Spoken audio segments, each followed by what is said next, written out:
Okay, so a slightly delay in his starting. Just fixing the tablets and that. Mouth-watering first round tie in the Belhaven Ross McInnes Scottish Open, the one everybody in Scotland wants to win. And this could quite easily be the final. First round match.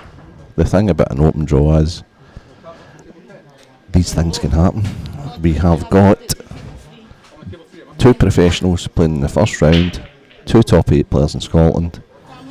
Scott Gibbsy Gillespie, twice winner of this event, against the informed Gio Edgar, who is arguably the player of the year in Scotland. Gio, he lost to Mark Boyle a couple of years ago in the final. He's the under 23 Scottish champion. Now an IM winner, IPA winner. One of the youngest professionals ever. Took a bit of time out, went to the IPA, finished number 1 in the amateur rankings, and is now turning professional in the IPA side of things. Gibbsy is either nervous or he's no power in his hands because he keeps dropping his chalk. So here we go. Good luck everybody. Scott Gillespie to break. Race to 7, and what a monstrous break. This should be a cracker. Both guys are in excellent form.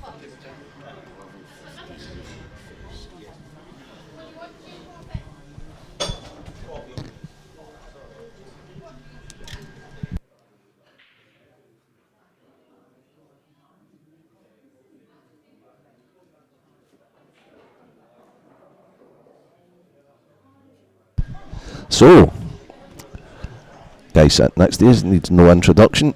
Sitting with all his football gear on, so I can only imagine he's going for his first love. Going for the game of badminton, Mr. Reynolds. And as you can hear, I have got the owner of this fine establishment. The guy who gets is the sponsor from Belhaven for this great tournament. And now, the chairman of the IPA, Stephen Santa Allison.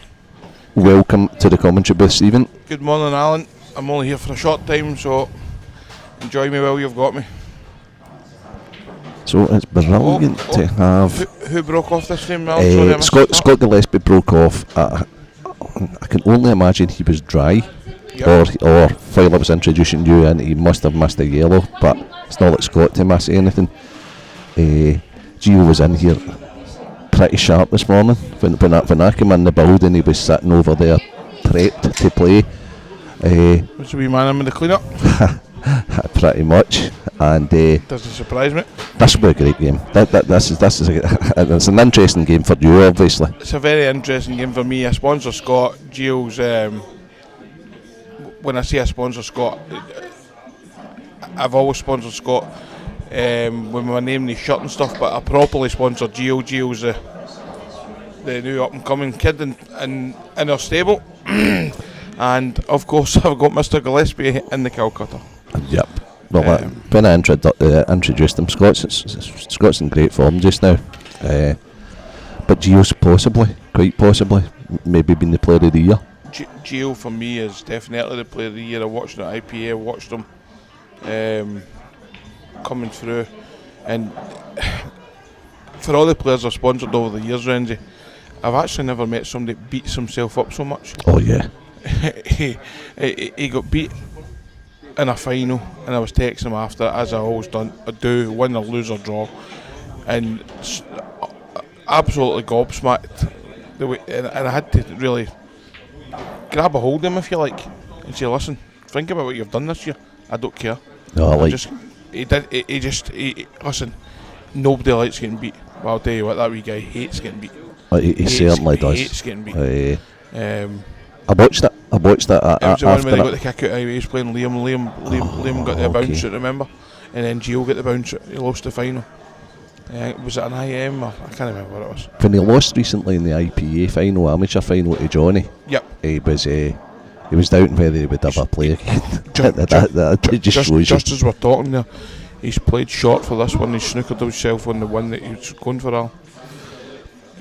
So a scrappy first frame then, basically. It's a nervy first frame. By the looks of it, I just caught the end of the shot.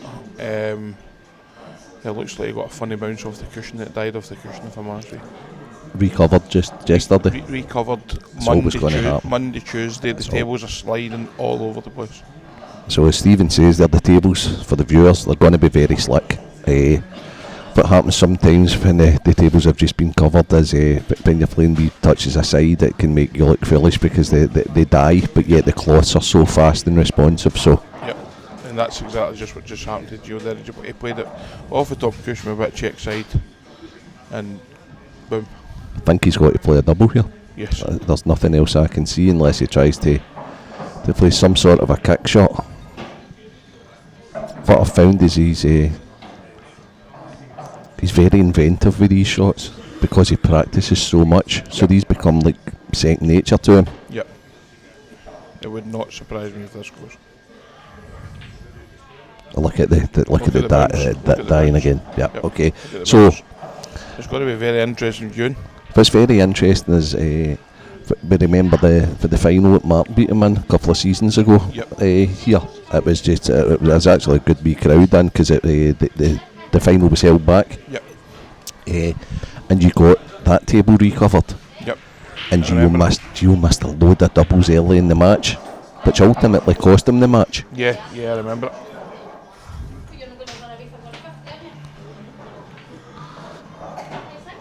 So here's the experienced Scott Gillespie, as I say, twice winner of this, and he will be trying to strangle his young opponent early on. He'll just be tucking up here. Not very often you'll see Gibbsy tucking up, but he'll be tucking up. Probably one of the most attacking players. Yeah, I think that's fine. Gio's got a 1 or 2 cushion escape here, but for as long as Gibbsy's got the red down there close to his yellows, there's always a chance. And if Gibbsy does get the free shot in the visit, that's the first red he'll be looking to get out of there. Yep. So this is a must-hit yellow for Gio. If he hits here, he still stays favourite. Yep.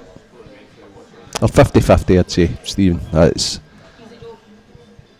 I'll stick by my. I'll still say favourite. Okay. He could easily go 3 cushions here and snooker him behind the bottom yellow. Gibbsy's going to put him in a world. If Gibbsy sees a red though, especially the one over the top right, he's going to put him in a world of pain again. So he's going to have to keep patting. The thing is, for now, watch these cushions the way they slide. Oh, he's played the shot you said. He played my shot. Okay. He's just going to kick this out and try and snooker. So you've now got the yellow's favourite. Other favourite. Okay. Yes. So the experienced Stephen, you don't become chairman of the IPA or to do what you've done without knowing your bill. Still favourite. I'd be devastated to lose the frame on reds here just because of the numerical advantage. But his starter shot isn't particularly great. He needs to play it perfect weight. What's your shot, Alan? Is he flicking off this one? No, I don't think so, Stephen. I think that's risky. Or is he trying to dig in and play the one up the top? Yeah. Swerve it round that one? See, the thing for me is because of the camera angle. Top cushion in behind the top one? Yeah, possibly. It depends how much you can see. He might only be. No, he can see both balls, right? So the one that's closest to the middle, I like playing that one and taking the cue ball over to the left hand side.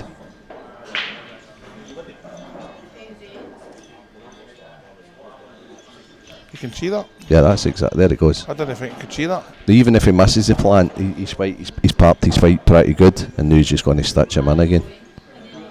Very interesting. This is like a frame of pool, right? That you very rarely see 2 pros playing. Yep. This is a frame of pool that you would see in a Monday or a Tuesday or a Wednesday or a Thursday night, basically in the pool leagues all over the country.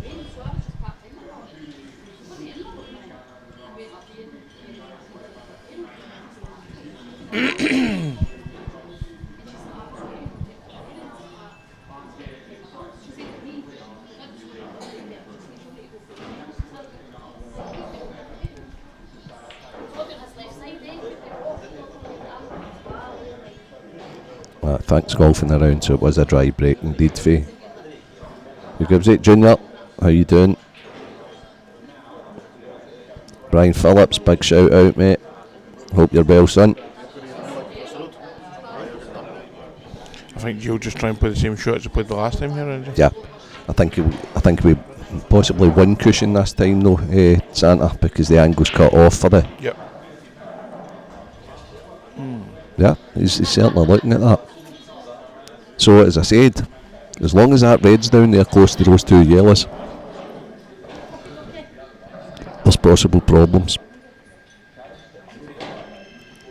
So every table in operation here, every table been recovered.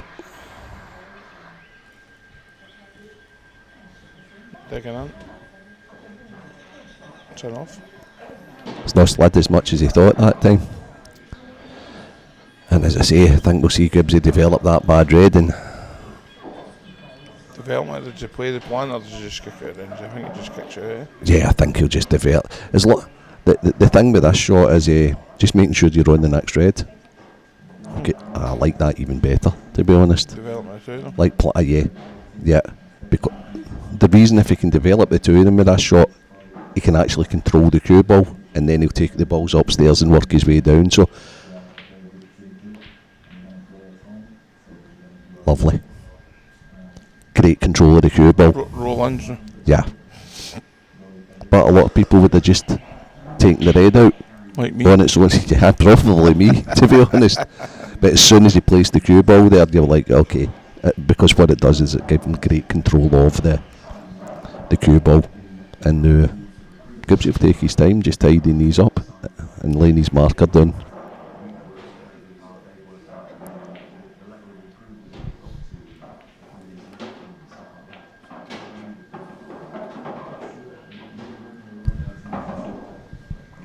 So while Gibbsy's polishing these off, we get a bit early running. Liam Dunster, as expected, has taken the first frame against a local boy, young Josh Allen.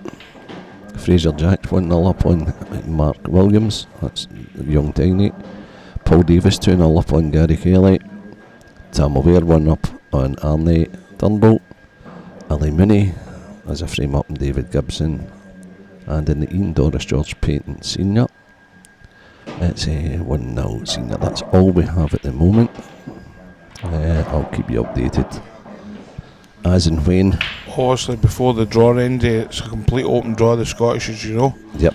Who is your fancy for the weekend? You know I tip the same guy all the time, Santa. And I've done no bad recently. Mr. Dunst? Oh yeah, of course. It depends, right? What I know with Liam, right, and he is quite close and he can hear everything. He's got super sensitive ears as he practices all year round, 6 days a week, all year round. So I know he's sharp at all times. I'm not so sure with Mark and Gibbsy, if you might call them the big three, that they do the same. So I'd always back the guy. I spoke to Gibbs on the phone last night. He was sitting on the couch watching the film. Gibbs has not picked his cue up since the last event. I bet you it wasn't a pool film either. Mark Boyle was in here yesterday for an hour. That's the practice that they've had. But this little fella here, right?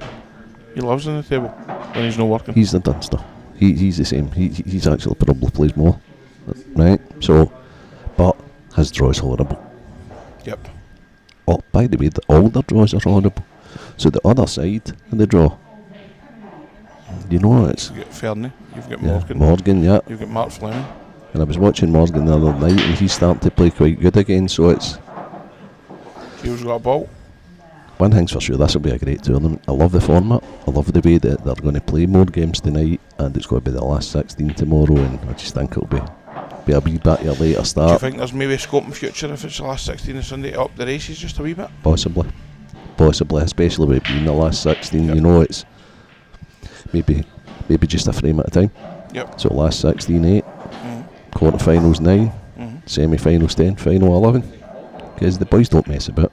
They don't mess about the top boys.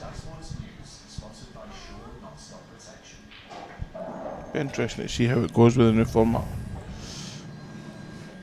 Good morning, Chris Ferrier. Great to see some people are already. I mean, this game's box office, isn't it? So people are going to be tuned in at 10 o'clock in the morning to watch this game. Gio's been very unlucky there again. He's played red off yellow to try and clear and kick that one up the table as well and clear the bag. And he's left his phone a very difficult long red here. Absolutely nothing else. He's doubly unlucky because he's not on the red to the left centre, which would have given him a chance to kick that one out.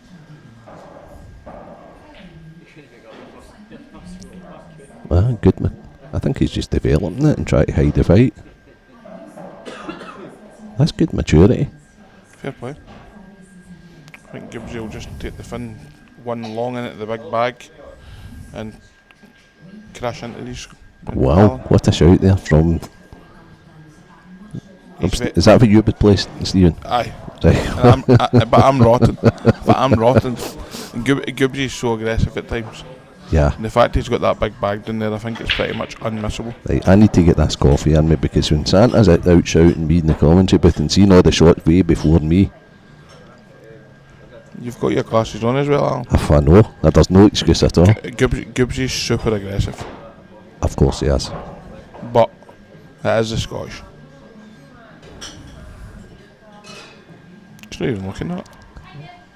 No, I think he's already looked at it, mate. Right, and he knows that's the aggressive option. Right. The other thing is so he knows that's the aggressive option. He's then went round to look at the safety shot. But can he stop Gio if the safety shot? See, the way that Gio played there isn't in the best position. I'll be gobsmacked if Gibbs doesn't play this aggressive shot.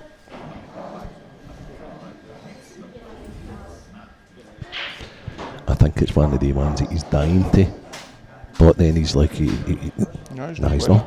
I'm gobsmacked. But I like the conservative side of it, right? Gobsmacked. So what he's more or less saying is, you're not able to do anything with that red there, so I'm just going to bide my time and hope for a easier or a better opportunity. As he sits in his seat and shakes his head. Why is he shaking his head? Has he left him a back double? Possibly. But if he misses it, it'll be beat because he's going to crash the 3 years when he yeah, plays no, the back double. That's just the way. That's the way Gio plays. It's the way they all play, to be honest with you. Of course, if you get the opportunity. So it's... Apologies to Mark Fleming, Dave McLoud. I didn't know Mark Fleming wasn't in it, so apologies. I was just ringing off names of top players in the country. Is Ryan Davies, Stuart McCulloch, are all these guys in that? I don't know. I've not really looked. Ryan Davies on the same side of the draw as Liam and Gio and Gibbsy, and it's a clever wee shot, but he's going to end up snookered here, I think. So Ryan Davey, having had a wee look at the draw, could be a potential semi-final opponent for Dunster, or Mark Boyle, or Gibbsy, or Gio. I think when I looked at the draw, Gio or Gibbsy, I think they potentially could run into Mark Boyle if they all keep winning, or obviously Gio or Scott only one of them can win. But I think they meet about the last 16 or the quarters, and then they need to run into Dunster or whoever for that side of the draw at the semis. I think the underrated Stuart McCulloch is in the other side of the draw. There you go. Top player. Top player. What a great team player, Stephen, as you know. He was one that I was the one who put him into the Scotland men's A team, and a lot of people thought I was wrong. Thought there was better players out there, and there was even players told me I was wrong. But Stuart's proved me right. That's a big hit from Gio, and his cue ball has landed pretty favourable. Gibbsy, I'm sure he'll have a go, but what he wants to do is he wants to be on the ball that's sitting out over the right hand corner, top corner. He wants to be on that with an angle to open these up as soon as possible, and he wants to do it in such a way that he's still falling back on another yellow. But the first pot's not a gimme, but he'll get aggressive now. Yeah, Dave, the top half is crazy. It's brilliant, isn't it? It's brilliant when you're not involved, actually.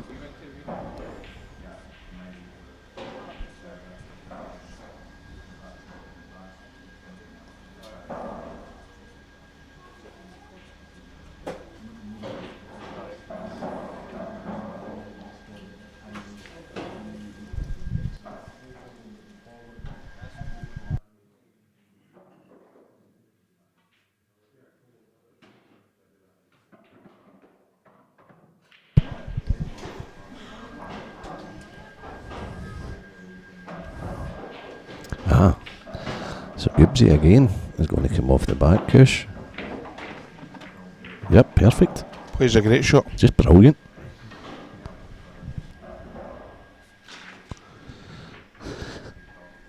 Having a wee look around the arena. Liam Dunster's 3-0 upon Josh Allen. Paul Davis is 3-0 upon Gary Kelly. Alec Mooney's 3-0 upon David Gibson. Kyle Reid, Sean Cookson 1-1. Pete Smith's 1-up on Mike Griffins from Inverness. And this featured match. Gio's in a load of trouble here. We've also got another couple of streamed matches. We have got Eddie Cassidy, who's a frame down to Andy McPhee. One of Liam's practice partners. Cracking player Andy in his own right. And Liam is 3-0 up on the other stream table against Joshua Allen. What a shot, Gio Egger. That one's in the frame for me. Oh, Gibbsy will be sitting there furious because he played the right shot by a mile, right, but he knocked back a half chance, and as you know, Stephen, he hates knocking back a half chance. So does any top player. And that was quite some shot for the wee man. And by the way, he's trying to pocket that. That's not just a hit, he knows he's beat if he doesn't pocket that. I would say at this early stage, Stephen, that this is a must-get finish for Gio. Yeah. 2-0 down to 7 top players against each other. It basically comes down to the break, Al. Yeah.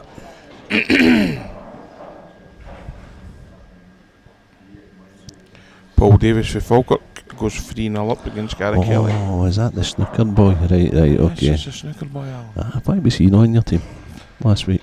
He might be in the future, Al. Right, okay. He might have won the event last week if he was on the team, Stephen. No comment. No comment. Who picked that team? Me. Oh dear. Me. Doesn't it help when you get beaten? There's top players standing watching and don't get a game. That must be the manager's fault.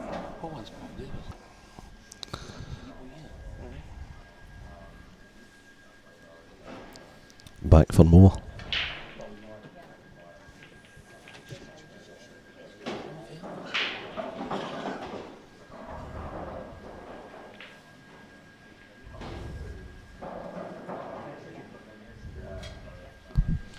Yeah, as I said, sorry I dropped the mic there.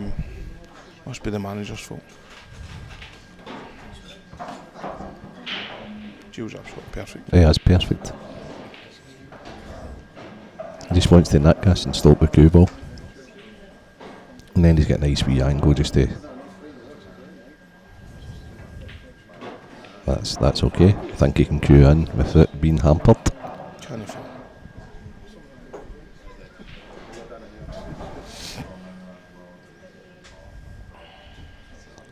So looking around I don't know if you saw it yesterday, Alan. I was getting a bit of abuse from my friends in Wales on social media last night. Friendly abuse, I must to admit. friends in Wales. I must okay. admit, I'd know the Scottish players into the IPA. Oh yeah, I seen it. I thought you'd have mixed it up a wee bit yesterday. I have this morning. Right, okay. Has there been announcements again this morning? Oh yes, there'll be announcements all day today and tomorrow. Right, okay, so we're looking forward to that. Obviously, Stephen, as well as being a guru of Scottish Bowl, is the IPA chairman, and it's been going wild over the last couple of days with player announcements. I'm only the chairman because Mr. Corrigan won the toss. yeah. So we have... Take note to anybody, don't get involved in the coin toss with Mr. Corrigan. Great for Blackball Pool. You see all these guys going... joining for next year. Yeah, 64 pros. The door's almost closed. It's closed unofficially. It's not closed officially. I mean, it doesn't get much bigger than Gibbsy, but I take it that you've still got a couple of wee crackers up your sleeve then for today.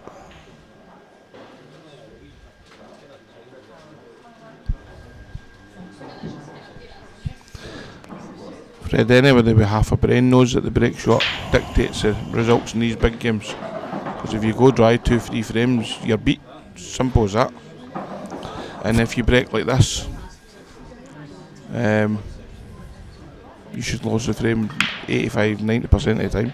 So Fred comes away with us quite a lot. It's very much an Uddingston thing. Yeah. And it always happens after a Supers event.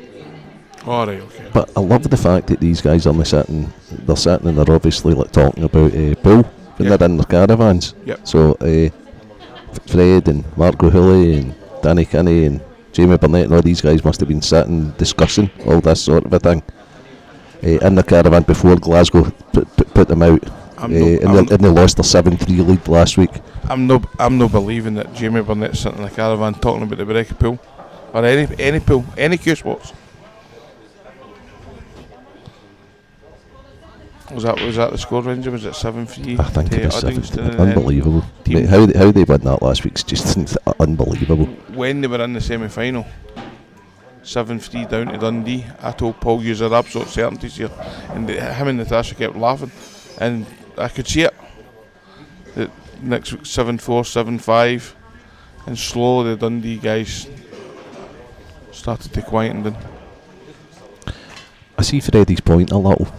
Because the break is so important now. I think the way probably combat I would like to see one day, and I have said this quite a lot, a big frame tournament that the breaker if he wins the frame continues to break, like the 9 ball. Okay. And a special prize for the person that breaks and does the most amount of consecutive frames in a row. The break is a bit of luck, but to have the shot after the break's it's not for me. So if you break one the frame, you go again, you keep going again until you lose. Yep, pretty much, yeah. It's got slick that yellow here, and it's not ideal.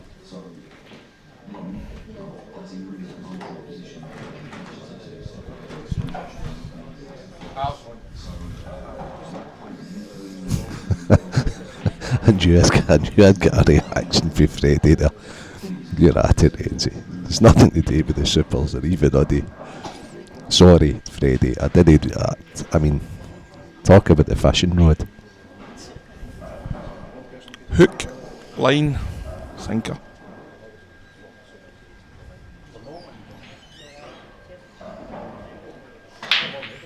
Richie, hope you're well.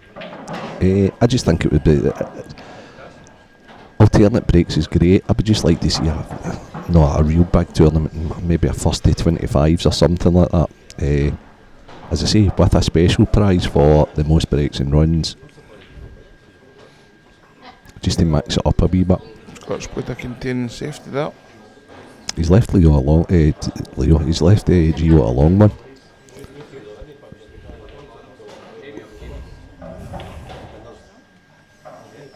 You might be able to fin snick this back as well. It's anything but easy, this finish, but it's a...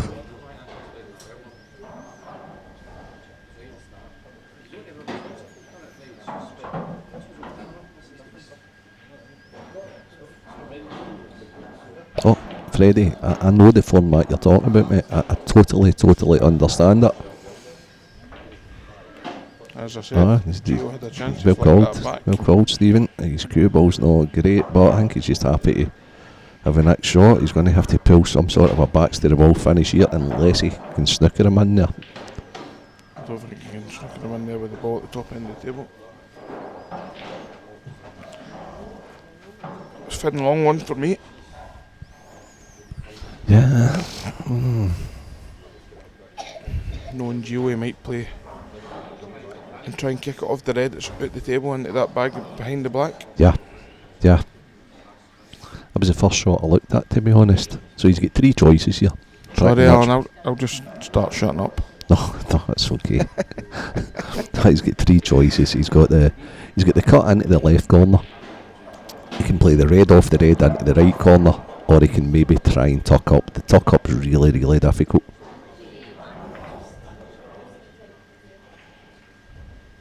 Oh no, Fred, no, I'm not disagreeing. I know exactly what you're saying, mate. Right?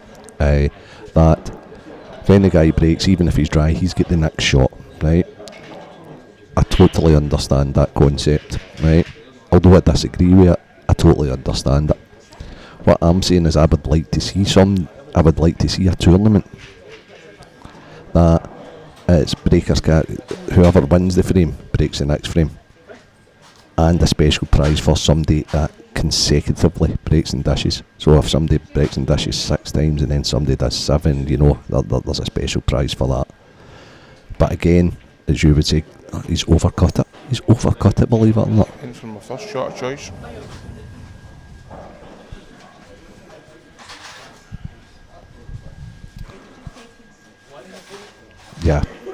Yeah, I think it would be boring to watch as well. Far too predictable, Lola's pool party, to be honest with you. Far too predictable. Hope you're not watching this and driving here, Mr. Boyle. Sure he's on at 11:15, isn't he? Next game on. Maybe he's already in the venue.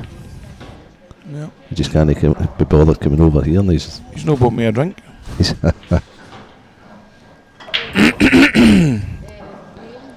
So that's third for him. How many snookers do you think will be in that game, Renzi?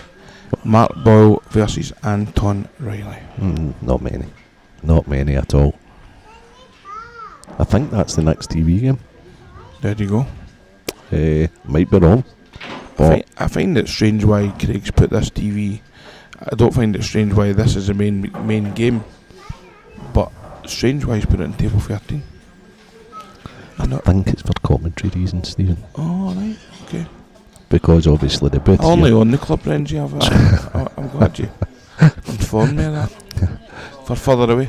So, just to let you all know, Stephen and Craig own this club, right? So what's happened is Craig's fed above Stephen. Craig's the main man. Just made the decision on his own that. Craig's the main man.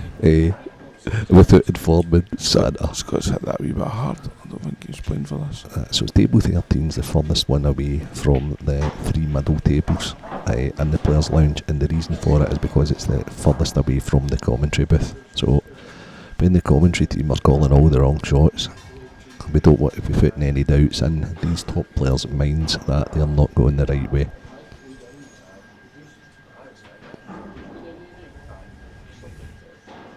Gibbsy would have loved to have been a little bit shyer so that he was straight on this yellow, so he could leave an angle on the one up the rail to get on the last one. He may have to punch off now. Well, he wants that to stop, quick fire. Not great. He's overhit that with a bit of foot. And now he needs to get creative. Because he either needs to play the one. I think he's got to play the one at the top. Well, he needs to play it with a touch of left hand side, and the bags will take him round. Yeah, but it's going to be so quick that he's going to lose the cue ball. He needs to play this hard. He's playing the double, and he's going to have to take the slide out it. Nah. So the table are catching. I mean, these guys are great players. The tables are catching them out. They're not, because they're so good, both players, they're not going to have time to play themselves into the tournament.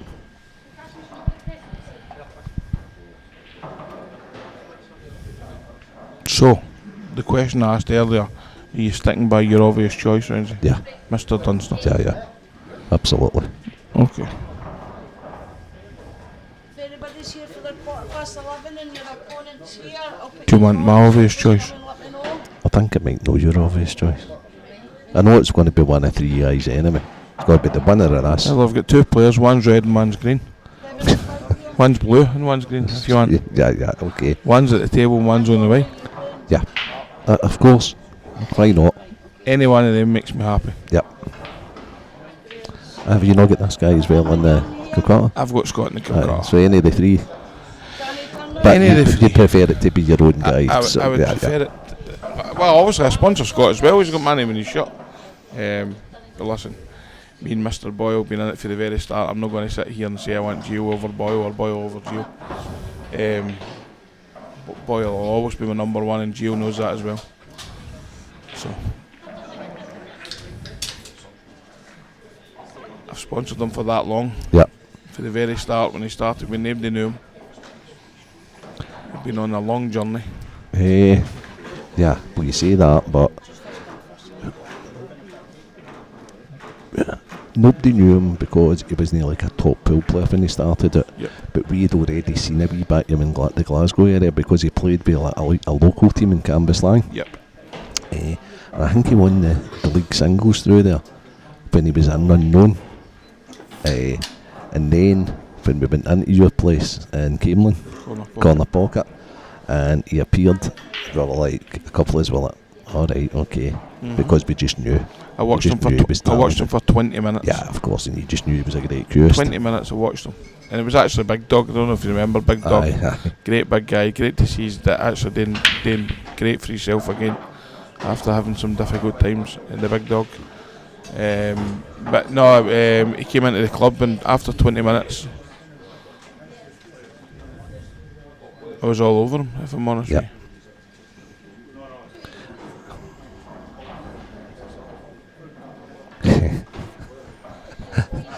Richie. That looked well for you last week, Morgan, when Mark's post went up and saying the only thing that put him at the tournament was his break. Always the entrepreneur. Fair play to him, he's always trying, isn't he? I like his style. Why not? Glad that didn't roll. Richie, I think it's really hard. This game can get a little congested because the table's so small. Of all the Q Sports games, I think it's the most intricate game. Obviously the balls are smaller and the surface is smaller, so there's always going to be congestion.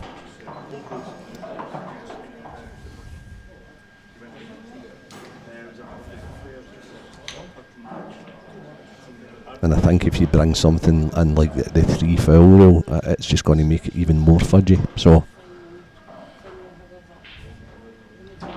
You're just in no hurry here. it's just all the Q Sports are different, Richie. It's as simple as that.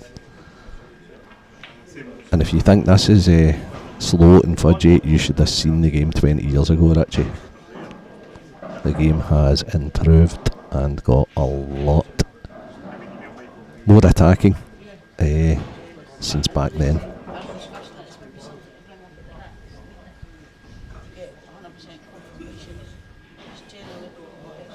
I think Joe's got to play the plant here if he's going to be attacking.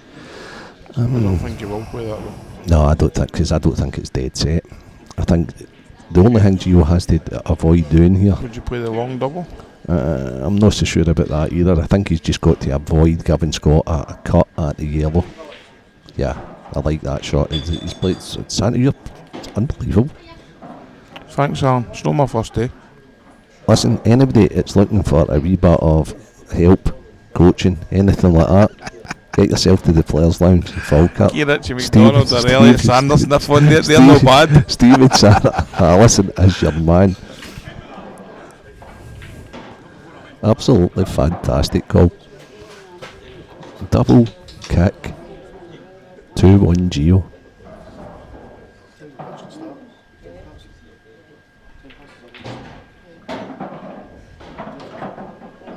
No break you get guarantees you a ball every time. I don't care how much Morgan pushes break you. It might help, but it doesn't guarantee.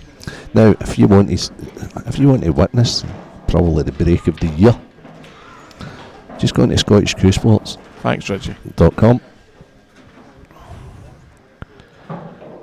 Last Friday evening, about 50 minutes in, Alan Reynolds, Glasgow's first frame. there is a Glasgow player. Aye. You've showed me it 7 times now. Unbelievable. Now that was with my Tom Classic Q. Tom Q's, no bad Q's on. Brilliant for side breaking, mate. Absolutely fantastic for side breaking.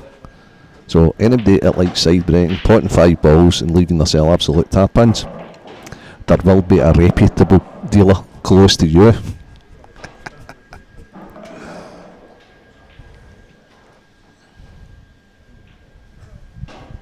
He was going down the middle.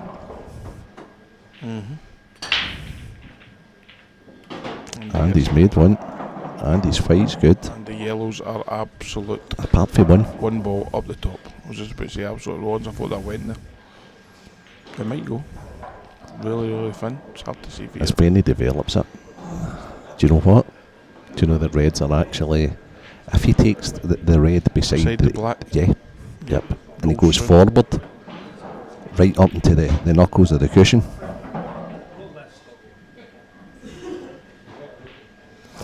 Who's the best at hiding the white ball? Jonah has the best way of hiding. AJ, can you rephrase that? I'm not 100%. Can I ask, would you say in pool I'm not so has sure. the best way, or who has the best way of hiding the white ball? Santa says Jonah. For that. If you can, I'm not quite sure, AJ, if you can rephrase that, because it might just be a misspell or something like that. To me, the goal of hiding the cue ball and playing this such an obvious shot, but putting you in a whole load of trouble because it is the guy at this tournament's named after. Gio, I'm not Morgan. I'm not saying your break cues are no good. I'm having a laugh with you, but there's no break cue in the world guarantees a bod, Morgan. None. Gio, the traitor. Gio. And I'm actually not sure about he used his break cue that one in the middle. I think he did. I think he never seen did. it. Morgan's on it in a flash, isn't he? That's alright. There we go. Let's see if this yellow goes now. Might just take the back. Oh, snookering people and get it. 100% AJ, it's the great man Ross McInnes. Who day the next IPA announcement is 1 o'clock.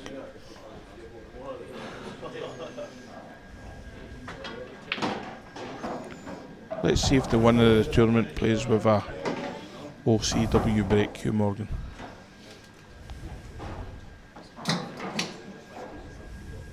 Let's see what playing cue they play with.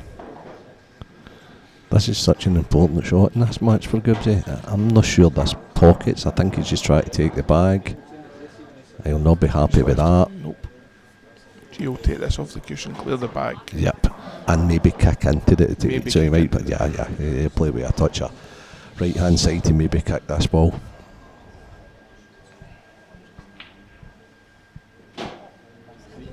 No looked at the football fixtures today, but if Mr. Gillespie loses this game, he'll be straight away at the Airdrie game. This is new love. Yep. And The Diamonds. part sponsor. Part sponsor, yep. So it's a race. It's going to be a race here to see who is the first player through to the last 64. Well, that's not true because I think there was a bye. I think John Lynn got a bye. But the race is between Paul Davis, Who's in about the balls? and Liam Dunster, who is 6 Racking upon. up for Okay. his 7th frame. And there's never twice in your life will Liam be first through in any tournament. So a little update, we have Pete Smith 4-1 up on Mike Griffins. That's Pete Smith from Alloa. Click manager. George Payton Senior's 3-2 up on Ian Doris. Sean Cookson 4-1 up on Kyle Reid. Tam O'Ware and Arlie Turnbull sharing the spoils 3-all. Andy McPhee's 2-1 up on Eddie Cassidy. Fraser Jack, Mark Williams 2-2.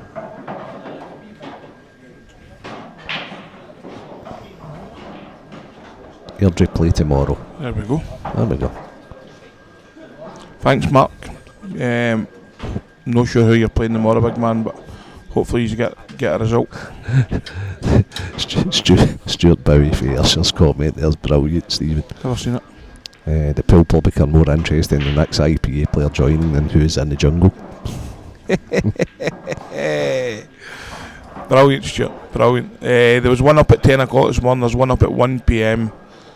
And if Camelin get 3 points, or in fact no 3 points through to the next round of the Scottish today, I might put one up later. If Camelin don't win, I'll be in a bad mood, so they'll be ninging up. D94 PM Morgan, I'm sure he'll be able to sort you a heavy break queue. Some are light, some are heavy. Some are good, some are bad. Yep. Some top balls, some don't. So Dundee North End, that must be a cup game. That's a good tie for you, Mark. no seats or floodlights. Mark will be enjoying himself up there. No seats or floodlights. That must be an early kick-off as well then. It'll be a good game for Airdrie to try and get back one ways. They've had horrendous injury. I've been speaking to Gibbsy.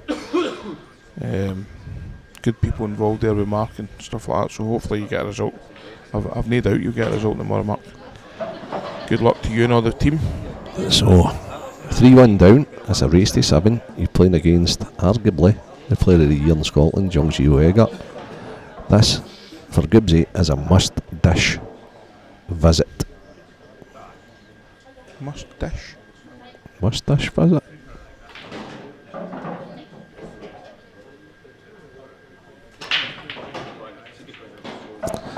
Wow. You absolutely jinxed that. Well, it's just that at this level, that's just the way it is, unfortunately. It's just like when you're 3-1 down, you're playing against a very top player, your mentality has to be, I must dish this. And I'm sure he would have had that fight no went on. He never got a ball. There he did. The only ball that went was the cue ball.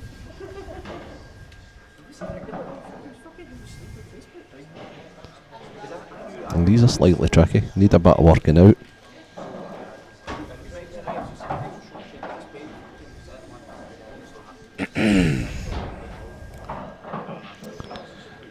Choice of colour here. I think my preference is yellows, but I'm not sure about his first shot here because Gonna play yellow. I think I'd play the red next to the 8 ball from the very left hand side of the table, try and pot it, maybe come back all that way into the 8 ball, and then I think all the yellows are there. But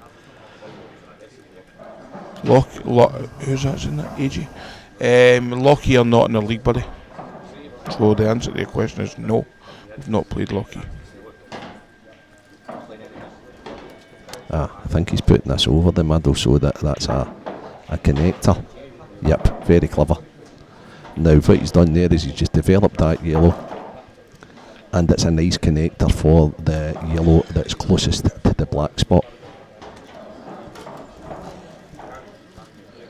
And it's the key to this finish is when he gets on the yellow closest to the black spot.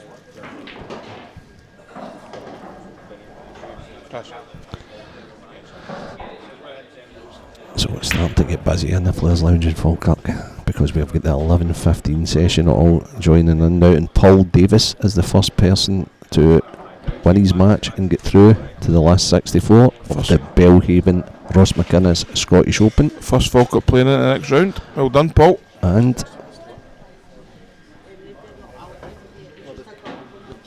a slight nudge on the 8 ball. I think he's nudged it just enough to make it available into the right corner. He's played for the ball that you said straight away. Yeah. And now all he has to do is pot this because the fall back, I mean, he could come forward and play that yellow into the left middle, but if he flicks into the red, he's on the one up top right anyway. So he doesn't need to take any risks at all here. That's the great thing about having balls over bags. When you're playing wee touch shots, they're always great to fall back on.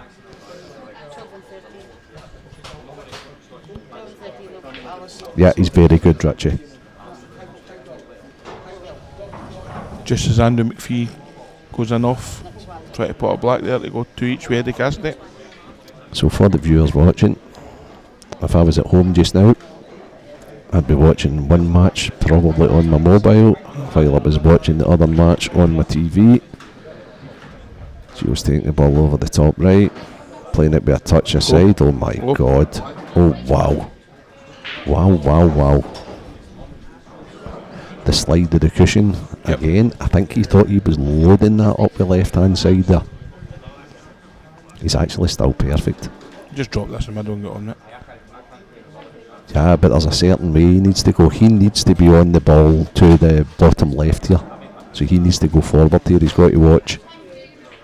He's played it great. Okay, that's fine. Now it's bottom left, top left, right middle, 8 ball in the bottom right. Pretty straightforward. This is food and depending on how it lands, he might put the 8 ball in the bottom left down. Okay. Oh, so they're a big shout. The Santa's called them all right so far. So it's about time I got one right, hopefully. Just depends what way he lands on the last yellow. It really depends if how tight that is. Aye, that's what it depends on. He would love to put the cue ball exactly back where it is just now. yeah, If he puts it back where it is now, I think he plays my shot. But I think he might. The art of this shot is actually staying wide. You don't want to try and come too close to it. You just need to be straight on it.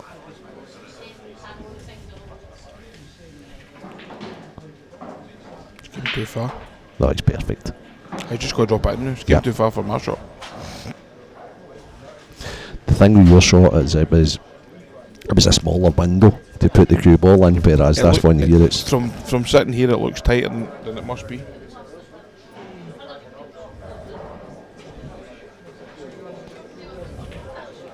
Yep. This is where we need our Craig in to get the camera and zoom it right in to see if that's easily available.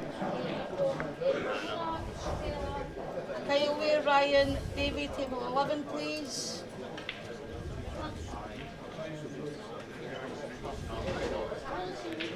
Oh, easy. 4-1. No problem. 4-1, Gio. And he's breaking. Anybody here for the quarter past 11? Come and let me know if I can get you on.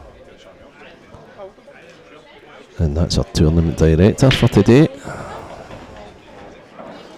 Announcing and getting the quarter past 11 session ready and prepped to go on. As you said earlier, Alan, Saturdays are all about football, so my time's up with it. Okay, and I have got somebody, hopefully, if I can still get them, to come in. I will be back later, hopefully, in the next round of the Scottish Cup. So I'll be back with you in a couple of minutes. Have a nice day of yours. Okay, Stephen, all the best. Thanks, Alan. Cheers.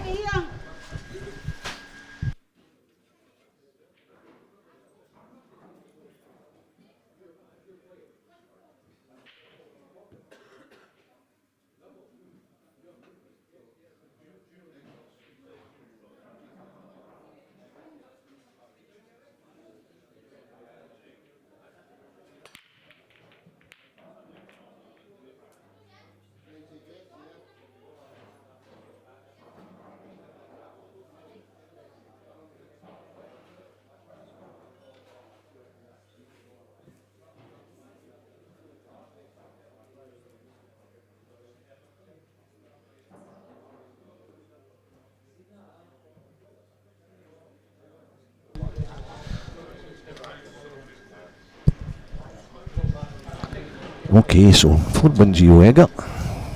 That's Stephen away for his first love. He's the CEO of his football team. And I have in with me now for the rest of this match it culminates and finishes the legendary snooker and pool player Billy Snadden. Billy, how are you doing? Bad friends yourself? Yeah, very well, mate, very well. Know you're here and you've been watching Pete there, but this match has been very interesting. It's been quite cagey early on. Couple of offs for the break, and Gio has got a little foothold in the game. The balls haven't been breaking great. I don't think there's been any breaks and finishes because they're becoming dry or going off. And this is a massive visit at the table for Gibbsy, because I think 5-1 down, it's really hard this, to get back. Yeah, definitely. I watched a little bit, obviously, in the streaming from when I was watching Pete, and the breaks have not been very kind to either of them.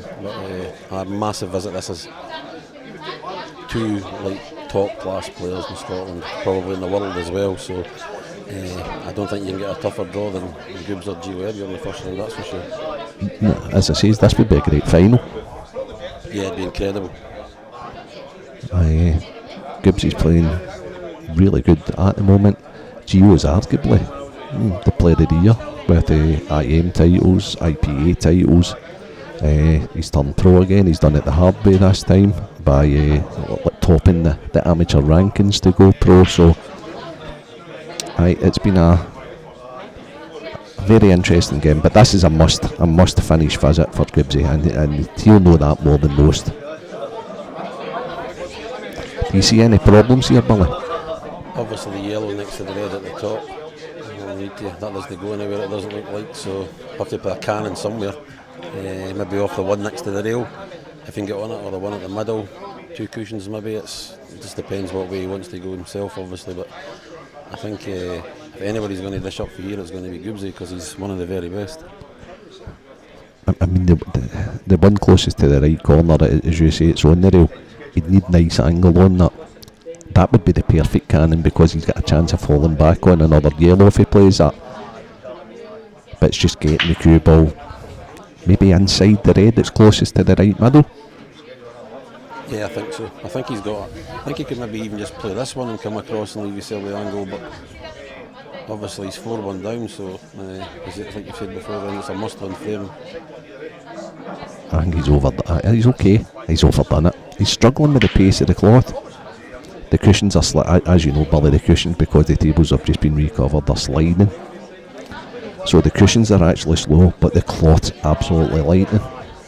Yeah, I was watching obviously a bit of Pete's game, and he was 4-0 up, it just went 4-2 I think, and Pete's had about 3 great chances in amongst the balls, and he just keeps losing the white. But just what you said, it's so tricky because it's just been recovered, and the beds, it's incredibly quick. Yep. So a couple of comments there, wishing you well and asking for you, is Richie McDonald saying hi. Hi Richie, hope you're well, pal. I think he's short again here. Yeah, me too. Do you think he can cut the one to the left middle back and try and develop it at the moment, or do you think he's going to maybe power stun this to try and... I think he's going to try and drop it in the middle, to be honest. I don't know if he'll play the cannon. He's obviously looking for it to maybe play it in the middle, but I wouldn't fancy that shot, that's for sure. Yeah. Aye, putting the on. Yeah, I don't like that shot either. Hi Joe, how are you doing? Paul McCartney, Derek Malley, table 3, please. Oh, that didn't look in. I think the bags are obviously playing pretty big because the tables have just been recovered. And you know what? He's actually got a chance, Billy. Definitely. I think he's plumb here. It's just good queuing, isn't it? But again, it's very difficult with the pace of the table to get this 100% right on the yellow, because if you overscrew it at all, you're dead and buried, aren't you? There you pal. 5, please. Big Jeff. So complimentary, isn't he? Good to see you watching, Jeff. It was funny, we were over Malt obviously at the Worlds, and Scott Bailey says something about Fester to Jeff. He went, I'm no Fester, Snaz is Fester. And I shouted out, and I shouted at him, alright Fester. And he turned around and looked, and I says, that's you, you'll be called that for the rest of your life now. That's Jeff commenting for calling Billy, or Billy, Uncle Fester. So the guys get back a long way. Snooker Pros, Jeff's some character. It was good seeing him last week. He's a class act as well, very good. Unbelievable for somebody that doesn't play, Billy. His timing's incredible. Unreal. He's a good lad as well. Oh, this looks like 5-1 now. It certainly does. I'm not even sure if it was, and I think the shot was legal enough, and I don't think Gio will be caring, to be honest with you. I think he just be thinking to yourself, wow, if I don't make any mistakes, I'm 5-1 up here. And Minnie Hartson, how you doing, legend? I've not seen Minnie for years, so hope you're well, pal. At least you're not calling me Fester right enough, so that's good. Yeah, I think this is 5-1, to be honest, friends. I can't see any problems. No. Open table, you're no fancying duty unless at all here.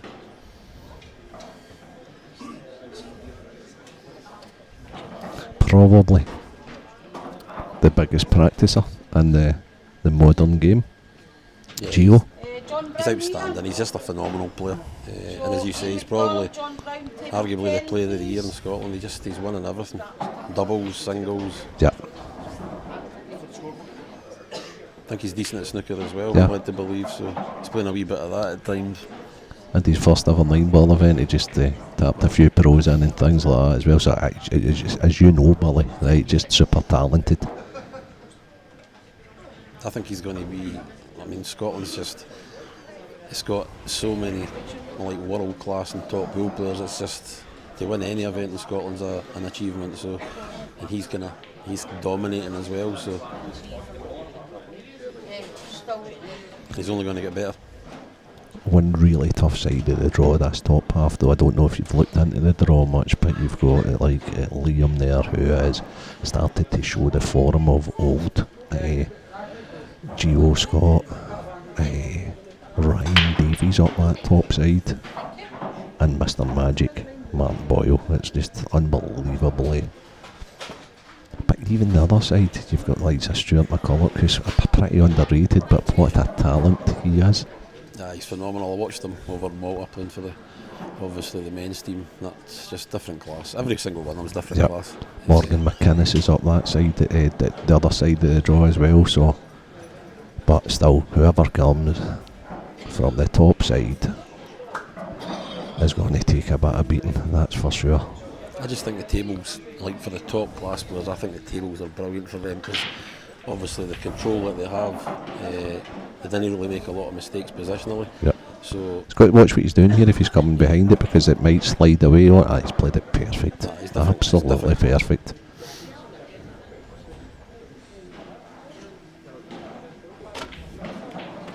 Yeah, very good. Very good indeed. It's very tough when you've got two guys like this playing each other in the first round. That's why I think probably should be seeded, in my opinion, especially when it's the Scottish. Well, there's an argument for both, Billy. Yep. For years, please trust me when I say I went to these SPA meetings, and I think Pete backed me. The Clink manager rep all the time. It had to be one or the other. So it had to be the Scottish Open, which didn't have ranking points, or it had to be like totally ranked. When's the guys coming in to do the proper commentary? So Mr. Magic is in the building.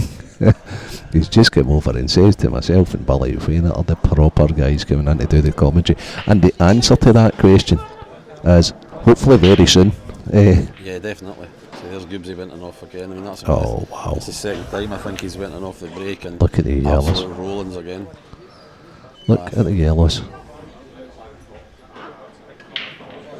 It's incredible. The dividing line between winning and losing is just so narrow, and yeah. And it's did that get kicked in top left, Billy? Yeah. Aye, that's where his last one went. We were again when we were over in Malta. I was talking to Kyle Cope. Oh yeah. Chambers and John Chambers, just sitting, me and Niven. Nice guys. Brilliant. Yeah. Fantastic. Every single one of them absolutely different class players as well. And Kyle Cope alluded to the fact that the two best players in the world, in his opinion, and it's my opinion as well, is Mark and Tom Cousins. Yep. And it's no surprise that they've probably got the best breaks Yeah. as well. So it tells you everything you have to know. However, that doesn't come naturally, Billy. No. It's like anything else, it just doesn't come natural, does it? Well, you work hard at it. Yeah. Boyle's side break is just absolutely unbelievable. Never seen anything like it in my life. And Tom just phenomenal as well. His break's just unreal. He just crashes the balls, but there's more to it than that. It's also controlling the cue ball, not losing the cue ball, and timing, Renzi, as well. Timing's massive. Timing's huge on your break. You know yourself, you break balls sometimes, you didn't hit them good and a few go in, but when you hit them right, 9 times out of 10 you pot a ball and the land half decent. Yeah, sure. No, the break is so important. I tell you that, if Gio tidies these up, gets himself on the hill and wins this match, he'll be absolutely flying. As you said, it's a nightmare tough section, and obviously all the players you've mentioned, but you've also got former Scottish champion Alan Saunders, who plays the World Masters champion Scott Dunbar as well. So that's a great match. It's an incredibly tough section. Whoever comes through there is obviously going to have loads of confidence. And former Scottish winner Alan Saunders, so. Yeah, I think he beat Paddy McMillan in the final. He did. That's the great thing about as we discussed, the unseeded part of the draw, that you can get things like that happening. You maybe get a tough section, all of a sudden the guy who comes through it has done so much to get through that all of a sudden loses to somebody that's probably second favourite against him. Chef, have a day off. You just say Chef. Never has a day off, Billy. Kevin Robertson, I've just seen your wee post there, mate. I actually fancy Dunster to win it. I just think, as Renzi said earlier on, I just think he's turned the corner and he's looking like the Dunster of old, to be honest. And I think he can. I think it's obviously between himself and Morgan. I think for the number 1 slot. Yeah, So there's that as well. Yeah. He'll be trying like Yogi Bear to get that off Morgan, that's for sure. How can you discount Martin Boyle as well, though? You know, it's just really tough. I don't like sitting on the fence, Renz. No, I don't like sitting on the fence I just either. I got asked last night at our doubles finals night, and Yep. I've just got a wee sneaky feeling for Liam. I mean, anybody could win it. Yep. Didn't get me wrong, but Yep. the further he goes in the competition, Yeah. I mean, It's also the fact that he can play so many different ways. His attacking game is brilliant, but if, depending on who he's playing and all that sort of thing, he's got more strings to his bow, I think, than anybody else. And his temperament's brilliant, his cue ball's brilliant, so it's going to be some tournament. I'll tell you what though, in this match, it has been a story of dry breaks and an-offs. yeah, which is hard to believe considering how nice the tables are. Yeah. Both these guys would have wanted an easier, if you want to call it that, first round match to try and discover a break. That's not working, so I'll go the side one. That's not working, so I'll go the other side, and then saying, that's the break for the weekend. Definitely, this game you've got to hit the ground running, or you're like what's happening now. I mean, Gio's just running away, but Gibbsy's not really done that much wrong, to be fair.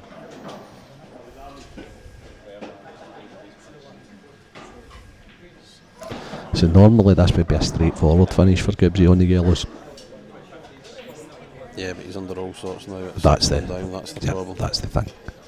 And everything gets harder, as Yep. you know. I'm not even sure he's perfect on this yellow, because you would think the pattern here would be put this yellow in, then play the yellow into the top left, slightly cannon into the red to make that available to the right middle. And I'm not sure he's perfect. I think he's struggling with the slidey cushions, Billy. I think the yellow in the middle of the 3 yellows goes in the top right pocket, I think. Snaz says you've just to stay at home, Jeff. Aye, please don't come in, Jeff. I've seen enough of you last weekend at the Counties Well.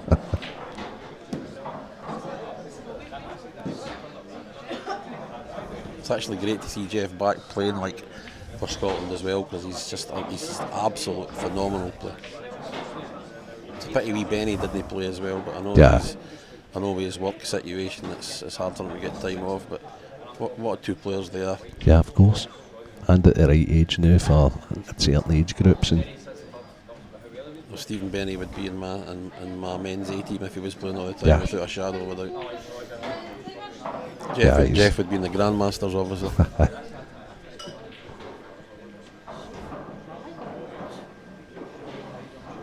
What age is Jeff? Well, who's you?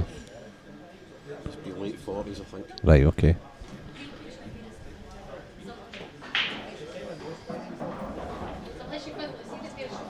And are you Bridlington bound, Billy? Because I know you love it, mate. I know you love the team stuff.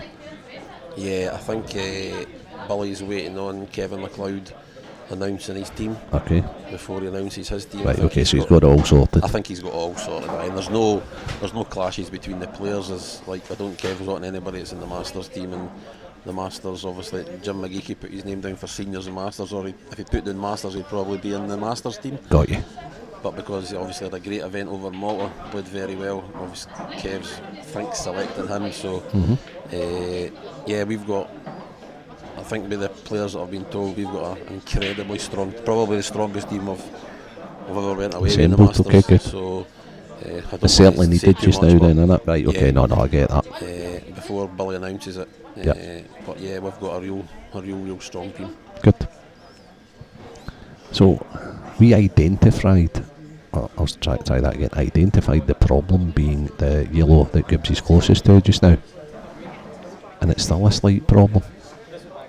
And he is running out of yellows. I think it might go top right past that red. Okay. I think it's hard to say. So does he come into the... yeah, okay, I see it now, Billy. Yeah, he's absolutely plump. Yep, good spot. But again, he's still got to do it. Yeah, but he's got a big margin for error now. All he needs to do here is be wide.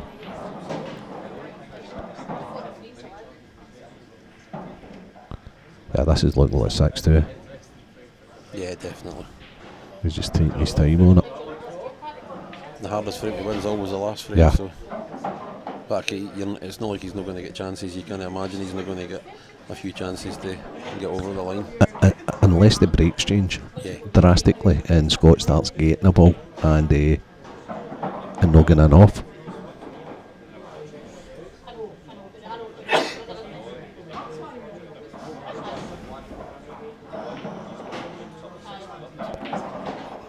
Don't understand it. So it looks for here that did go to the top right. To me, that's quite obvious it didn't, Billy. Because there's no way he'd have chose that shot if that went to the top right. So I don't even know what he's played there. I don't know if he's tried to leave it soft for the middle or play it one cushion for the opposite middle. I'm the exact same. I don't know if he played that for left middle or right middle. Again, you've seen the slide off the rail ends. It's just it's very difficult to, if your timing's not there on a new cloth table, it's very difficult to, you know. Oh, well, that's not easy either now.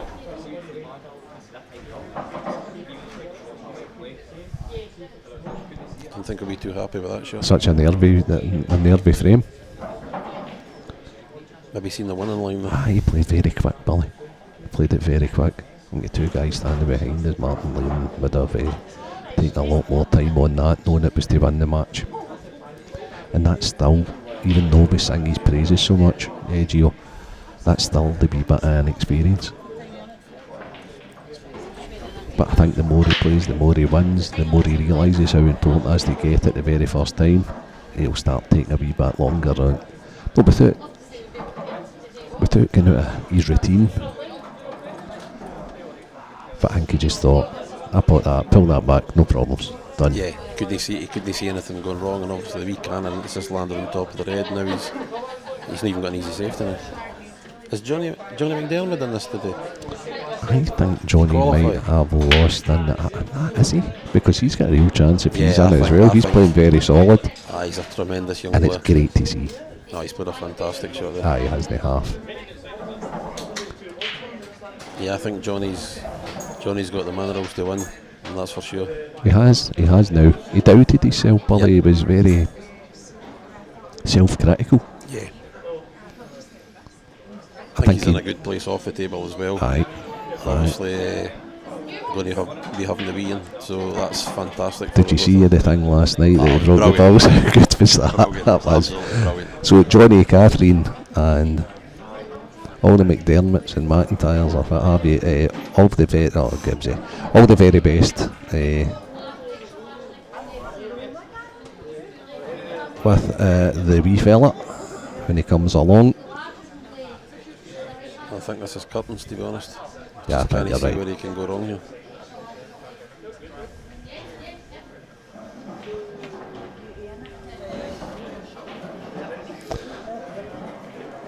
Gio's going to be feeling good about himself in it. Billy, it's just such a straightforward pattern. So it's either middle right or bottom left, followed by the ball that he doesn't take. Yeah, so that's middle right, and then it's pretty straightforward. Yep. This is the only shot it can go wrong. Would you just pull it back 2 or 3 inches, Billy? I think I would follow through, to be honest, but you got to watch you didn't get the kick. Yeah. You get the kick, you're bothered, but I would play to this. I would play to the side rail, top right, middle, top left, black. Right, okay. Alan Wilson here. Alan Wilson, Greg McMillan, table 6, please. Right. There you go. The only thing I think he'll do possibly different. Nah, he'll play it exactly the way you said, Billy. No, he's going to go this one first. Is that what you said? Yeah. Bang on. He's plumb. Okay, so there we have it.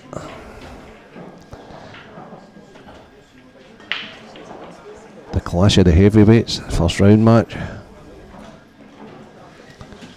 A convincing win. if he pockets these 2 reds, he's just taking his time, not making the same mistake he made the first time, and just going to be back quick. And it's Gio Egger.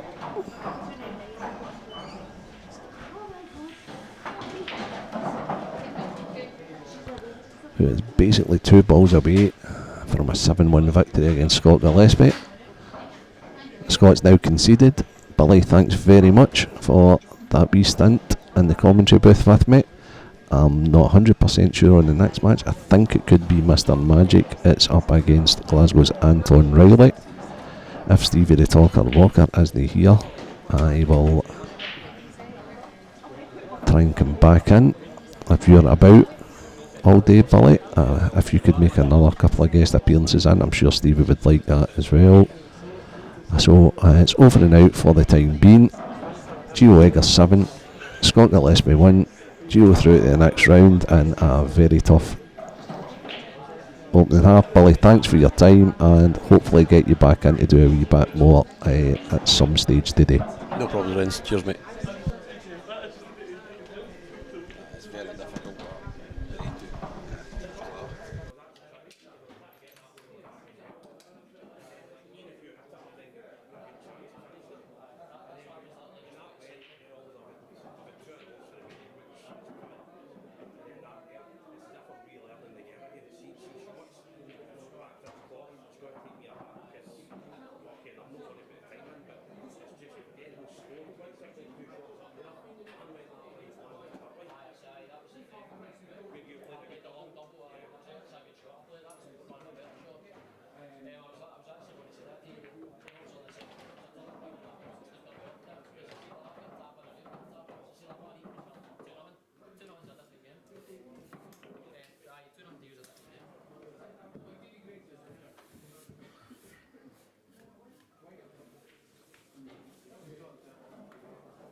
And we're back.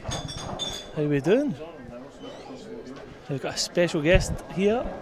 Sean Michael McGuff is the special guest. With co-commentator Liam Dunster. Hello. So, any questions on the patterns and what Jinky's going to do, Liam, you just ask me. Ask John, yeah. No problem, and I'll just clarify. So yeah, Mark Boyle versus Anton Reilly on the stream. So we've missed the break, so what happened? Who broke here, John? I think it was Mark Boyle. You just guessed it there just because you at the table. No, because he got a ball. So, it's logical. You know? So I'm just going to say it was Mark.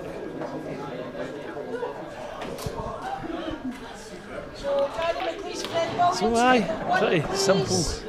Bottom half of the table first, top half last. He's got one bad yellow there. You wouldn't like you saying that. He doesn't use the words bad ball. Does he not? No. Right, so he's got one tricky position shot. Yeah. One tricky ball.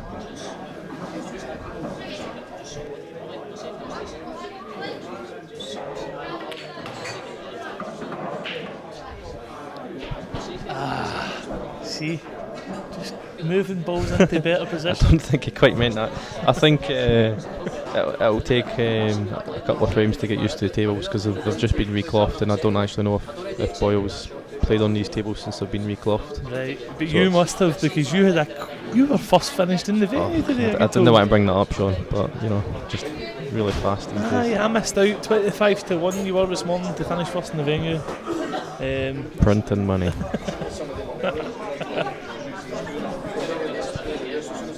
So what's the game plan here? How is he getting on this yellow?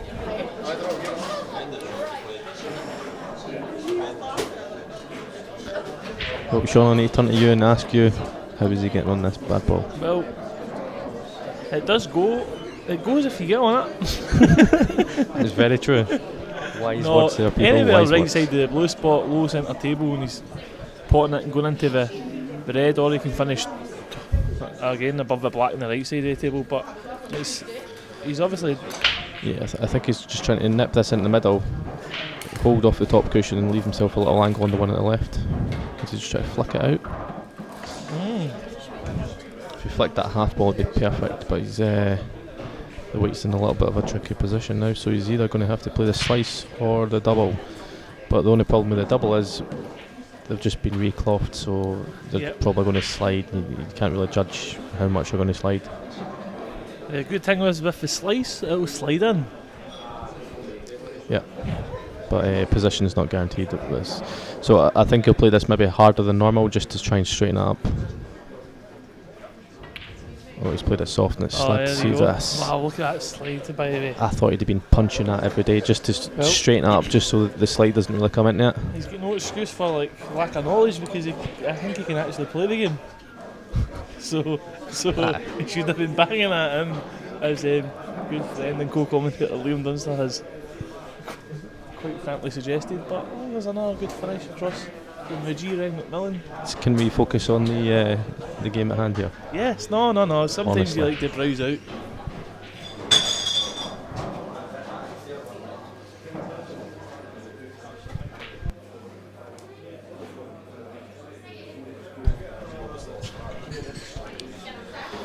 So Anton Reilly to capitalise. Oh, looks like he's playing a wee safety shot first. This is not like Anton at all. He's normally a very aggressive player, so that shocks me. Maybe giving his opponent the respect he deserves. Maybe. Like, let's be honest, if he's playing a dafty there, he's only took his reds away. You know? He's 1-0 up on you already if he's 100%. So,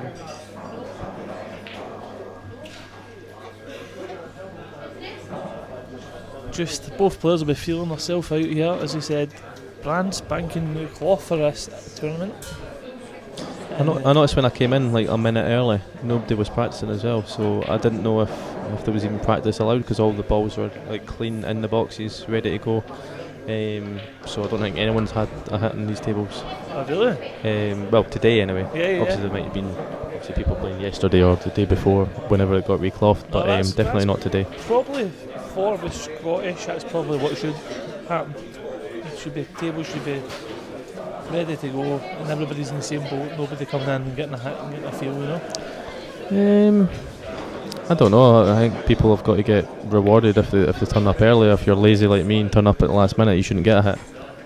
I mean, you're putting yourself at a disadvantage by not getting a hit. So. Possibly. The early bird gets the worm, as they say. That is correct.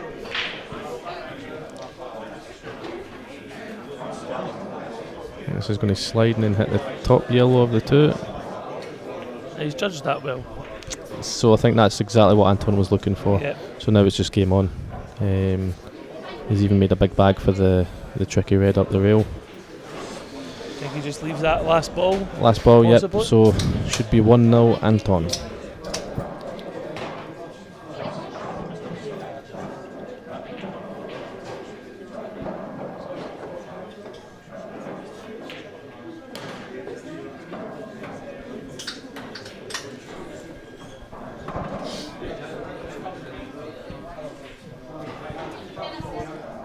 You can actually just pot this one on the left and then follow through and then play the one up the rail and play the plant in the middle. I mean, the one up the rail doesn't necessarily have to be your last ball. Yep. No, definitely. There's hundreds of options, some would say, here. But clearly one below the yellow is a shot, because that's probably the trickiest ball on the table. It wasn't even tricky, so...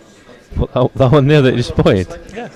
That was a great shot you just played down. Well, I mean, as every other ball, it doesn't matter where you're on the table, you could have potted it. But that one there, whilst he was on it, get it away, and that'll be. Well, Liam's actually 45 seconds ahead here, because he's already called the one to land on. He's just that fast. He's got a live sport betting up, and he's making dough, put it that way. So on the. Is the 3 streams on today, yeah? Oh, yep. 3 streams, yep. So we've got Kyle Weir versus Ryan Davey. So it's currently 3-2 to Kyle Weir against Ryan Davey. Andrew McPhee is 5-2 up against Eddie Cassidy. And then we have this match here right in front of us. And all of a sudden I've looked back and Anton's slightly out of position. Shouldn't be too much of a problem. Just drop it in the left centre and then leave yourself a cut in the middle and come up and down. I don't know how he's done that. He doesn't like it anyways. He's up and down as if he's Mark Fleming here. No, he's only went up and down 10 times, so he's not definitely not Mark. Right. And that's different, but a good shot. Unorthodox, one would say. Great shot from Anton. So another recovery. This isn't. I mean, obviously, you want to thin clip it and go round the back of the black here, but it might slide off the first cushion here. He's played it lovely. Lovely. He's definitely had a hit this morning.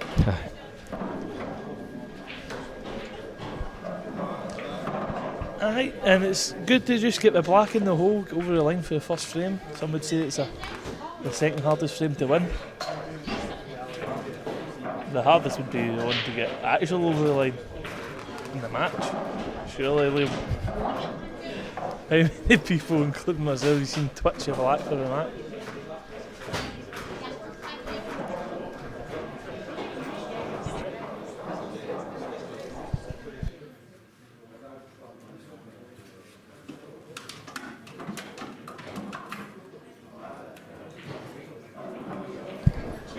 So, do you know much about Kyle Weir? Against he's playing against Ryan Davies, currently 3-2 up. No, I never heard of him. No, I don't care well. And he'll laugh if he could listen to this back. No, he's a really good player. He's only recently came on the scene. He plays from Motherwell area. He's been practicing with a lot of good players. I think he's played a couple of the money matches days in juniors. So, he's coming on leaps and bounds, and obviously even 3-2 up against Ryan now in the first round of the Scottish.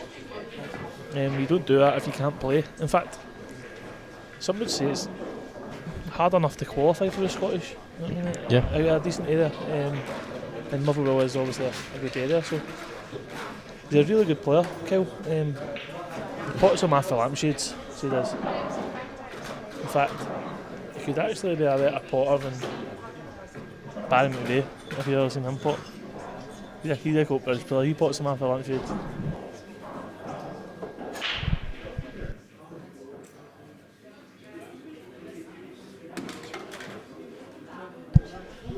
Aye, so Ryan's got a really good chance here for 3 each. But we're focused on Mark Boyle and Anton Reilly.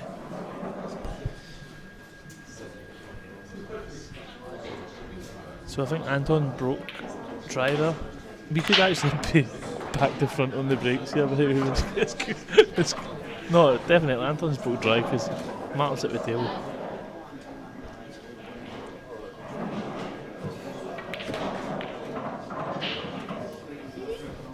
Try to burst out his worst ball there, but it's not came out too fortunate. Shot required. So the Yankee, does he slow down here, Liam, or does he play the free ball plant and stun through that gap?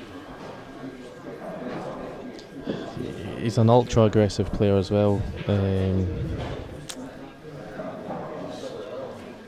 Now, would you be inclined to slow down here? So I'd need to see if how easy or how difficult the 3-ball plant really is. I mean, he's still got the cut to the left centre, the red next to the black, but I mean that sort of doesn't get you anywhere, to be fair. What have you got next? You've got the hanger at the bottom left, you've maybe got a combo at the bottom right, but that's just mental. I don't think he's got a lot of choice here, to be honest. However, if he does take on the 3-ball plant, all the yellows are just Dolly Partons. Aye. So, big shot coming up. It doesn't look to me, it looks as if the red over the left corner pocket. See what I done in the corner pocket? That's it.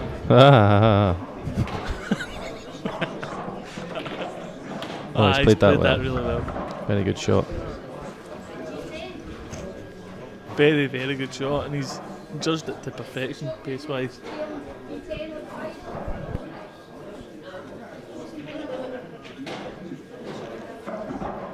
I think the top red of the two that are glued together goes, but I don't think the bottom one goes into the right corner. So he's going to have to take them in a certain order here. Maybe adjusting. Oh. With that camera angle, I thought he had a lot of angle on that. He couldn't pull that back there. I know. So I wonder if he can get through. No need. Drop. What were you thinking there? Running through? I know, if he was straight, just roll it in, and I wonder if it was naturally just to run through and it's just drop. But either or. Well, that's Sean McGiff's shot choices, ladies and gentlemen. Oh, just testing the cloth, testing the pace. Aye. I mean, as you say, I was finished first in the venue this morning, so 7-0, rapid. He's striking the ball confidently, as always. Look at that 9-ball looped bridge there. Oh man. Nearly missed that there. Look at the black. Sergio.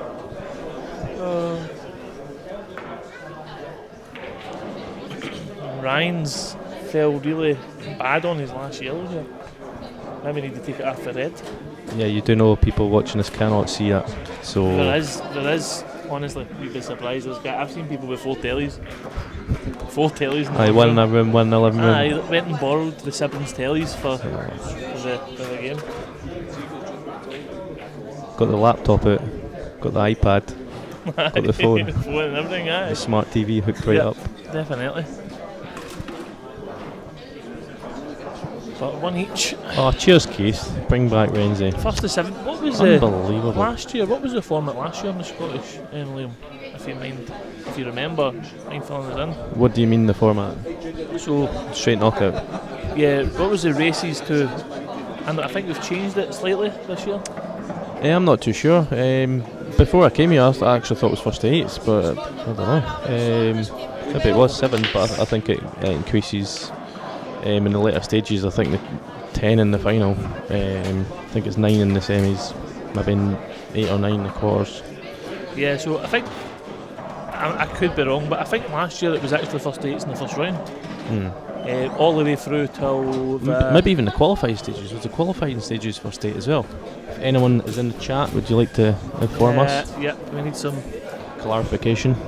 100%. These are big words for Sean here. Too big, far too big.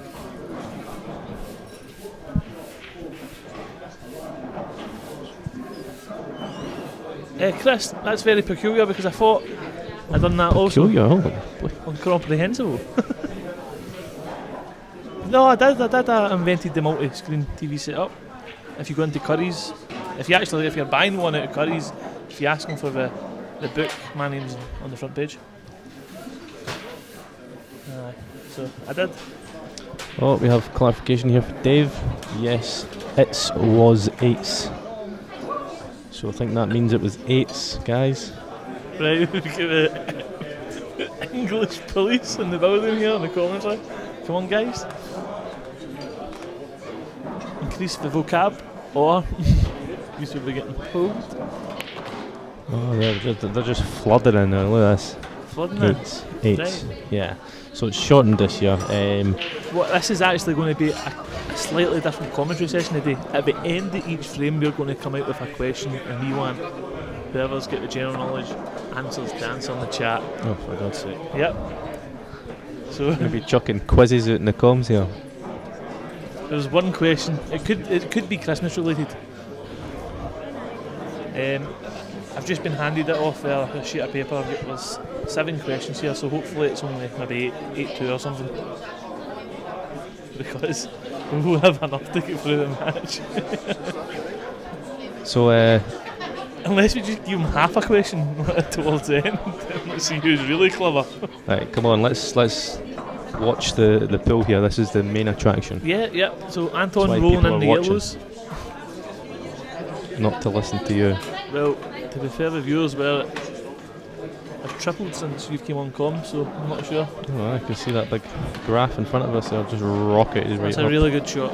Really good shot. Anton's played that. Lovely. So do you think to roll this in, nudge your red, leave himself in the top dancer? Yeah, to be fair, you could probably take either one next, depending on how the flick lands on this red.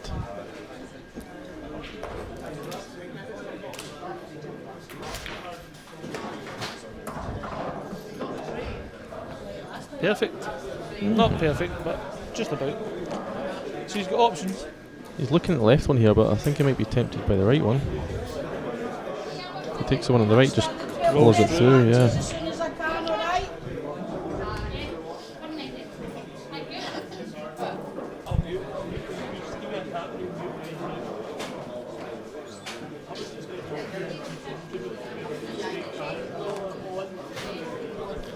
Right, he's taking the one at the right.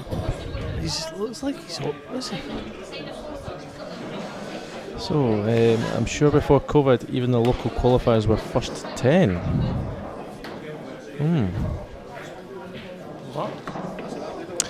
So what he's saying is the qualifiers for the Scottish back in like 2019 and beforehand, he says it was first to 10.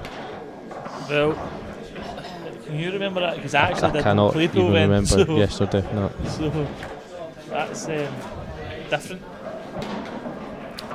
Pool-related questions, not Christmas. That doesn't exist till December. I think you're bang on, Andrew. Andrew Murray.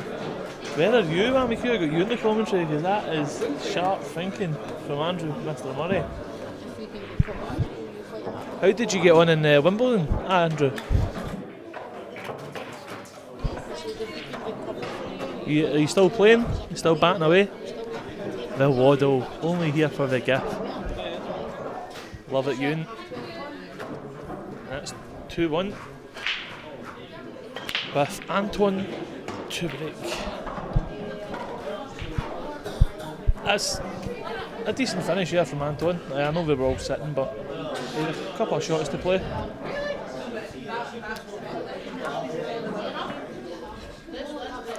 Ewan has only tuned in for the GIF. No, listen. You'll get the odd one that tunes in just for me, but Aye. the 98% will tune in for yourself. So Yeah, of course. Right, back to the pool. yeah, let's see if we Anton can. is cracking them open. Didn't hit them too good, but seems to have worked out okay. If he takes the plan on the yellows first, he's got a wee chance here. Yeah, I wonder if he plays the plan. I wonder if the yellow closest to the white will then go in the corner once he clears the traffic. Do you think it slides by the red? Yeah. Yeah, but I think the other yellow still be in the way to go directly in the bottom left bag, but it definitely does pass the red anyway. He's got to watch out the pace that he plays this at, kicking into that red. That might congest the other yellow at the right hand side. Chris, stop it, Chris. He's talking about Andrew Murray making a racket. Stop it. Honestly, we're here for the pool, Chris. None of these jokes today. And he's played that well. Good shot. He's played that ace. Oh, all the love coming in the chat. Hey. This is all we need. Roger that.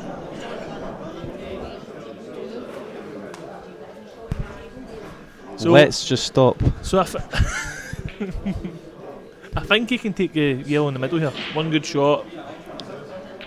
If he drops this in. That's me on now. I'll have to love you and leave you.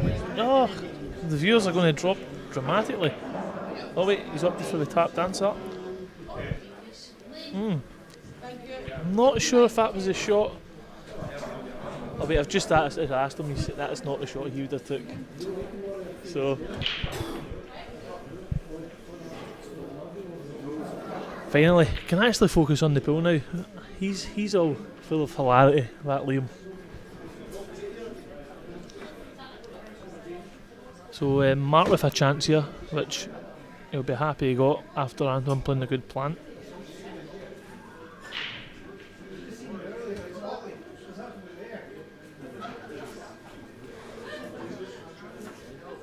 So you get one. I think the red, it's hard to see from the camera angle, but the red above the bulk line might go in the opposite corner bag. And if it does, I fancy Mark to play for that. Also the combo on these new cloths are easier than usual.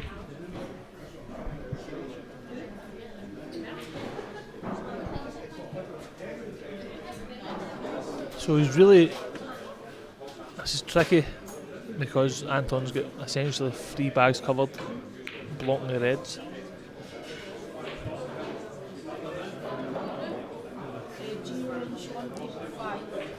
But if I think if Mark can get on the red at the bottom left corner, or even nudge it out, I fancy him to get these.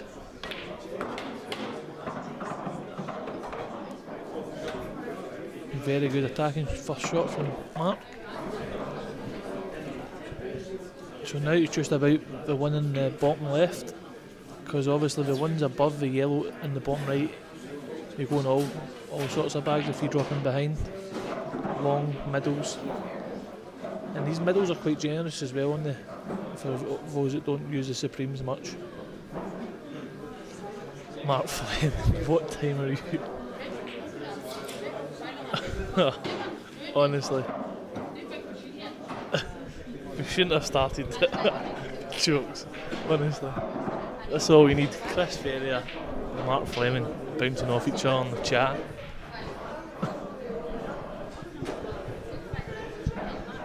Bouncing. I don't know if anyone picked on that one. I just kind of slid it in there, but aye. That's a good shot. So it looks plumb here just to. He's got options, but I don't know if he floats down cushion and nudges the yellow, because he's probably going to be on one of the 4 reds. Wonder if we'll try and nudge this. Nudge the red. And again, if he misses the red there, he's probably potting the yellow. So probably a lot more of it could have went right there than wrong.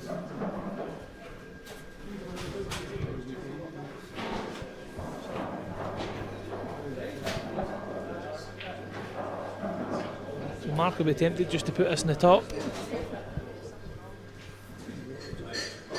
I wonder if the red on the black goes in the middle, on the black spot. So which he's looking at just now. And that will open up the full frame if it does.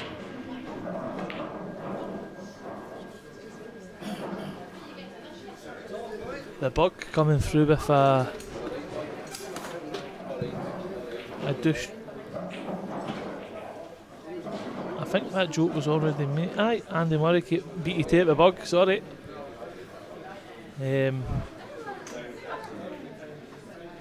I'll let you off that one just on the fact that you maybe didn't see the comment.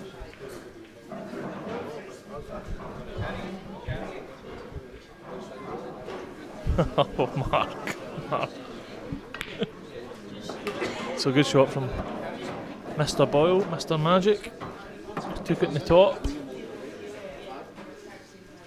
And it looks good here. It'd be handy if the red, if you can hold just for the red. Might need to take it in the top so you can get the angle for the one in the middle.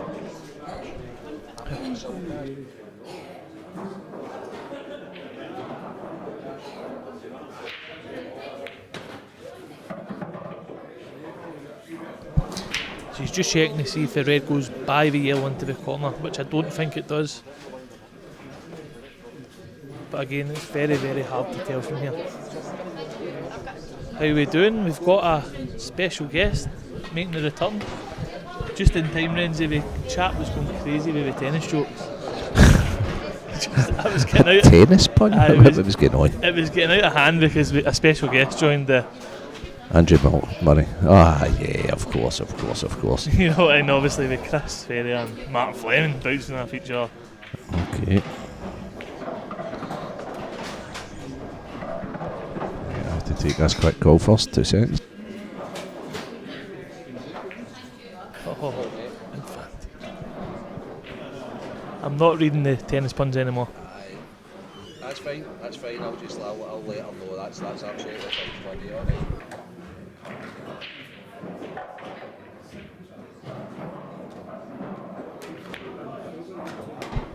Lovely. It's fine, I didn't check them. Great shot.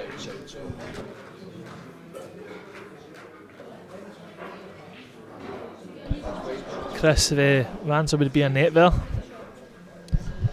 A woman standing in the middle of the court is called a net. Okay, so these tennis jokes, right? Okay, so back to. Yep. So Mark's actually took a very, very good finisher, top quality. There was 3 yellows covering all the balls in 3 bags, and he's managed to somehow dig out a finish. So, Yvonne, if you're listening, is that better?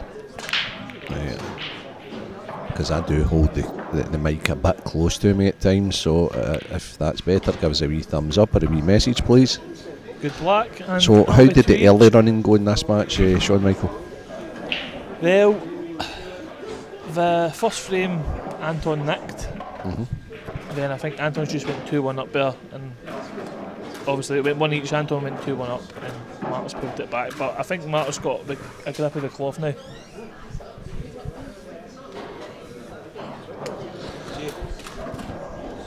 So he's took out a very, very integrated finisher with a lot of good attacking shots, and he's been solid in tight spaces. So I think he's got the cloth now. So it's all tennis puns then. Is Mark drinking juice over there? No, that's that. Sean Michael, if we're doing tennis puns, juice is when it's like 40 all. No, it's okay. No, I told them no more juice comments because they already do them. Right, okay. So I'm a bit late to the party here. Okay. So there's that thing that I would like to change about black ball rules, Sean Michael. What's that? I would like the 8 to be respotted in that situation. I think we've been over this before. I know. Instead of having to reset them all up, they 8 get spotted again. And if your few balls still in play and you've spotted another one, you just carry on. If you're dry and the 8 ball's the only thing, it gets What's the rule? respotted. Obviously, the rule on that when Renzi, if there's a ball on the spot again, is it as closest in the line to the ball cushion? Yeah, just the same as it would be if balls come off the table, yeah. mate. Yeah. But I seem to be in the minority when it comes to that. People just like resetting them, and that's just the way it goes. So 2-2. I knew this was going to be a good match. This is a tough starter match for Mark Boyle. Oh, definitely. Anton's dangerous against he's more than dangerous because he's very unpredictable, even the way he goes about finishes. Anton's one of the hardest guys to commentate on. Yeah. Because you'll say, right, okay, he's going to be on that set and he's going to go in that order, and he goes a completely different way. No, and still gets him. Definitely. But Mark's a good break from Mark. Obviously the Reds are juicy. Yeah. Pretty. He's still at it, yeah. So. There, Andy Murray, he'd like that real change. Okay, Andy, ideal. I think a lot of people wouldn't mind it because essentially, how many times have you got a black off the break? Yep. And you maybe even get it twice in a row when you break dry. Remember Mark Fleming as well. Big Mark Fleming. One of the new IPA pros, he would like it implemented. Okay, Mark, that might be one of the first things you do as an IPA player. Mark, IPA? Who's seen that coming? Nah, probably not many people, so... Anyway. Good shot from Mark. Essentially a stun run through type of thing. And these are the things that... These are the finishes that you have to get and actually separate them. Yes.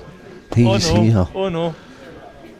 Now, let me find out. A celebrity's just walked in. A celebrity has just walked in. We'll introduce you to him very soon. He's shaking his head.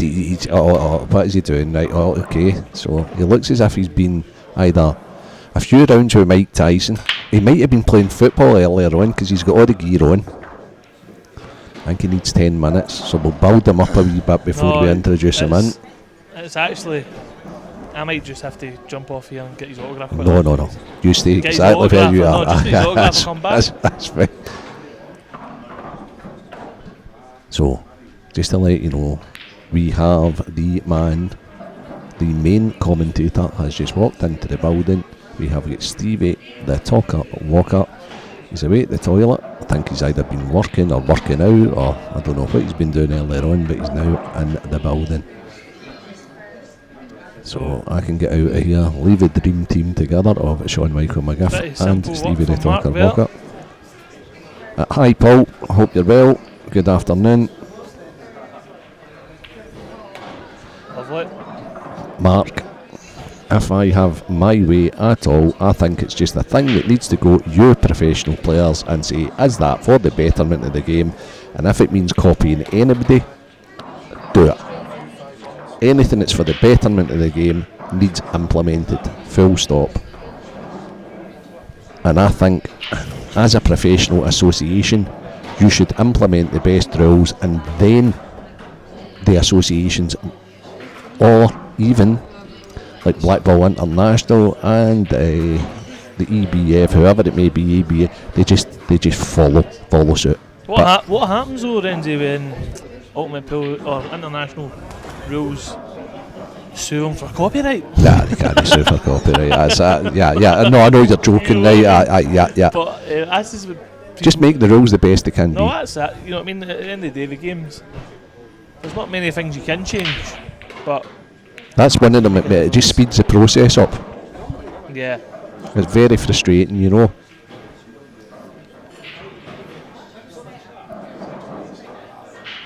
So he's actually crunched in very well, Anton, but he's been unlucky with the way we've landed there. But I think Anton will go for these, and I think he'll go for them on yellows. Yeah. Yellows. Yeah, I think that's what he'll do. I can't see him ducking Shawn Michael. But do you think yourself? I think red's only bad either. Like if he rolls this one down the rail, yeah. he's got I don't know if he can just then play the red into the corner and get his 2 bad reds out. Okay. So he's got options. I But think he'll play the yellow into the bottom left and maybe play a wee screw into the red. And then I think he's only got to worry about... No, he's going to duck safe with the looks of things. Okay. It's not easy. I mean, it's okay. Not like him though. No, Not like him. And we said that the first. So the yellows are big favourites now. Yeah, it's a bad yellow out. But Mark's got to stroke one in. And I think he'll definitely pull the trigger here. Mark. Yeah, Dave, that's fair enough. Just get rid of the total snooker altogether. Just make it like 9 ball. Again, probably international rules that you have to hit a cushion after contact, and that gets rid of that rule altogether. That you snookered yourself deliberately. But honestly, that's just such a... Well, that's a good rule. I can't talk yourself. Yeah, but I mean, it's like... have you ever deliberately told yourself, Sean Michael? No, but I've been playing this game for years, and I've never deliberately told myself to, So I think that happening is like, yeah. Was it even just easy? I'm not so sure that people would do that, Davey. Maybe. No, I don't think. But what it maybe means is, see if you do run at a position, should you get the... How many times would you really be second favourite if you couldn't come after 2 cushions and sit on a ball? Yeah, no, I get that. You know what I mean? So it does increase maybe the... I think is he on the one to the bottom right here? I think he might be on it. Oh no, if it's touching it, he won't be. I don't think he needed to play it like that though.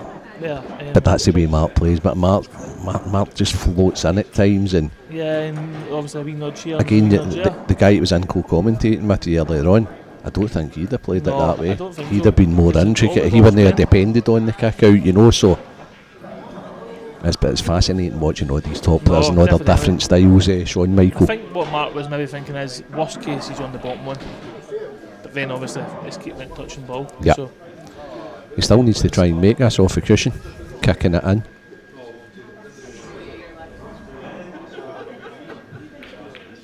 Just like that. Perfect. And he's judged that well because with new cloths and stuff like that, it's not the same as... They hurt you more, don't they? If you're sat in your seat, you think, oh yeah, I've got a wee chance here. And then the big players just produce the big shots. Massive shot because Anton would have probably got the reds had he missed.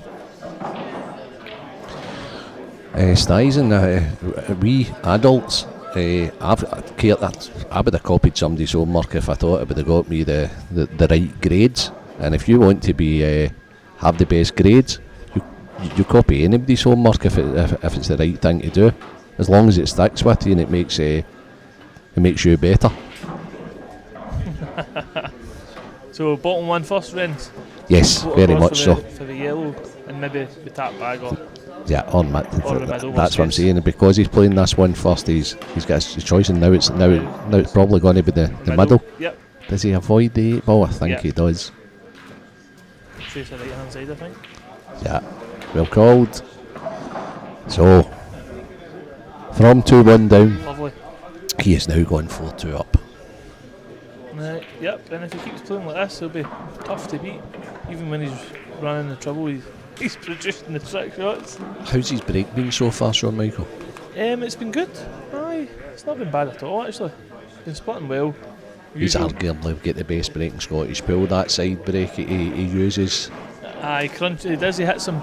Obviously, I've seen a lot of people asking, how do you hit them so hard and keep the weight in the table? Because I know it's not easy to do from the cut break.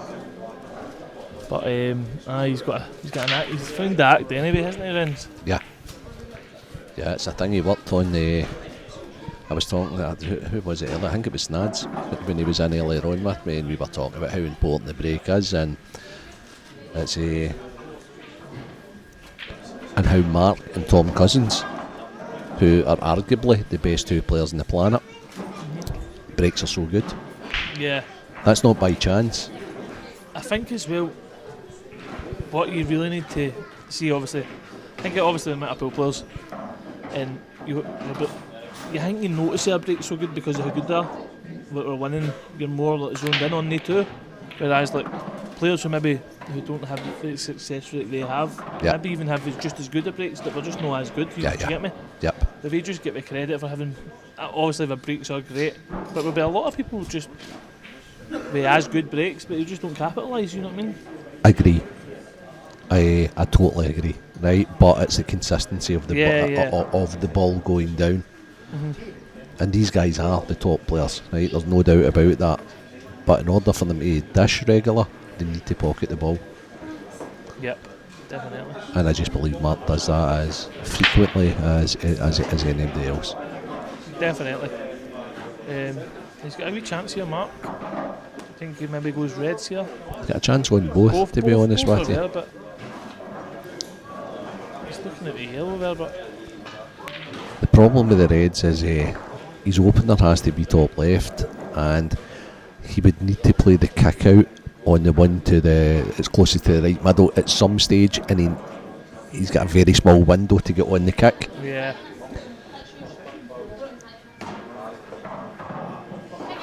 And that is why he's taking his time. I know I keep repeating myself when I'm in this commentary area, but this is where, no matter what discipline, whether it's Moscone Cup, professionals, best players in Scotland, they always take their time on the opener. Yeah, just to get their thought process and their pattern right, you know what I mean? If they get that, yellows, yep. I think he'll stun by left side, obviously he's looking at the Reds. He's now looking at the Reds, right, okay, so what you've seen very Screw back quickly. and get on his bad one and now. Nope. No. So originally I thought the red beside the yellow, obviously you get such an easy connector to get on it for the kick, but it's whether or not if he can play it in a way where he's topping through off the kick so he lands on the ground. That's exactly what he's looking at now. So he's actually taking his time, he's sussed it, he's playing this in, he's going to play the one into the right corner to kick the bad one out next. So he won't actually be he'll be wanting to kick the yellow, because he'll just see him. Well, he wants to come forward here for the red, it's closest to the 8-ball spot. Yeah, but I think he's wanting to nudge off the yellow and open the red to yes, the back. yeah, of course. Yeah, so it's just a slight nudge. I think he's came a bit straight on it, to be honest with you. But he wants to just slightly touch the yellow here and still get the white ball to go forward so that he's connecting to the red that's closest to the 8-ball spot. Shot. And if he's not, he looks perfect, to be honest with you. And that's what I'm talking about. Like, that's why he's took so long there.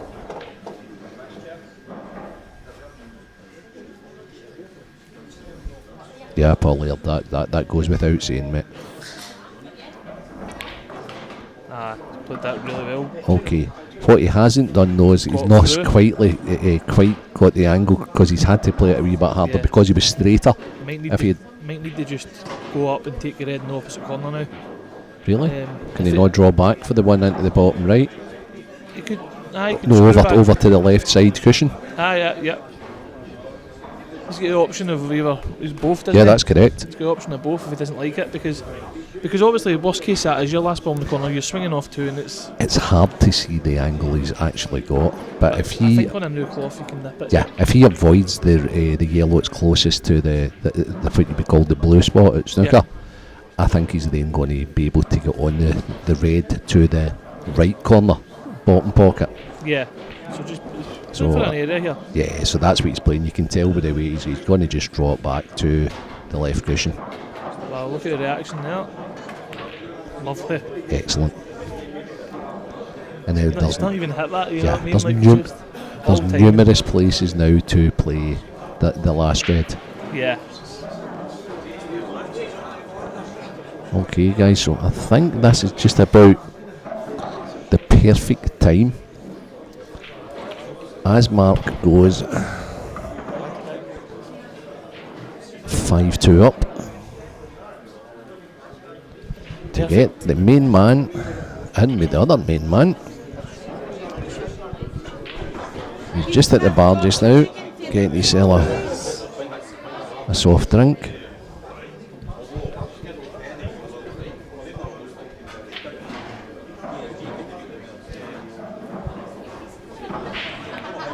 Clinical. If you notice, Mark, as well, I don't know if many people have noticed, seen the bigger shots. Yeah.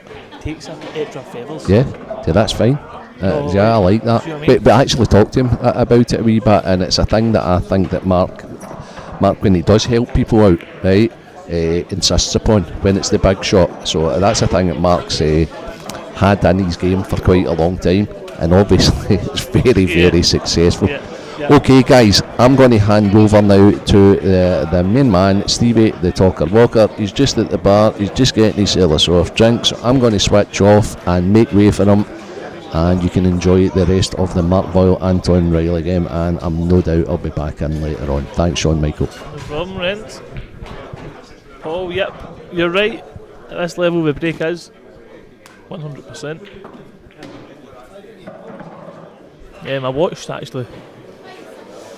I watched Mark play a game down in, I think it was Newcastle, against a lad called Greg Davis, and he beat, I think Mark lost 8-0, and I think he went in half in the break 4 times, or broke dry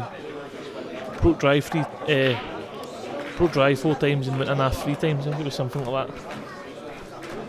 But his break was rotten, essentially, and that's obviously very ironic coming from one of the guys who's got the best break in the game.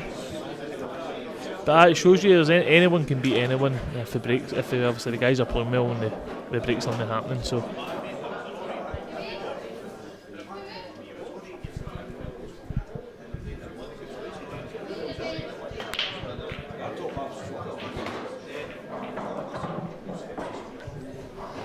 so Mark at the table again, 5-2 up, 2 shots, ball in hand, behind the bault line.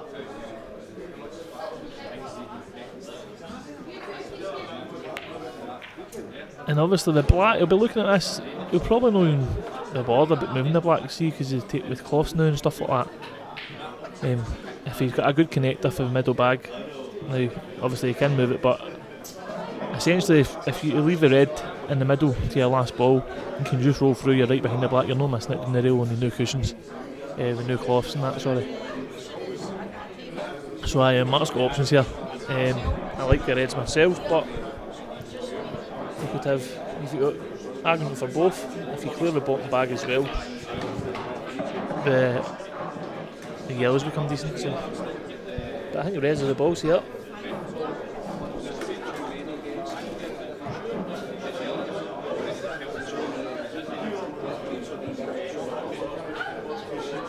Just wants to take his time, make sure he's confident in his pattern.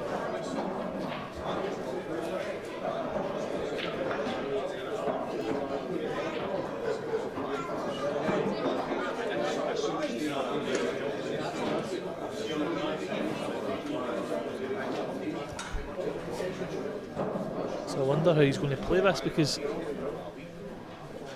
he'll want to clear the 2 at the top right after this shot.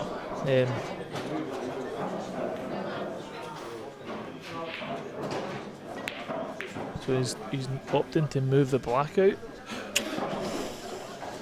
which is okay. It's actually landed okay, because the red, that could have went wrong, as I say. Like, the red could have been a wee bit more tricky on the bottom rail. Still fancy me get these, but I'm surprised they moved the black there.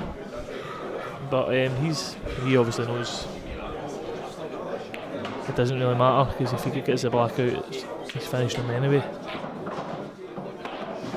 So yeah, perfect. 1 up the rail, come back, probably take the 1 in the middle bag, for 1 in the corner, 1 along the bottom cushion, float up, then come up the line of the black spot, take the opposite red in the corner, out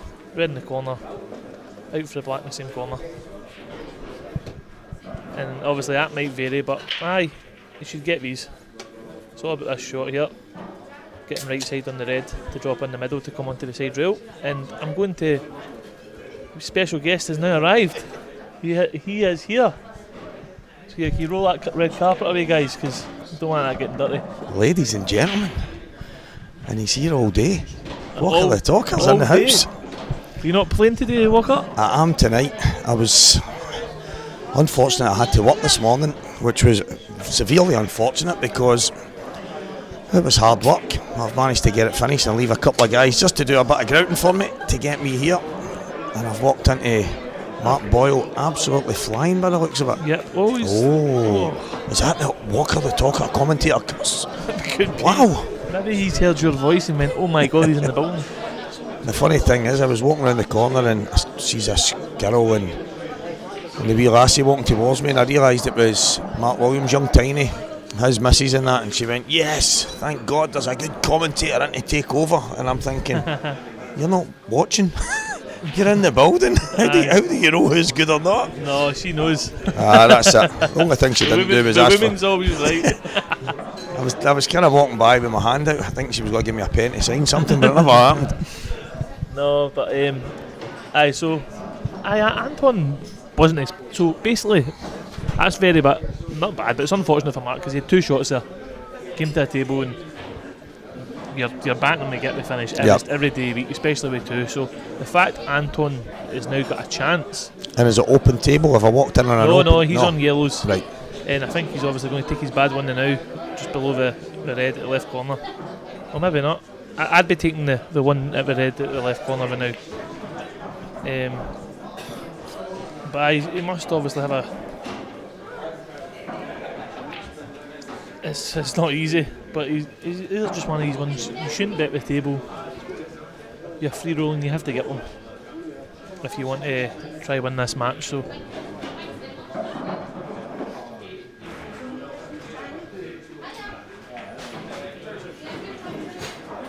the thing here is, knowing Anton as well as I do, these are the kind of mad finishes he sometimes gets, and you actually hear quite a lot. He did one at the last weekend at the counties, and someone said that's one of the most Anton finishes I've ever seen, and he's just one of the guys that takes out some crazy stuff. But so he's played that top cushion red to try to open the bag for the yellows to the corner that's tied up in the left corner. So obviously his plan was drop that and get on this and then try somehow getting one of the yellows to the top bag. But he's not played it great. It's not terrible. Mark's got a bit of work to do, but if this red, he can play the red off the red to the corner bag. Unless it goes clean. Just take the bag. Mark was always just taking the bag there. Very controlled. So let's see if Anton finish now. We were talking about Stevie. 7. It'd be interesting to see if he just digs in here. Nope. Yes, it's the singing barber. So Anton opting to pull the Anton trigger. Yes, that's him. And Scott Dunbar is 3-2 down to Alan. 3-2 up. Sorry, to Alan Saunders on the other stream table, and Kyle Weir and Ryan Davey are 5 each. So I think Ryan Davey took a massive finisher to get it to 5 each. He was 5-4 down, and now Kyle with a chance. Pretty simple to go 6-5. Anton still not known. So if he is pulling the trigger here, there's an argument for taking this long and actually nudging out your 2 balls, but I can't see how you can finish this. I cannot see how you can finish this. Off the red scoop. So I don't know what he's... so he's... If he'd have got that, he'd have actually had a chance. So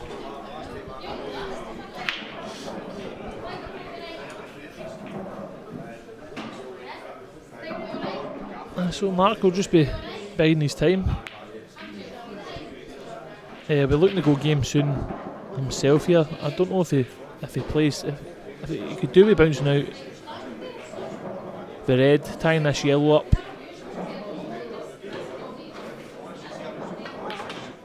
Oh, he's pulling the trigger.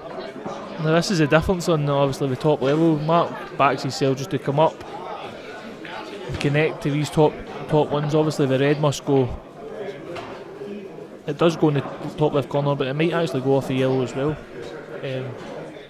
Worst case, so that should be 6-2 for Mark. Just get himself a nice angle on this red, probably come low, bring it off too. 1-2. Perfect.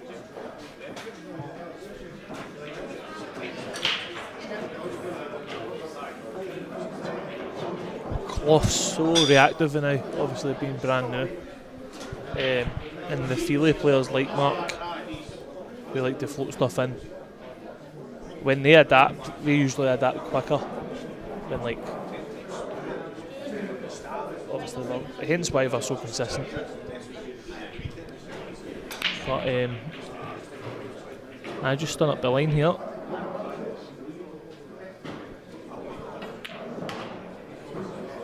Slow down, perfect. And they'll just pop across off the side cushion.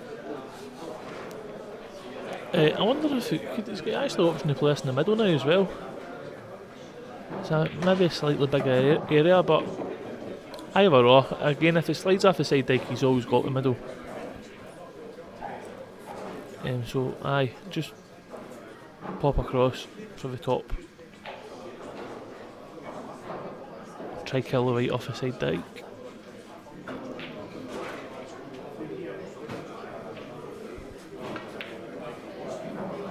Perfect.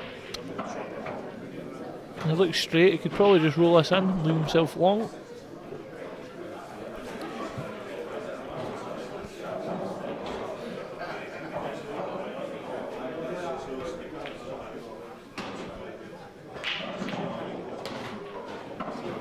He bites on a shoestring.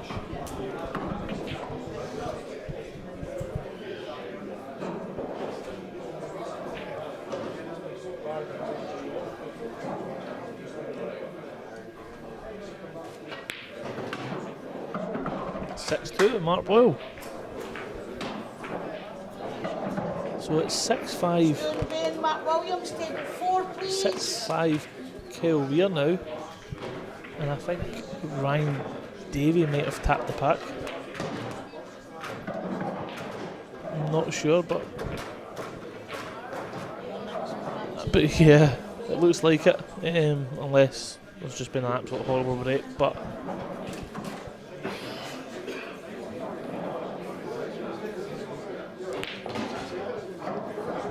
so Kyle on the hill against Ryan Davey.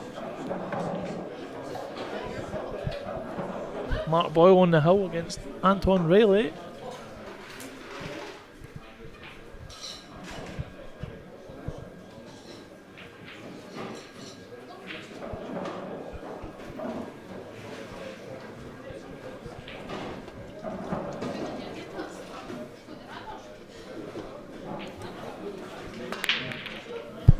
Sorry guys, I didn't run out in these there. I just had a couple of fans want to shake my hand and give me cuddles, and somebody actually bought me a glass of ice. Don't know if they got it for free, but it's appreciated. So a dry break from Mark here. I don't know if I'm right in saying, I'm sure these were races to 8 last year in the early rounds, but it's been changed. No, is that right? We were talking about that, yeah, and that's what I was under the impression also. No, it definitely was. So Anton, I don't know if he's going yellow here, he could have took the one up the rail here and just nipped it, stunned back 2 inches. Which then would have given him a lovely angle. He bought the one in the corner, nudged the top red. All the yellows are out, and obviously you just roll the yellow in the middle. So you must see something different here, unless I don't know obviously what his plan is here. Yeah, he's going to have to move. I wonder if he can do it right now. I think that's what he's thinking. Nip this one back. Which means he's leaving. Aye, didn't think it was on. So he was actually wanting to leave his top left yellow to his last ball. By the looks of it. So he might need to go into it now again. I don't think he's got the angle though to. No, he's. The mad thing for me there, I actually thought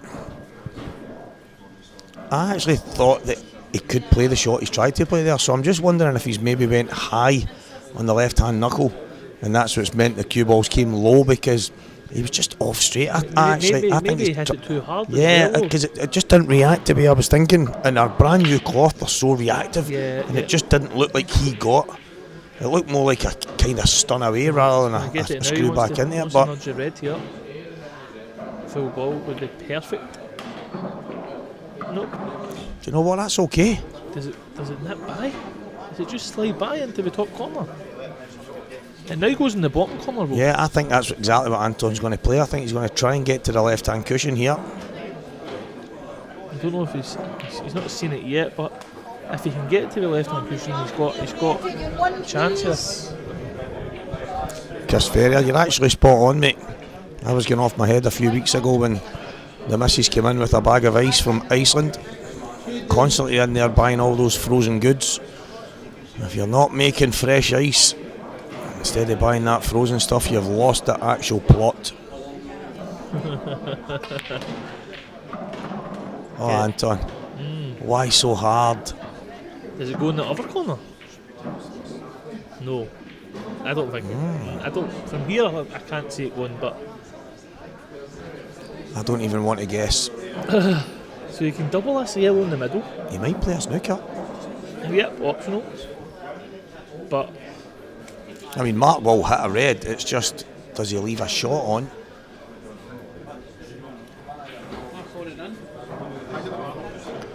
I'm just thinking, I don't know why. Obviously, I was talking about ice here, thanks to my good mate Chris. And then people say, is that dry ice? Dry ice? I prefer wet ice. it's some of the mad things in the world. I prefer saturated blocks. Thank you very much. So I think he's going to opt for the snooker here, Stevie, because Actually, I think he has to. he's got the cut back on the yellow as well and hold off the red, to be fair. And I just tapped it out. Mark will just any hit that doesn't open the yellow up. I don't think, let me see. I'm trying to see who's on next on the TV table. And is this the TV table is 13, I think. And it looks to me like is it Andy Armstrong and Ross McInnes? We'll need to change that. We'll get that changed. I'm not having that. There's much better matches here. There's another one I'll sort down. that out. Who's that? George Fagan, Billy Stirling. George Fagan, Billy Stirling has been given a table as well, but I'm not 100% sure which ones are the TV Tam tables, McCallum guys. and Colin de Swockett, But I Pocket de think- Swockett. I'll have a wee look and I'll let you know, but it does look like the ones that are already marked down are usually TV tables, so it could be one of those games. So, four left. Like white balls flying about all over the shot, and it's the same table all the action happened on the last time the event was in here. Yeah, there's been some action there. We're going to have to get some ropes round that table. Good thing it was. So basically, what's happened here is obviously Mark's coming out the snooker. Just nudge this. Oh, is it? Oh, he's opened it up. Has he opened that up? It Now. goes. I think it goes now, Stevie. I think you're just stopping the white and you're just nipping the bag. Yeah, it looks absolutely perfect to me. And so what's happened on the other table is Kyle Weir went 6-5 up on Ryan Daly and Ryan Davies tapped the pack. Then obviously he's in massive control. He's hung up basically the bottom bags and he's basically saying I'm not going out without fighting. Fair play to Kyle Weir. So, I know a bit about this boy. He's kind of... This is a funny thing now. Everybody listening, well, I think will agree that it's utter nonsense that you've never lifted a pool cue or a snooker cue in your life and you just walk onto a table and you're brilliant. I mean, you can maybe have a bit of natural ability, but there's an element of practice and technique and stuff like that, and you go, I'm actually alright at this, I could get good at this. You still got to work at it. So he walked into juniors and I was speaking to Derek Welsh and I says, who's that boy? Looks like a good potter. And he says, yeah, he just started playing last week. And I says, what do you mean he just started playing last week? Just say he's 25, 30, I'm not sure exactly. And he says, no, he actually played for the very first time last week. And I'm like, No, he didn't. No, it's like there's I pool get tables. told they walked in and hit a ton or something the second day. Mate, it's some of this, and I said, look, there's pubs in every pub's got a pool table and all these different. I went, he's had a cue in his son. He's maybe played snooker when he was younger, or whatever it might have been. No. This is the first time he's ever played, and in the space of maybe 8 to 10 months, he was going out and playing Derek for 20 quids here and there, and Derek was always kind of beating him, maybe losing the odd one because it was averages, but now seeing him in the Uddingston A team last week, and now 6-5 up in Ryan Davey in a Scottish Championship. If he did walk in and lift a cue for the first time 10 months ago, I would love to know what that guy is, what that guy's taking, what's in his cupboards. Aye. Because I would buy some of it. Well, I seen him play a year and a half ago, and he was okay. So, but that wasn't 10 months ago. So. No, well, I'm saying I've maybe just now my time scale's maybe slightly off, but no, I know. Just in the general sense of just over the last while, maybe it is maybe over the last year, 18 months, but. Yeah, no, I think, definitely. I'm probably thinking in the sense that when I'm in the team in Motherwell, I've not been most of this year for different reasons. I've just not managed to get there, so I'm probably discounting the time that I've missed there. But I just think in the grand scheme of things, he's come out of nowhere. Aye, he has. No, he's definitely. I said that he's improved massively, and he's a fantastic potter, fearless. And he's what a scalp that would be. He's obviously working against Ryan, who is no mug. No. Playing actually very good at the moment. So yeah, that'd be a massive upset. I don't know if you know, Gio beat Scott this morning. Did Gio win that match? 7-1, 8. First of 7-1 it was. I think the breaks went in Gio's favour and he capitalised and everything. So yeah, I'll have a wee look back at some of the scores.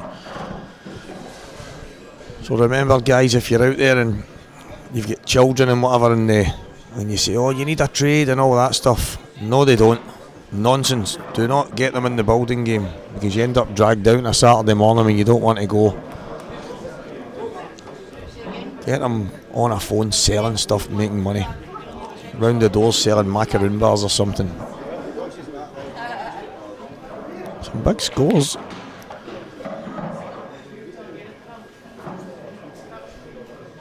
(7-1) Gio. George Payton Senior. He beat Ian Davis. Pete Smith, he won his match. Mark Williams won. Andrew McPhee. Norman Young won. Graham Ray won. He beat Danny Turner 7-1. Must have played well, because Danny's been playing a lot. Stephen Hepburn victory. Gary McLeish and Kevin McLeod. All big results. 7-1, 7-2, 7-0. Yep. A lot of good stuff.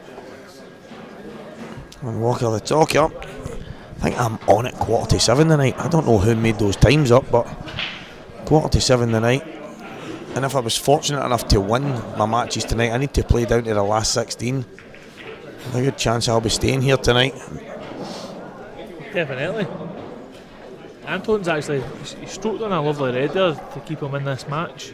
He's got work to do here. He needs to miss that yellow at the top. Round, 3 cushions. Oh, he's played that so well. Wow, I don't know if he's played that. But oh my skid off God, the top cushion. But Mark what Boyle, a shot. I'm watching Mark in the distance, and he's giving a little tap in his leg. Show of appreciation. Anton's going to play into this red here, do you know? Can you not drag it in the right hand side?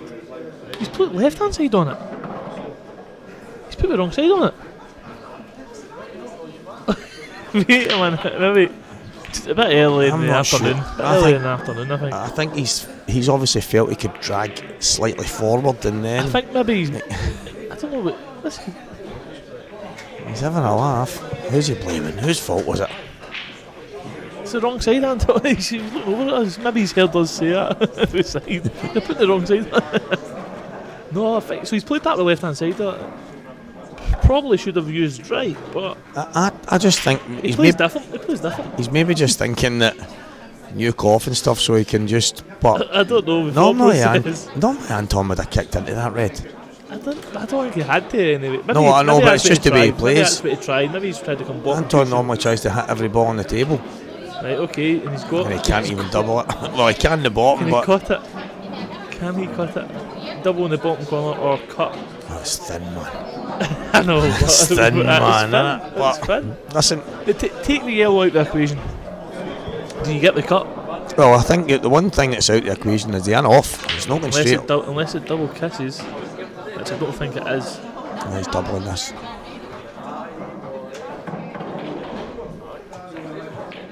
Nope. Well, this match is a spectacle is about to come to an end, I feel. I think the cloth has caught Anton out here in this match. Brand new, slidey. But that double, you usually get that double as well. Yeah, I think, I mean, when they don't listen to me and McGoldrick's, and I mean like the guys that play in there and stuff, Anton could have been well prepared for this today. Yesterday, little spray, little polish of the cloth, balls zipping about everywhere, skidding all over the place, and he would have come in here feeling right at home. Mr. Sheen. But he just hasn't done it. He's Are you walked out the sponsored with kitchen. Mr. Sheen there, Stevie? Yeah. Well, you would think so with this shiny head.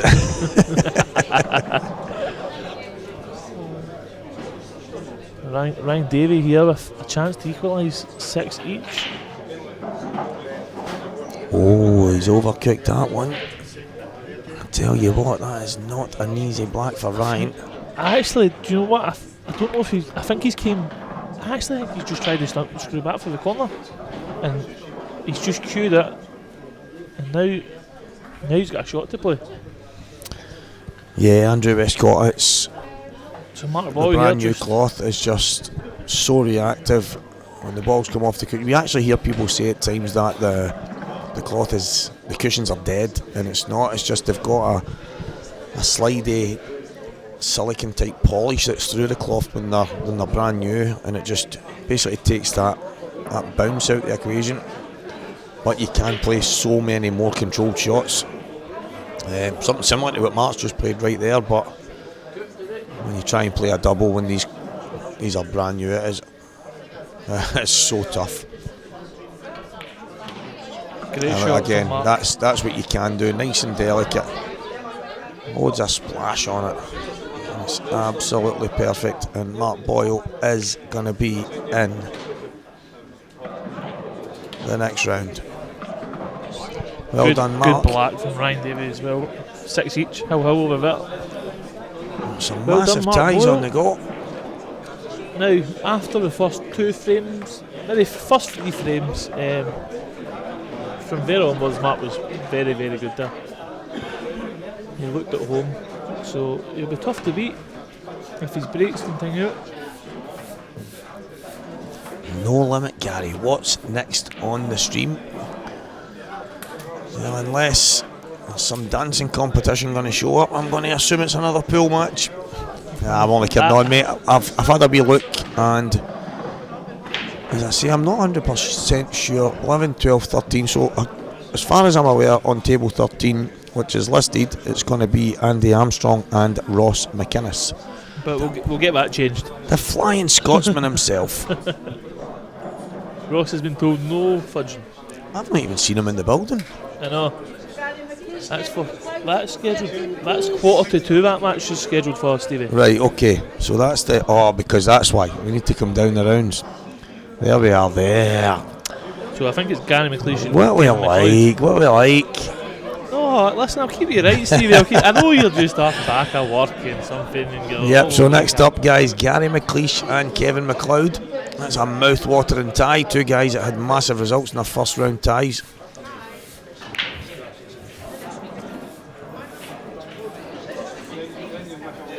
Well, Gary McLeish beat Fred Williams 7-2. Fred playing some good stuff. Ryan Davies broke dry here in this decider. Wow. And the balls have split. Lovely. Kevin McLeod beat Stuart Schofield 7-0. So these 2 guys playing some good stuff, and they're going to go head to head on the TV table right now. Yeah, Gary, it is Mr. McGiff sitting next to me right now. He's currently commentating on a match on a different table. Well, listen, it's better than commentating on the ghosts. What do you mean? Did you just miss that red there? Looking at the table, it is absolutely pristine, absolutely beautiful, brand new cloth, thanks to the Players Lounge. Santa always goes out his way to make sure these tables are pristine for these events. It's brought to you by Belhaven, live on Scottish Q Sports live streaming. It is a Scottish Championship, and I'm Walker the Talker, joined by Sean Michael McGiff. Biggest event of the year. It is, and I've still to play, guys. Hopefully they keep me in a table hidden away somewhere. Make sure he's on the stream, and I'll comment. I'll do what Walker does to others. I'll commentate super loud, so you can hear the wrong shots I'm be shouting out. You're like, that's the wrong shot. Shall we go? I remember doing one of the IM finals, and it was Liam Dunster and Gibbs who were playing, and so Matt Boyle was in. He was in with me, and we were having a bit of fun. And Liam's walking around the table, and we're kind of thinking Liam's just taking a bit of time figuring out his shot, and he stops and looks round and heads towards the DJ, the commentary booth, and shouts, "Okay, Stevie, tell me what to do." And I'm like, "Oh no, can he hear us?" But then he said he was just meaning that I said to him after, "I apologise if we were talking too loud and it was putting you off." He went, No, I couldn't really hear you." He said what it was is I didn't know what to do, so I just thought the commentator seemed to always know the shot, so give me a hint. But in that instance, I can't even remember what me and Mark were doing. I know. We got all sorts of donations that night to help fund the commentator, who at that point in time was doing everything free of charge, and then YouTube took 70% of it or something. Mental. Frightening. Mental. They took 35% for themselves and 35% for royalties or something like that. Absolute nonsense. So Kyle on, is he on? Oh, what? Oh, wow. Erratic. That's madness. And I thought he could have just cut the red to the corner there. But the thing is, so guys, obviously you can't see it, but Kyle Weir's had a chance. Ryan's broke dry. He's had an opportunity, but he's run out of position. Really good but opportunity. Then he's just went down and there's a red. It didn't actually go. He's tried to smash it in 100 mile an hour. He's gone and off. But even if he just puts the cue ball on the bottom cushion, he leaves Ryan with not much of a shot. So I think what's happened there is maybe a bit of frustration, but the fundamentals have just went out the window, and he's just thought. So Gary, I'm going to assume you told Sean Michael it was a race to 7. Last year it was a race to 8. I remember being in the qualifiers and they were races to 8. This is a good story while there's nobody on the table. I was playing John McGinn. What is it? Who's this? Oh, is that Gary Simpson? Right, I'm playing John McGinn and I beat him 7-1. But we weren't on Q score at the time, so I went away. Someone says, by the way, Stephen, it's a race to 8. And I'm like, well, I've beat him 7-1. And so I've not said a word. I'm like, John, you're out, nothing's going to happen. And then someone told John, by the way, Stevie Walker's robbed you. It was a race to 8. John McGinn then contacted Ross McInnes, Vaughan. He was speaking to Paul Corrigan. He was going crazy, wanting that frame played. And I think Ross ended up in touch with Pop. I think Paul spoke to Ross, and Ross has said to him, well, who was it? And he's gone to Stevie Walker. Stevie Walker's beat him 7-1. He's went, tell him he's out. He's out. And then I've walked in and he's like, Stevie, we're playing this frame. He had a table booked and the ball set up to play that frame. And I said, you know what, man, I'll have a hat with you. And I beat him 15-1. And he walked over and shook my hand and went, you're through. I was already through. He actually wanted to play that one frame, and that's when it was to 8. But I don't know what the reason that they changed back this year. Obviously, maybe times or something last year, maybe it went a bit over, I don't know. But I think all the first round ties are to 7. Is this to 7 as well? It's 7 till the quarters, I believe, and it's 8, 9 and 10. It must have been something to do with time then. It must have ran really, really late last year, I can only think, because why would you take it? It was the first time, I think that's the longest the races had ever been. In a Scottish was 8, and then they went back to 7 this year. So yeah. So this is Gary, McLeish and Kevin starting out. So Kevin to break. Kevin 10 McLoud. Jumping about Kevin Cloud 10 what? He's jumping about with the old Netherlands top on. I'm going to suggest he's swapped tops in Malta and he loves the fit of the red, white and blue. Probably.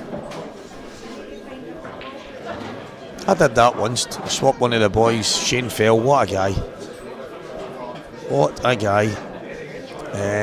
He's from Australia, and we were in Cyprus. Had a great time. Got on like a house and fuzz. One of these good guys in the game, and he's the only guy. I mean, the Australian top was minted.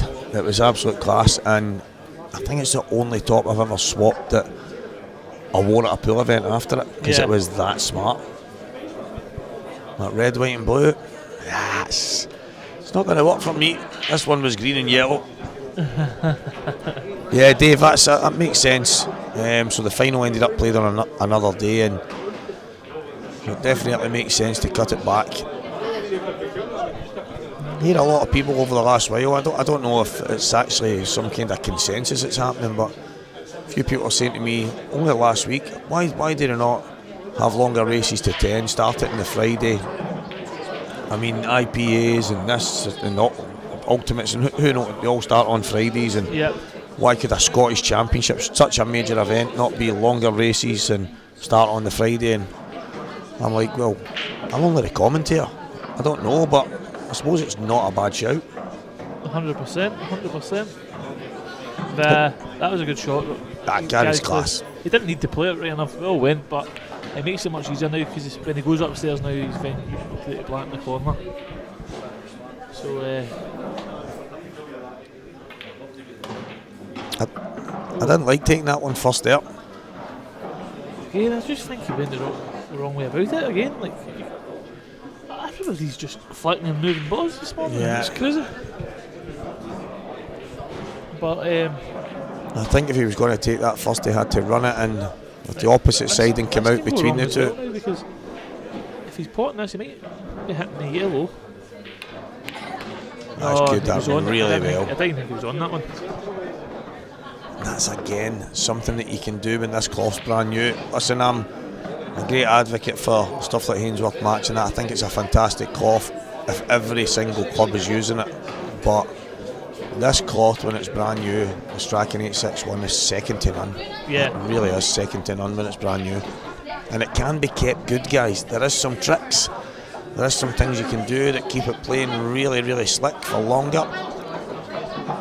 Nobody wants you to know that, though, because then you wouldn't keep getting new cloth. Yeah, no, you can. The trick is Mr. Sheen. Stop telling people I was going to make my own bottles and start selling stuff. It just does black. He's took his well. Ran out of position twice, but And I think even now he was wanting to be a bit higher, but he was just taking the top. Listen, he's playing well. He's struck in a couple of big balls there, so shows confidence. Yeah, he's opened up with a 7-2 win over Fred Williams. Do you think, has he beat him already? Yeah, he beats Fred 7-2 in his opening match. That was quick. So do you think, Stevie, coming into this event, when you start slamming balls in like that, do you think the cloth gives you more confidence?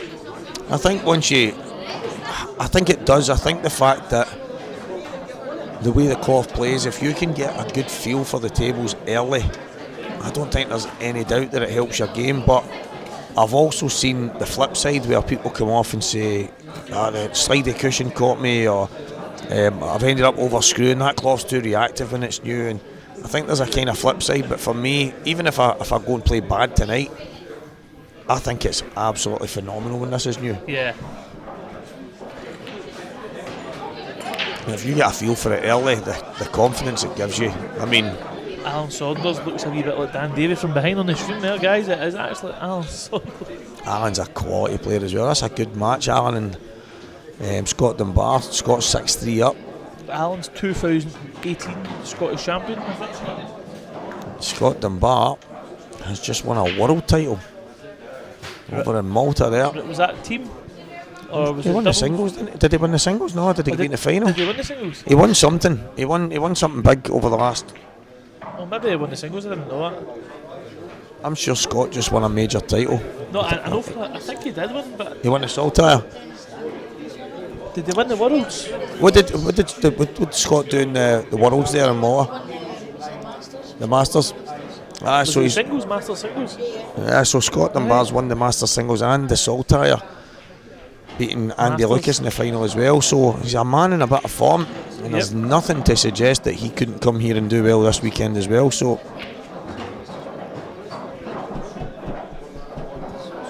Ryan Davey. Information just given to us about Scotland Bar. Well, 2 Stevie titles. do that. I just put a bit of doubt on him. 2 Masters victories in the space of, I think maybe in the space of a week or two. And one was a world title, an individual world title, and a Saltire Masters event. So Scotland Bar is definitely a man in form. He's 6-3 up on Aaron Saunders right now. Let's see if he can do it to the under 50s. Exactly. Ryan Davey, A couple guys, of young pups got on him. on the other table is on a black, 3 inches from the pocket to win. Massive finishes took here. Yeah, massive. Kyle Weir ran him really close. He was in with a chance of winning himself, but Ryan is the one that's through. Back to the main table, and Gary has just given Kev a chance to maybe bounce back here. It's actually some going, in the space of a couple of weeks, guys. Scotland Bar Masters world champion in Malta. Brilliant. Any title's a good Yeah. title, and obviously world's Masters. It doesn't matter what level, what age. It's a great achievement, isn't it? Declan Molly, Mark Boyle, table 13, please.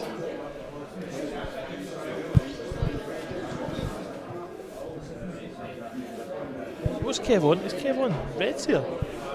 11, sorry. I think he's on the Reds.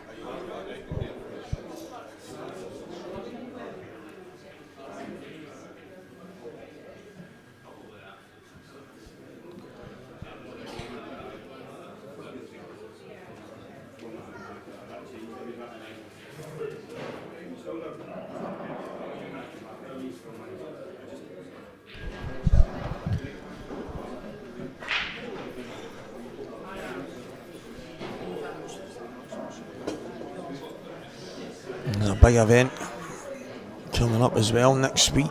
I think it's next week. I go in for an operation on Monday, so I am out the equation for a while. I'll be commentating on an IP event in McGoldrick's. I'm pretty sure in the space of the last couple of weeks, those tables have been reclothed in there as well, just like in here. Santa and Paul really don't mess about when the big events come. And looking at all the tables in play right now, the standard of pool looks fantastic so far this weekend.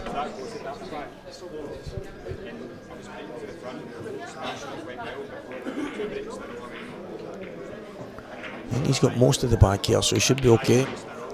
Just come down past the red. Is it just about made it? Oh, the thing for me is, I think the black maybe goes into the left middle, but he might decide to just nudge into it now.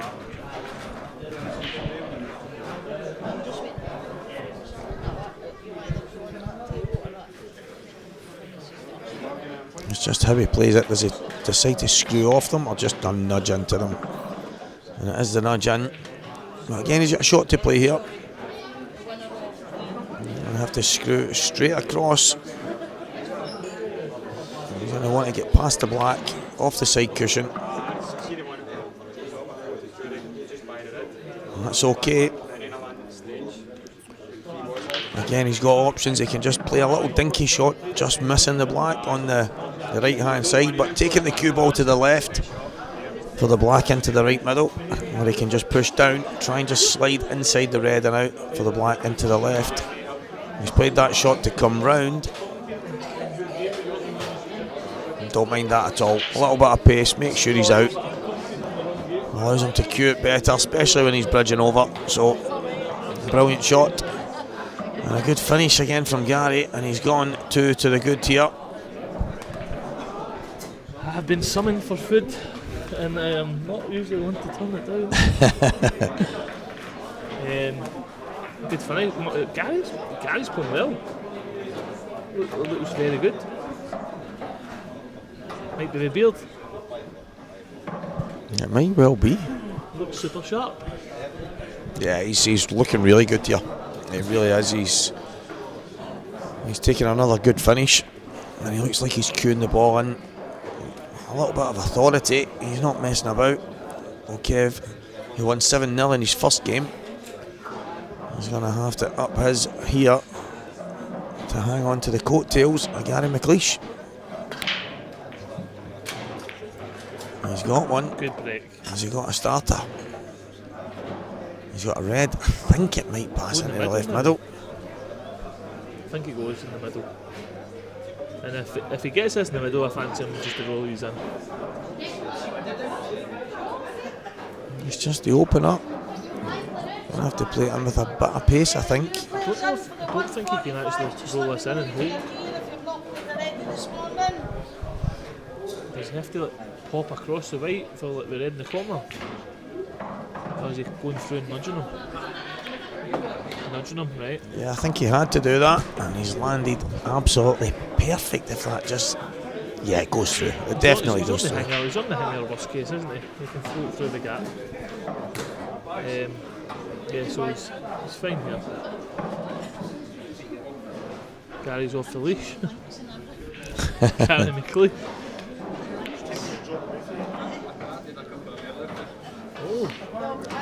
Well. Why didn't he just roll that and play ball and just drop the one in the middle next shot? Like literally the natural angle. I actually think he's on nothing here. He's on absolutely nothing.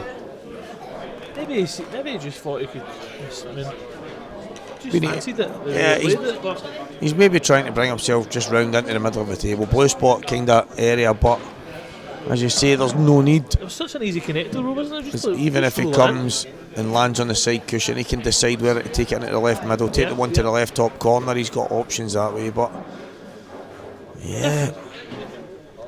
I think with this cloth, especially it's brand new, if you don't want to be swinging the right rounds and moving the right, you want to be, because it is so good and so new, stop balls when possible. And obviously there's a mistake. I think we'll see a wee containing shot from Gary here. How does he play the snooker here, David? Does he play like the double kiss on the yellow and run the white through? Yeah, it's possibly the only way he can play it. I don't think he can. Definitely can't skiff and hold, but no. The double kiss. There's a good margin for the snooker here, and even if he leaves him the gap, in fact, I think the red might just pass. Yeah, he's unfortunate. I do think that red goes. And Gary was hoping to bounce the other yellow further out there.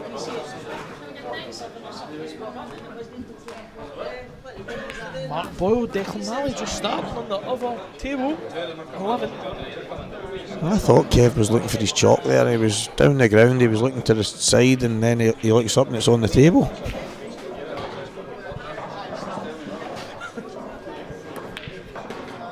Check the legs, making sure it was level. Yeah. He has to get these.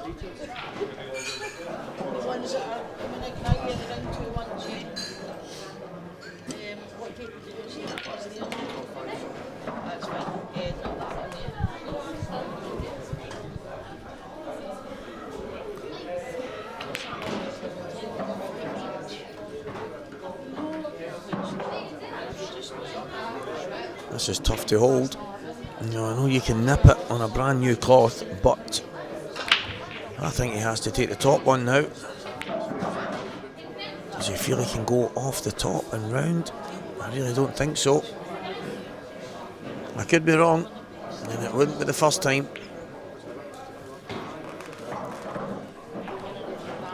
Scott Dunbar does get over the line against Alan Saunders, so that match is over.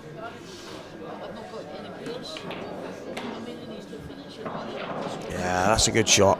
Well played, Kev.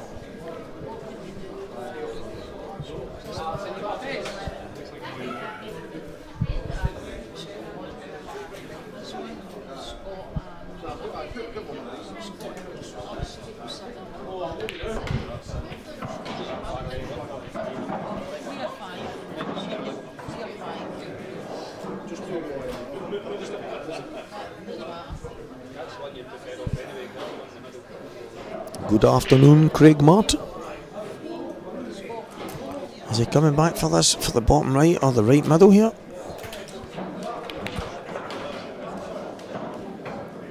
I think he's played to get on it in the right middle. And this is what I spoke about briefly a few minutes ago. Was if you get a feel for this cloth, you can be absolutely flying very early. However, it can catch you out, and it can make you look really stupid at times. I think Kev's just got into that a touch. Wasn't easy. He's going to try and play this in the middle. Yeah, that was tough. That was tough.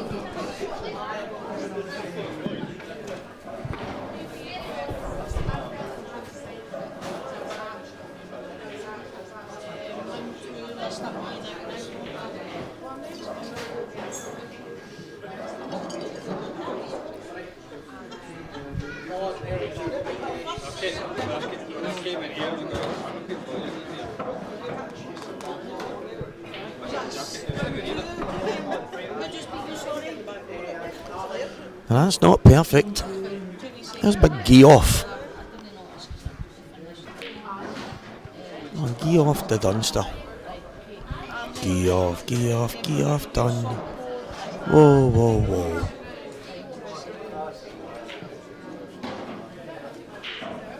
Big creepy Craig Martin. What? Oh, hold your hand up. And there it is. I was actually about to praise him for not holding his hand up there because, let's be honest, he's not sorry. He's absolutely delighted right now. And apologies, guys, if I'm sounding a bit throaty. It's actually the best my throat has been in probably about a week, so it is the best it's going to be. Good hit, at least. It's not a bad lie. Just unfortunate for Kev. Where the cue ball, where the black is finished, because it's only really got one bag at the top now. You see Kev there, looking rather dismayed. And maybe feels a bit hard done by about the snooker there, but he did have his chance. He had the opportunity to get this frame a few shots ago, so unfortunately he didn't, and a double kiss in. He's lucky the ball didn't come away from the pocket there, because that cue ball was travelling.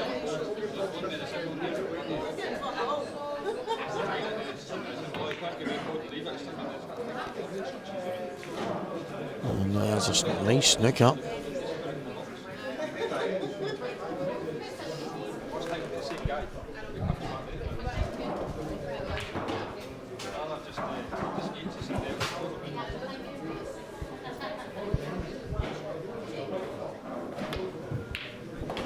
Oh, what a shot. What a shot. I mean, he's only trying to get a hit on it.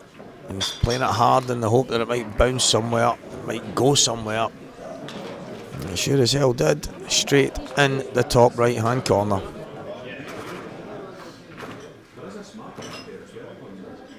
And Gary will be disappointed. And he's obviously just trying to keep it simple. But you don't want to leave the one cushion. Unfortunately, sometimes that's what happens.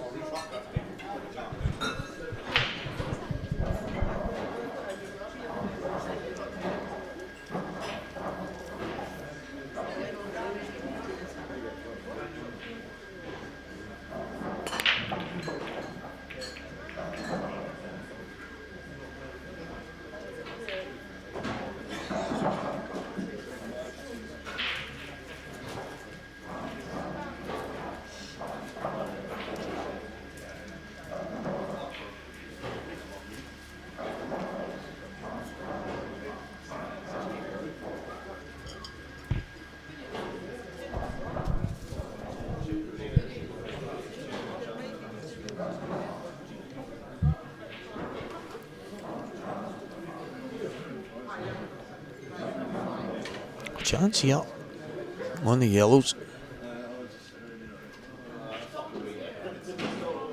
Everything has a pocket.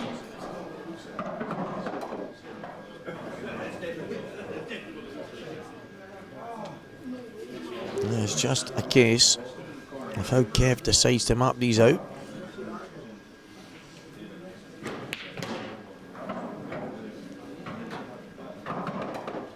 And the yellow at the top end of the table is going to be last now.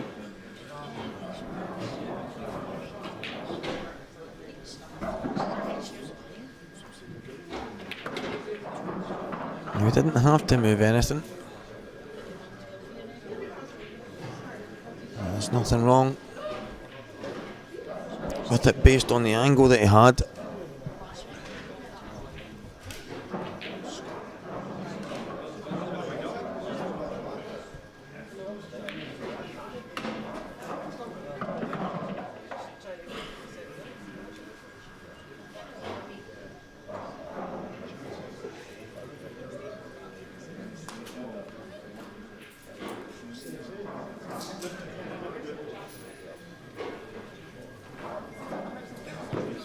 Doesn't have many options here other than drop this in, leave the yellow into the left middle, and I think he's either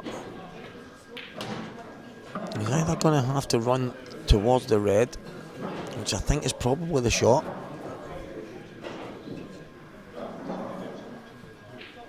I don't think trying to avoid it in any way will help Kev here, so I think full in the face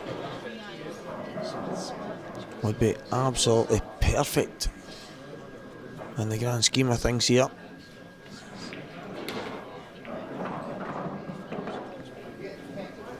He'll take that. There's no way he was wanting to play a double cannon sliding off the red onto the yellow, but he's got a little bit of luck. It could have went horribly wrong there.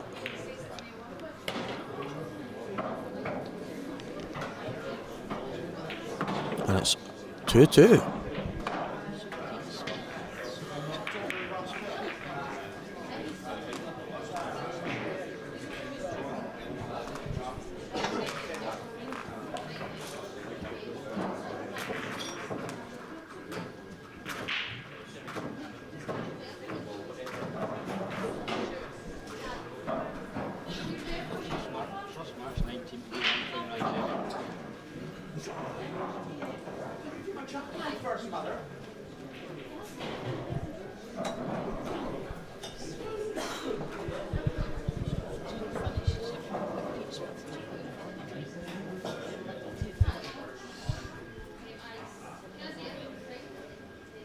Well, 2-2 here.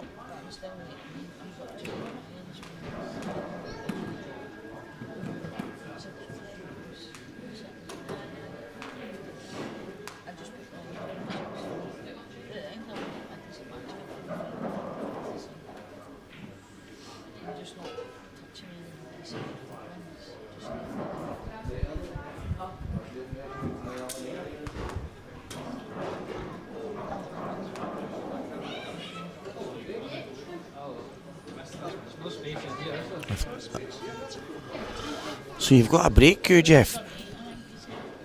Does it work? I could be doing me one that works.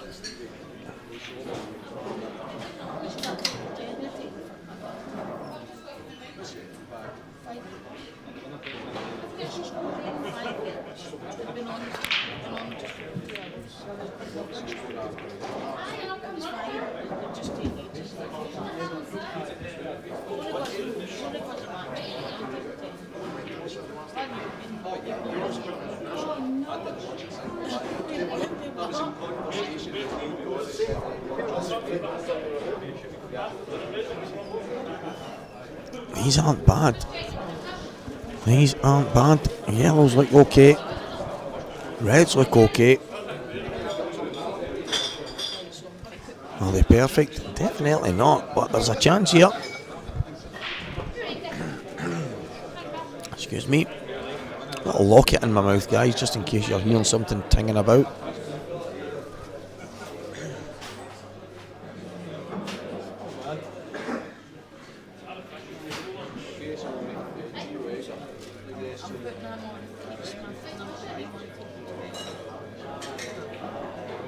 I get the impression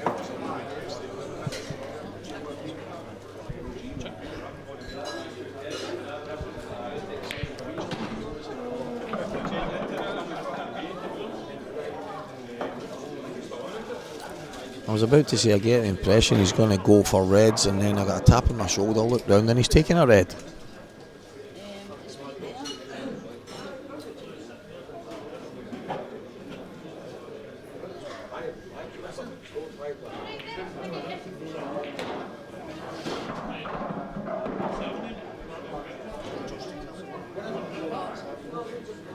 Might be better with a mop pole. Get an old leather jacket, cut a circle on it, glue it on. You've now got yourself a brake cue. Big bit of wood with a bit of leather on the end. What's the difference? It can't be any worse than the one I'm using. I mean, it's a nice cue, don't get me wrong. It's actually a better playing cue than it is a brake cue. It's been kind of converted to a brake cue. Well, I think I've come to realise it's probably a better cue for playing, so might do someone a turn and maybe get myself a wee brake cue from somewhere. Anyone out there get a maple brake cue they don't want, or they don't like, or they don't fancy, hit me up. I could be doing with one. Has to be maple though. A bit of green on it would be great, but it's not a deal breaker.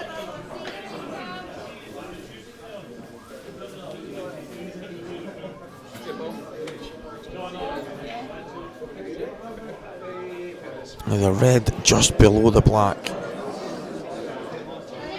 It doesn't look like it goes to meet.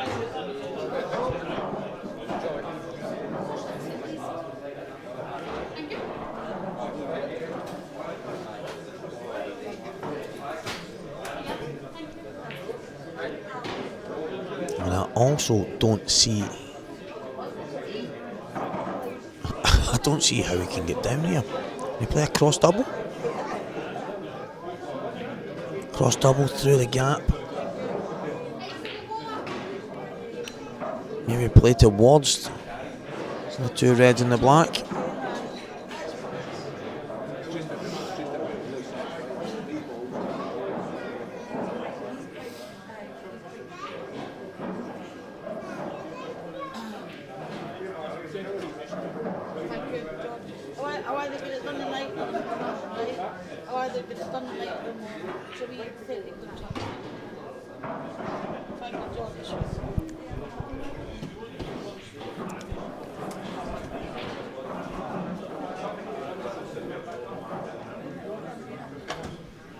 Yeah, Morgan will sort me out with a brake cue.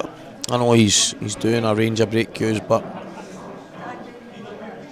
I was going to get one made similar to my playing cue and that, but I just haven't got round to that yet. So if I was going to spend a large sum on a brake cue, I would probably just get one made to match mine. But like I say, if someone's got an old maple brake cue lying about that's gathering some dust, toss it my way, I'll have a go.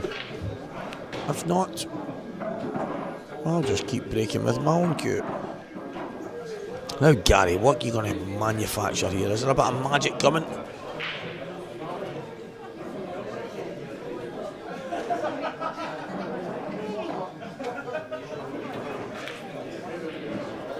He's trying to drop in the double, and he has. And now it's got to be red off the yellow. Craigie, I spoke to Kev Wheeler, cracking cue maker, but the problem with Kev right now is he's saying that maple is quite tough to get, and the maple that he's getting, he can make more from a playing cue than he can from a brake cue, so he's not using it to make brake cues. So I've struggled to get anyone over the last while to make me one, because they're all saying something very similar. So what I really need is someone that's got a maple one lying around, because the cue makers they're obviously getting too busy and too popular, and then what happens is they forget who they are. They started out doing brake cues and doing sets and and not being picky and choosy, but now they're getting picky and choosy. And do you know what? If any of them ask me to tile their bathroom, well, I'm going to be picky and choosy with what I leave behind their tiles. An old trout or something just buried in between a tile and the wall. They'll be hunting forever, wondering what the smell is. One day they'll open it up and there'll be a big fish staring right at them. But yeah, that just seems to be the world we're in right now. Some of the queue makers get popular and then they forget. And it becomes more about the dollar than the customer, and that's just the way of the world, that's the way it goes, and I don't blame them for it, I really don't. But it's just made it tough for me over the last while to get the brake queue that I was wanting to match my playing queue. But it is what it is. Not overly fussed about it, it's just a piece of wood.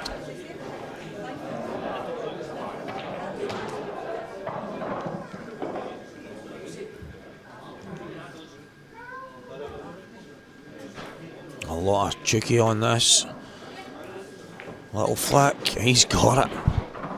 He's got it. Lovely shot, Gary McLeish. But can you make it count? The black is what matters here. The out the snooker kick flick into the middle pocket only matters if the black is down.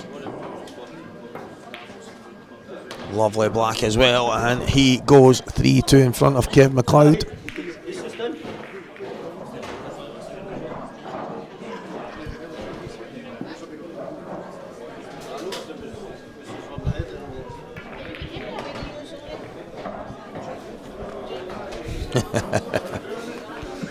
Telling you.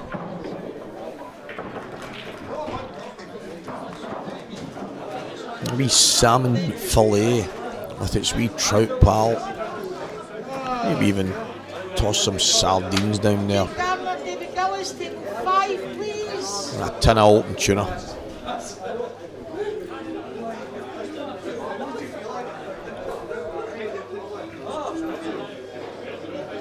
We have to talk about that shot from Gary there.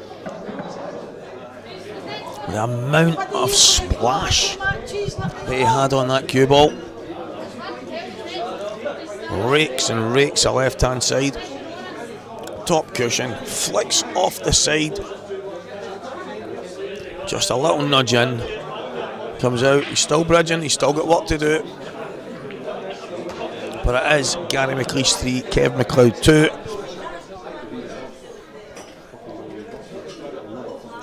On our main table match right now.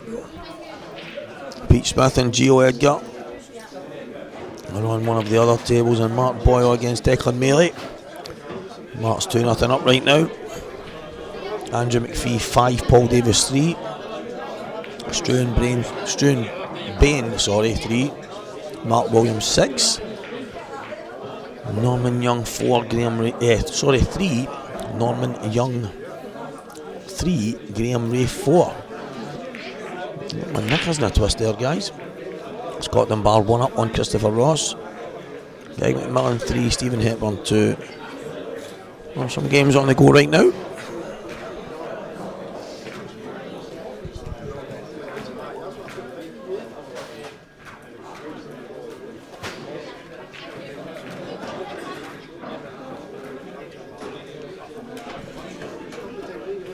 Ian McDonald and John Brown, that match has been going on for about 6 weeks. I think they started in 1997, and it is 6-5 to John Brown.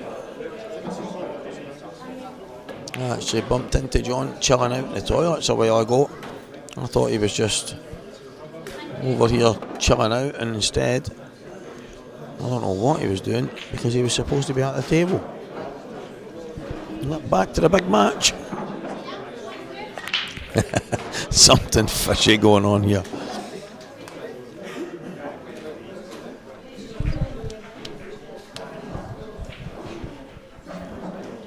And just a wee handshake there from a guy I've not seen in a wee while. He's been taking a bit of time away from the game. I think he only plays on a Tuesday night. Barry Lynn. What a guy, what a player. Madman at times, but cracking guy. an even better player. What he did say, he's going to try and put some time on the table again for next year. So 25 could be the year of Barry Boy.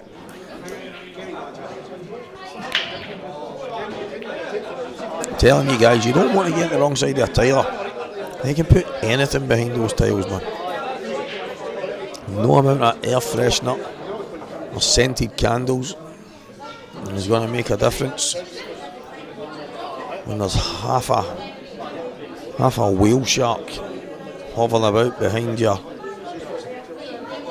plasterboard wall.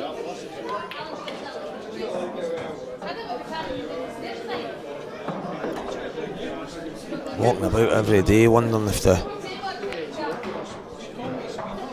missus has dropped a tin of tuna.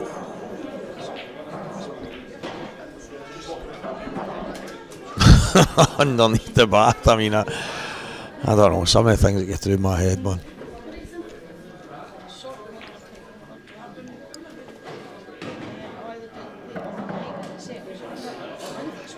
What is he playing here?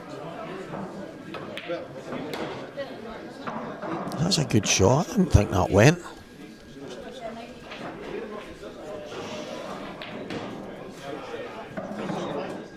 And I think he thought he was going to come off the yellow and slide towards the red and yellow that are together, but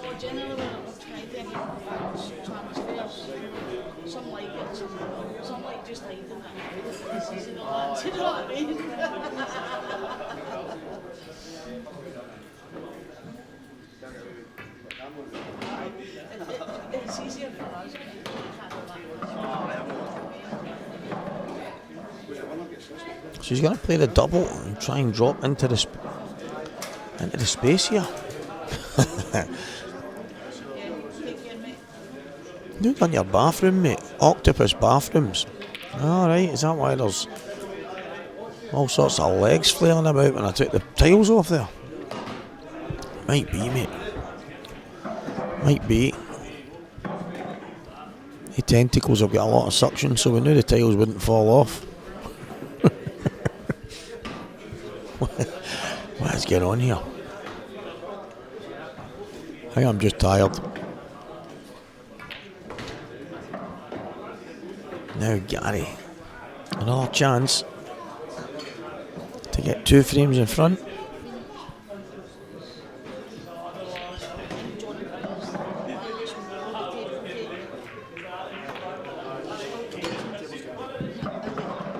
That's a brilliant start.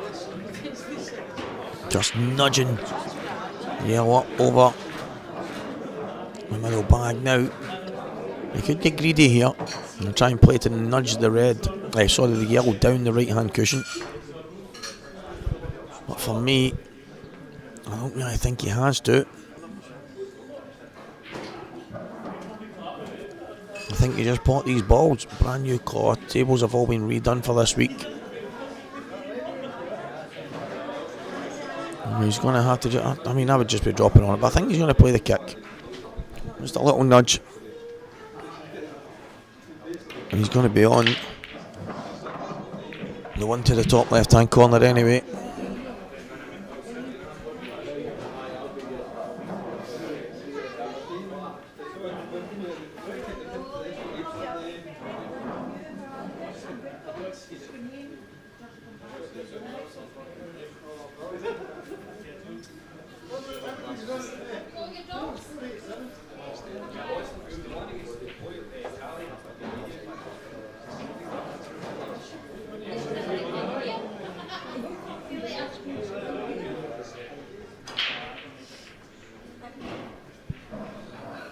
It's actually genius, isn't it?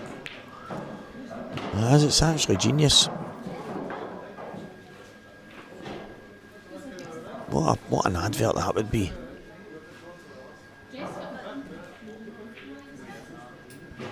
If you think an octopus has got some grip, wait till you try tentacle tiles. Suction like no other. If you want this house, you want these tiles down, you better get a bulldozer because the whole house is coming with them.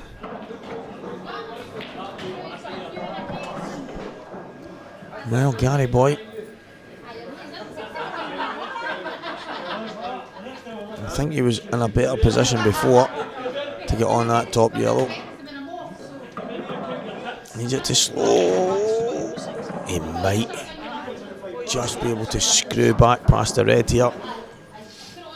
Not 100% sure he's got the angle that he was wanting. I think he might just be able to.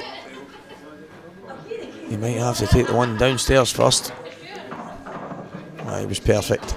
Absolutely perfect, just as I said.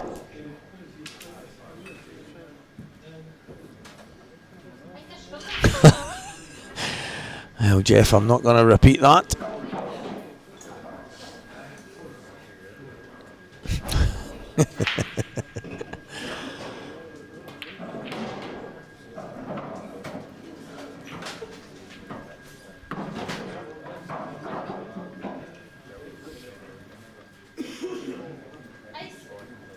They've ended up a bit awkward here, but he's taking them well.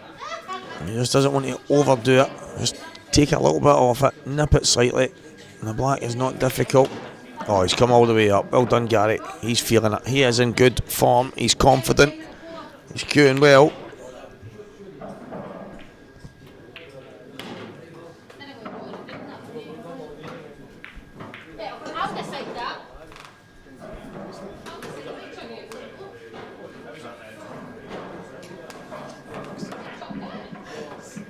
And it is 4 frames to 2 for Gary McLeish.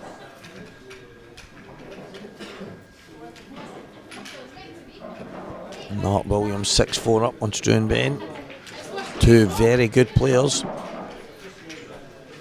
Mark, who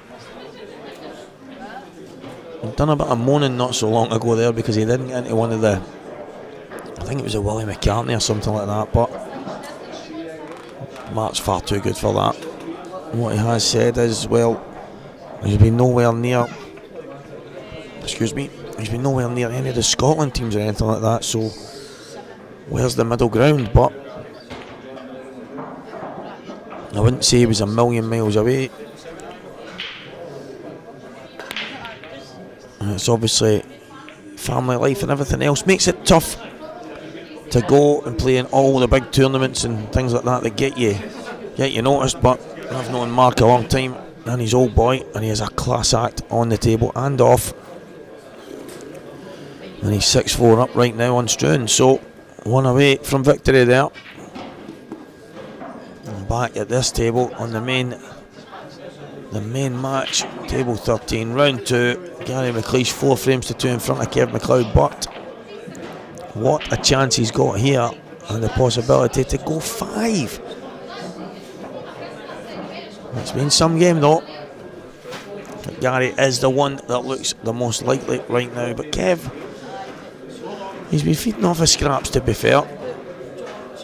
A long way to go.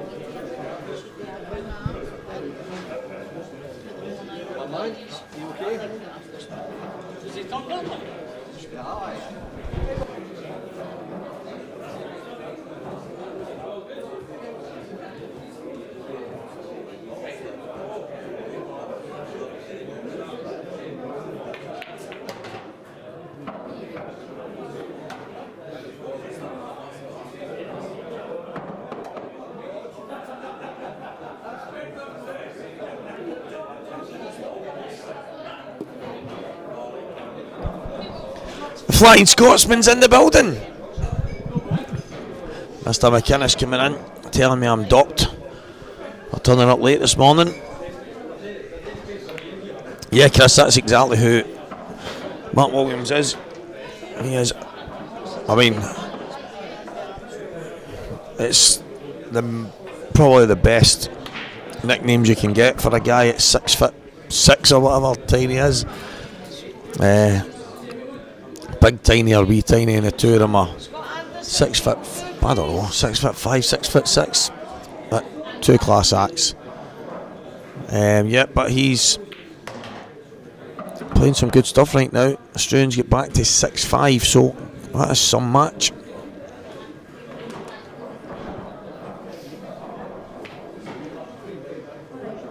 It's a drop in bag weight.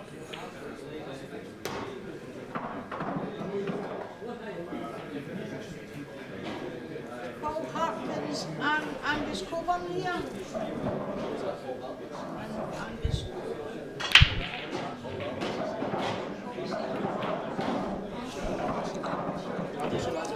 That's another quarter. Just because I have one. Paul Harkness and Angus Coburn, if any of you guys are watching, heading this way, you could get on very soon if you would hurry up.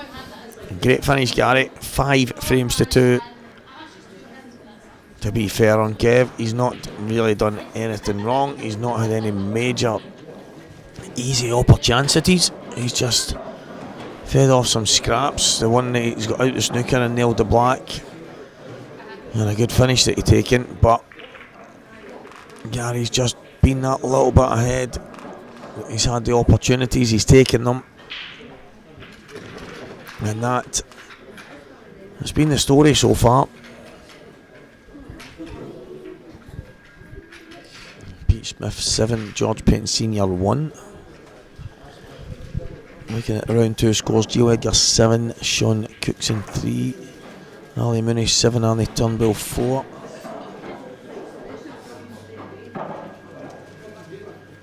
One round 3 match is on the go right now, and it is Pete Smith and Gio Edgar. It's on one of the other TV tables, table 12. And it's 2-0 to Gio just now. Well, young Gio out to make his mark. He'll take some stopping this weekend. He's already taken out Scott Gillespie. And recently became an IPA professional pool player again, along with half of Scotland. To be fair, most of them are all dumplings, and Walker the Talker's been ignored. I've just to talk the microphone now, I've been dropped. Oh, fair play. IPA is absolutely booming, and it is a great sign for Scottish pool that so many of them are in the professional ranks there. And long may it continue. But the only one that matters right now is this Scottish Championship.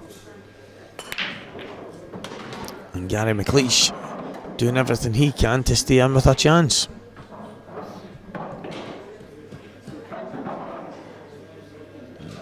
And after that break, I can see Gary's cue leaning against the wall. I think I'll just be helping myself to that one.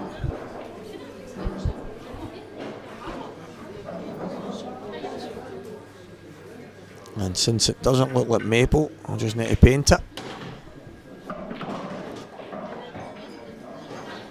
And Gary, the way he's playing right now, I think he's going to end up 6-2 in front. Kev with a mountain to climb.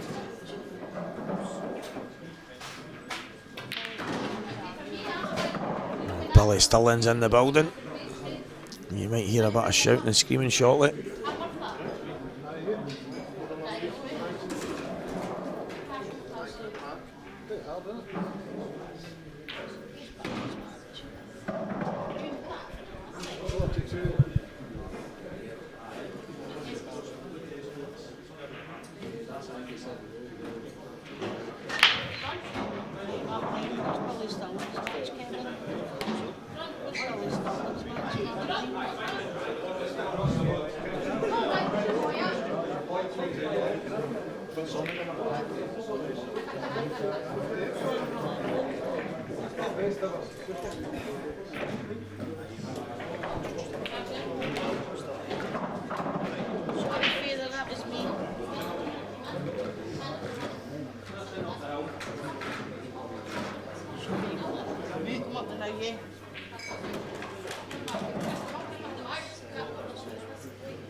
Billy Stirling and George Fagan about to get underway. As the top half of the draw goes Tonto.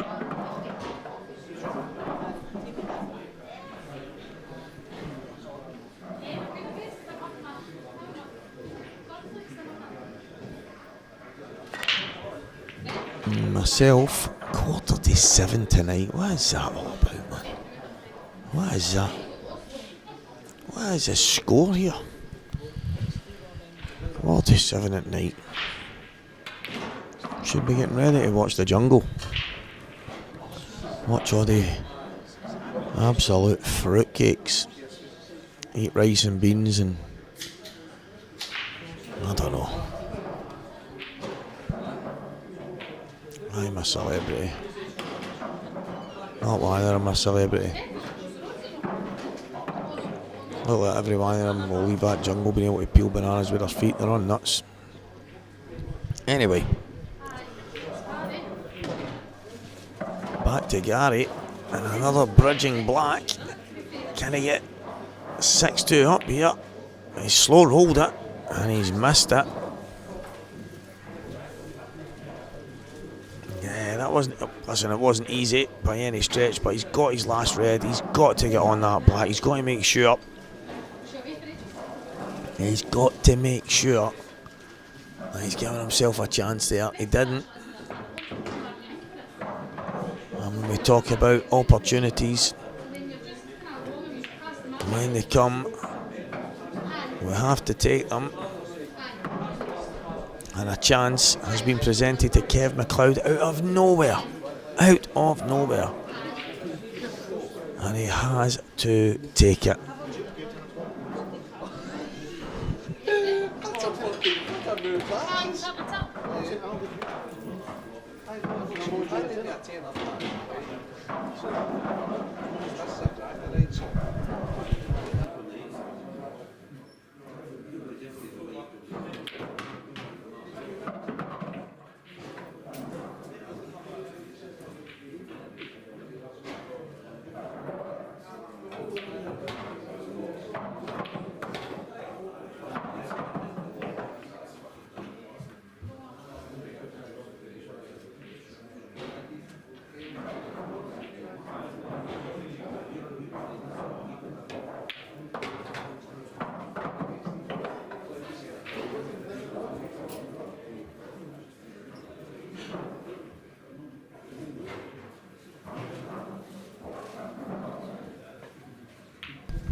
And he does get a frame on the board, and it is Kev to break, so he's one dry break away from a possible 5 each.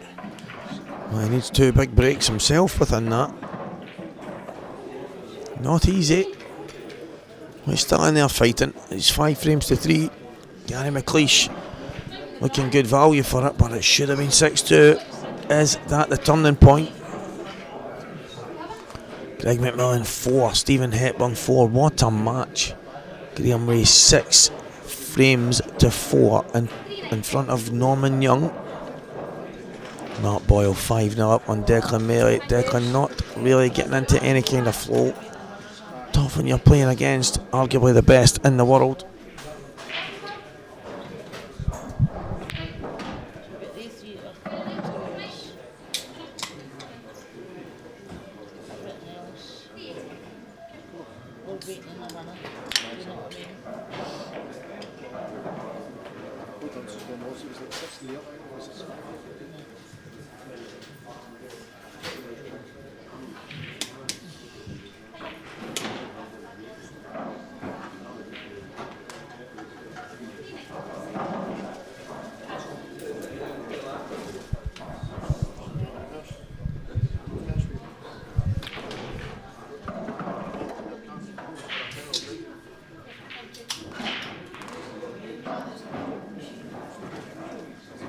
So yellow balls in play.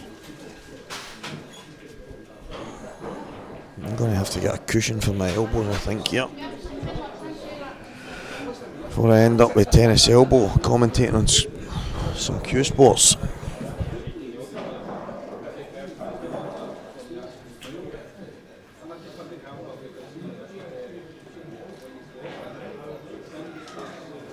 He's not got much on here. It's definitely not the easiest table you're going to see by any stretch. Had to play it with pace to get out. Not too much damage done. He'll take that. And he's obviously tried to open things up with the first shot. Unfortunate that it's tied almost all the table up, but that means there's work to be done by Kev. Oh, not too much damage done.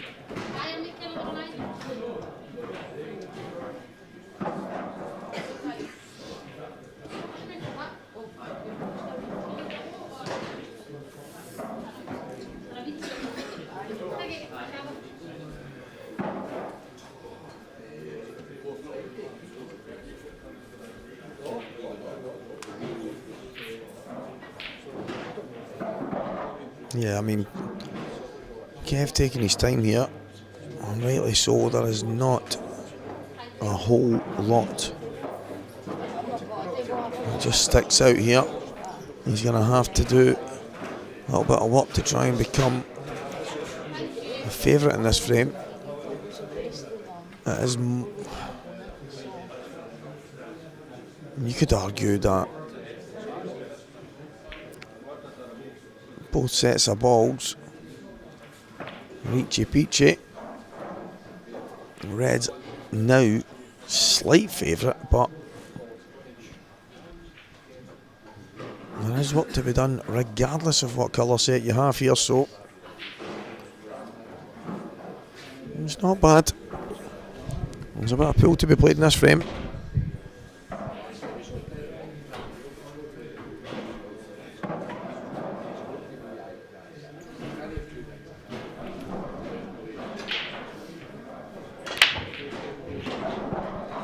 Kev just bringing the cue ball back. Maybe brought it a touch further than he would have liked. The Reds are in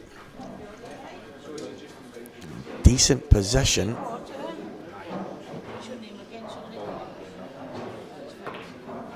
I'm waiting on a table call right as soon as I get on, because your opponent's here for all right. Well, talk about getting your ducks in a row. Martin coming here. He has.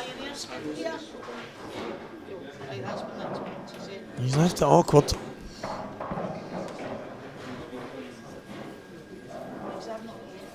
Kev just bounced this out. You won't be able to play any type of snooker. He can make it awkward, but has he left the yellow and off the red into the left middle? If Gary was to get that, he might have a chance. He's going to just slide off the yellows by the looks of it. The only issue with that for me is he might be giving Kev a chance to get the frame.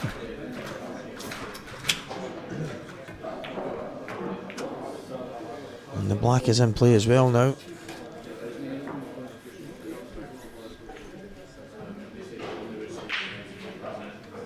I think it's looking very likely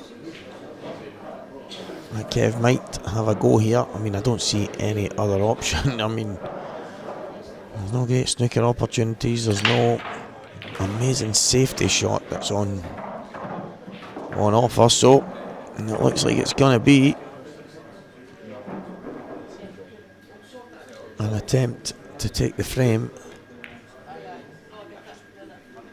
Maybe.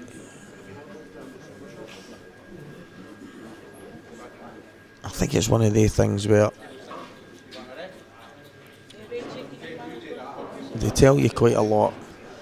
The trick is to keep your opponent away from the table. Now, I like the yellow onto the red and putting the red down where the two yellows are. Just cutting it off the cushion, just playing it towards the two yellows and just taking that red out the game. It looks like Gary's seen something like that, similar, down the bottom end of the table, but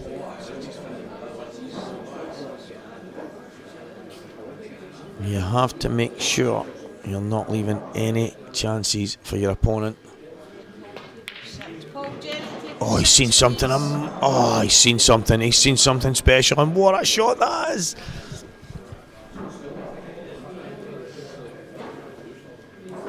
He's lined it up, guys. He lined it up, he had a look at it. I was wondering what he was seeing, and it's obvious to me what he's seen was a bit of magic. So is this the moment that Gary McLeish gets himself on the hill? What a fantastic shot there.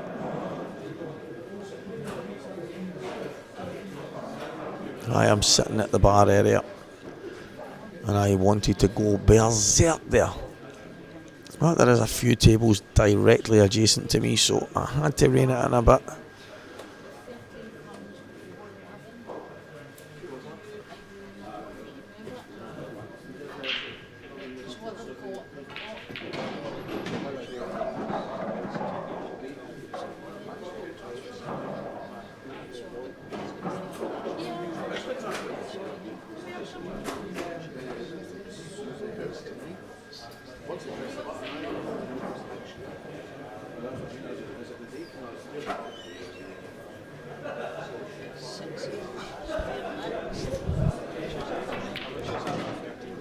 Is he taking on the plant here?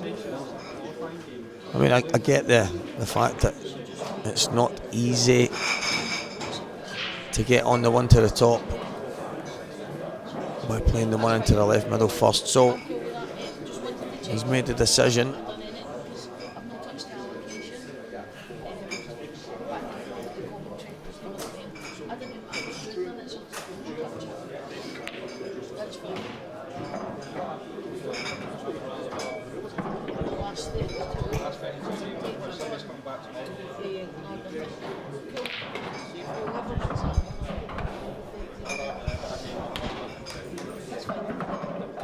Well, that's opened the situation up here.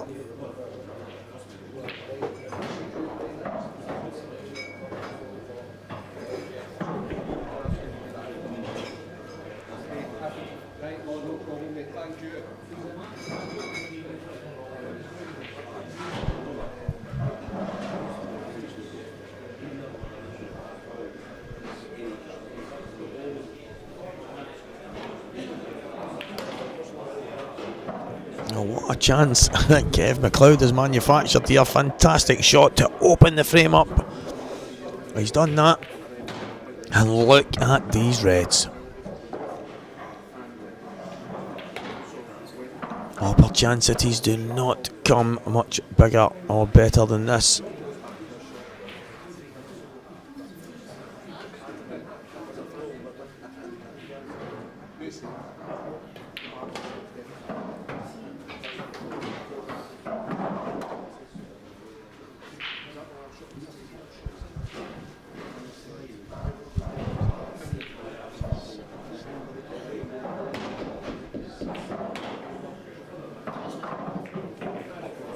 Yeah, absolutely perfect. In between both reds.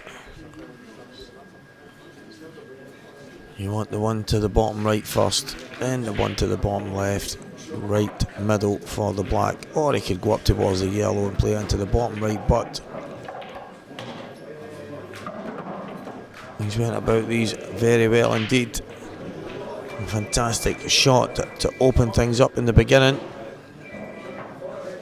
Like Kev McLoud staring down the barrel of 6-2, it became 5-3. Staring down the barrel of 6-3,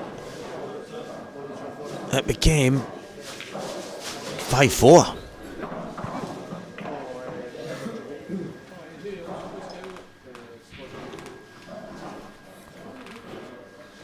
So Gary has had a couple of chances, couple of opportunities,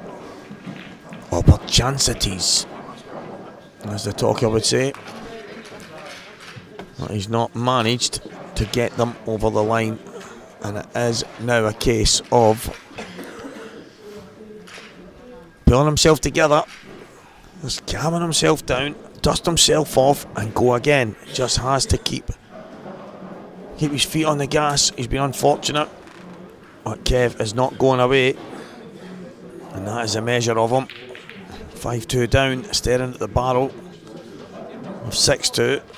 When you think of the two chances that Gary had in the last two frames, this match could have and probably should have been over.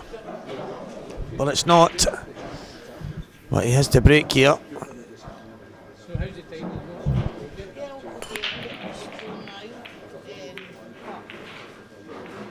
Well. It's dry, but it's not terrible.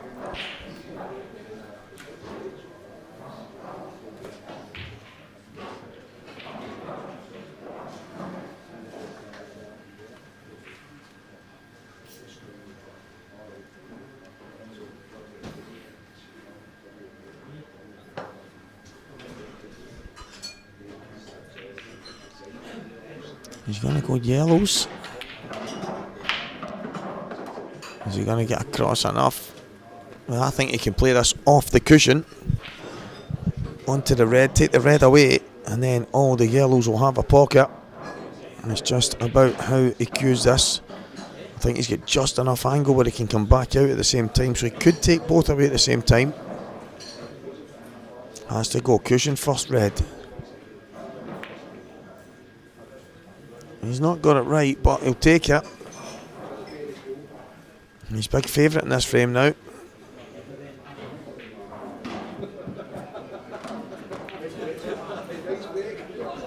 As Kev left a slight chance. I'm not sure that red pass is clean into the bottom right. I think there's work to do. I'm not sure the 2-in-1 skill shot is on either.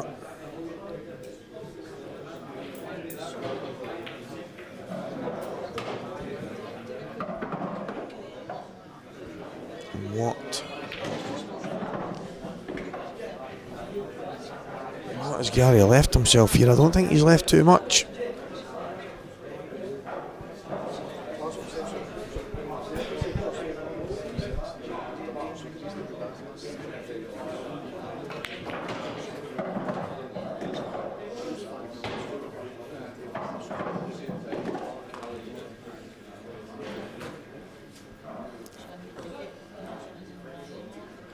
Another plant coming up here from Gary. It's getting a little tough. I think in the fortunate sense, he's not that into a plant, but red at the bottom left hand side of the table, red at the top left hand side of the table, both of those balls are in a tough predicament. So although there's no rush from Kev, he could decide to take these out. He could play. He's going to take the thin one along the top. I don't mind that if that drops. I think you take the finish. I think he's probably thinking about the fact that he's perfect right now, just to open proceedings up by flicking the yellow into the right middle, just going down to the bottom left, nudging the red and the yellow. Because I think that yellow at the top goes in past the two reds, so the chances are still there. It's just how Kev decides to go about these. And he's got this one into the left middle. So many options, it's just about executing them as best he can. And that'll do. And it's another red that's in a bit of trouble.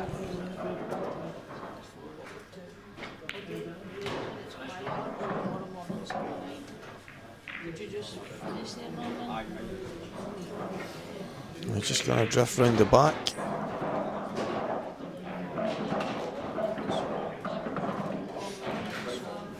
And the one to the top. That's as close to perfect as he could get. And he's got the yellow at the bottom for the black. This is incredible stuff, guys. It is looking like Kev McLoud, if he takes this chance, will go 5-0 against Gary McLeish. And Gary had two cracking opportunities to go and get the match done, and it just shows you anything can happen in the game of pool. And a little bit of moan then coming out of Kev there, and he's done well in this frame. There was no messing about, he wasn't trying. to do anything mega at the beginning. It was in or over, and he would have probably taken the same finish, but he's taking them now, and it is going to be 5 frames all. No, the one frame probably out of the last 3 that Gary wasn't favouring.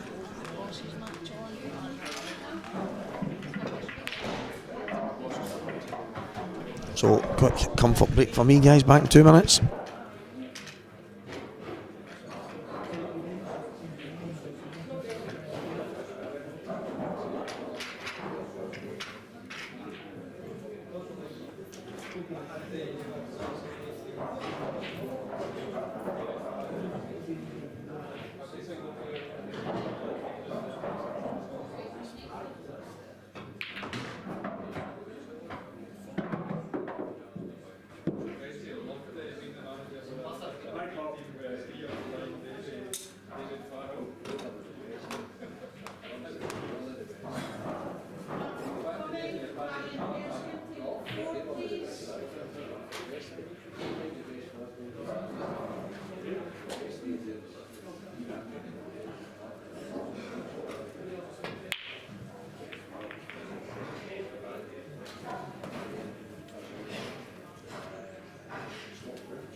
Wow, go away for a wee minute. Kev's at the table. He's not managed to get them. And this is pressure. It's all about the pressure at this point in time. Gary had a chance to go 6-2. He had another chance after that to go 6-3 after he gifted Kev the frame. But right now, Kev's not managed to deal with his last red. Can Gary get him from here? He's got a bit of work. Doesn't want to be straight here. He's got an angle, he's perfect.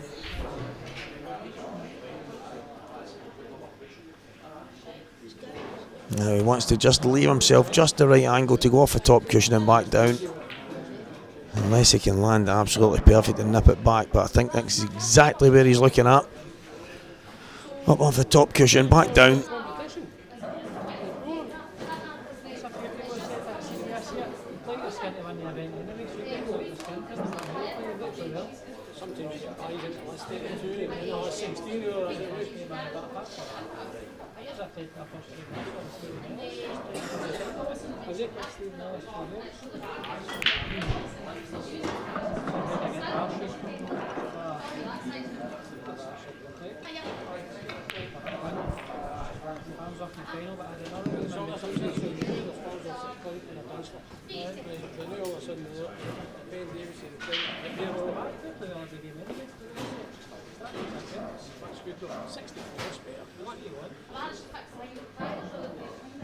Big shot. Yeah, good shot, Gary boy.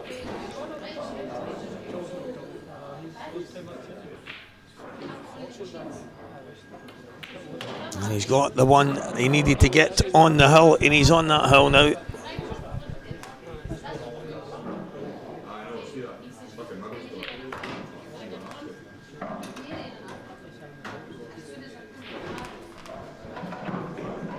Scotland bar 4-2 up on Christopher Ross. Ryan Davey 3-0 ahead of John Brown. Greg McMillan 6. Stephen Hepburn 5. So a lot of matches. There's Andrew McPhee 6. Paul Davis 6. That's a great match as well.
That is very, very silly from Kevin there.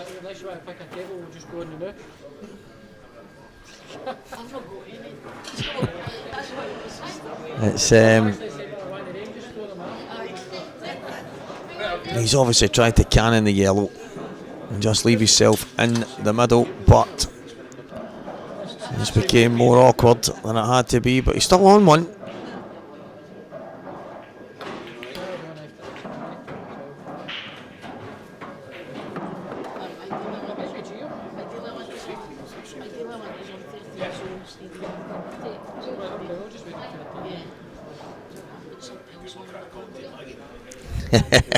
The stinger.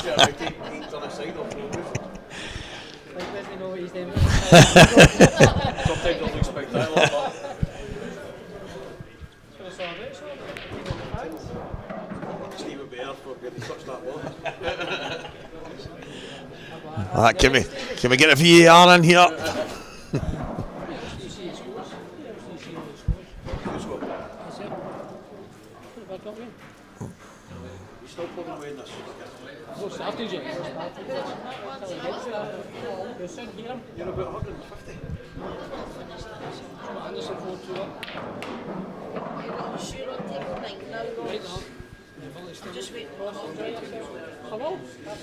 Scott Anderson 4-2 up.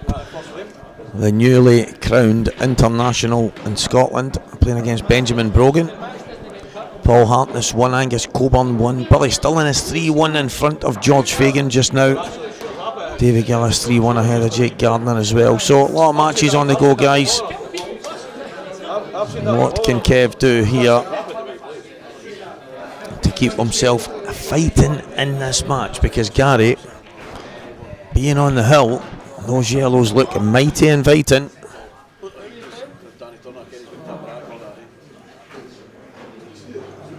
It's just a case of getting on that red.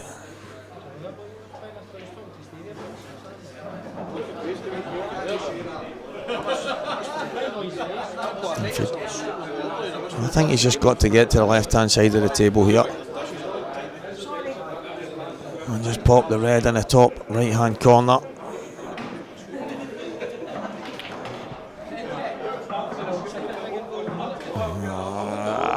He's got a double. He's got a double.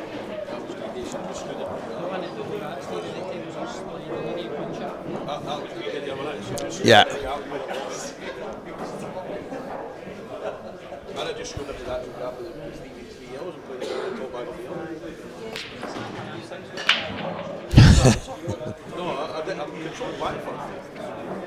He's going to try and sneak this in. He's going to sneak it in.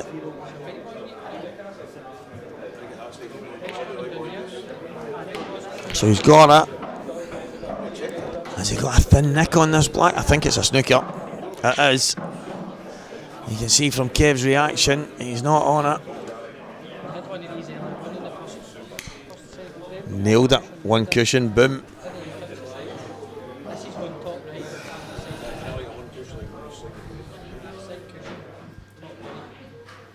Well, this is going to be pacey.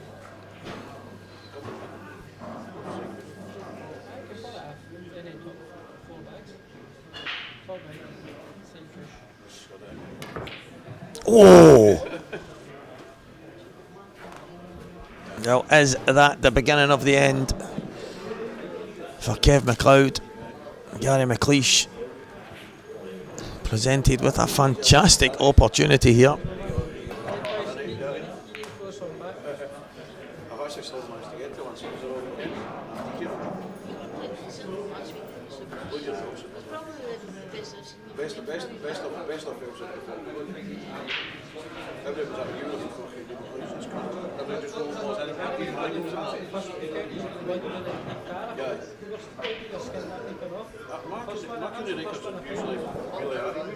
No big chance, and one I do fully expect Gary to take.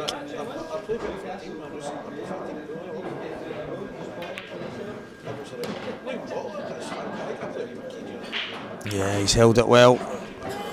It's just a case now of joining the dots, as you will hear them say. Greg McMillan 6-0 with Stephen Hepburn. What a match that is as well.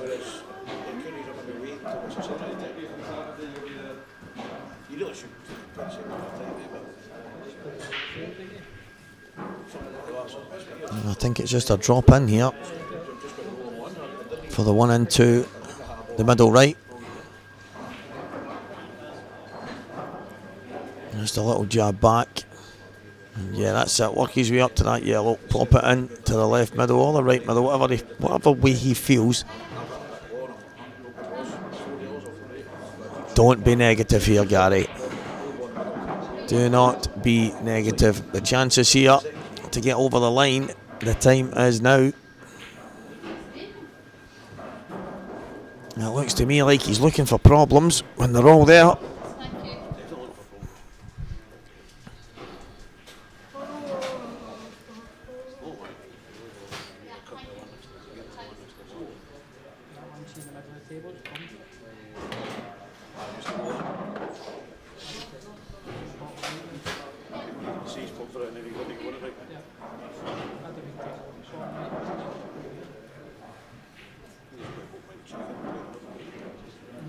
Yeah, he's trying to get on it early, but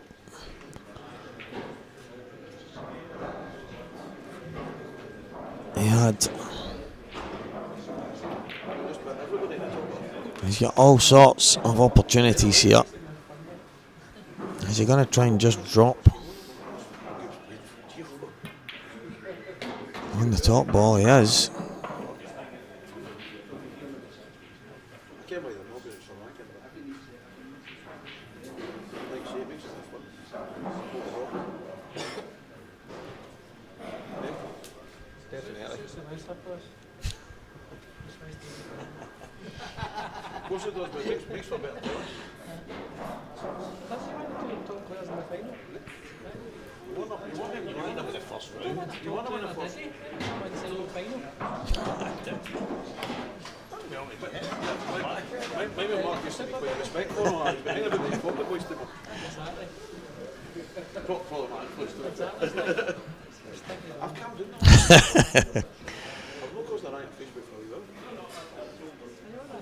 What is Gary thinking here? Is he going to try and leave that one to last? He's absolutely plumb on it just now.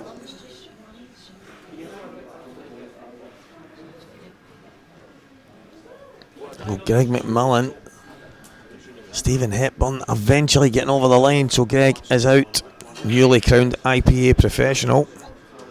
Let's hope the weight is not too much on the shoulders of the man. I can say it won't be. Play with Greg every single week, class act on and off the table, had the year of his life and deserves everything coming his way. Look forward to seeing him in the IPA Pro ranks next year.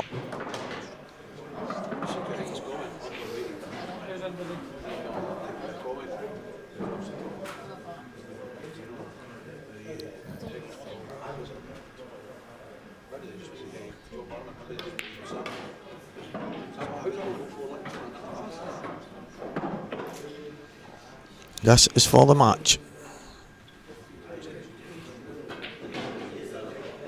Taking his time, just making sure.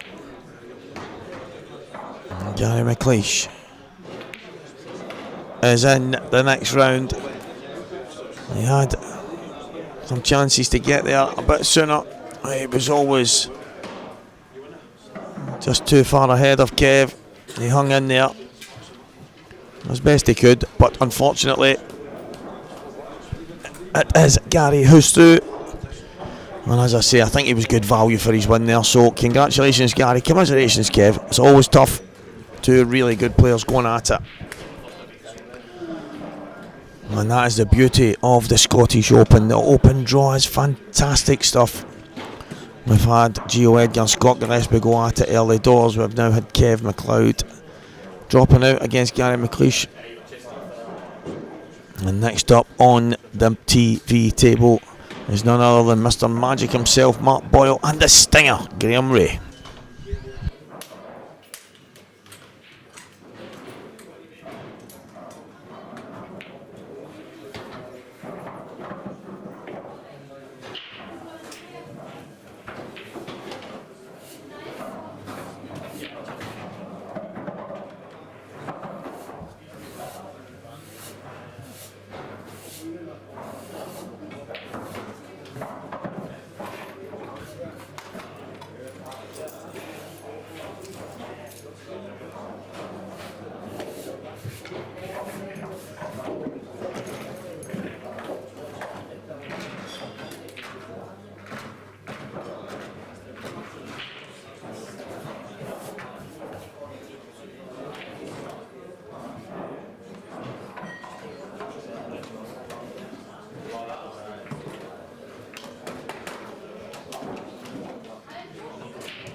See, when I was looking at it, I thought you had two bumps on there. I'm like, what the fuck? I'm like, that's staying too far, like. I know.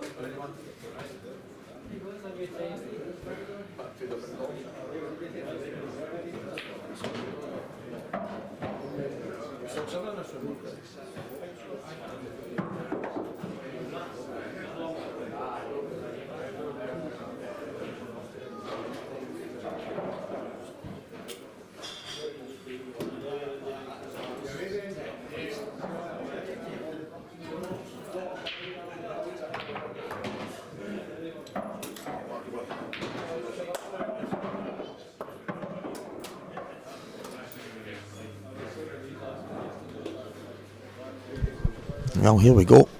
It is Mark Boyle and Graham Ray. Mr. Magic versus Sting. Just had a brief chat with both of the guys. Mark was sitting there for 5 minutes and then Graham came over. Mark saying that he doesn't like the open draw. Who wants to see a Diddy in the final? He said he prefers the best guys getting, or should I say the guys that are higher up in the rankings. He wants them to get an easier ride, because in his view it should be two better players in the final. I have to say, if someone comes through any tournament with 128 players in an open draw, regardless of who they are, whether someone thinks the draw is favourable, I think you've more than earned your right to be in there. So we've got differing opinions on that. We've got 4 IMs and they're all seeded. The Scottish Open Championship for me should stay exactly as it is, because it does make it a very even playing field. And let's be honest, it's not like some guy at 200 in the rankings comes through and wins the event, but it does make things a little bit more tasty. And look at the draw so far. Mark Boyle has obviously had a tasty tie against Anton Reilly. Gio Edgar against Scott Gillespie, Kev McLoud, Gary McLeish. Some of the matches that we've seen, obviously the guys have all played certain matches early on as well, and then they run into each other one round later. But I think the beauty of the open draw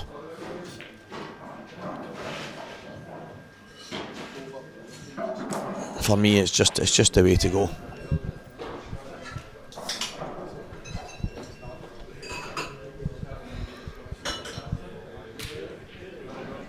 Yeah, I don't think it's the heat in here's the major problem, guys. I think it's just because it's so sunny in Scotland today. I think someone said it's about 13 degrees, so shorts and t-shirt weather in Scotland.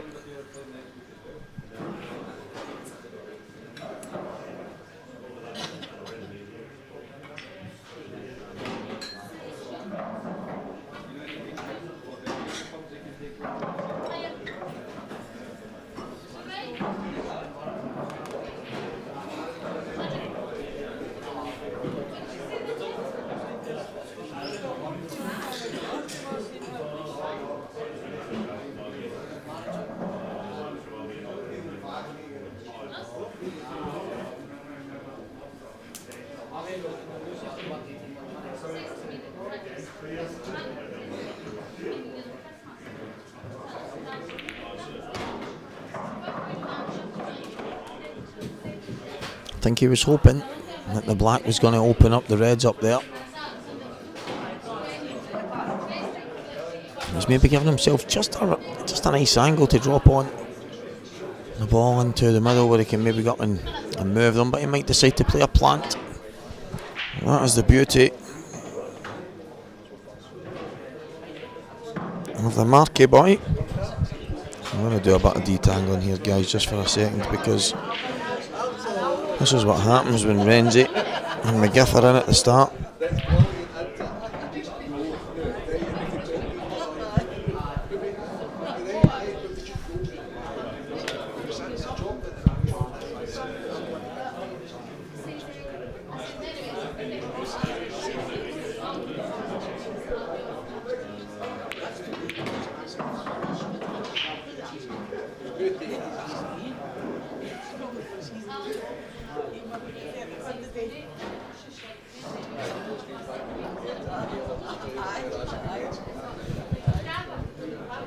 Someone's going to explode. I don't know what's going on here, man. I'm looking about, but I can't see any human exploding device. Keep my eyes peeled, though, and warn anyone who might be in the vicinity of the danger.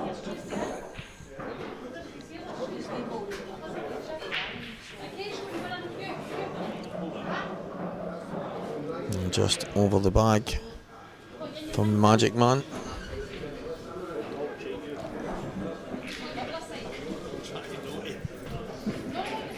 Thomas McCallum is in the building.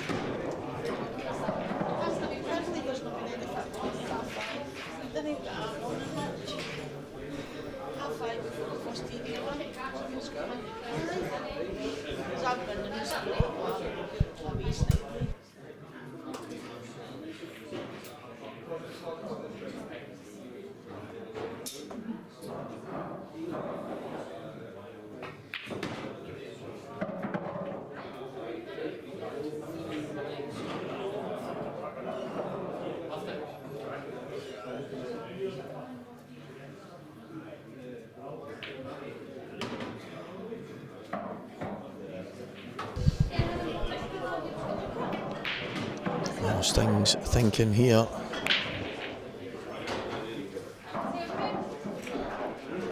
Just a slight containing shot.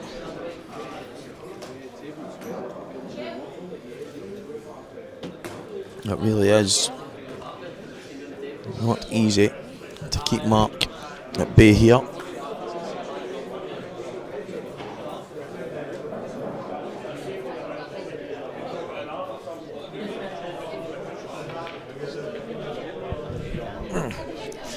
Slightly uncomfortable trying to get myself right at the bar area.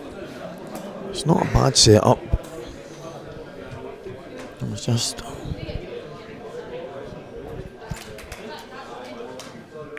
it's not exactly a little booth that you can hide away in. But it's okay, guys. The setup is okay for now. It's just when it gets quiet on a Sunday, the players are only a few feet away and you are talking and commentating and trying to stay quiet, which is not easy. So for tomorrow, maybe we can get some people down here to make a noise so I can go off my rocker while commentating.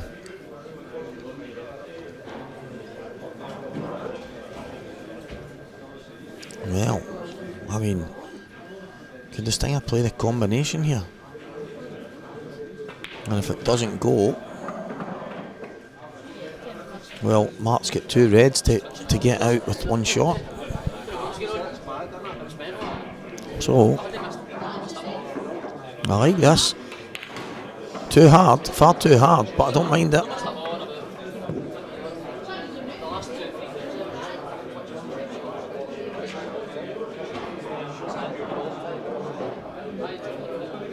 Yeah, I don't mind that. You just had to drift that and not little drag shot.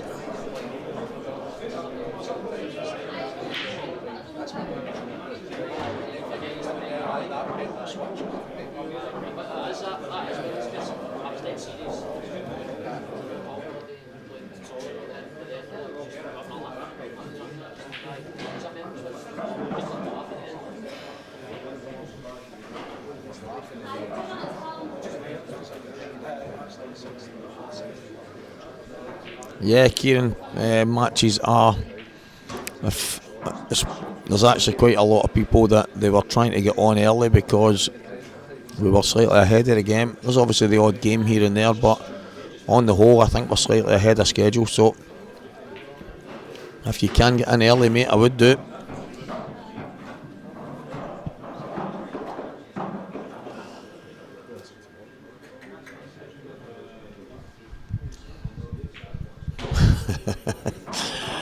Oh, Jeff, what you like?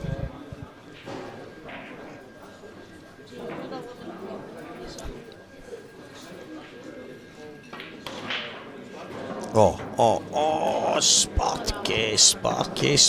Almost a bit of magic from the man himself. I'm still laughing at that. Oh, Jeffrey. Sting's got himself a towel that he takes a bit with him for when he's chalking his cues, is that what you're saying?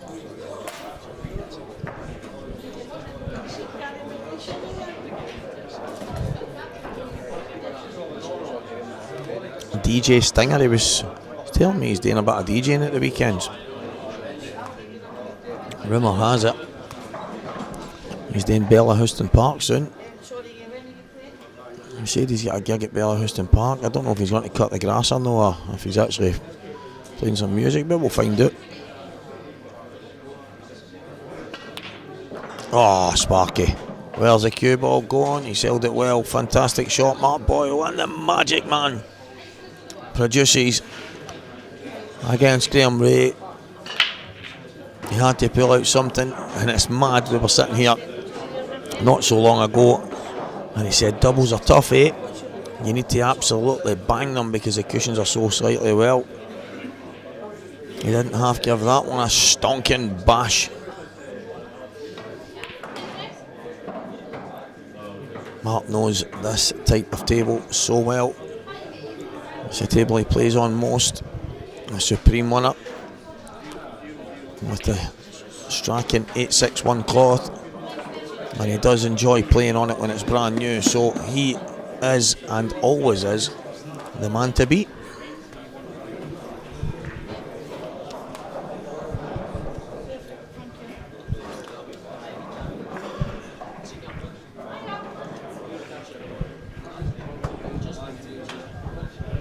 So Gio saying his goodbyes. He is back tomorrow.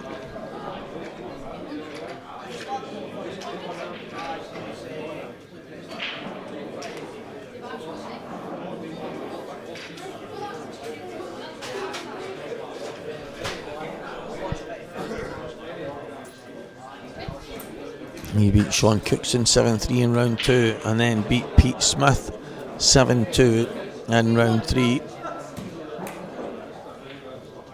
Whilst he almost beat Scott Gillespie 7-1 in the first match, so Gio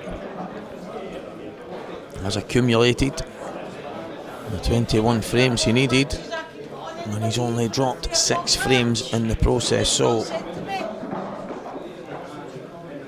and who is he?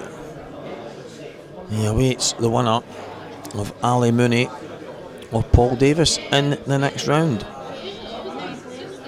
and that is in the last 16. So Gio Edgar looking potentially at a good run. Ali Mooney or Paul Davis will have something to say about that.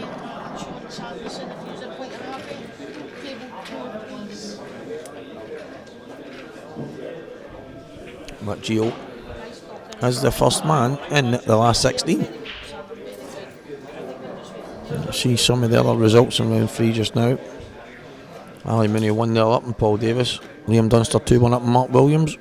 Mark Boyle, obviously, as you know here, 1-0 up on Graham Ray. That is us for that round.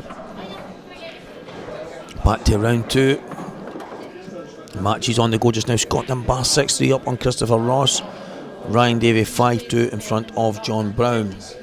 Back to round 1 we go. Paul Hartness 3, Angus Coburn 3, George Fagan 2, Billy Stirling 4, Jake Gardner 2, David Gillis 4, Paul McElwain. Had to double look at that there. Double look, double check, whatever. That's 2 against Jerry Keenan. That is 2-all.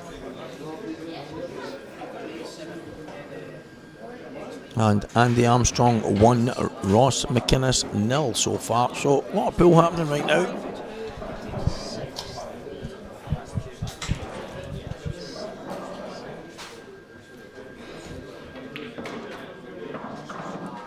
So it's a 16, a 6-2. As Mr. Magic is plotting his chance to make it 2-0 here.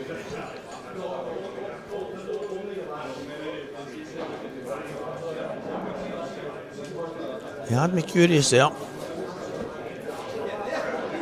I'm going to try and drift through the gap of the two yellows on the left hand side. He's just so good. He's just simply unbelievable at times.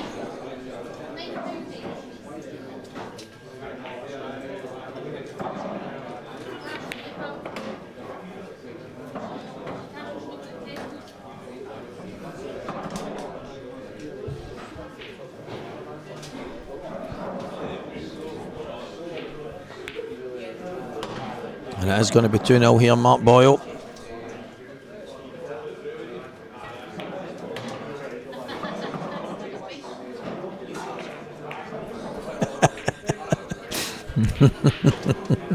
He'll run out the ball and they'll come back.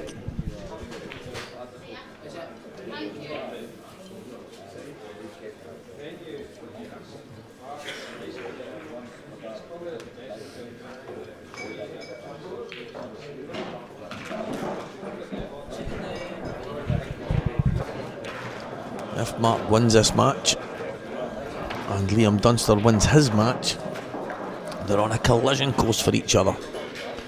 And then the winner of that is on a collision course for potentially Gio Edgar. So, I think Mark's point of view is it's not fair because all the big boys can run into each other early when it's an open draw.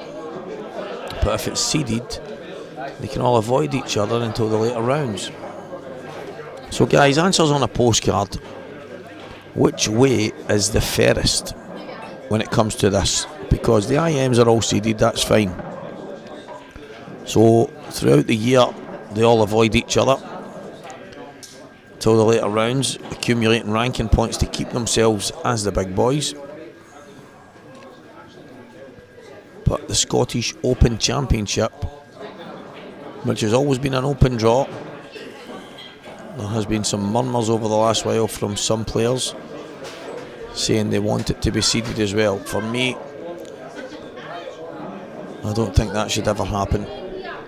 However, let's see what the people think. Let us know, guys, on the chat function. And if you can keep Jeff away from Pelton Sting, that is.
What's the phone boss still moving?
I was having 2 minutes there, having a wee quick snack, and then I saw Day Grind Mike.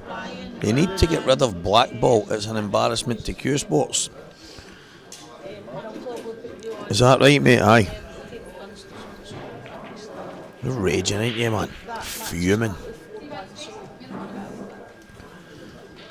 Everybody taking a speedy runner back to the mighty Blackball.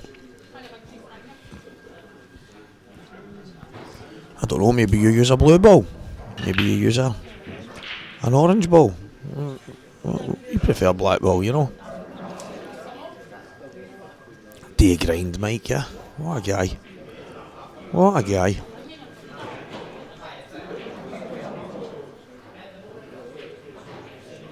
Just settle down the day, mate. Don't be running into the wall too fast. We can't be having that. We don't want any injuries on a Saturday.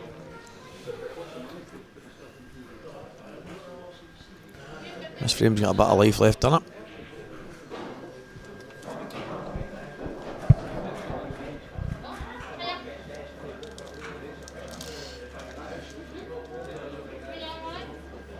Okay, all tables full. Scotch match and Ryan's. When Ryan match is done, I'll put them on way in this table.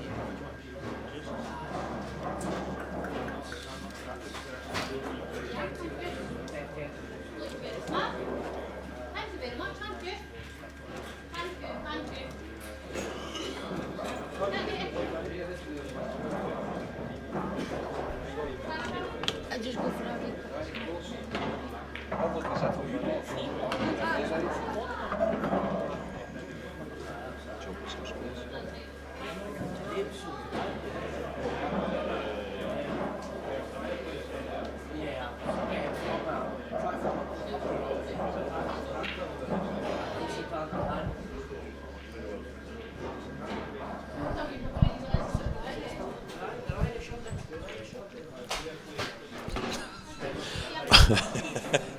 Object balls aren't even the official size. Mad Mike the Mechanic's lost a plot. Hope you're keeping good, my man, but what size are they supposed to be? You been playing pool with snooker boys? I can understand why you wouldn't like black ball if you're not using the right size of balls, Chief. I can assure you these balls were not made in any techie department in school. These were made by Aramis. These are the Pro Cups. They are the balls used in the best version of the game. That is black ball. You're not using the big cricket balls, are you? We're playing pool with cricket balls, Chief. The Moscone, what is it? The 8-7 Central Soccer, I think. 11-10 Eastern and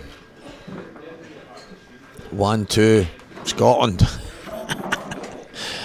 Oh, I don't know what's just happened, man. They have, guys, listen, I need to put this out there. Tell me you've tried the wee crispy roll, guys.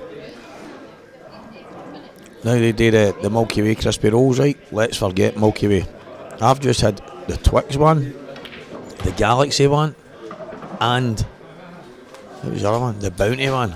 My word. Trust me, guys. These are the great.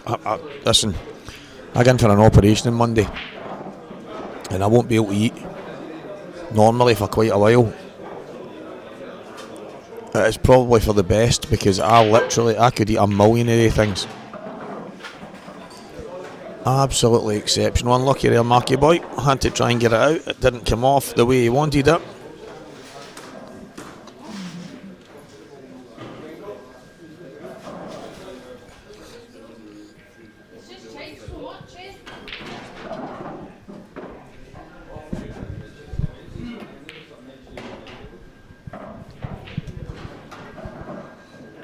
It's a hit at least.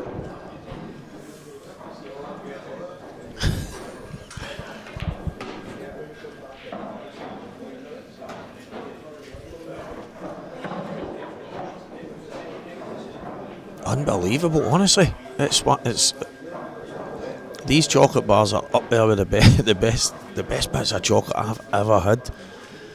Yeah, I could seriously go right to town with these things. They are next level bits of chocolate, man, I'm telling you. I'm struggling to sit with my back to the bar in here. I'm tempted to go up and get another 40 of these guys. The Twix one, Socko, the Twix one's legendary. It is, it's absolutely phenomenal, but that wee Bounty one's just knocked me for 6.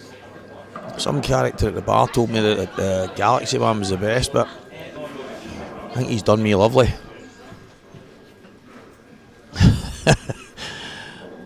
Do you know, that's the only thing I would actually say. They're no big enough. 40 million calories and 80,000 tons of sugar and 4 bars of chocolate. And they're the size of your pinky. Scotland should stick to bagpipes and have nothing to do with billiards or cue sports.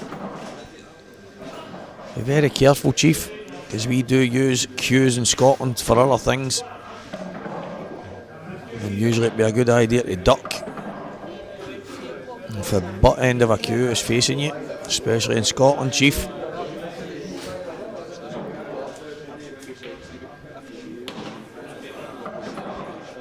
You know what somebody said to me the other day? They mentioned a golden cup. Anybody remember a golden cup? Cannot believe they don't make them anymore. Well, Socko, what today, mate, is start saving up your other halves for me, mate.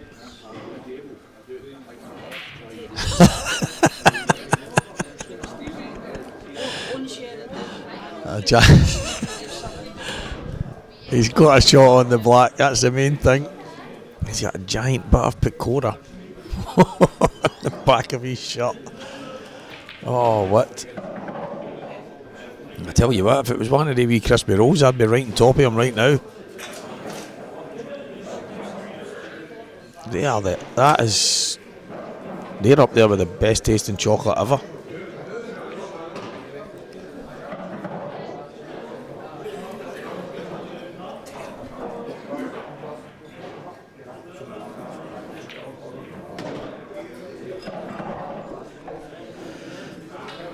Day grind, Mike.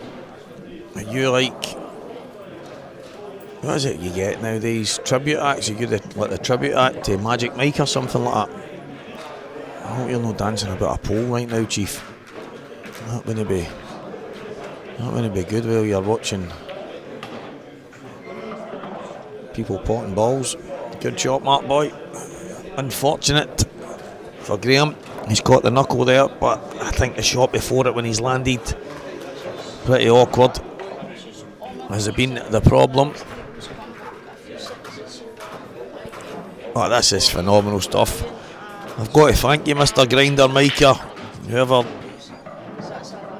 Whoever you're grinding the day, Mike, whatever it is that's happening. You've sparked a wee bit of a frenzy on the chat function.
Just had referee royalty there, Alan Reynolds.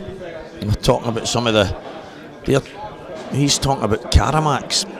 He says they're still about, but there's a dairy milk version here. Must have a bit of Caramac in the middle. I don't know if my game will be on stream. It's not until 7:15 tonight, so I'm sure I can maybe swing it. I'm sure I can hint to the TD to get me on the stream table later on. I'll just keep talking about it loud and tell. Listen, it's the crowd that's asking, so what more can you do? Do you know what I mean?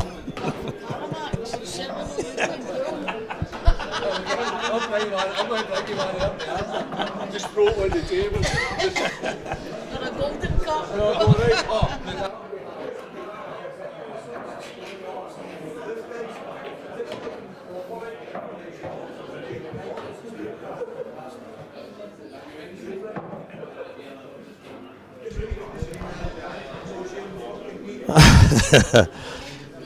Aye, who knows? Hopefully at 7:15 it's a pick of the bunch. Who knows? Yeah, it's Grant. I don't really know a whole lot about Grant. I've obviously seen him here and there, but don't know millions about him. So looking forward to it. It's somebody I've never played before. And it'll be the same for Grant too, as I've never had a match against each other in any tournament. So Gold Biscuits are phenomenal. There's one they're doing the new, it's got like a wafery kind of bit in the middle of it, and I just think they're missing a trick with the gold one. They need to get one with a nice wee caramel filling. I've just had a couple of these. Honestly, these are up there with the best chocolate bars I've ever had in my life, and I've ended up having a debate on the best chocolate about, but Golden Cups were up there. They were up there.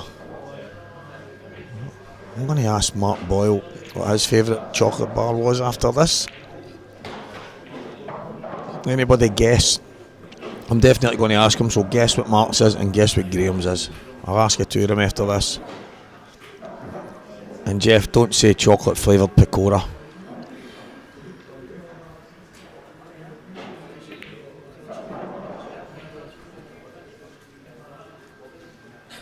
It's going to be tough to hang with Mark when the tables are on brand. Oh, whoa. I mean, it was never in. It was never in, but it did drift ever so slightly just at the end. Stings better to ask. I will be. I'm going to ask both of them, but honestly, guys, if you've not tried them yet, these crispy roll things that they've brought out are just exceptional. These are the chances. Oh, there you're there, Alfie boy. How you doing, mate? Big Unzi's in the house.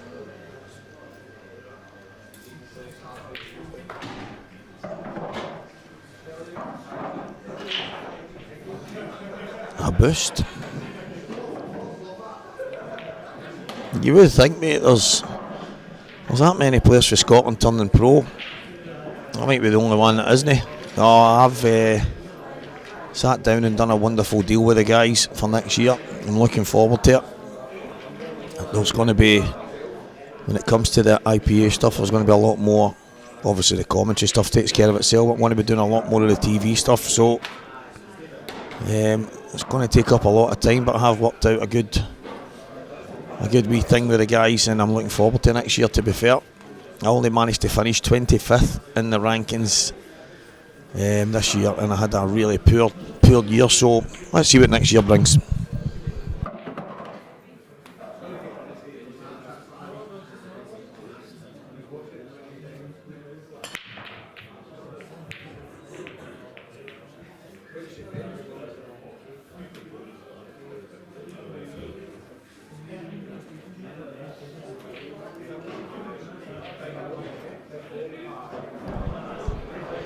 It just shows, guys, that it catches up to us all. The information I've just been fed has blown my mind. For those of you that don't know, Mr. Ross McInnes was part of a group that invented the current set of black ball rules that we play. They were involved in the making of them, and he just got the referee down. Well, the referee was over there and he asked his opponent, do I have to hit a cushion? After he was totaled, so he's asked if he has to hit a cushion or not after it, and it's like, well, you're totaled, so you don't have to. So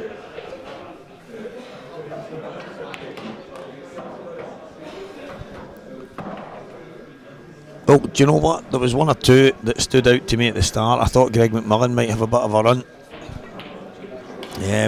Good finish, Mark. I know it was only a couple of balls, but simple stuff. I think Greg McMillan stood out at the start for me, but he's ran into Stephen Hepburn, lost that match 7-6.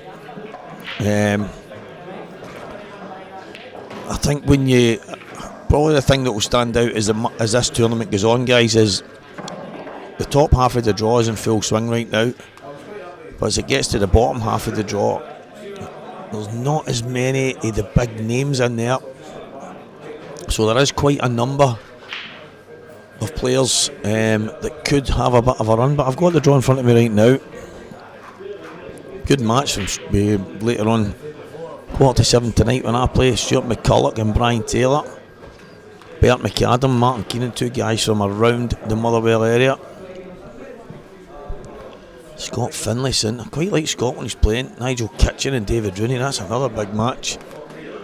Preston McInnes, Chris Slack, Hugh Thompson in that bottom one. Let's see.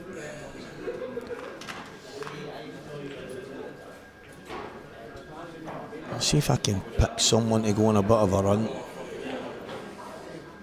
And Davy Forrest in the bottom half as well. He's playing Mark Dobbin early doors. Davy Jack's won multiple seniors titles this year. He's in that bottom half of the draw where the so-called big names, most of the big names are missing from. So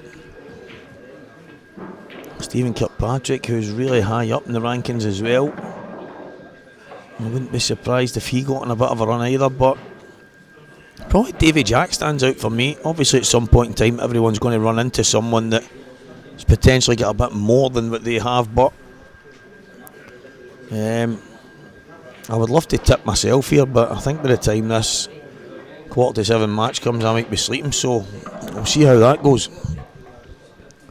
Yeah, Mikey Pauley's got a tough starting game. He's playing Ivan Thompson. Excuse me. So Mikey, tough opening draw. I don't know how much Ivan's been playing, but I do know when he's playing at his best he's as good as anyone. That'll be a good match. But Mikey is, I mean, obviously I had Mikey in my Scotland team over in Ireland there. Cracking guy on the table, cracking guy off the table, so there's no doubting that he could do a bit of damage this weekend as well.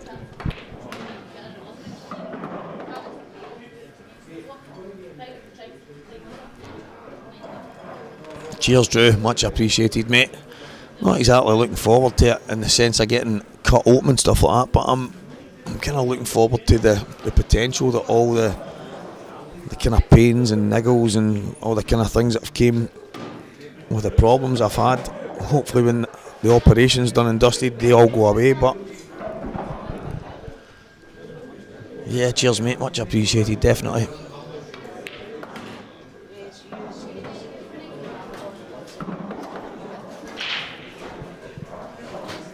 I'm actually surprised at that one as well, that Dave had posted about the top guys because it was an open, and I think they've obviously lost the battle to change it from an open draw, so they then were wanting it not to be seeded. But it's kind of like we all argue about certain closed shops, if you want. I don't mean it, I mean it's obviously not, but it's making it harder and harder for the guys trying to claw their way to the top, and understand the guys at the top want to stay there, but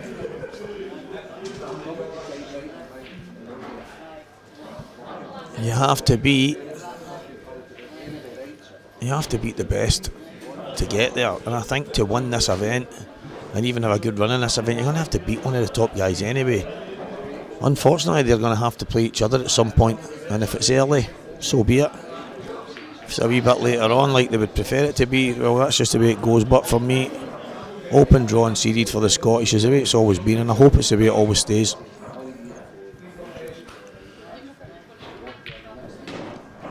Drew, I'm going to get myself some kind of remote detonation device to make sure that the Christmas lights go off with a bang.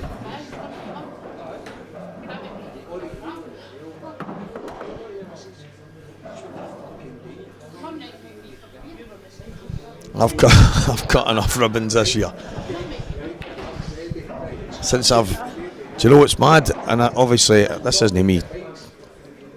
I'm obviously just some random baldy guy that does a bit of commentary, but there's a couple of buildings I've been in over the last while, and after the matches, just talking about my opponent and whatever, and it'd be like somebody kind of stern. What's that guy looking at? And then once the conversation's over, they'll kind of come over and say, "Are you Walker the Talker?" And I'm like, this is great. And Morgan McInnes, I don't know if he's on, but he can vouch for it. He was, me and him played the King of the Hill tie in here in the Players' Lounge, and he was standing there looking as if, and I says, Morgan, this isn't the first time, this happens quite a lot. So he was looking at me, and I think he looked at me as if to say, that can't be Walker the Talker. I thought it was some guy with an afro. You don't look like the voice you've got, mate. I expected some guy with a Valderrama haircut. If I send Paddy, Drew, they won't hear the music playing.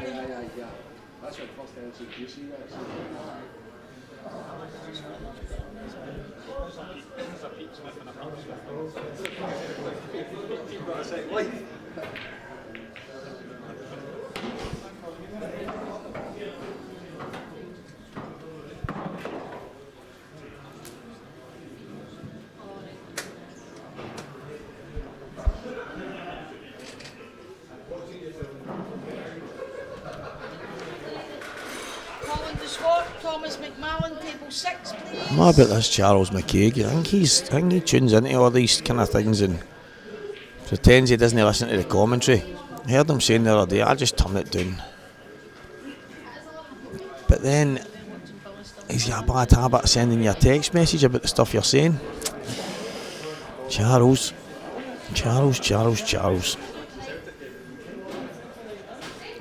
Anthony. Is it going to make it? Nope, it's not got the legs. And this match is heading for 5 frames to 1. Mark Boyle. What's he thinking here? Is he going to drop on the plant?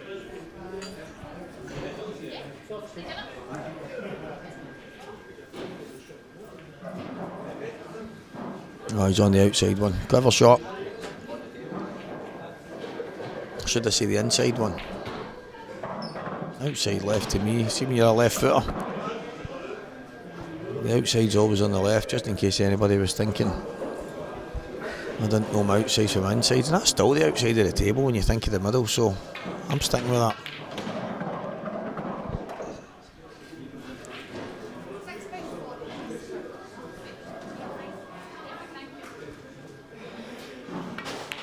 One here before a ball is hitting anger. It's a mountain to climb when you're playing against someone like Mark, but 5-1 down. I actually remember playing Mark 2 years ago now, roughly, maybe 18 months. We played in the Scottish Seniors Championship semi-final, and I think I was 6-0 down before I blinked. It was a race to 9, and you just can't give guys like that the start. I managed to get myself back to 7-6 at one point, and then it was a dish reverse to beat me 9-6. But it's hard enough to beat guys like Mark when you're off scratch. Never mind when you're so far behind. So 5-1. Mark Boyle, Mr. Magic, is absolutely flying, and Graham has lost the sting in his tail.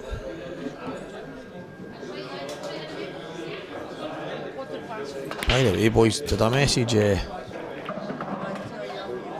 to all you ladies and gentlemen how good the chocolate bars were? Can't stop thinking about him, man.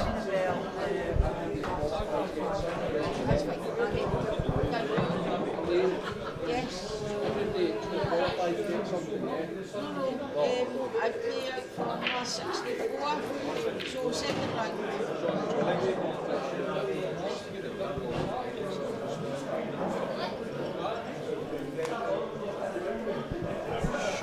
Rooney.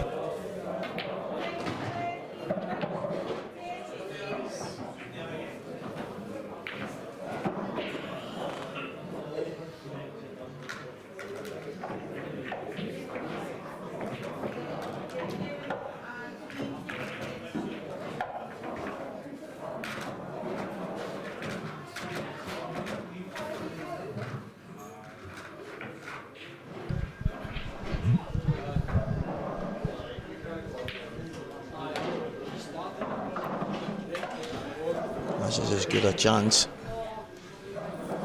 as you're ever going to see for someone of Mark's ability.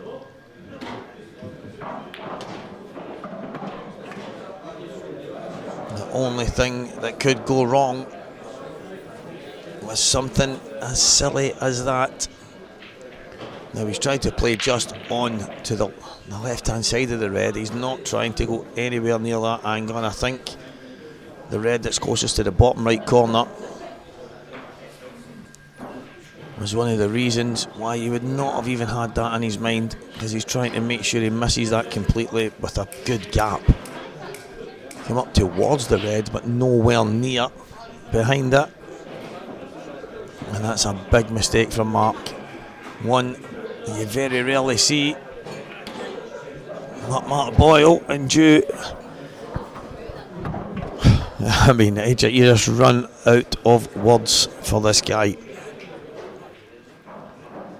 He's having a little chuckle. What's he going to do next?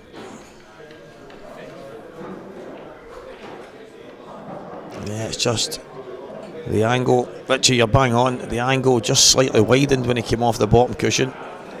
The thing is, for Mark, he plays on this kind of cloth in good condition so often. You just don't expect to see that, but he is human after all.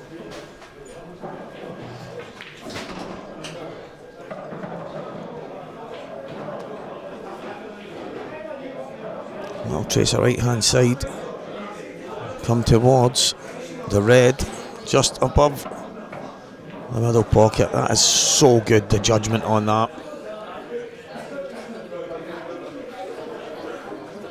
Pots his first ball after a phenomenal break, snookers himself off the left cushion, pots it, plays a cannon, and he's on his last ball for the black. Unbelievable stuff from Mark. He's on the black, or is he? He's not. He snookered himself again. Wow! They call him Mr. Magic. He's going to need to pull the wand out again. Frightening stuff. Wow! Wow!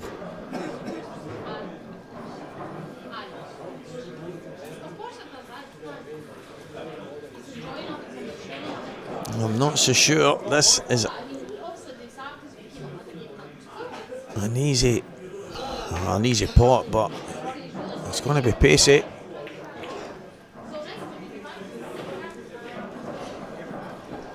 Graham Ray, if there was ever a frame to get one, I think this is the one. He's going to play a snooker.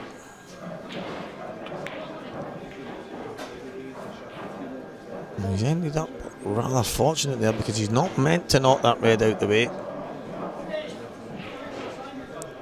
He's tried to open them up and use the red that was in the position that the red that he's knocked off the cushions ended up in, so a little bit of fortune there.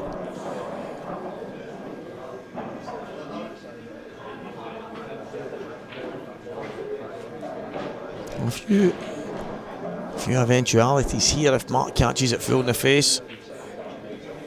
He's going to have plenty of pace on it. Oh! What a cue ball that is.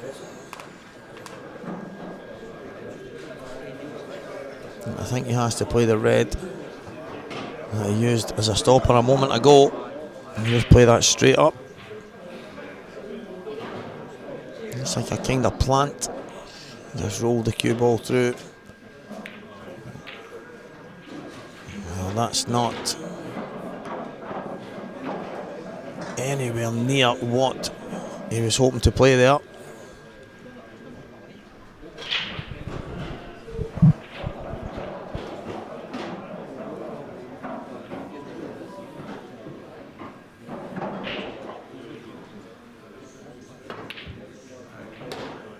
And massive mistake from Graham there, burning through just a touch too much. Yeah, you can see the disappointment. He knows it was a big mistake. He's not meant it. He's just tried. In fact, I think he's just came off it too wide. I think if he played it full in the face, he's maybe only going through an inch. And that would have given him the snooker he needed, but he's got the ball maybe half ball on the left hand side, widened the angle. End up leaving Mark a double. And he's so good at these shots. He goes and delivers. And it is 6 frames to 1 here.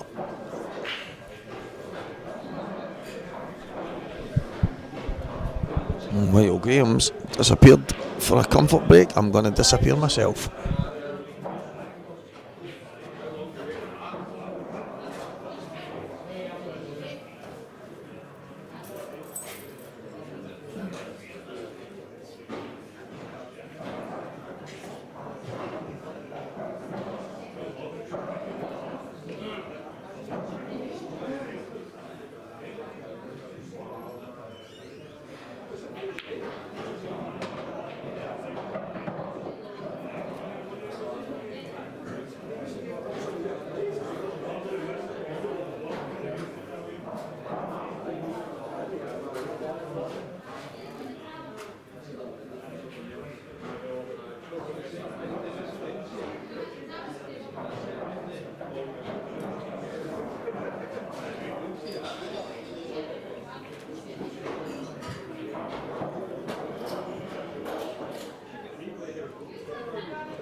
Taking them in the wall, I guess we can see the walls up.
Just in time, just in time.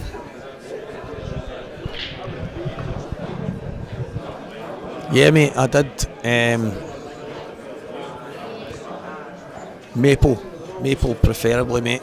If you have a way of sorting something like that, that would be fantastic.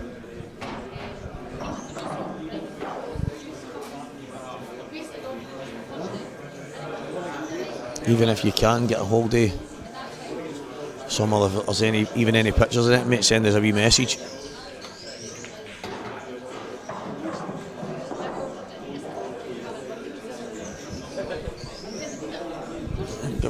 scores, guys, while there's a wee lull in this frame. Ali Mooney 4, Paul Davis 4, Mark Williams 2, Liam Dunster 6, Stephen Hepburn 2, Gary McLeish 4. That's another match on the TV tables just now. Go back to the early rounds, or our first round. Matches well and truly underway. Martin Cumming, Ryan Erskine 3-all, Andy Armstrong 2, Ross McInnes 5, Owen Sheridan 0, Keir Hamilton 6. The King has taken some kind of beating. Sean Sanderson 3, Ryan Martin 3, great match there as well.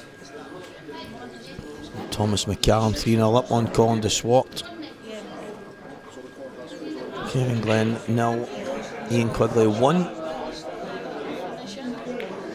Bernie McGurk 2, Kyle Hunter 2. So with the way this is being done, guys, you've got first round ties, second round ties, third round ties all on the go, more or less at the same time.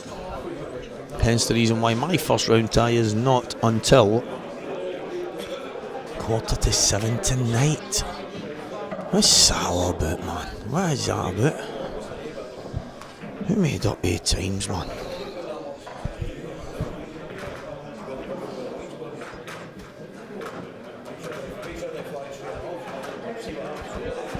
The stinger has had his sting ripped out by the Magic Man, but he's still in there, fighting hard. Can he mount a monumental, miraculous comeback? Highly unlikely, but while he's still in there with a chance, he can't count them out. And then Mark Boyle goes down and breaks the balls open like nobody else can with a cut break.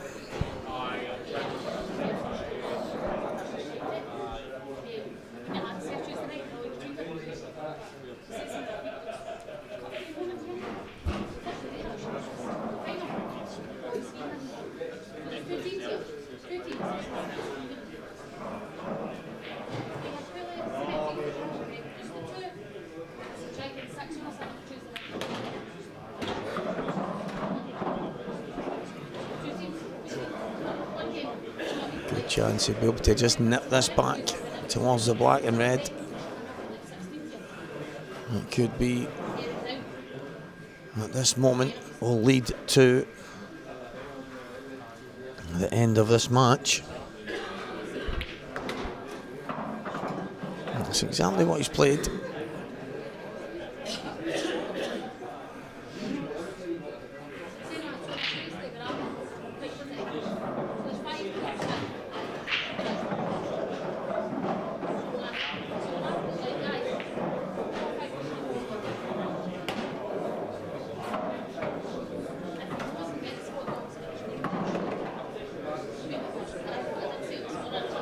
Yeah, Kieran, I will do that indeed.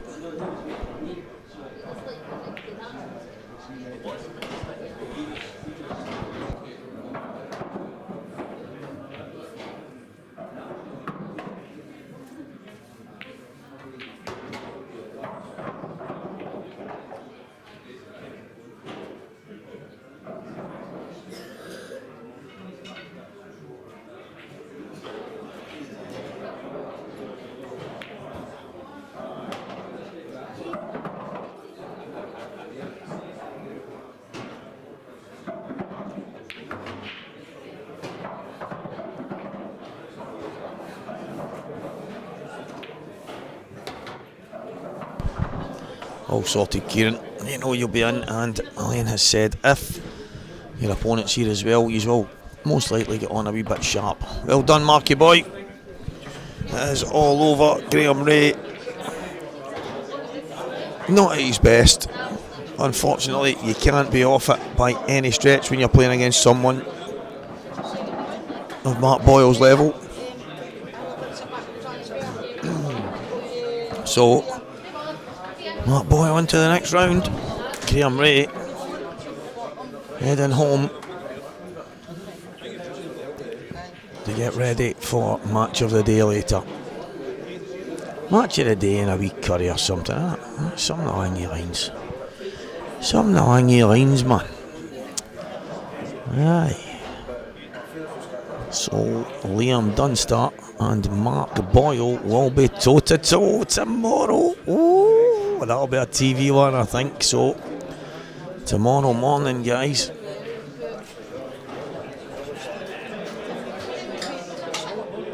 Unless I'm in that last 16 as well, which I hope I am. I'm pretty sure I'll be commentating on that.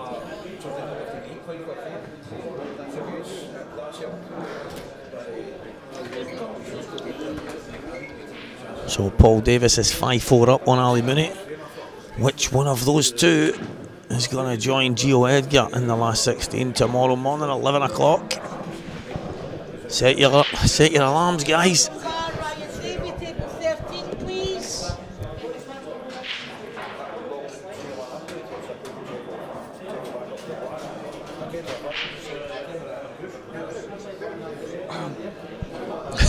ACDC, man.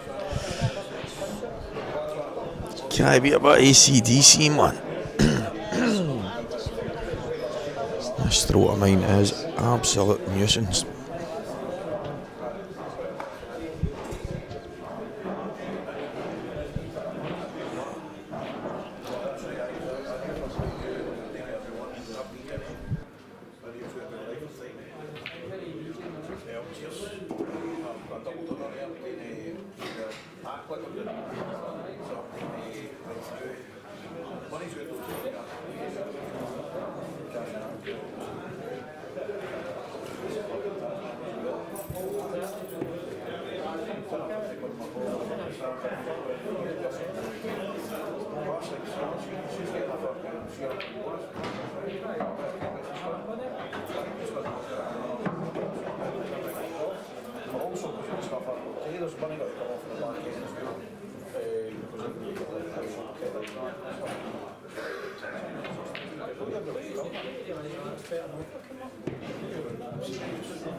But Mark, I was like that.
That's me, yeah. You said to me, I wasn't sure.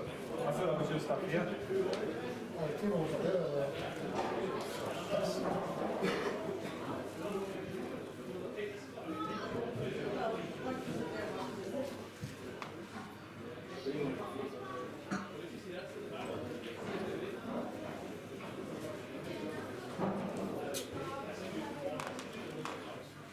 Sorry, I got lifted my fucking shit.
It's called experience.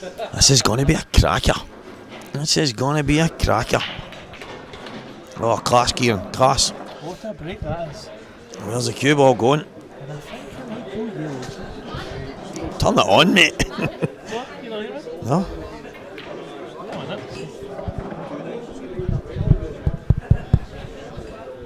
Can you hear me in the chat? Can't hear it now. Can you hear us?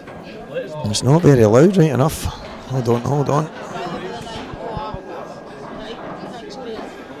Talking yet? Hello? Hello? Hello? Strange. Hello. That was better. Do I have to slip the mic, the close to the mic? It must need to be a wee bit closer. Yeah, that's it. That's good. Still not very loud. I don't know. We'll sort it Can out. we get the comments in the chat where you can hear me? I don't think we can hear you very loud. That's missed that yellow in the middle. Absolute rule. Holy first foul. That's not coming in at all. Let me see that.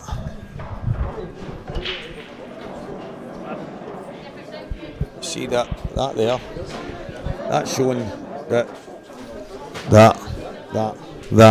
So it's not really. That's Craig. Hello.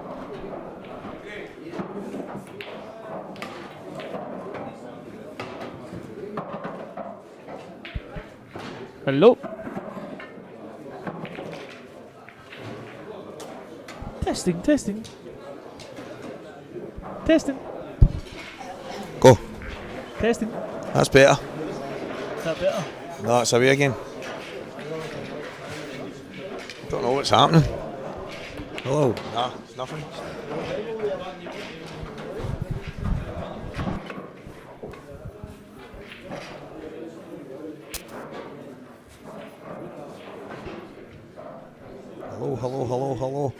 Hello. Guys, see, let us know if you can hear us. Can you hear me now? Can you hear me?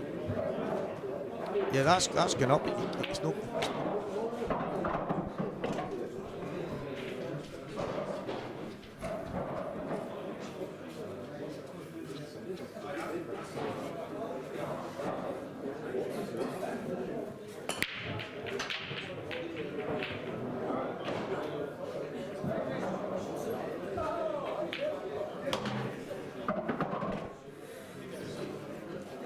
Hello. Hello. I can hear the exact same through the two of them. Hello. No difference. Oh, anyway. Oh, wait, that's better. It's a wee bit better. You can just Better. about hear it. You can see there's a difference between the two of them. This one seems to be. You've probably just got a better voice to you. I don't know. It's weird. I don't know, guys. Well, anyway, Ryan has. You hear me now? shot before. Aye. I don't know. Well, Scott will be disappointed in that. He's missed a yellow to the middle.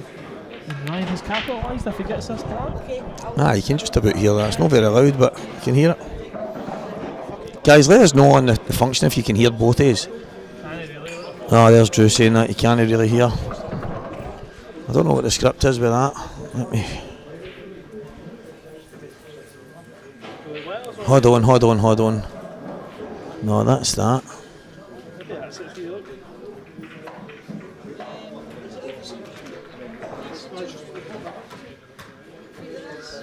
I don't know what's going on. I really don't. Yeah.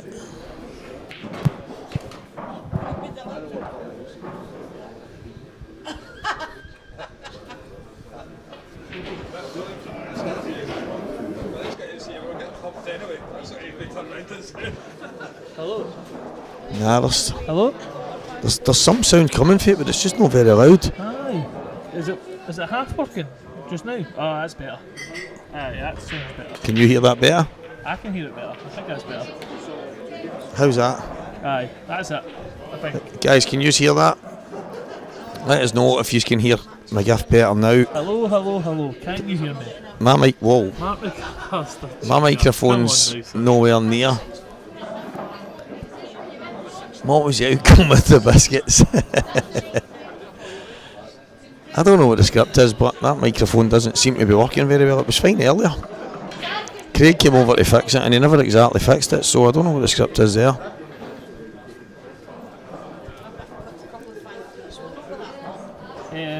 Aye, so Ryan's took it. I might be talking nonsense here because nobody can hear me. No, I know, the sound's away. Is it not working, no? I don't know what's going on, guys, I really don't. People are ringing, can't really hear me. I don't know. There's something strange in the neighbourhood. It's about half your volume. That's not right. Half. Listen. Right, I've turned McGiff's microphone round full. Hello. I should be able to hear you the same, Maybe I need because to you can come hear really me close. through that, no bother. So I don't know. Maybe I need to come really close like this, Stevie. But even that's not making a difference. Like, I don't know. It's about half my volume. I don't even know what all these wee guys are. Is that mute? Oh, that's mute, that's good. What's that guy there? What's that there? Oh, that turns us off, that's class. Fancy wee button gadget guy, but it's not really working properly. Ryan's came out with. Oh, is that better? I think that's better. Hold on. We might be onto something here. By the way. I think we're back in action. Away. I think we're back in action. Hello?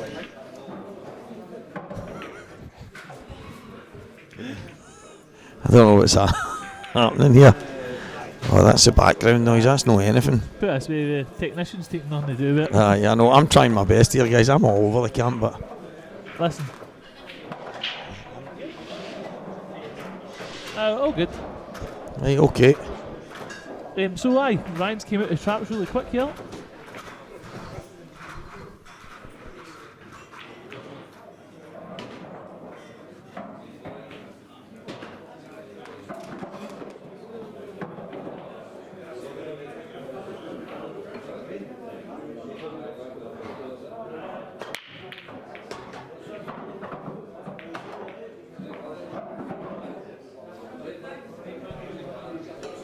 Right. So, Ryan's came out with traps here, Stephen. 2 good finishes back to back. 2-0 up on Scott's part.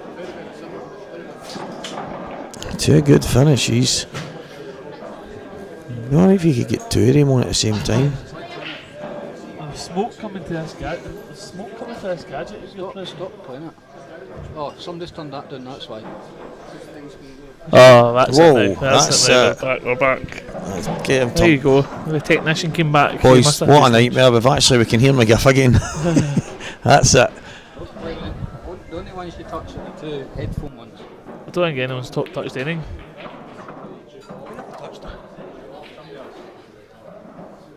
The technician's blaming other people now.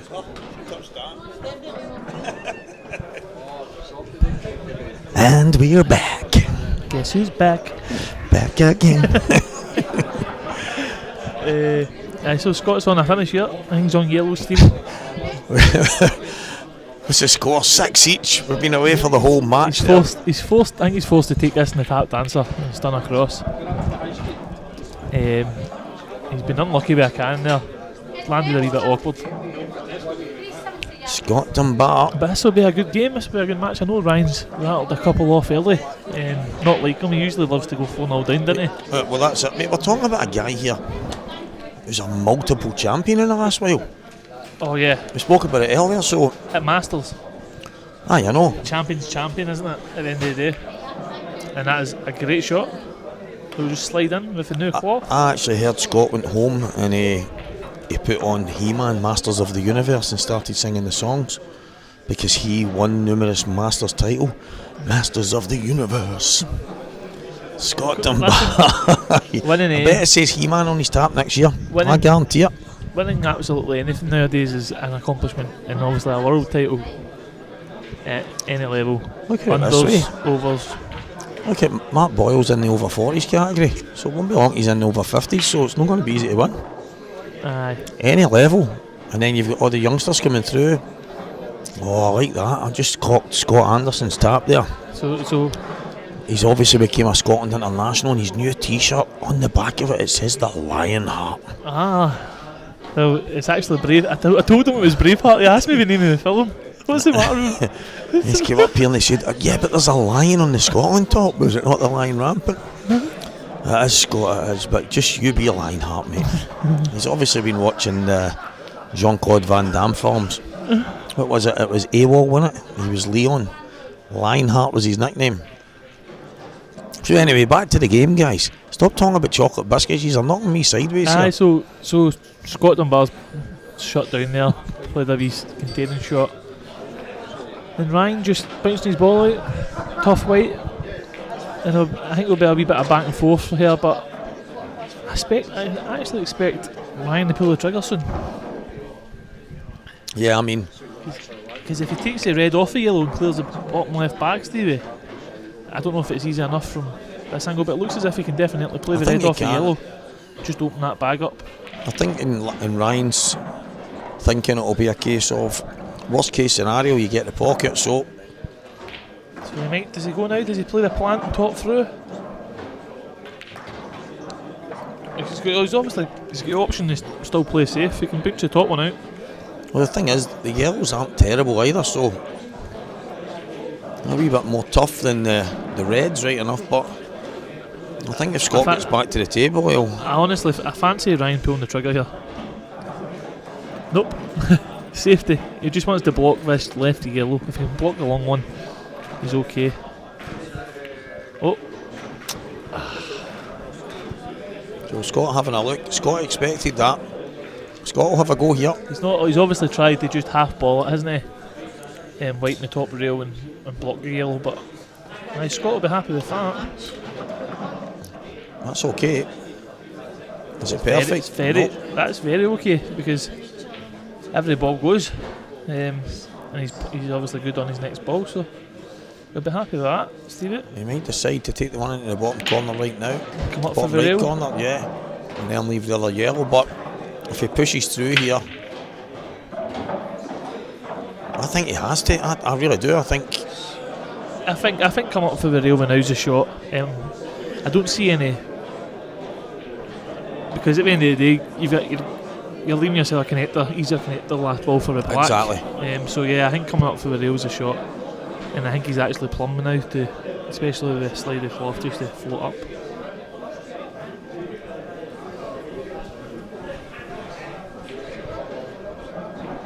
But it's whatever way he sees it at the end of the day.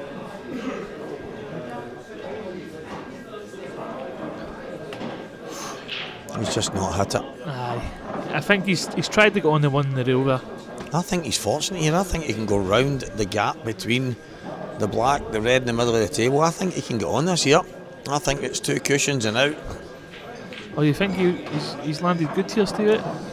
It's not as good as he would have liked, but I think he can get out. Here it comes. This is the miss of red. No, I do. Probably the fact that he was bridging there made that a bit more difficult, but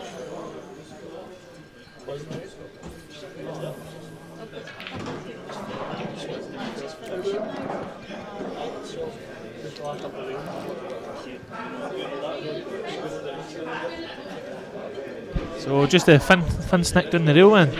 Scott having a look to see if it's off the cushion. I actually fancy him to get this. He's a good potter, Scott, isn't he? Play it with loads aside. Back across. I was going to say that. Back across. Oh, he's just not hit it hard enough. So Ryan's got options here. Stevie, you've got the plant in the middle, go up top, clear the top ball. I like doing that, getting up on the tap one now, then you're just downstairs. But he'd love the red just to stick over the middle bag. Yep, it just went side rail. That was not great. That was the only issue. I can see it in the distance, and although he can drop it in if he's right behind it, Does it still drop in, Stevie? Does it? I think it will, but he has to get right behind it. Right. That's made things a bit more difficult for Ryan. Yep. So that was the thing you had to worry about. But I think he can take the top one now and maybe float the line down for the bottom. He's looking at playing the red cushion yellow. So he's floating in behind this, opening the bag up, which is good because if he needs to leave the one over the middle to his last ball, leave the black ball and go. It's just a case of. That's not bad. I think Ryan would have maybe liked a slight angle just to get himself towards that one at the middle. It's a bit straighter than he would have liked, but I think he'd maybe make an angle. So this is it's about pace control here, essentially, because if he goes cushion yellow, the yellow could come into play here and maybe hinder his next red.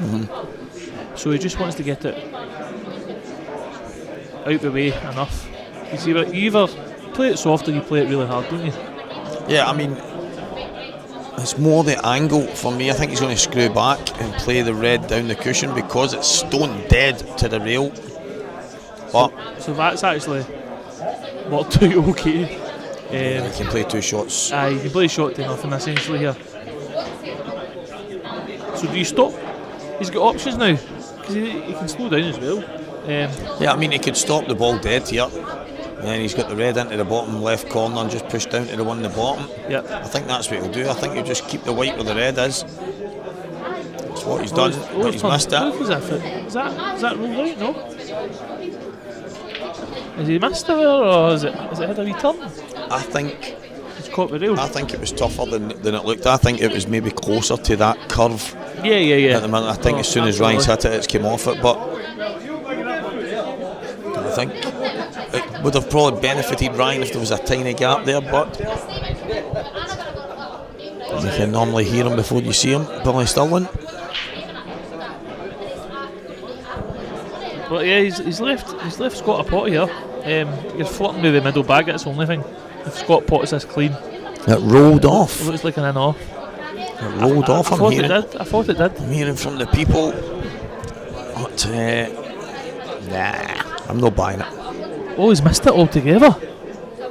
Is that a miscue? No, it rolled off. He's missed it all. Is that a DF, ref? That rolled off. Come on, give him credit. So 2 shots, Stevie. Just simple stuff. I think that you do. Tons of options. Yeah, I think you just pot the black first and just open up the reds for yourself. Yep. No, I think. Listen, he's got to. You can move the black first for now and just put it right off the side cushion. I don't even think Ryan will. Yeah, I mean, it's one of the ones where you've probably got too many options. Yeah. Because he could just play from where he is. I think just half and I think he's thinking about that. He could drop the one in the middle from where he is, play the black. He could play the one to the bottom left from where he is. Yeah, he's opted to take the left. But you're right, there's so many options. I think he might just bounce the black out of there. Yeah, well, so I was saying that he could have done it from this side, used the half ball, the black come off the rail. And I'm surprised at this. He's got I don't mind it. He's cutting this towards the left hand corner, but the only problem I had there is if that he's probably a tiny bit fortunate, because if that came a bit further, he could have left those 2 balls really, really awkward. So yeah. Scott Rory at table 7. So there's options again. You just take the hanger, or you can take the one to the left, the one to the right, or you take this and then just hold for the hanger. The only thing is, this cloth's so zippy. It nips, like nipping the ball isn't easy. He had to bring the black into play there because he was losing the cue ball. Yeah. I think the only other way to play that would have been to run through it, and then the yellow's in play. So he's done the right thing. Yeah, he's judged it well as well, because I think these shots can get away from you, Stevie. Before you know it, you're up the top end of the table wondering what happened. So he's played it really well. So his options just here: stun the gap or float behind the yellow. Stun the gap, right? Confident. And this black for 3-0. Oh, mid-distance black on a pool table. Straightforward for Ryan. And it will be 3-0. Heart of the bag. Yep, he looks confident, but the man who has been confident the last couple of weeks is behind. Yeah, I mean, for me, Ryan's obviously a step up in class to a lot of players. But when you're playing the table, you're playing the balls, you've won numerous tournaments in the last so many weeks. I don't think you're even looking at the guy across from you. I just think sometimes you're either on form or you're not. And Scott's been in fantastic form lately. And they say it comes in threes, but if he's going to win his third title this weekend, he's going to have to turn things around sharply here, because Ryan Davey is 3 frames to the good, and he is one hell of a front runner, Ryan. Yeah, no, well, he's one of those players as well. He's good from behind.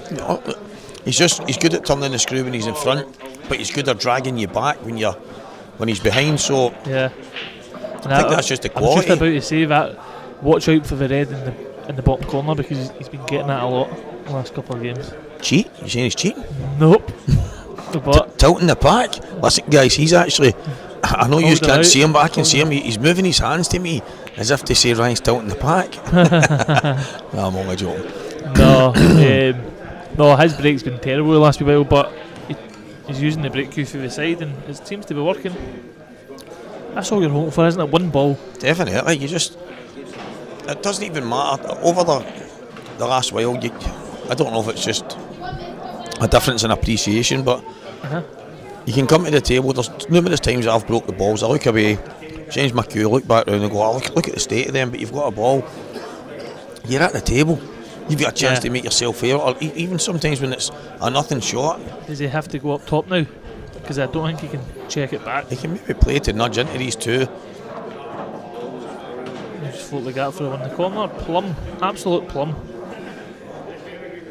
He's touched that very well, because again, so you're just corner, up the rail, along the top dike, one in the middle. It's very, very simple.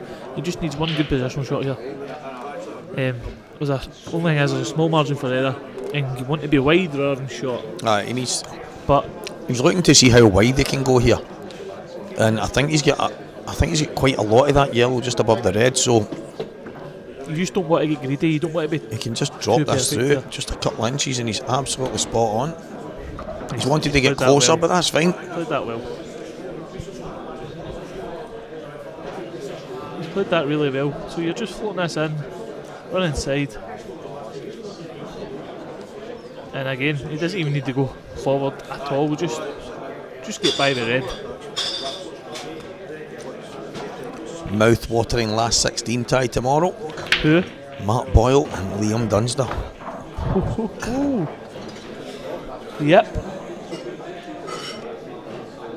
That'll be one to tune in for. I think that'll be on the stream, you know. Yeah, I've got a feeling that'll be getting commentated on.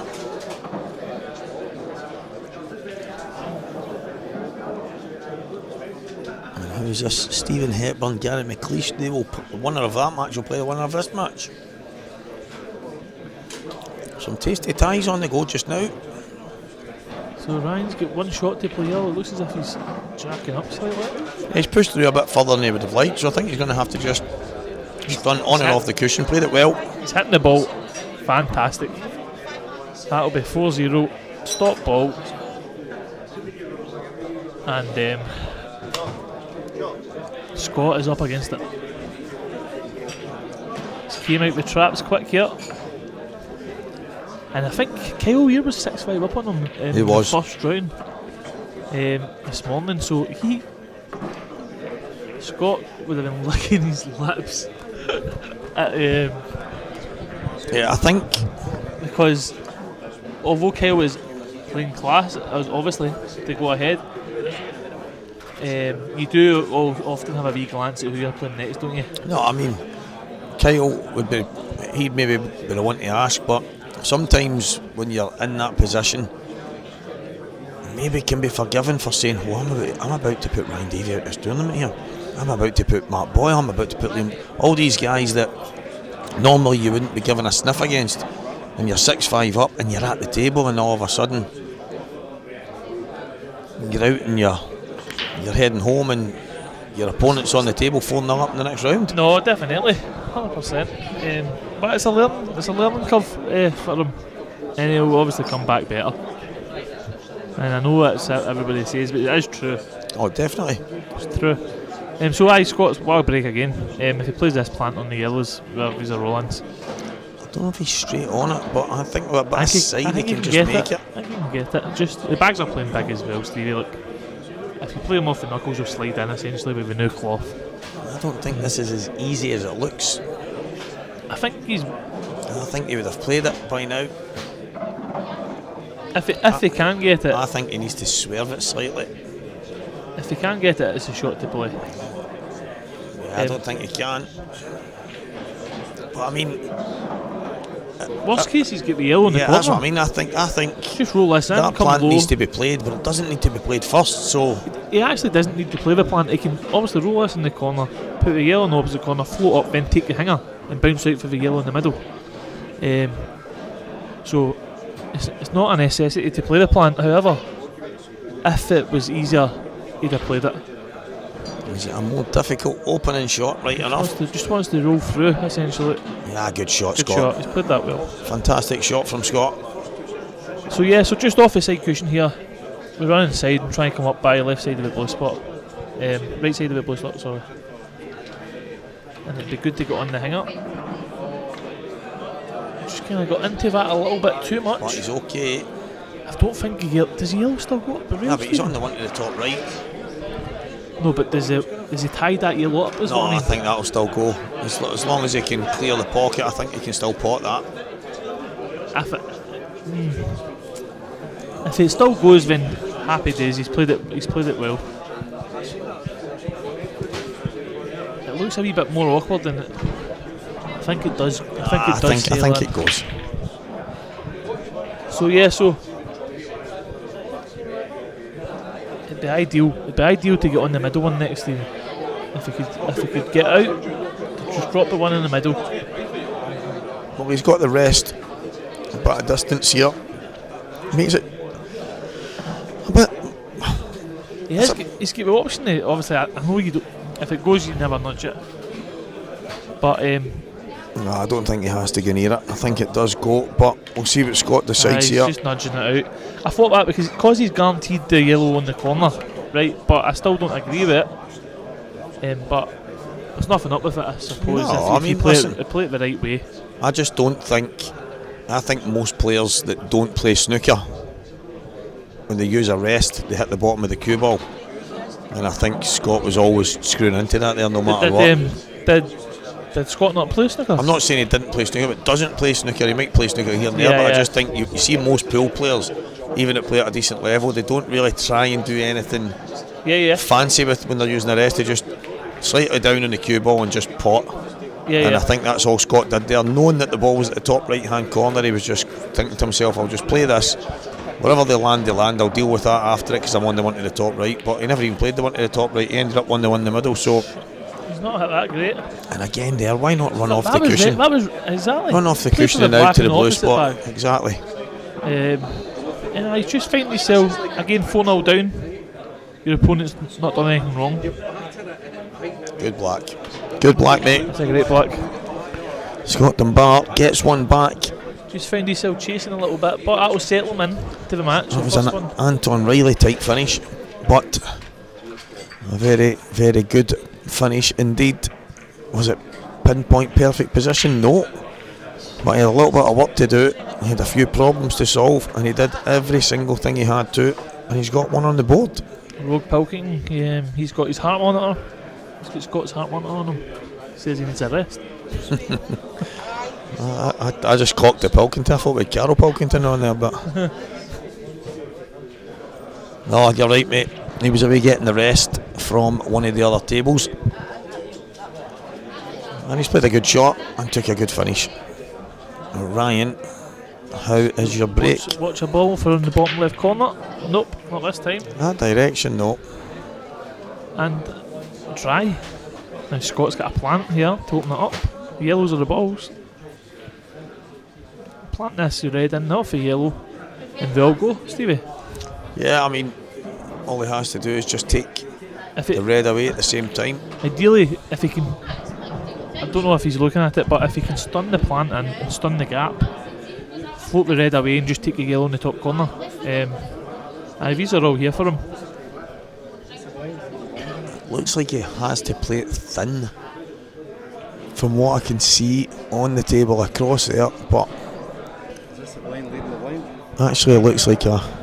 Oh, we've got a golfer, we've got golfing royalty in, we've got Campbell Saracen, the golfer. We've got Campbell block you in at Petticoat Bay, Saracen.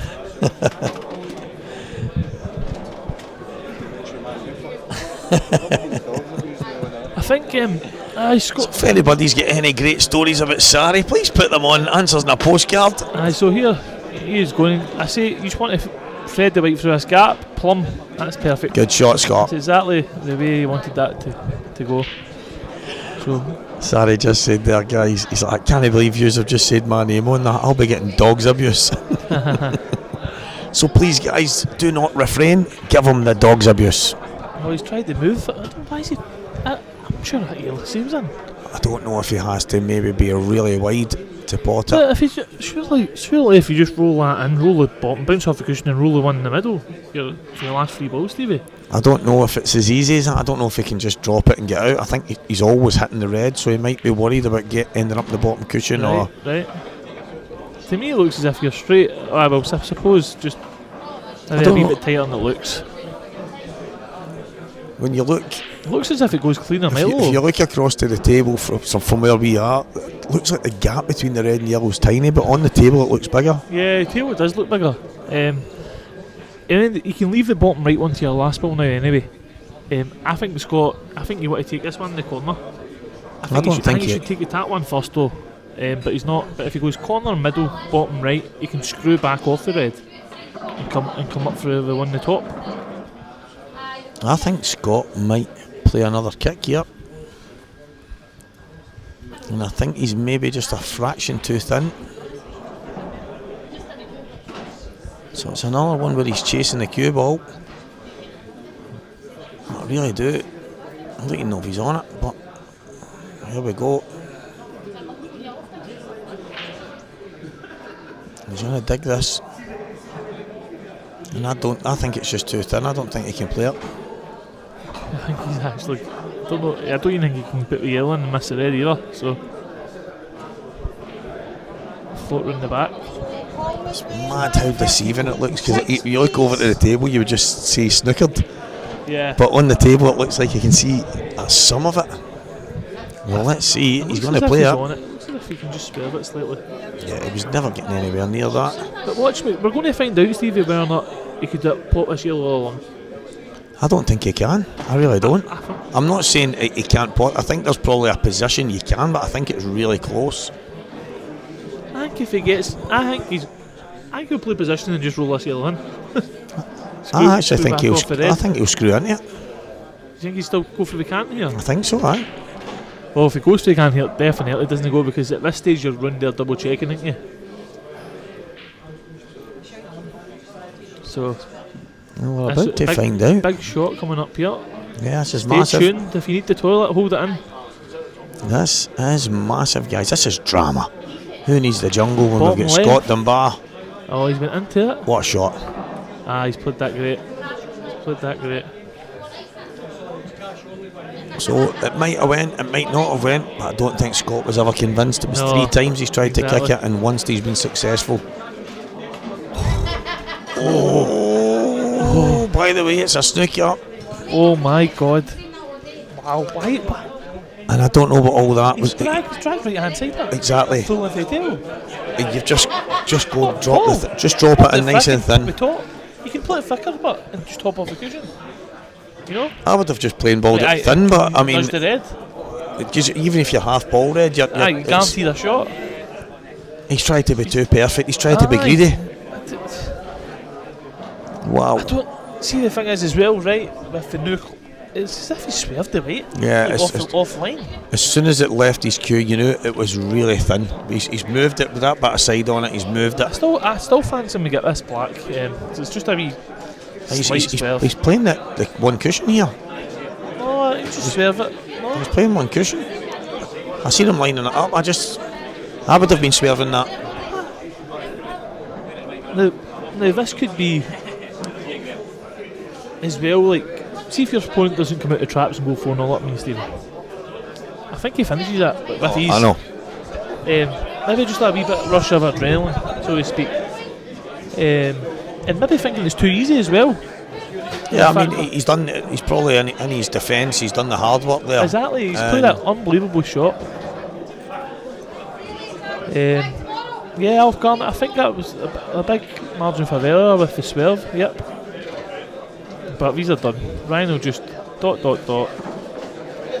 Red left corner, red right corner, left corner, down, and I think he'll take the low. Do you think he'll take the 2 low ones and leave the middle to last, or does it not matter, Stevie? I don't think it matters. I think Ryan will probably make the decision in a minute. I think he'll pot this. See where he lands. I think he would have liked just a wee touch more, but I think this would have been the shot that makes the decision. So he'll screw off 2 here. I think he'll need to take it off 2 now. And then I think if he plays it the right way, he'll be on the one to the bottom left, bottom right, middle, and then black. But it's just. If he comes wide here, he'll need to take the middle net. Or he's top through. Oh my word, Ryan. Needs to get out because he's on the bottom one. Just. He's on that, by the way. I don't think he is. I think he is. I think he's on it. Just. He's got away with murder there. He's tried to force it round off 2 there. I thought he'd have came all the way. I don't think he's on it. I really don't. I think he is. I think he can just pot it, Stevie. I mean, if he can, it's a severe slice of fortune because it's a really bad shot he's played. Why he's not screwing off 2 is beyond me there. Even just stunning and just letting the table do the work. But that's why I said he's landed short. He wanted a bit more angle in the last one, and so he's decided to try and force it round off 2. The cushions are too slidey, they're too new for that shot. So you've got to come back, take your medicine. Even if you're on the top right hand side of the table, you've got a shot. Well, he was telling me earlier. Yeah, mate, he's not on that. He's not on it to pot, but looks at. So he's got 1 cushion. Right. He needs to play this pace here, it'll slide. And like I said,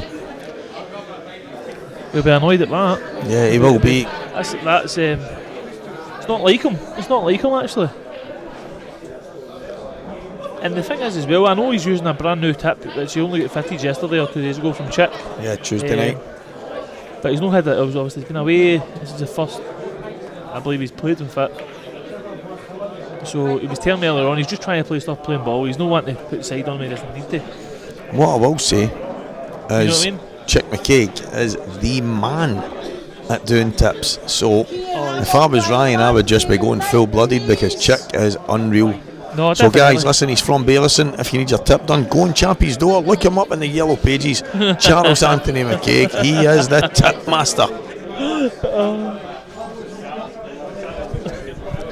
And he loves it if you just turn up and chap his door on a Saturday morning about 8 o'clock. It's his favourite thing. It's his favourite thing. He said he loves it when he looks out and somebody's throwing hundreds of bread in his garden and all the birds are in getting it.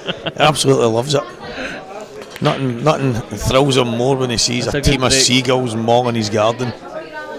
So this is a massive frame here, Stevie, because both of them, Scott's obviously he's nicked that frame there. He should have won it.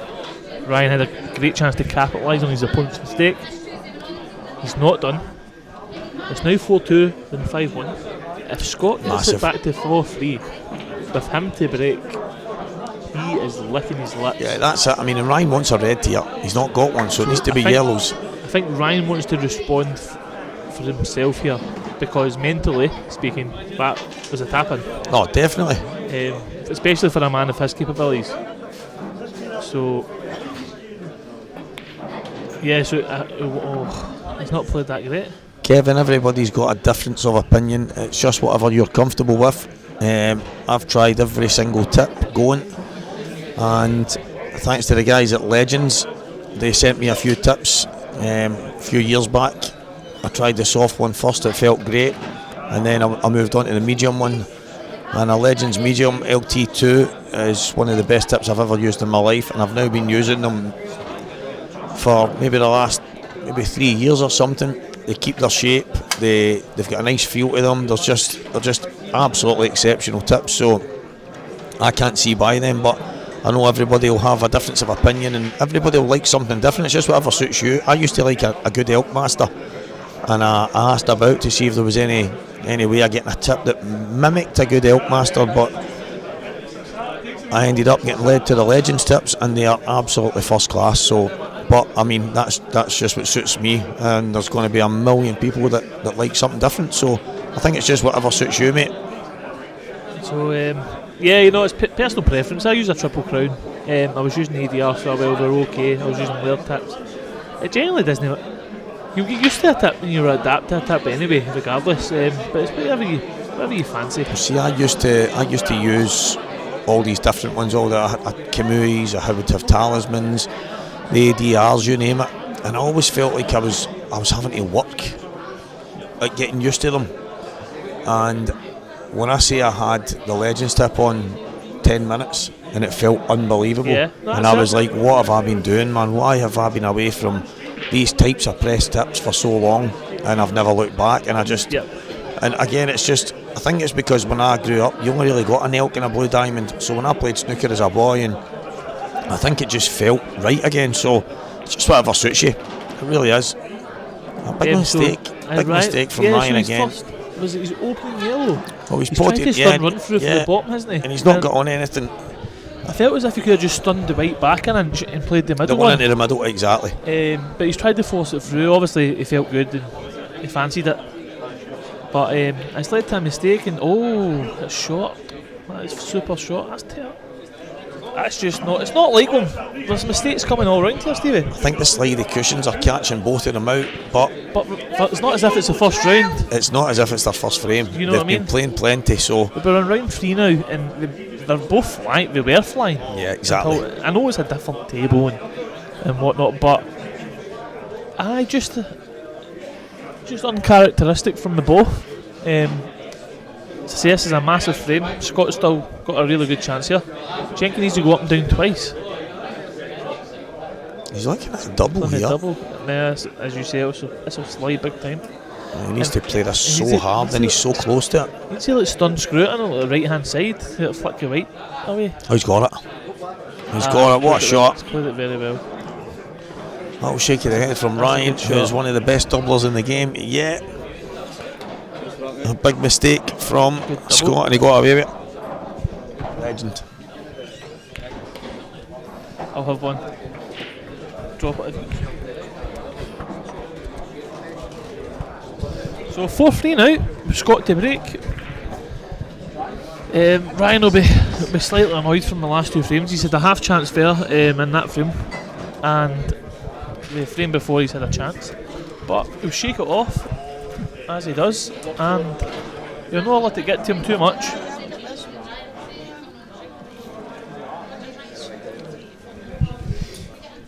Well, Ryan takes a bathroom break. I'm going to go and get a drink. Do you want a drink? Have a double Grey Goose, please.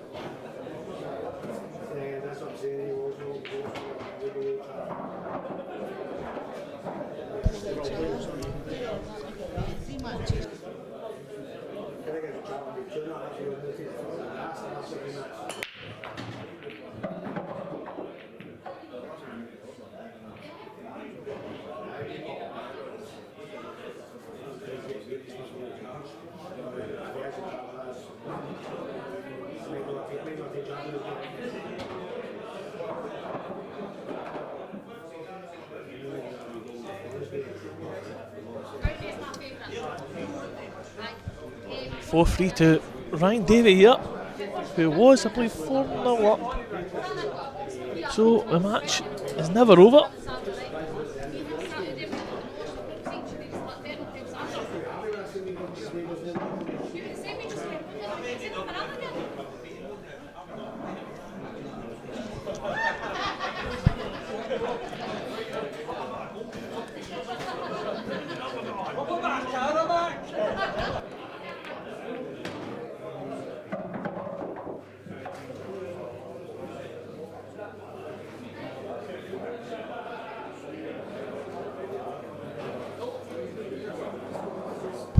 I think Anando's is on the cards.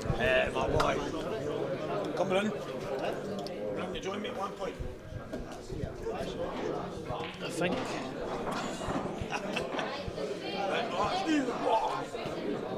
When you on? You have 5. So Scott Dunbar to break here. This is the time we need to really zone into the comeback from Scott. Starting to get juicy, Stevie, on table 13. So this event is held at Players Lounge, Falkirk. That's a big break. Wow. It's a big break. You can go both here.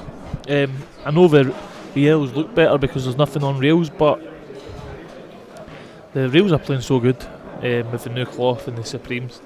It's just whatever way you see it, but I'd be going yellows here. If he just clears the top of the table, gets onto the one in the rail, then he just rolling the yellow on the middle bag.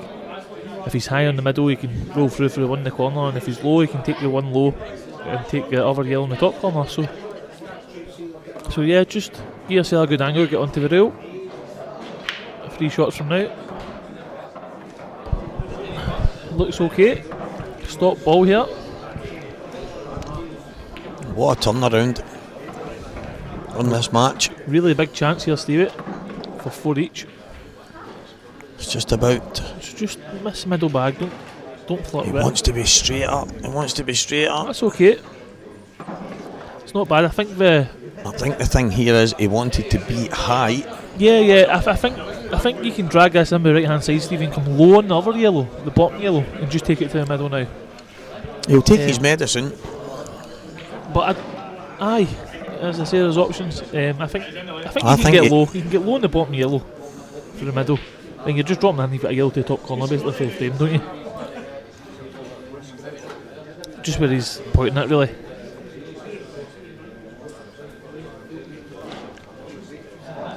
And if he gets really good on it, you can always turn back for the same bag. Oh, what a shot. I don't think he's perfect here. I think he can just nip the bag ever so slightly and run towards that red. I think he's absolutely perfect. You can hold off the red here. Yeah, I do. So you just don't want to clip it quarter ball because you could slide off it and obviously leave yourself. Oh, what's he doing? Just screwing back. Want to play 2 in the same bag? Okay. Played it well. Guys, he looks confident. And I think that's him. Found the pace of the table. He's in his rhythm now. This is a sign of a guy that's just won 2 major tournaments. This looks like a guy who's just won 3 frames in the bounce from 4-0 down. Not exactly. So, yeah, pool coach. The Legends tip. I put a thing on one of the pool pages saying I wish you could get a tip that reminded you of a good elk, because you know what it's like. You get a box of Elk Masters, you maybe get 50 tips and you're lucky 5 of them are good.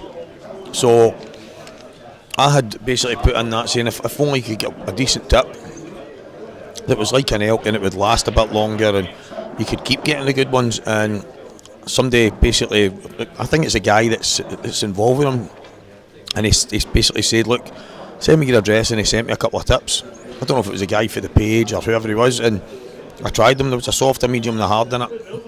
As I say, I put the soft one on first because I just wanted a tip with a bit of feel for a while, and eventually when he sent me that, I was using it and I thought it was great. The only issue was, I mean, when it got put on, it was just try and burnish it a bit, keep the walls and that quite hard, but you found over time, like gradually, because it was a soft tip, it would eventually lose its stability. But as soon as I went to the medium, I've honestly never looked back. It's like the best elk I've ever used in my life. It just reminds me of the feel, the way it stays in shape. I've had my tip on probably 6 months now, and it looks like it's brand new. And it's not just the way it looks, it's the way it feels. So I know the Centuries, and there's a couple of other ones. I think there's maybe 3 or 4 really good makes that do the press tips. I've not really used them, but I know a lot of guys have spoke about them. But I was just fortunate that I tried that. As soon as I tried it, it just felt right for me. And I think I've actually told quite a few people, I've given a few people them, because you buy the wee tub with 3 in it, and I've generally got quite a few of them in the house because I'm always worried that they're going to change or something's going to be different with the next batch. So I've always got a few so that I've got enough for myself. But I just think they're fantastic. So Scott's so Ryan's broke driver and left absolute rollings on the reds. Like every yellow's went to a cushion, a bar obviously with 2. And Scott is under hit his first ball here, Stevie. Ran out of position straight away. He's still got a pot. He's got to put up a rail, come across. I think he's nudging the black unless he puts side on it. Or maybe just hitting low in the black coming through the gap, maybe. So, if he gets support, you still fancy him to get these. But, aye, the first shot, just a slack first shot. That's Slack opener. I don't know what he was trying, to be honest with you, because the pace was weird. Don't know if he was just trying, maybe.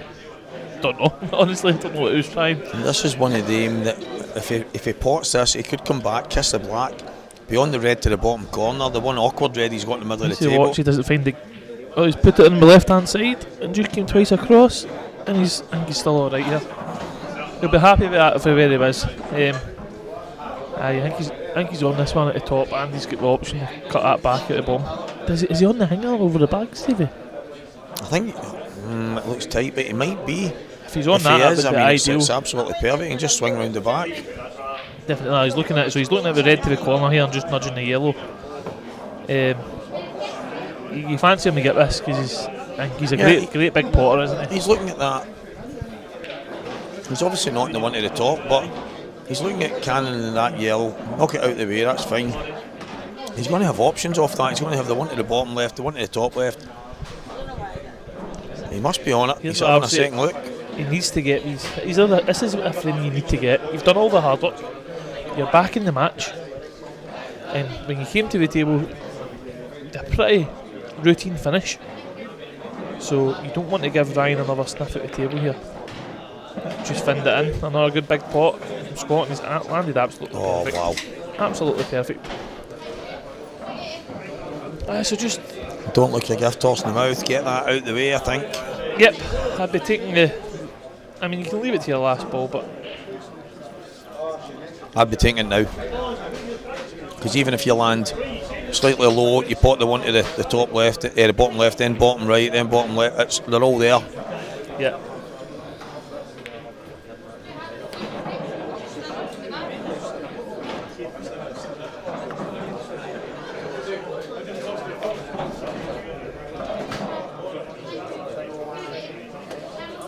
Exactly as I said, so he'll just drop this through bottom left, just a little stun up. That's it, he'll just want to get a good nice angle closer to the black here. I think he's just going to roll through here, Stevie. What a turnaround here. Stun up 6 to 12 inches. You don't want to go too far because on this cloth the mic gets a. See these wee shots here, if we can catch you out. No, I know We've exactly. been doing it all day.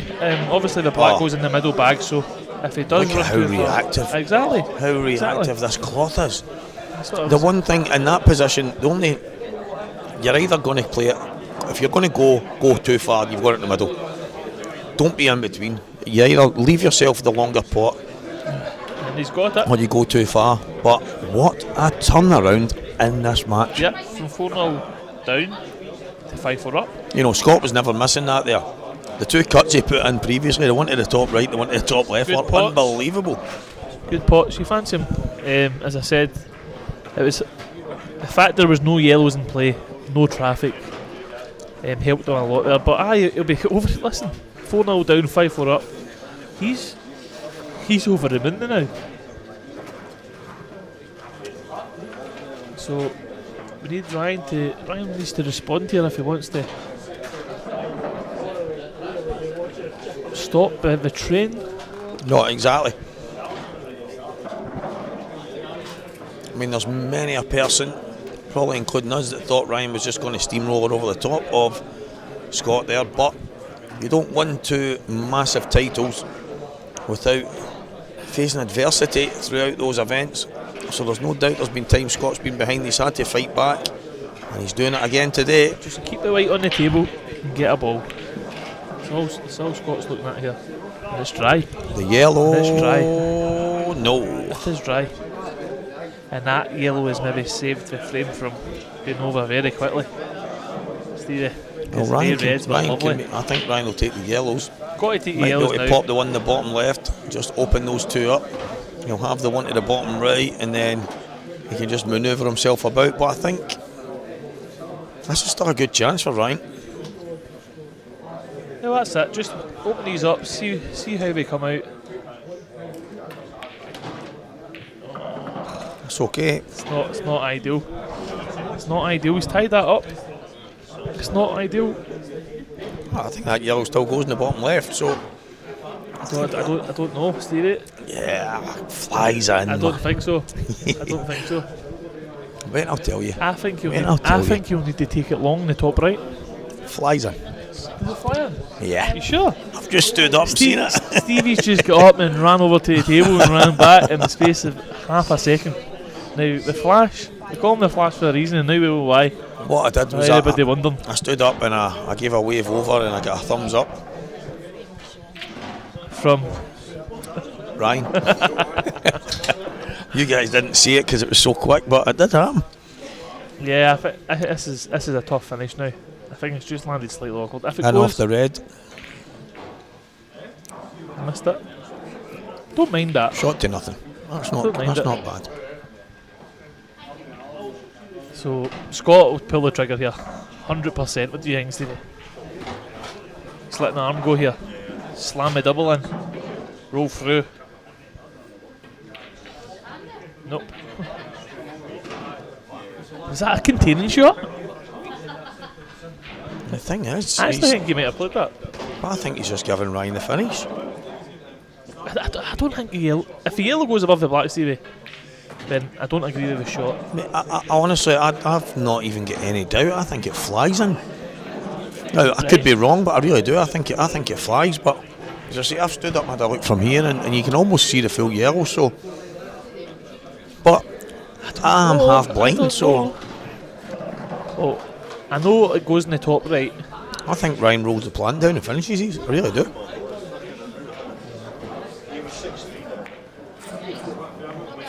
Played it well. I think Played it well. I think these are done. So if the yellow does go, is there an argument to take it now, Stevie? Because you're on it. Oh, most definitely. So if it goes, he'll take it now. Because he's on it, he knows that's his bad. Essentially, that's your bad ball. Get that. The black opens. The frame's done. On the flip side for Ryan, he'll know that the one in the top left is slightly awkward.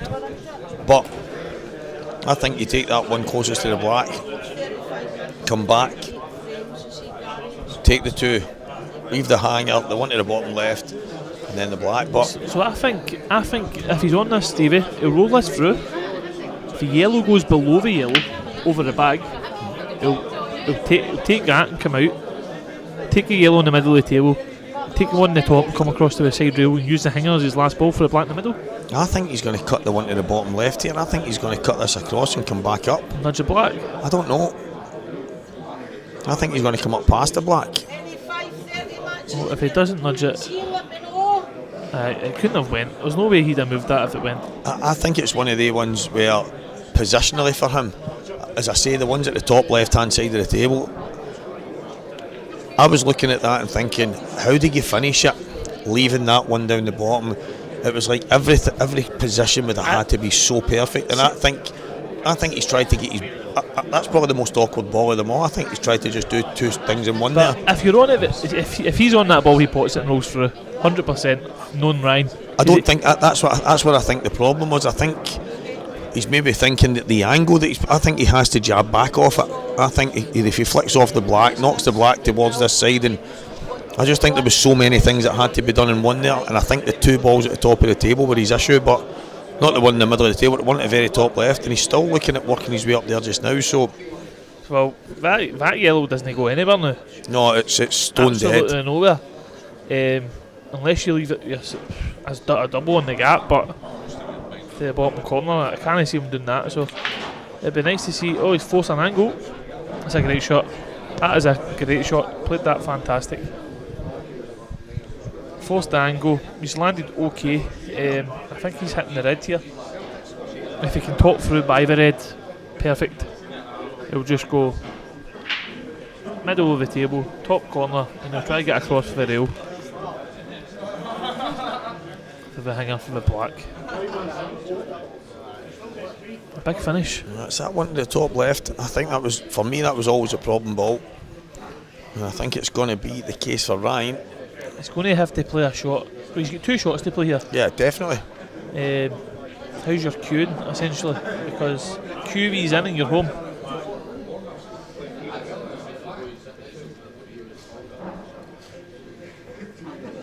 I've just noticed Sky Sports there, and is it that what's her name, that lassie, Sue something, she's on Sky Sports right now doing the football. Haircut of hers resembles a walnut whip. I've just clocked that there. The only thing missing is the wee nut at the top here. If this somebody eating a kebab in here. You can smell food. So Andrew Stalker 5-4 up to Paul Crawford. Oh. Holding these microphones for so long, you end up with pins and needles in your arms. He's jacking up. Looks as if he's coming back here, Stevie. Oh, what a shot, by the way. What a shot that is from Ryan Davey. Incredible. Well, Rido. Cute, did you see that? The angle wasn't there to push through. Oh my god. He had to come back off to. Absolutely plumb. That is a massive shot in this stage of the match. 5-4 down.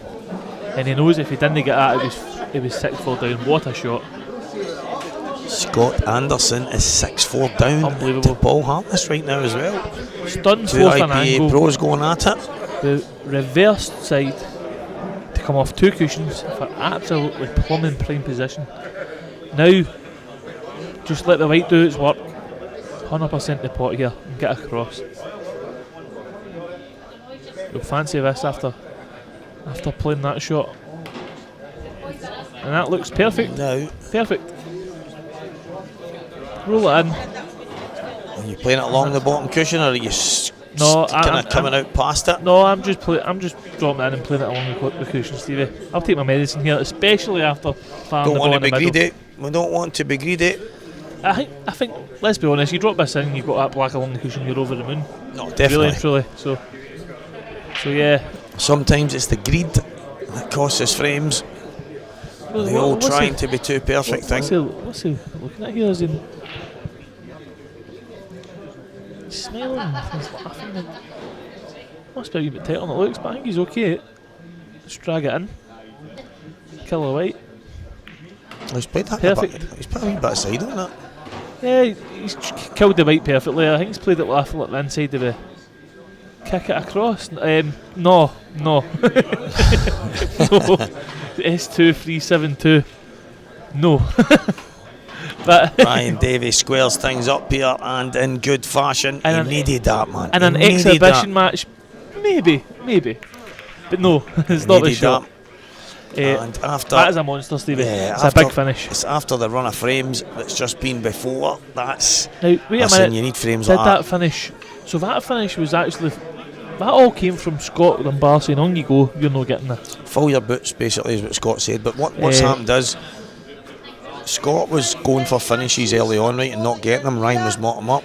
Yeah. Then Ryan had a couple of kind of poor shots. Scott started motting up. I think Scott's went, well, wait a minute here, I'm getting joy when Ryan makes the mistake, so I'll just let him go make another mistake.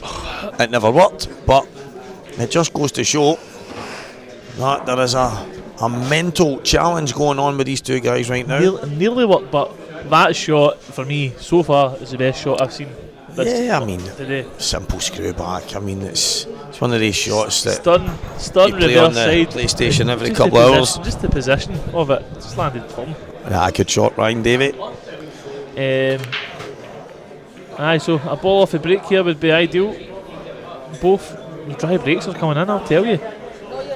Look at these reds, Stevie. Look at these reds. Can they get one? Can you just play this cut this in the middle, check off the two cushions and be on the bad ball straight away, Stevie? What do we think? He's got an upper chance at it. The yellows are there too. This will give us an idea of what Scott's mental state is like. Yep. Because if Scott's feeling the pressure, he'll go yellows here. I like the yellows. If he's feeling the pressure, he'll go yellows. If he's feeling the buzz of the confidence, he'll go reds. Stevie, I think yellows are the balls. I think he can just play a little delicate screw off the side cushion here. I don't even think he has to go two. I think it's just a little jab. If he jacks up, pots of yellow, stuns back, they've all got a bag, Stevie. And I know. He's playing position. I know I think that. yellows are perfect here.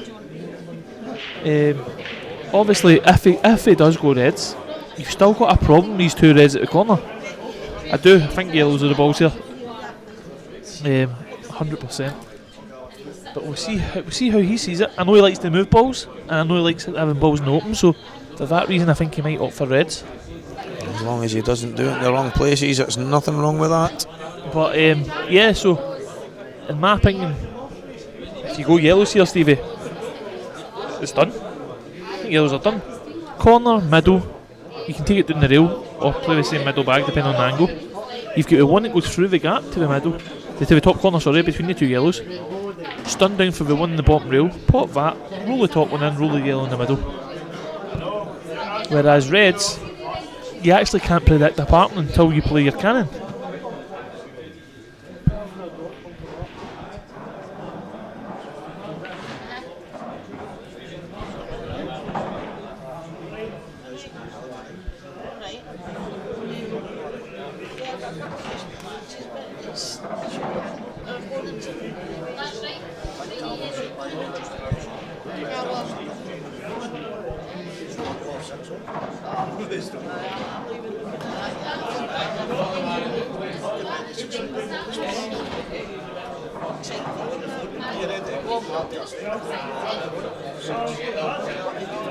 What did he play there? Yellows. He took yellows. So yeah, so they were the balls, 100%, and he's landed absolutely plumb here. I can't see anything going wrong here. Delicate shot in the middle. If you land right side of the centre yellow, you're potting that and stunning down for the one in the rail. Or you can actually leave that to last. There's like, you leave yourself a long black. Any way you see it, honestly. Any way you see it. So that's so I like going downstairs here. I like taking the bottom one. But there's options. There's options, but I don't mind going downstairs because if you drag the other one in, you've got yellow to the middle, and yellow to the opposite middle for your last 3 balls. But I think he's going to opt to take this in the right corner. Stun onto the rail, just roll this in the corner, probably roll it in the middle. It's getting absolutely plumb position on the one in the bottom rail. So do you think you can get better position, Stevie, from where you are now to get on the bottom one? Sorry, I was quite, what do you call that, distracted. I had an issue to deal with on my phone, something happening at home, so just had to sort something out. So Scott, I think here, the bar's looking here, he's obviously going to take... He must feel that he can just nip this. If he can stun, and he could. Can he get high? So he likes the idea of... So he's just going to take this in the same corner and take the bottom one and leave the top one to last. I think it's obviously his preference. He's landed wrong side here for me. I think he wanted to have a better angle. I think he was wanting to come down and take the bottom one, then the top one last. I seen the way he was looking at it for the line for the black. Like now but I don't know if he can now. I don't know if he can get down far enough. He can't. It wouldn't matter because no, I know, but that was his hope. Yeah. It will no matter. If he gets good on this, he'll just a delicate screw back for the middle bag, no doubt. And if you fall inside, you can play ball stun out through the corner. So no, that's it. So there's so many. You can't. To be honest with you, the way Scott pots, he's no missing these. I can't see him. If he misses these, it's not down to. It's probably just down to the pressure. Because he's no missing. What a cracking shot that is. He doesn't miss these. So options. I think playing ball stun out maybe. I'm screwing back for the middle. He's screwing back? Yeah. So I'm just popping out for the corner, personally. See, I don't mind these shots down the cushion, especially when the cloth's brand new. I feel you can just zip it in. I think if you screw back for the middle, I think the white's maybe... Is it not coming a bit too close to... No, I don't think so. I think you're probably still another 12 inches away, but it depends how you play it. Scott might play this to slide it in off the cushion and then just come out for it in the top, but to me, I think I'm just nipping it in off the bottom knuckle and just... It's just going to soak it in. So I'm 100% the pot here, playing ball stun out 2 inches for the black in the corner. So I'm taking the black in the corner, Walker's taking the black in Yeah, that's my shot. And so he's played it absolutely perfect. The way Walker would have played it. Yeah, that's it. The Walker way. The Walker way. Do your talking while you're walking. So, good question. Good finish. About the Under Armour. So, I actually wear Under Armour myself, and the mad scientific thing about Under Armour is that whilst in the cold it can help keep you warm, but also in the hot it can help cool you down. And I know that sounds mad, but I worked in the Caribbean. I've worked there a couple of times for 6 months at a time in the Cayman Islands, and you walk onto the building site, there's a couple of Scottish guys that went over, and we've all got our shorts and t-shirt on, t-shirt off, rubbing sun cream on each other. And then come the Jamaicans, the Hondurans, the Mexicans, you name it, all the people that live in hot countries, hot climates, and they come on with 2 and 3 layers. And it's basically like the bottom layers can keep them cool. Numerous reasons for it, but it can work in 2 different ways. If you're too hot and you sweat, the sweat sticks to it and it keeps you cool. And 6-5. the same idea in a cold kind of when you're shivering cold break. and It's a dry break again. it can keep you hot. So He's yellow, Stevie. it doesn't actually make any difference, mate. The drama. It's never easy, is it? It's never. It's never over till it's never over. just dish. These yellows are nice. So routine again. One good shot from Ryan. Yeah, to get in position. It's no mistake pool now though. That's the thing, and Ryan can't make any mistake. Yep.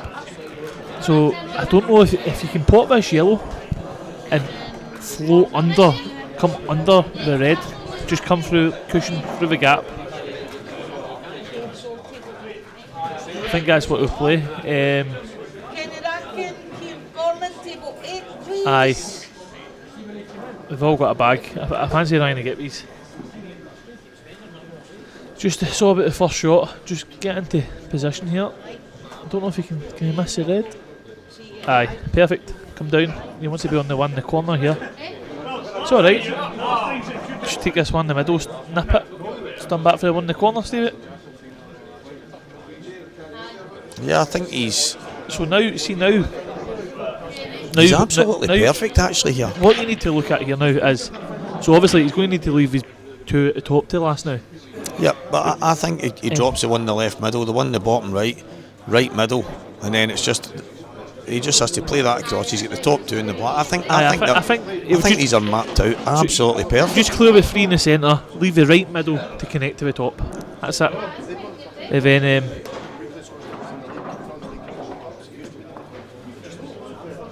I think he'll take the one to the bottom here, and I think he'll take the one into the right middle, and then he'll just play the one to the left middle and just kind of stun across, play that, and I think they're all there. Right, okay. I thought he could have took the middle one there and took the opposite middle and stuck back for the corner. Then you just roll the hanger in. He might still. The problem he's got here, he's just gone slightly high. Wants to make sure he gets back. Perfect. He stole the bag a bit, and that yellow spun that pocket.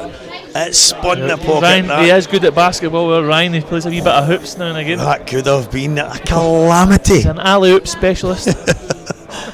Wow. That could have been a clamply in Jane. I just watched it again on a slight delay that I was watching. Unbelievable, that yellow spun the pocket. But we needed a bad drama. Cheers, Rido. So just rolling this in now. Just rolling them in. So it's all about just getting good position on this, so you're lovely on the rail. So just roll it in with the black in the middle bag. I'm seeing a decider, Stevie. I don't like to predict the future. No, that's it. But does most players use the talum chalk? Mad Maz, well, I don't. No, I actually don't think so. No, I don't think most. I think a lot of the top pros do because I use Triangle Pro light green.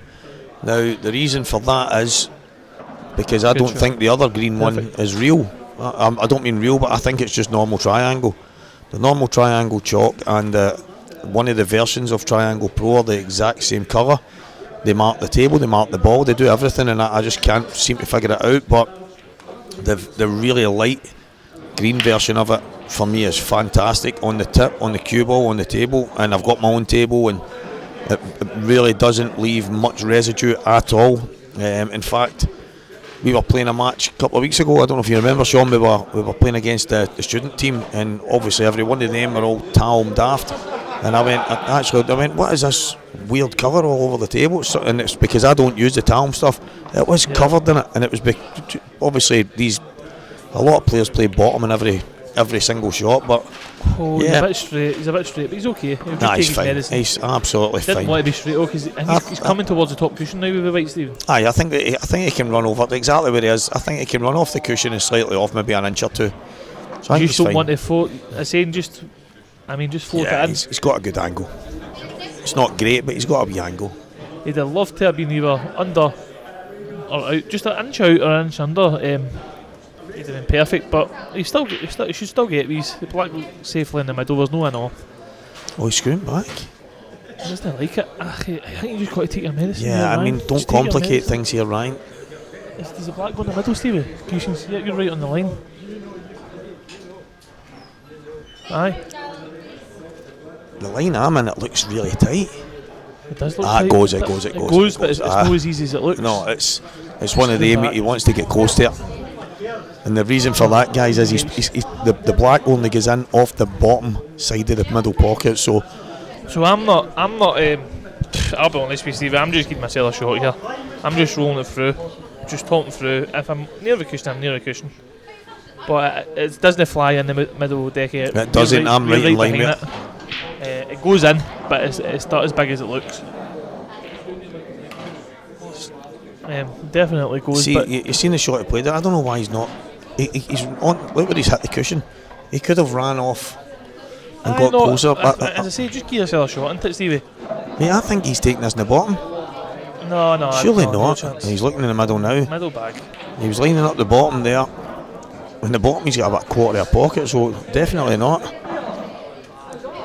Unless the black's got a phantom button, Stevie. Listen, it goes up, obviously right on line with it, but it's one of them. If he over flicks it and by any stretch, he'll hit the red. Might get off the red, but yeah, right off the bottom. Black. Like I said, it had to get off the bottom knuckle, and Yeah, that's exactly what it did. That's the only way it went. And he's played it with a decent pace there, which I like. He's struck it in with confidence. He struck it in with confidence. So decider, big hill. And who's to break? My main man Chris Ferrier's just come in. He's brought me some fresh ice. Yes. Some dry ice. It's the only thing I can't do a maths equation on because it keeps disappearing. So, who is it to break again? Is it Ryan to break? Decider. I'm going to need to send some security into the toilet. I think Ryan and Scott are having a dash at each other in the toilets. Security! Scott's sitting in the corner down there thinking to himself, this is my next title and Ryan Davies not getting in the way. Ryan's in the toilet, shadow boxing in the mirror saying Scott's getting knocked right out the way, let's go here. I think it's been a good game so far. I tell you that, guys, that was not an easy black from where he had to play it. He only had the bottom end of the bag. Come on, Alf Garnett. You want to copy everything he does. He's not giving away all his trade secrets here. He played Come it on off the bottom. He's not giving away all his trade secrets, he said. I've actually gone from I was using, about a year ago I was using a 7.75. I went up to 8.25 on my old cue, but I'd lost too much on my cue, so I got a new cue made by Prestige Cues, and I am now on an 8.7 mil tip. And it's got a Legends medium, an LT2. Yeah, an LT1 is a soft, LT2 and LT3, so I think it just stands for soft, medium and hard. So Scott Anderson and Paul Hartness, two IPA pros, going hammer and tongs, and it's 6 frames a piece in that match, and it's on the other stream. Scott is at the table with a chance.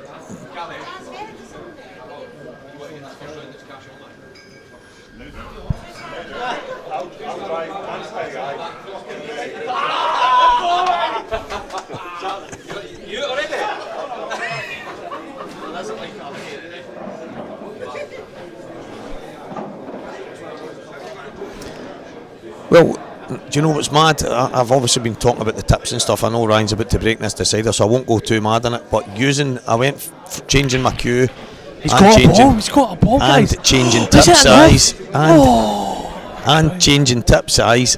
I've basically kept the exact same tip, the exact same feel, all that, and it made all the difference in the world to me. All the difference in the world. So these are done. They're not as easy as they look, I don't believe. Both sets are absolute tappers. No, not at all. I disagree. I think there's a shot to be played here. I think the yellows are nice, but they block each other. I think you just take the one in the bottom left-hand corner and just screw back. Just a little stop ball. Just pot the one in the bottom right. Pot the one. I think these are roll-ins. I really do. I think these are gone. Well, I tell you what. When I'm doing the IPA Pro events in Farnsworth or Hibbert or anyone breaks and these balls are sitting here, I just put my feet up and say these are gone, and they generally are. The small margin Ryan's for up there. I fancy him. I do fancy him to get them, Yeah, Stevie, I think but he gets these. I think he just. it's all on the shot. It's just how he very plays small margin for error here. Just came back for the plant. That's I mean, the only thing that's, in fact, that's actually okay. Do you drop it in dead weight and leave yourself top to the top, or do you stun it back here? Just stun it back maybe 3-4 inches. I actually think you just drop this in and then you leave the one to the right middle, and you just run up off the top cushion and back down, and then I think the party's over. Now he doesn't. Yeah, look, I like it. You want the as the top is the first yellow floating towards the red here. Is there any possibility if he plays this plant hard? No chance. No? I think it's absolutely dead straight. Look, I've got the premium view. Stevie's got cameras all over. I've got the best view in the house, guys. Yeah, so one good shot here, control the plant, and it's a chance. I don't know if I like him jacking up, but I think he's wanting to take the 2 innings away. I think so, but I think that's the way. Yeah, I think you want to clear the ball from the now. I mean, you've got top corner, stop ball, or you get middle. Oh, Ryan. He's missed it. Oh, he's not happy with something. He's not happy with something. Something's happened here. He's still throwing his hands about. He's basically went like that as soon as he's played the shot. He's not happy with something. Controversy over there. He's looking over his dad and that, who's just over at the side. So I don't know who's done something, but something's happened. Controversy, but these ribs are tapping. I tell you, that wasn't as easy as it looked. No, I think he had to just drop that in. Full respect, so good. I think he had to just drop it in. Scott's got tappers now. Oh, he's over. Oh my God! Wow! There's no ACDC in Smith. He's overscrewed it. They've got fans coming left, right, and centre, guys. That's no Metallica, is it? That can't be Metallica, man. They're queuing up at the booth. Steve, can you go sign Can't their be tops, a bit of please? Metallica. Go sign their pool cues so we can get back to this. Is this where the Maddos hang it? I was out here telling that the only thing I can't seem to add up is the ice, the particles in the ice. They keep disappearing on me. Wow, that is so careless from Scott Dunbar. I know he's tried to just stun for the one in the corner, but he could have came right out all the way back there. Massive margin for error. He's played a very, very bad shot there. And how the tables can turn by a minute ago, it was red's roll-ins done, yellow's roll-ins done. They weren't roll-ins, I don't think. Stevie thought they were the yellows, but so I don't know. So obviously Scott was in. Playing the cut here, and he's hovering over reds and all that. Ryan's round checking, is the top on the ball?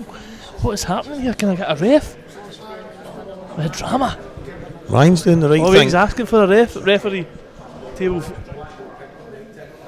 He's asking for a ref's coming. Yeah, Ryan's doing the right thing, but do you know what? Table 13. I don't know if he's on it. Will Scott take the rest out now? He's asked for a ref.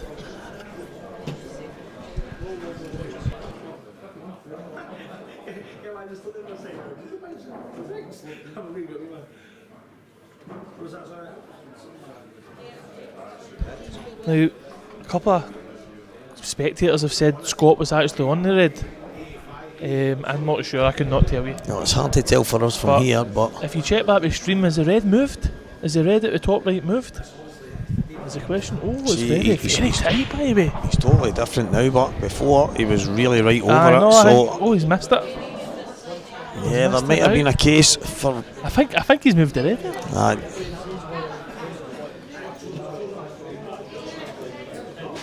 Ah, Decky Hood, why wasn't Scott in his seat when right? Maybe that's why. Maybe. Yeah, I think obviously when Ryan's playing the plant, directly to his left, Scott's standing there. World champion tactics coming in here at the round 3. I think so. Yeah, something happened. It's just one of the things that Ryan has to put to bed. He's at the table. He's got a chance to win the match. But we will be definitely doing our homework after this. In fact, after this, can someone rewind on the YouTube and check to see if the top right red, the one closest to what would be the green spot on the snooker table, can we check the now? Check to see where it is now and go back before Scott see if there's a slight difference in it, and see if there's a slight change in position, because someone's came up and says he was on the red. I'm not sure if it's moved.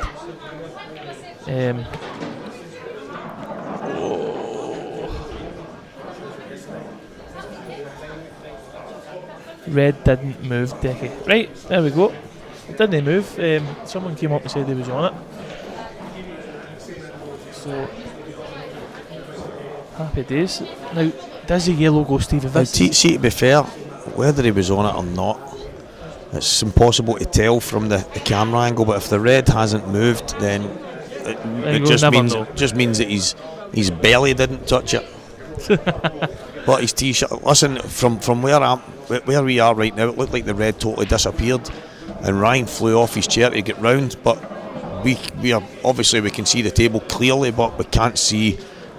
Big shot here. The tiny wee gaps. So does he come up and down here? Does he? Cheers, guys. Can he hold this? So the red's still in the same place then. So that's a bonus at least. What's he looking at here?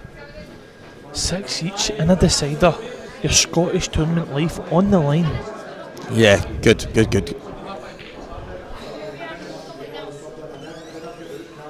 Ryan was raging. He was absolutely raging. Go by the red, Stevie Walker. Now you've got angles all over the gaff. I need an answer. Yeah, for me it does go. It's one of the ones you need to slide it in off the jaw. But I think Ryan's problem here is he's landed between two shots. I think he's landed. I think he either needs to get like a 6-inch higher bounce, or he's not played to land in a bottom cushion. Do you come up and down here then? Do you just come up and down through the gap? 100% the pot, up and down. I think if you're Ryan in this situation, I know it's not ideal, but I think you're saying, listen, he's looking to play this cushion pocket red at all costs. Stevie, I think he's looking at cushion red though. Get this pocket at all costs. Oh, I don't like that. Neither does he.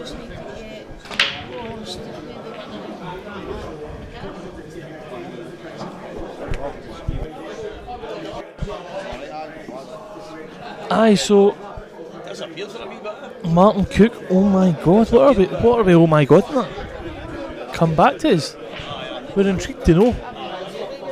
I think that yellow going by the red's tighter than it looks. There's options here for Ryan. I don't mind playing the bottom one and going up and down, but it's not as it's tough, very very tough.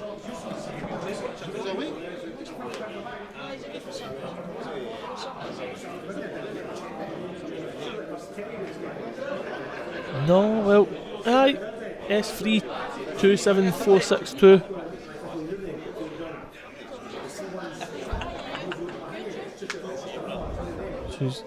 He's trying to, I don't know if he's trying to flick this in and hold. This is tough, so tough.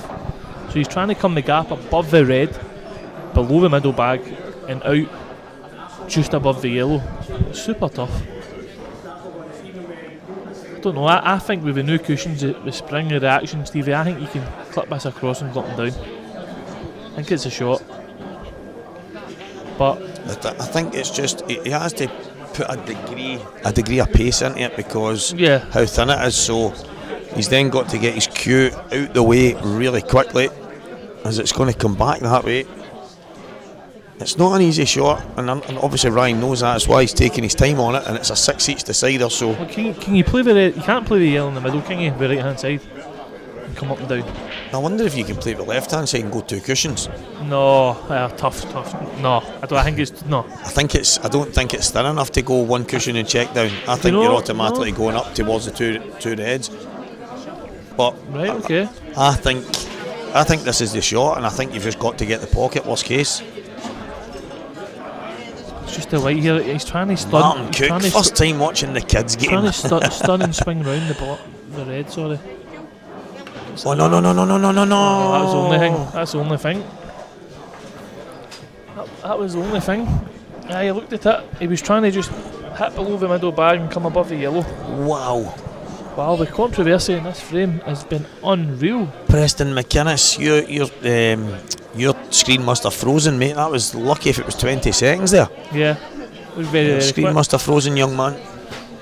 What you need to do is just take the plug out and put it back in. Wait a few minutes and everything should be brand new again. It usually works with Netflix anyway. That's very unfortunate, him going off in the middle there. I thought he played it well.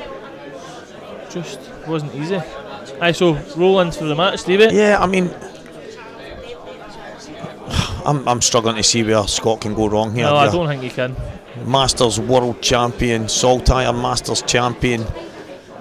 He's won seniors titles. He's a seniors 18 player. He's always at the business end of most tournaments. I'm just struggling to see where Scott makes a mistake here. I don't think he can. I don't think he can go wrong. Yeah, Martin Cook, there is a shot clock. It's a 30-second shot clock. Ryan he's probably about 22 seconds there. To be fair, after what happened before it, aye, bit of controversy and all that. I don't think Scott was born about the time. Nah, I think it's 6-all. So Scott's, I don't know what he's looking at. Just screw back off the side rail, come out, take your one in the corner. I don't one think top right. I don't think he has to screw off the. I think he can just stun up. I think he's got a perfect Even angle. better. Yeah, like his angle was spot on. Perfect. Absolutely perfect. The only thing that can go wrong here is if nothing, because absolutely. No, that's it. Or that. He's alright. He's okay. Literally just roll it in. It's a lot. You maybe need to leave the one on the rail to last ball now. It's a lot wider than he would have liked, and you can see that in his face. It's not close to where he wanted to be. I think you just literally just roll this in, come along the bolt line. It's like perfect.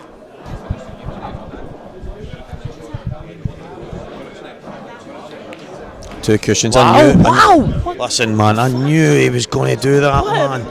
Excuse my French. No, the cloth is so slidey. Why? You just have to drag it in. Just roll it in. Wow. What is he doing? He's got two wrists. Wow, man. Yeah, no, Martin, listen, in black ball rules there's a minute rule. There is a minute rule, but when you've got 13 tables in play and it's really tough to police them all, you just... Hideki who'd cue ball on a bungee. When it gets to these points at 6-all, you normally don't really get on your opponent's back. Generally everyone just takes it as it is, but there is a minute rule, it just doesn't get adhered to very often. Stevie, what was the thought process? He was trying to go two cushions. Why? Because he didn't feel he could hold. Because we can see that we feel he could, he's at the table and he did not feel he could hold. I don't know. Just roll it in. I really don't know. Just roll it in. Maybe a wee bit of an adrenaline rush. Two cushions. Oh, he's got away with that. He's got away with it, yeah. Yeah, he's got away Very with much it. so, absolutely. But Ryan's back at the table and he shouldn't be. Well, the alternative was Ryan should be beat, so... No, he just kind of... Listen, he was just up off the shot when he hit it. He just didn't even... I don't know. But listen, the player plays what he fancies at the time. Ryan shouldn't have been back at the table, so he's got a shot to play here. How do you... Is that a total snooker? Yeah, he's snookered. So, how do you stop? How do you not lose the frame here, Stevie? You need to pot the yellow in the bottom left. You go for the pot? Are you playing the pot? Yeah, I don't think you win the frame unless you pot a ball here. Unless you find a snooker, but I just don't see anywhere. I think he has to pot out of this here. This is... So, what I was looking at is he's done it. If he goes side cushion and half balls the yellow and floats the white under the other yellow and the black line, but you're probably leaving a pot in the red. Yeah, I think so. One cushion. I mean, if he could hit a yellow and not pot and leave the cue ball in the bottom right corner where he's leaving the thin cut, but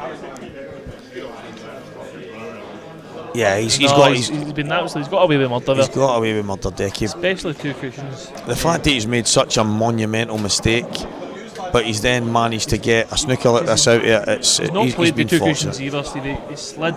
The ball slid. I think he's tried to hit the ball at the top cushion and weld him to the red. Oh, he's just trying to hit the top this ball. This is a shot here. A total snooker. What can Ryan Davey do? By the way. Oh, what an effort! referee! What an effort! Oh my word! Just flirted against the knuckle, and now Scott Dunbar knows himself. He had absolute roll-ins before. Can he get it? Well, Scott. He's got a shot. Listen, he's the ball stunned by it. He's going to play a cannon. Come on, screw by it. Like he's going to play a cannon. If he screws by it, he might get off. Do you think he's playing the cannon? I think he will. I don't think he can go enough of it. No, I know, but how many times have you said that? You go through a gap that's not even there. I'm telling you, it is on. Surely, God, you just cue this in. Gio, what do you think? This is. Cue it like a dream. He's going to cannon it. He's going to run into it here. Does he run into balls? Is he relying on a bit of luck, Stevie? Oh, good shot. That's it. He's got the fortune. Did it favour the brave? Now imagine a kick. That harder he's in off.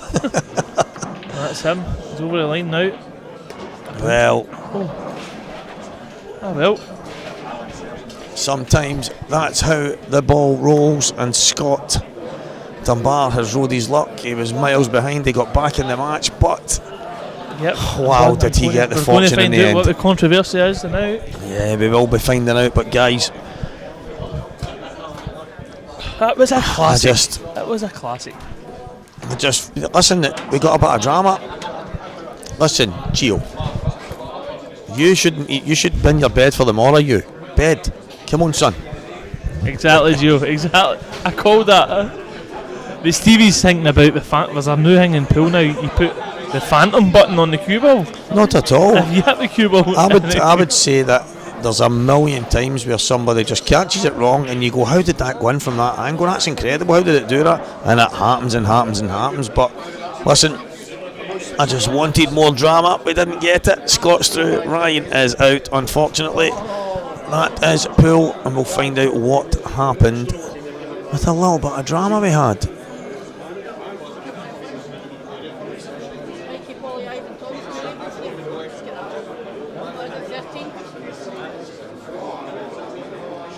Table 13, Ivan Thompson, Mikey Polly.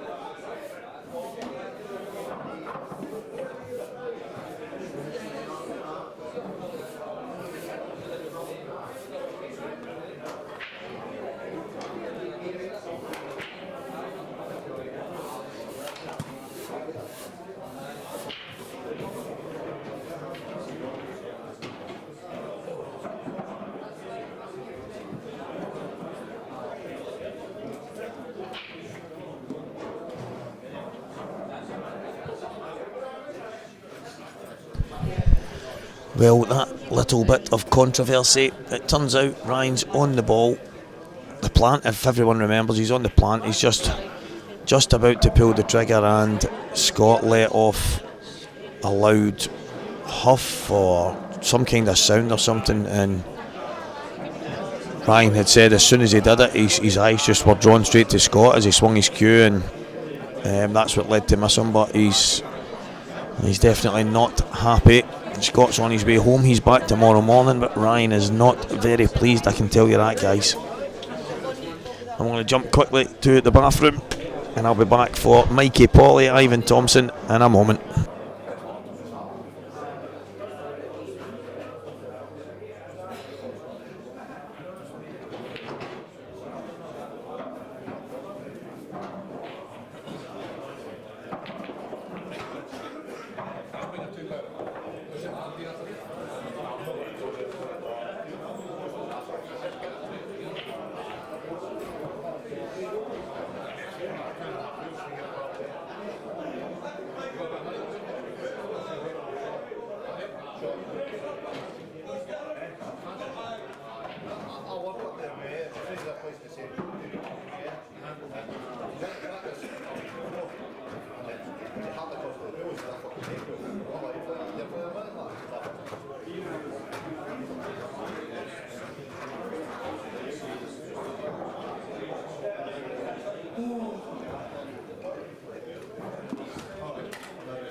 Hi guys, it was just a wee conflab at the commentary booth, which is expected. We're just sitting right next to the bar area in the players' lounge, so there's loads and loads of people. There's a wee bit of buzz in the air. Matches are still going on. It's going to go on right up to closing time, I think, especially the fact that I'm not on until 7:15. An hour from now, guys, the talker will hit the table.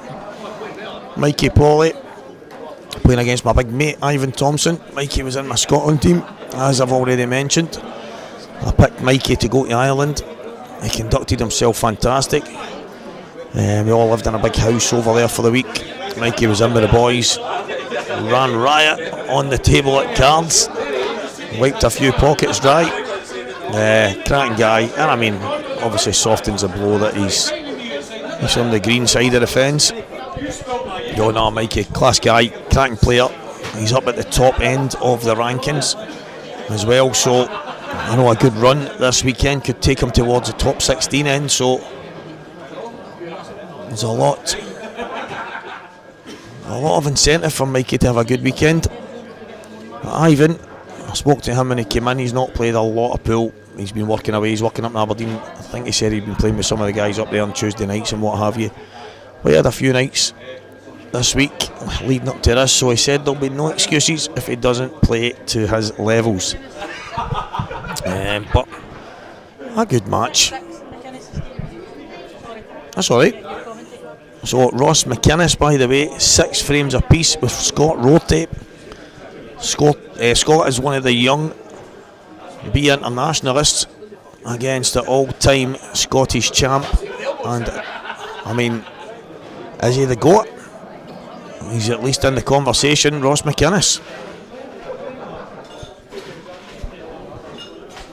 But there is a real buzz around Blackpool right now, and it's what we play in Scotland, it's what we're playing right now.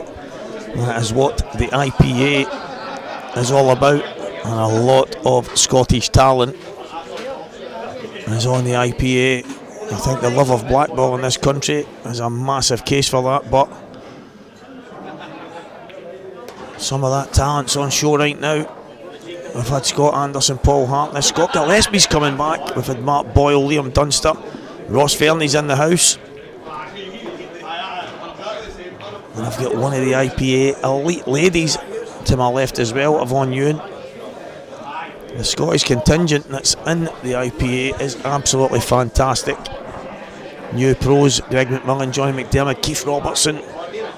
Scottish guys absolutely tearing it up, and quite a lot of them have come across back to where they belong. Looking forward to next season on the big tours, but these are the ones that matter when it comes to Scottish ranking events. This is the big one.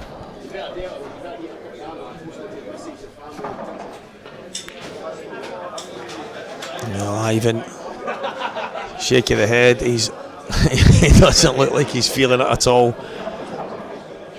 Well, let me tell you, for anyone that doesn't know him, when Ivan Thompson's at his best, he is right up there. But work life has taken him all over. He was in Glasgow for 4 or 5 years there, which was great. We spent a lot of time going to different tournaments and stuff together, and over the last while he was down south, and now he's up in Aberdeen, so don't see too much of him, but what a guy and what a player. When honestly, when Ivan's at his best, he really is as good as anyone. So Mikey Pauley is a boy, a man, playing at a very high level over the last while. And if you're not at your best, Mikey will put you off. And that's exactly what's happening just now. Tam McCallum 6, Ian Quigley 1. Ross Fernie's gone 2-0 up, Scott Fraser. Kyle Hunter 4, Andrew Stalker 5. Let's see if we can find some more scores on the doors for you guys. Stephen Milk 2, Peter Smith 3. John Reid 6.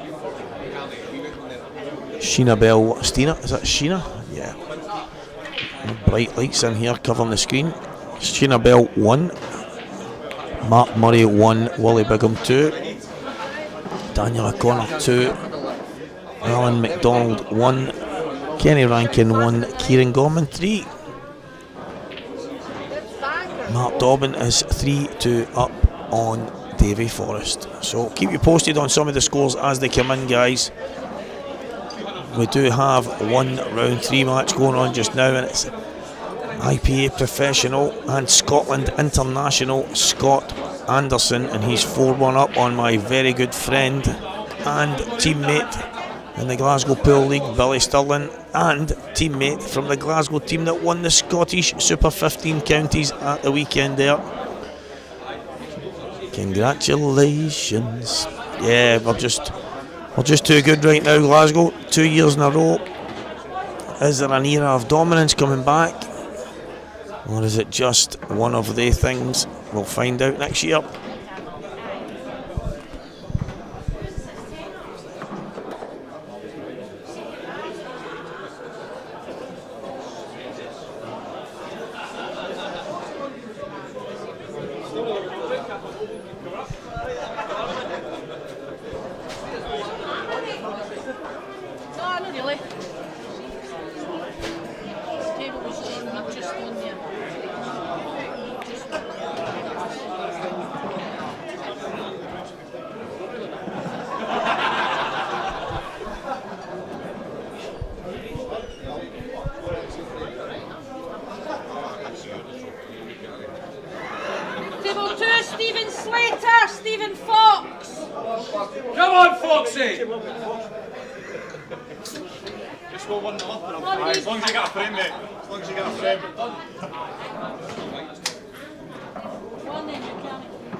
Well, Ah, Mikey, lovely stuff, son. And it is 3-0.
And also, guys, I just want to clarify that wee message from Scott Dunbar.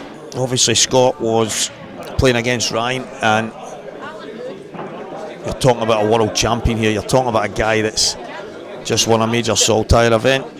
Ryan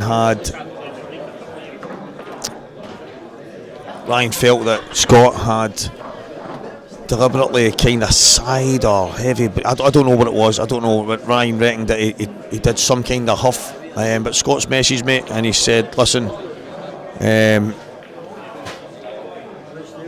it's not even, hey John boy, it's not even close to it's not even close to what happened, and he's basically asked me to put that out there. He's not that guy. He's played the game for long enough, and he's basically said he's entitled to his version of events, and it's not me. He would never do that, and so I feel that it's only right that I put that out there, that Scott has obviously come back and said that. And if Ryan is even watching or listening, then it's not. Scott's actually saying he doesn't believe that it was him. Maybe someone else. Said there was a couple of guys that were at it, but not at it, not deliberately at them, but there was a couple of people doing stuff and whatever it was. So yeah, he sent me a message, guys, just in his defence, and he's entitled to do that. So absolutely, Scott, more than happy to put that out there. We seen on the live stream that there was a bit of a reaction from Ryan, and obviously what it seems like Ryan's felt it's come from your direction, and what you're saying is never in a million years you would do that. Too long in it. If you've played too long, you're not going to go and intentionally try and put someone off, no matter what it takes. So that's fair enough.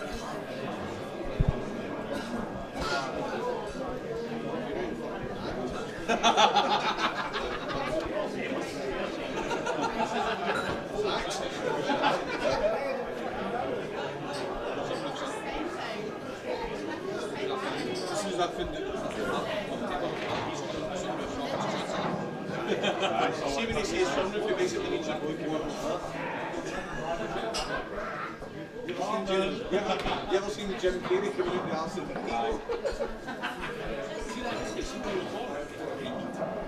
odd shape. We need. Because the orange we knew. There's orange shape. You know,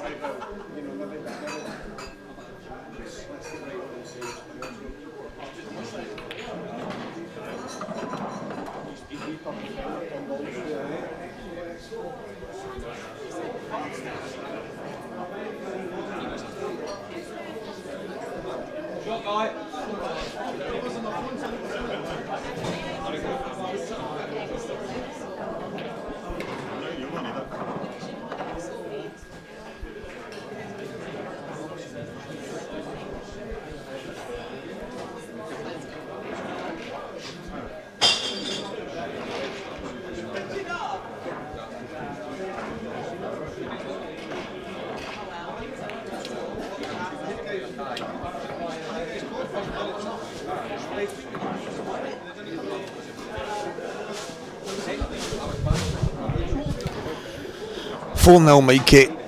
Massive value for his lead. He just looks a lot sharper. He looks like the player that's been playing at the higher level over the last while, and it's going to take something mad and something monumental for Ivan to turn this round. But as I say, guys, a wee message from Scott Dunbar there. Just want to clarify things that he made no intentional kind of purpose to try and put Ryan off or anything like that. He was, in his defence, he believes he didn't do anything of the sort, and maybe it was someone else or whatever it was that did something to put Ryan off. So he's asked me to clarify on comms so that people know that he hasn't intentionally or in any way tried to put Ryan off. His words were exactly, he was too long in the tooth for stuff as trivial as that. So fair play to Scott. I don't think it's, I mean, I don't know Scott mega personally or anything like that, but I know he can be a bit, I mean, it's coming from me, anyone that can be a bit mad and erratic on the table and get a bit, I don't know, emotionally invested in their game. I mean, there's probably nobody as bonkers as me over the years, but I thought it's only fair to get that out there. Something did bother Ryan. What it was, tough to tell. Scott did win that match, and he's back on the last 16 tomorrow, guys.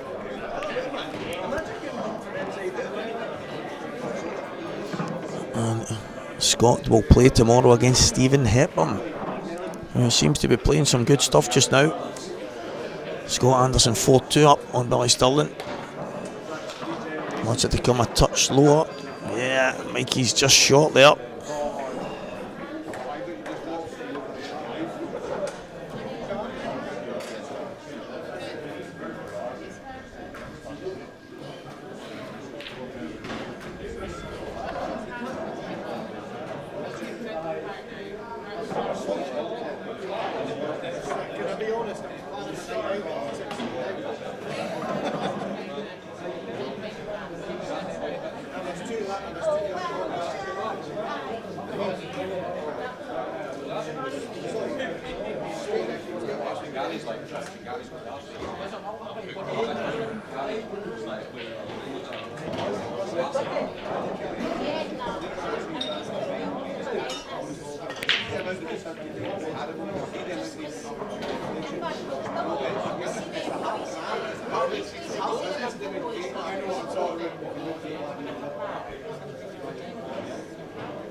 I wonder if he can just nip this, or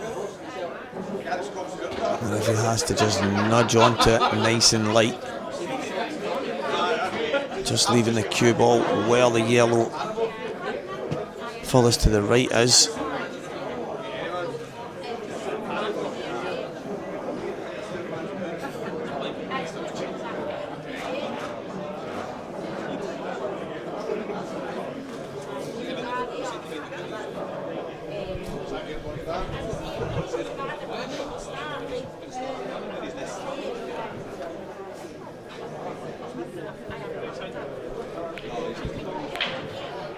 He's deciding to screw off his side. Is he holding?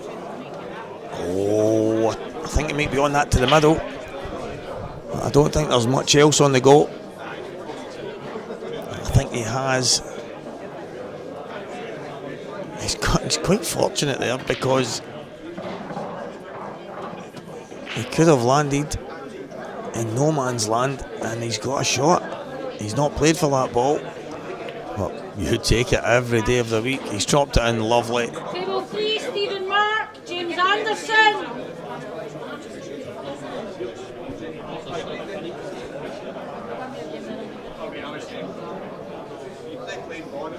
The only one now is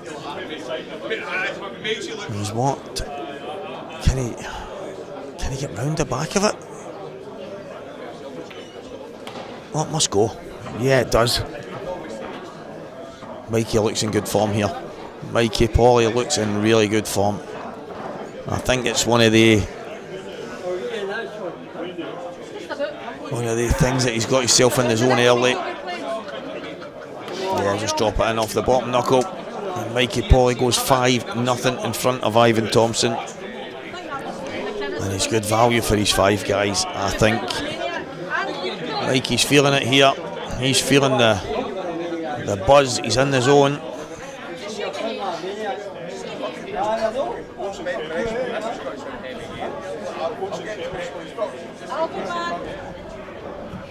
Table 7, James Meekey, Cammy Bartley. Is that next to table 8? It's the one McInnes has just come out. Stop being near it. James Meekey, Cammy Bartley on 7.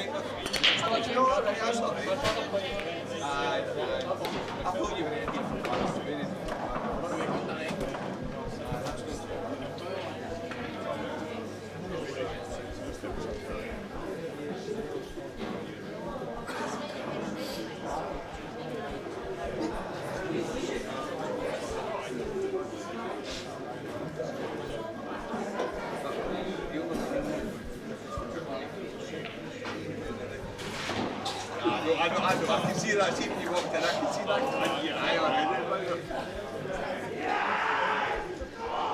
Well, I didn't know Morgan was in. Who's that? Who's that shit?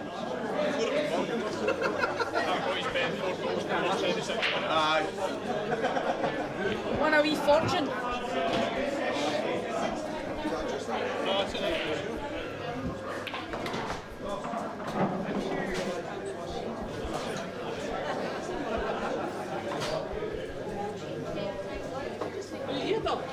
What?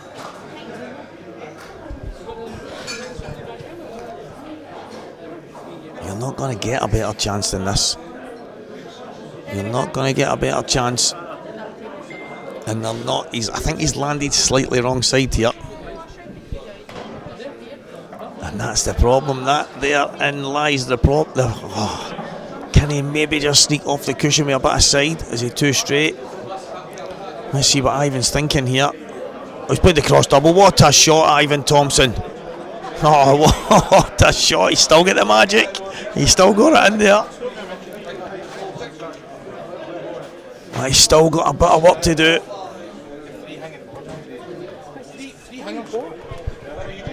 He's still got a bit of work to do. No, he won.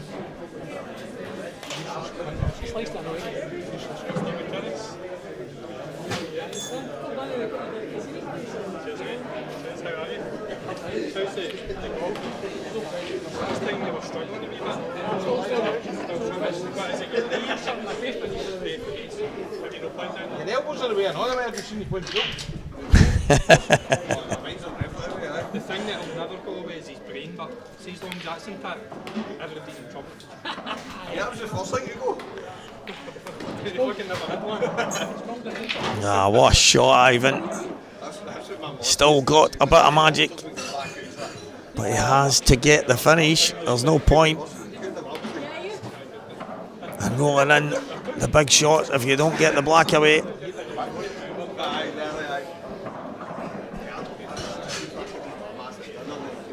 I tell you what a finish this will be. What a finish, Ivan Thompson. Superb, absolutely superb.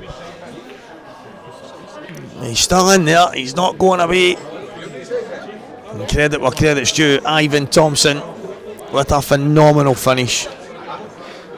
Deserves a pat in the back for that one.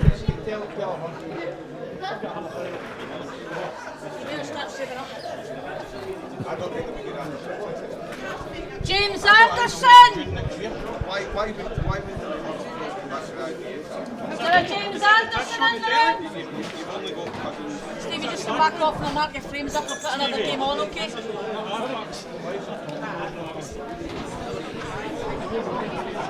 He's for the back box.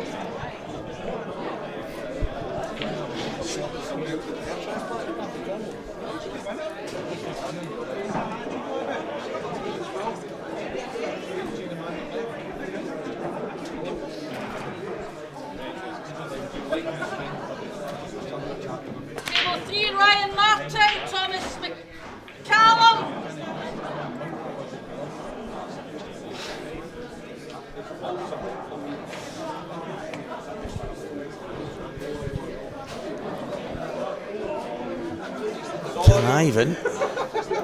Can Ivan keep chipping away here? Not easy. But that cross double was some shot.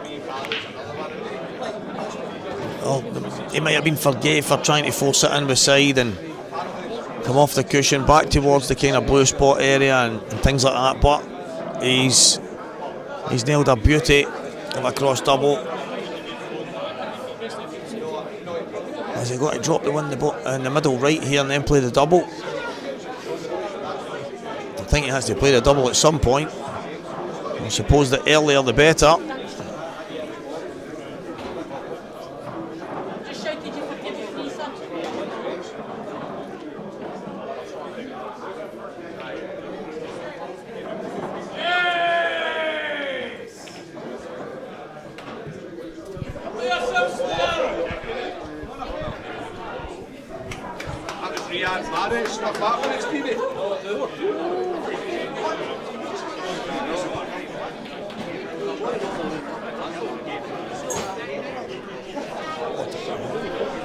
What a free kick that was, guys, in the West Ham Arsenal game. Absolute screamer.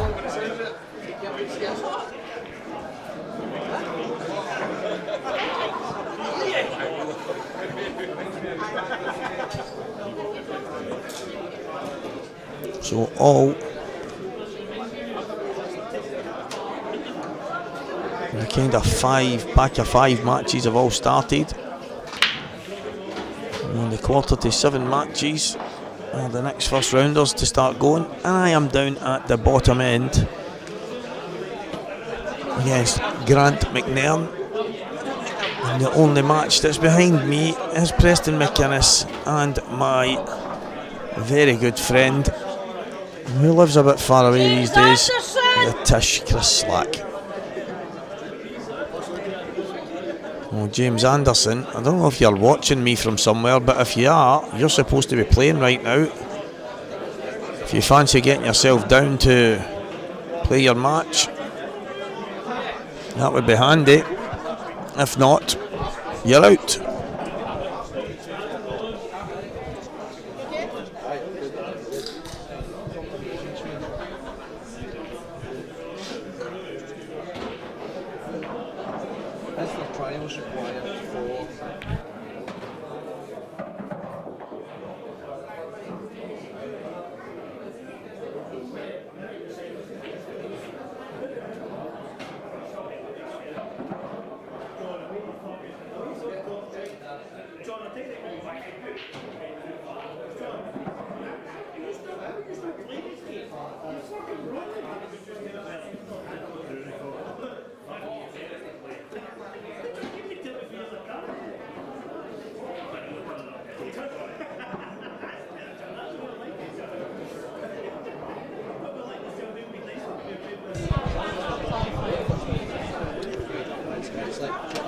I've actually announced the trial. Players for the trial. If I can pick a player, I'd rather just go over that. I know they'll be excited to get the trial, but I jumped the gun somewhat. Well, it's not like it's at all, but I think it's because we didn't, as an A-team, we didn't have a try for the World Championships because we knew we weren't going to the World Championships. And I've already got a good find anyway, so even if the first I think I want to do the trial tonight, so I won't do that.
Ivan's coming fighting back here. There's some Scottish managerial chat going on between Avon and Renzi right now, so if you hear anything about teams and selections and stuff, just ignore it. Right now, it's about this match. Ivan Thompson, back from the abyss. He's 5-0 down here, he's back to 5-2. Mikey, who's playing some good stuff, is at the table. And for me, it's going to take something special from Ivan, I think, here, because Mikey, as I say, he's sharp, he's playing a lot, he's got the bit between his teeth, he's trying to get to a certain point in the game, he's trying to get to the top 16 kind of end of Scottish pool, so I think Ivan's going to have to really push the boat out and put some pressure on him. You can only do that when you're at a table. 11 o'clock. And she's 11 o'clock.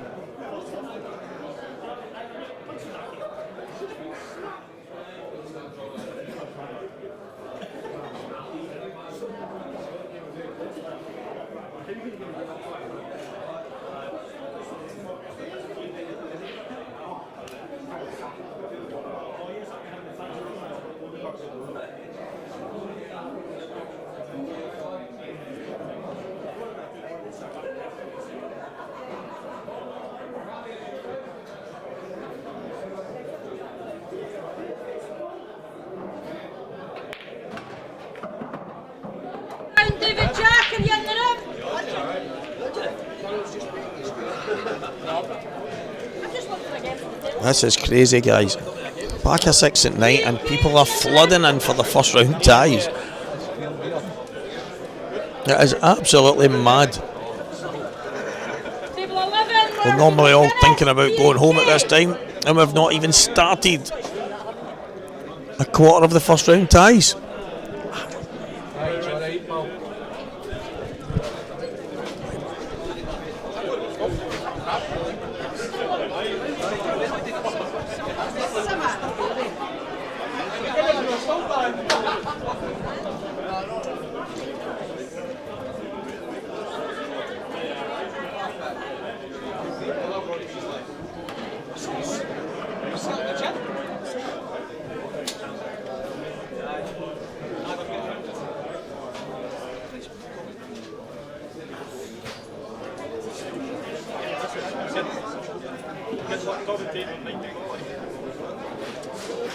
He's in a bit of trouble here. I don't know if he's on this.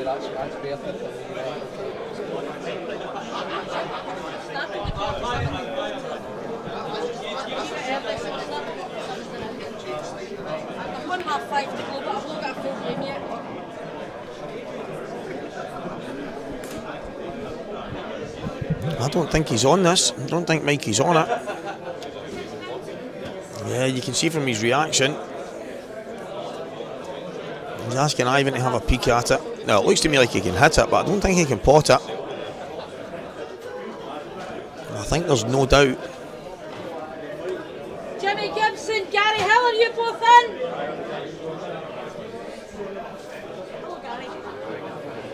Jimmy Gibson!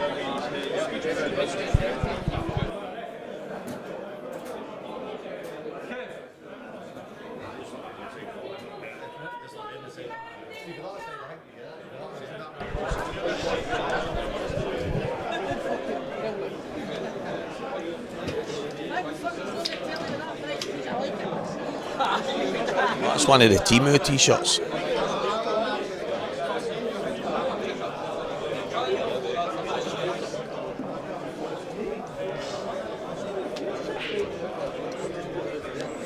Any more questions? I think, well, Kev's just told him I think he can hit it, so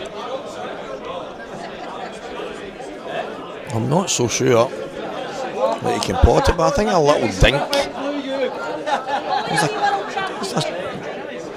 It's a tiny swerve, and I think he can pot this. I think it's on. It just has to kind of.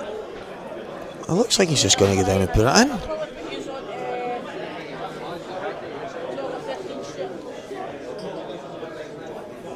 Trace aside.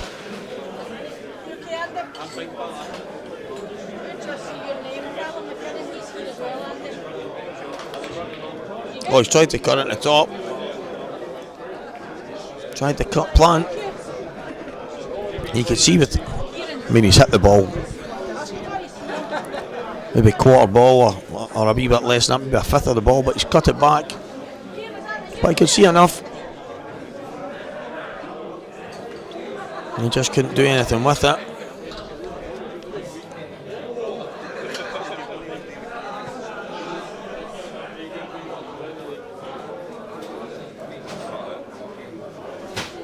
What is going on?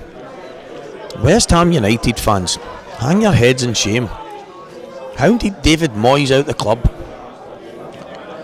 Top half of the table, European finishes year after year, after saving the team 2 years in a row from relegation.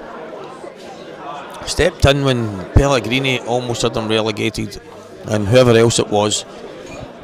The first time he stepped in and then Pellegrini got the job. The next time he stepped in after Pellegrini's mess. Gets them into European football.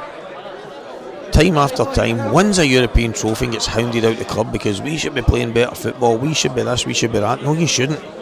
No, you shouldn't. It's as simple as that. No, you shouldn't. If Man United aren't that, then neither are you. You're nowhere near it. If Man United aren't all that, you are nowhere near it, West Ham. 5-2 down to Arsenal at home. That guy's getting the sack soon. And I hope David Moyes tells them where to go. Good shot, Mikey.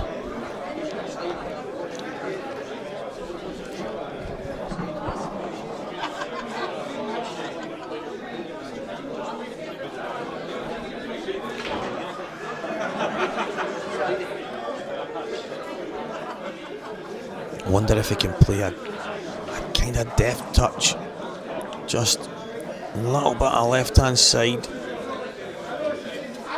or spin it off the top cushion across to the left hand side and have the two yellows into the right middle.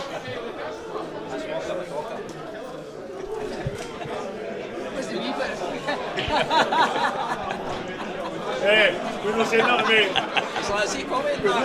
We're trying to be animal there, I mean, I don't love the football. I just held look at the top. See, what is Alex said? I swear. No, I say that. No, I don't care. Well, he's deciding to take this one. Can he nip it? Let's do the gap between the yellow and the red. Listen, he's actually played that quite well in the sense of positionally.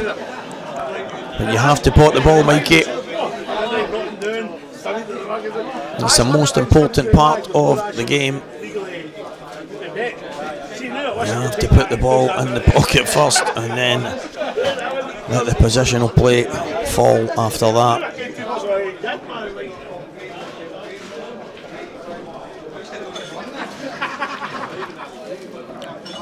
So Ivan, if I'm Ivan here, you've got to take the red into the top left and just you've got to back yourself here. You have to back yourself. He's looking to see if he's on the one closest to the right middle straight away, but if he is,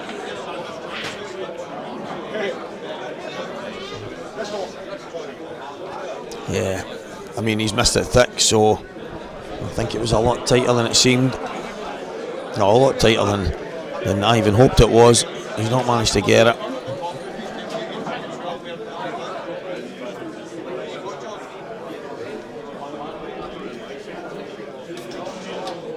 Really rowdy in here, guys. Every single time there's a pile of games coming on, it is rammed. It's the new way of doing the Scottish Championship this year. So all the first round ties Second and third will be played down to the last 16.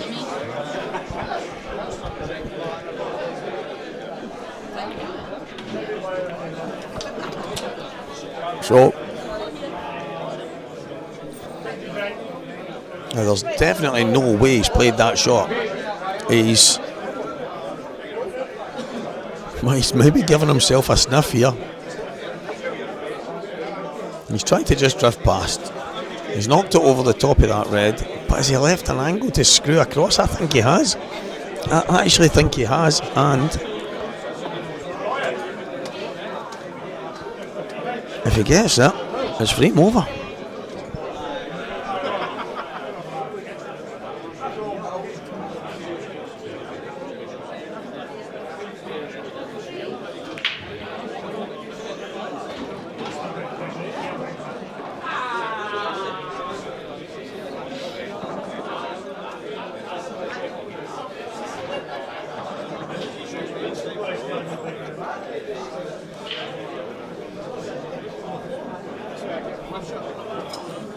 This is a shot. Has to just nip the cushion and head along. I tell you what, I don't think it goes anywhere. I cannot. Oh, it might go in the bottom. It goes in the bottom left. Bottom left, guys.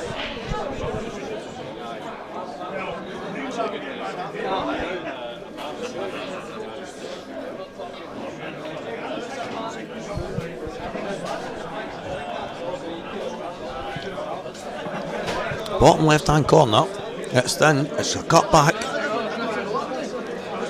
Oh, he's got a shot. I didn't think he had one, but he has.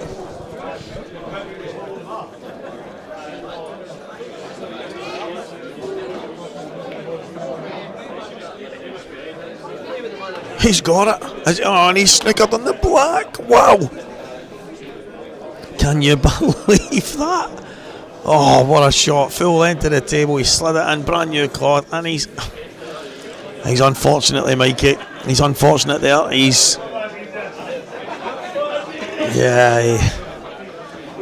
deserved better, I have to say. I actually didn't think he could fail to get on a ball there.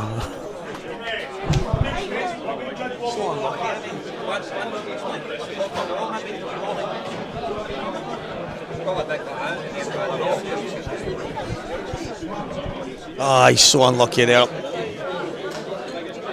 And the thing is, I think that's cost him the frame. I cannot see. I just can't see how he can pull this out here. It's going to slide. I'll need to play this really hard. Oh, I was almost off my seat there. Now Ivan's got a couple of options. He can take the hanging red at the top left, screw out and then roll them all in. He could play a snooker at that end of the table. Jimmy Gibson, Gary Hill. Jimmy Gibson. Jimmy Gibson here. And as you can hear, guys, it's all going on. We've got a rowdy players lounge. We're in Falkirk. We're live in Scottish Q Sports streaming. It's a Ross McInnes Scottish Open Singles Championship. It's brought to you by Belhaven Brewery. And as I say, we're in Scottish Q Sports live streaming. I'm Walker the Talker, Stevie Walker. And I will be here all day tomorrow from the 11 o'clock kick-off until we have a winner. Ivan.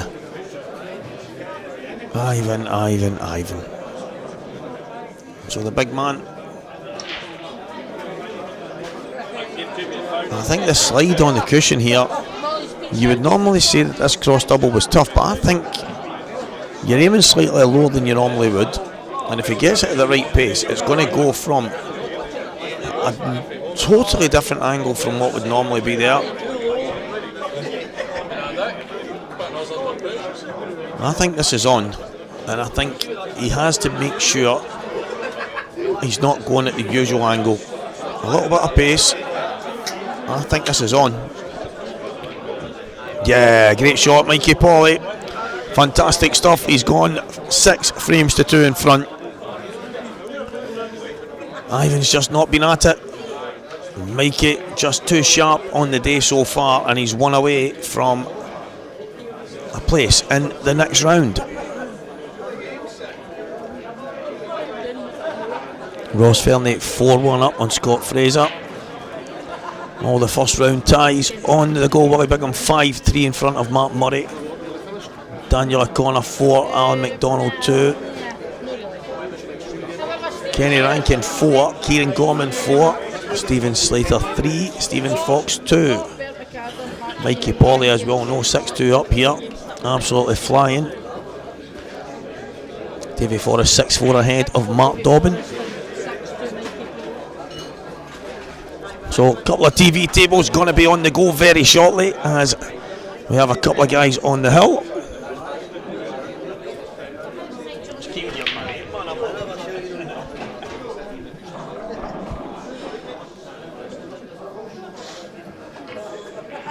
So a lot of pool going on right now, a lot of first round ties still to get going. And we are in the midst of the Scottish Championship, the Ross McInnes Scottish Singles. Brought to you by the SPA. Davy Rooney's in the building.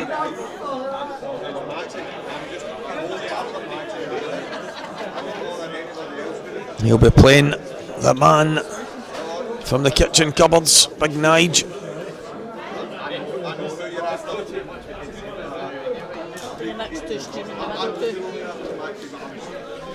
Two good matches for the stream coming up, guys. On one of the tables, Bert McAdam and Martin Keenan, the two Motherwell guys, will be going head to head. And on the main table will be Stuart McCulloch and Brian Taylor. That'll be a good match.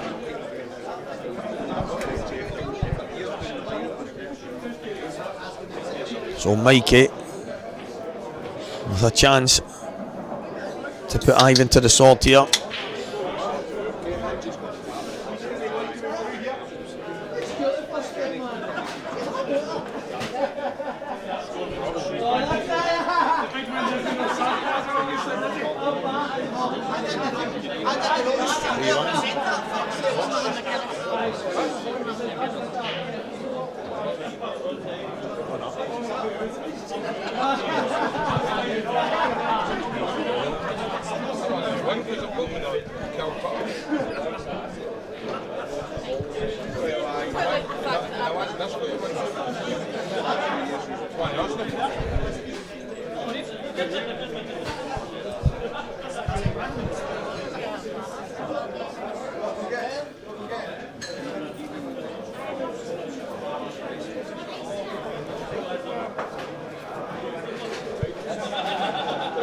Well, Ivan back at the table.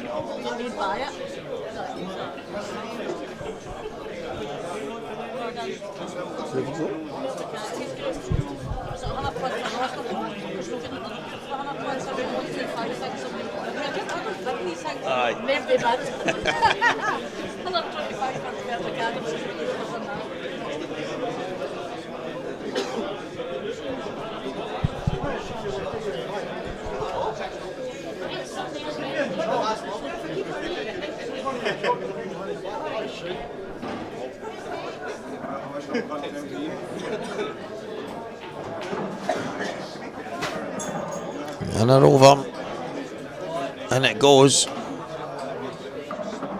and he's on the bottom red. I don't think there's any value in taking the top one.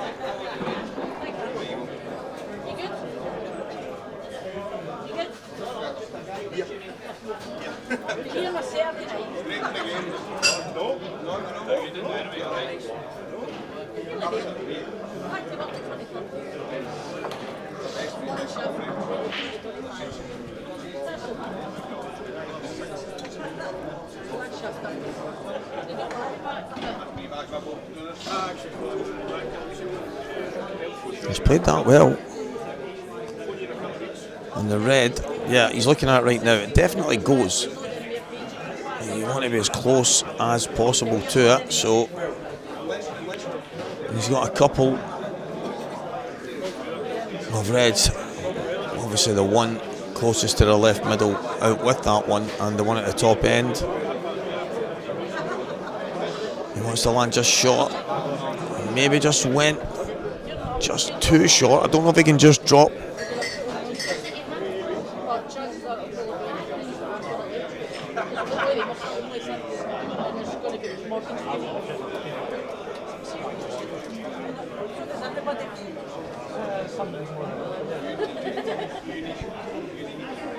Yeah, I think he's. Let's see. I don't think he's went far enough. He's put it with loads and loads of side. Loads of left hand side, push through. I think he's maybe just about okay. If he drops it in just right, he'll have just the right amount of space to get his cue to every part of the cue ball.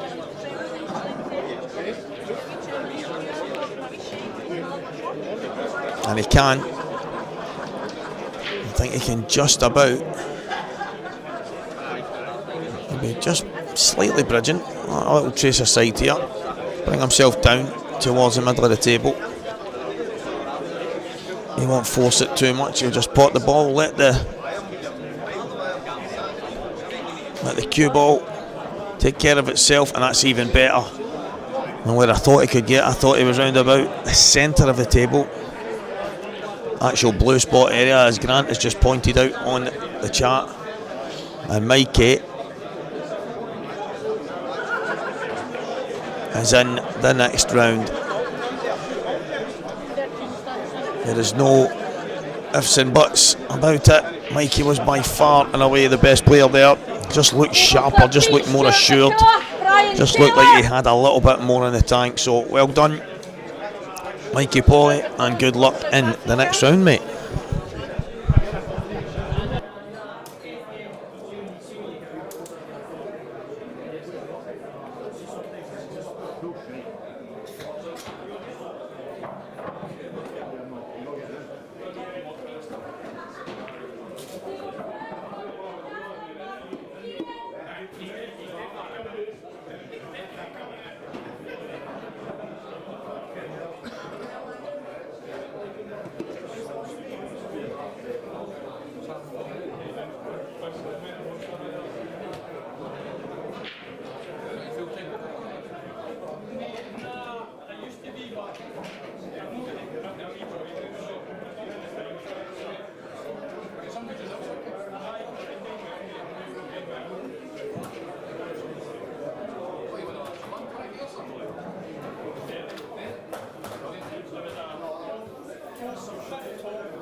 Is it a cycle? What about that?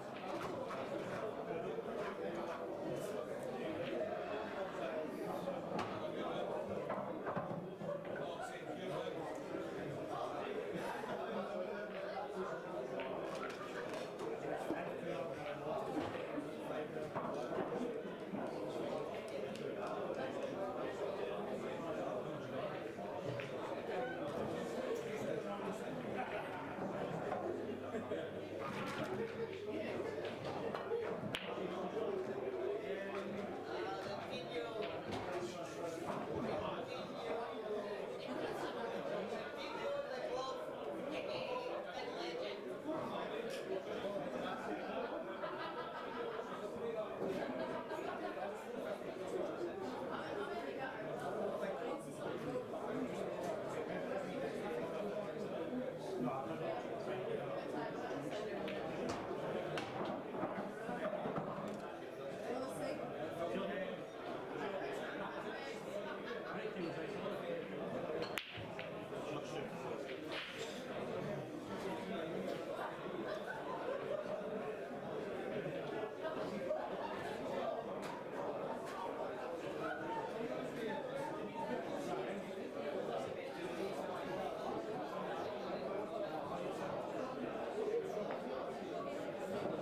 Okay, so the talker is preparing for his match now.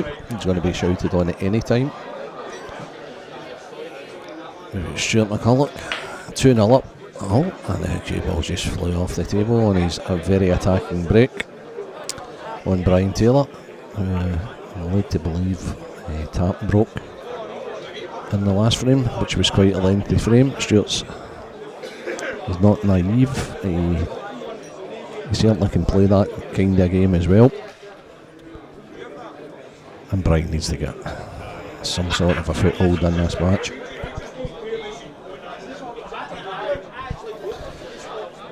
The Players' Lounge in Falkirk is absolutely stacked at the moment. The TD has no microphone. She's screaming at the top of her voice, and there's people down the other end that can't hear her. Santa's walking about with a big smile on his face, loving the fact that everybody's enjoying the Belhaven Ross McInnes Scottish Open, having a drink, socialising, and some of the best players in the country are here. So Morgan McInnes is 5-1 up on Kieran Kay. That was a potential banana skin, but Morgan's playing very well. Very honest of him to come up in VAR for himself there. Nigel Kitchens just a frame up on Dave Rooney. Paul McElwain, Ross McInnes, the Flying Scotsman, who this tournament's named after, the 13 times champion. He's 3-2 up on Paul McElwain. Young Ryan Martin and Thomas McCallum 5-all. It's a great match. These are all in the outer tables. Bert McAdam and Martin Keenan, an all Motherwell clash, is 1-all. And yeah, as you can see, Morgan McInnes 5-1. If you are going through all the stream games.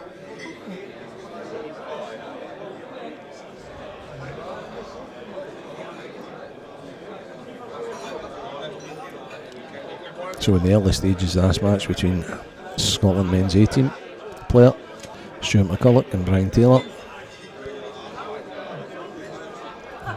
Brian's now deciding his route.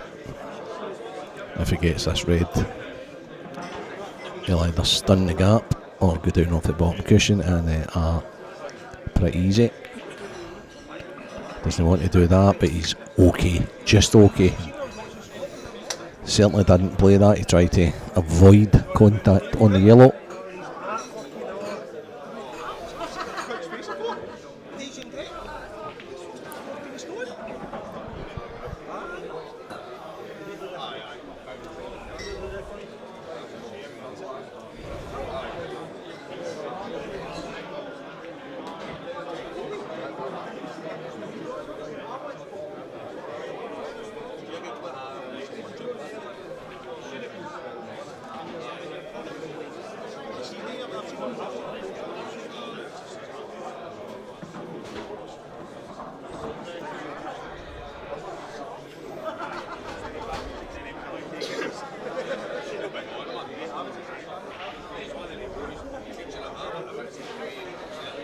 And Brian's chasing this finish. He just cannot put the fight exactly where he wants it, which is so important when you're playing this game.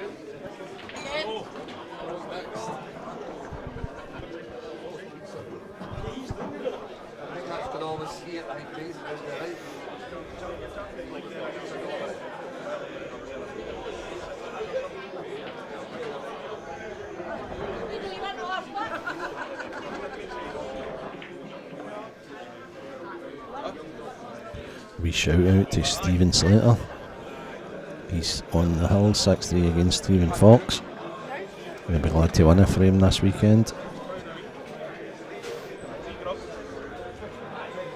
What a good lad he is. And the banter last week at the Supers was superb. 6-1, I'm just getting told, from the TD to Morgan McInnes. He's sent the balls up, and he's got a chance of breaking and running the match against young Kieran Kay, the Scottish LD champion. and just all round great player, young Kieran. So Brian's got himself perfect. He's just waiting on the table next to him clearing.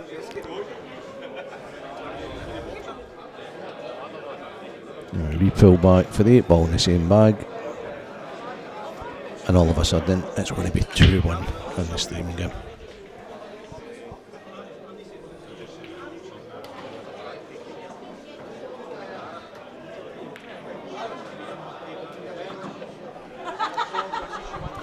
Callum Menzies, good evening to you as well, sir. Hope you're enjoying the Scottish Championship.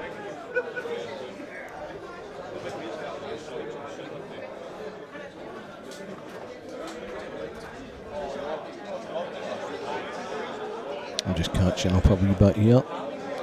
Stevie the Talker Walker's been doing his job for the majority of the day, but he is just about to go on and play.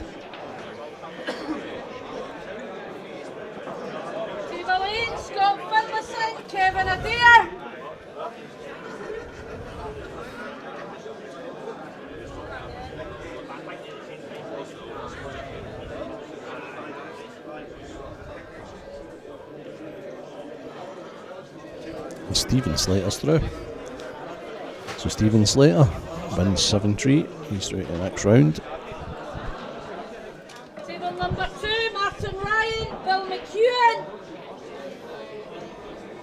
Brian's going off the back again. Oh, that's incredible. So he's played the kind of fudge break, which didn't really. It wasn't the best fudge break ever coming off the back, but he's actually come off the back and then the whites went into the bottom right. I think the way that fudge break. And Stuart is playing the 8 ball into these. Okay. I think the yellows are better. I think they've all got a pocket.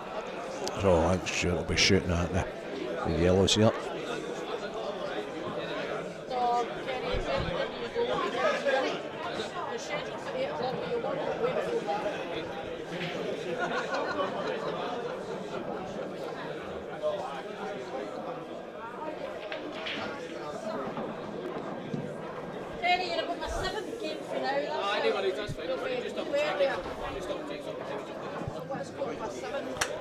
So it could be a late one here tonight, guys. We have already some players through to the round of 16. Because I gave him £2 last week, he nearly won a frame and then the match finished.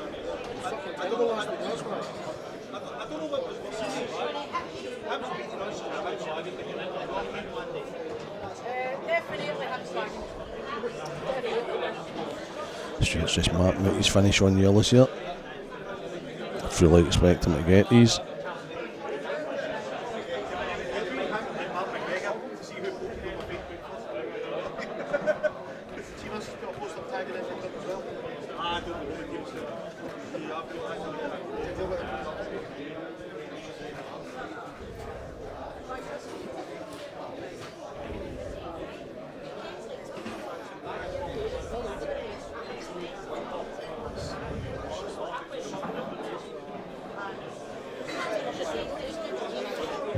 Stuart just needs to mind his work here and it should be pretty straightforward.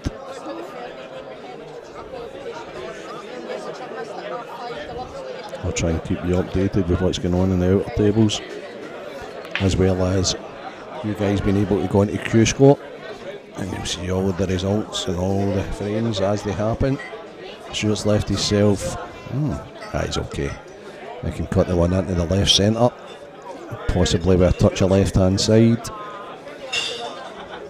or he can take the pot in at the top left if he really fancies it, but I think the way he's looking there is pretty much left centre and right centre, right bottom, and then screws done across with the 8 ball.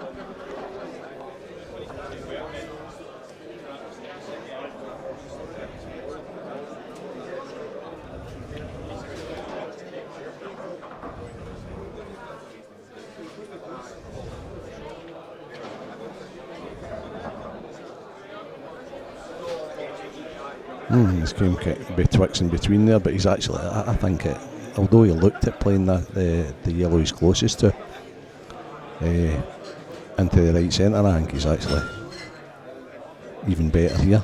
Just playing a nice wee stunner screw here. Oh, he's come back too far. Maybe trying to get too close. There's really nothing for long there. No, he has to play a shot.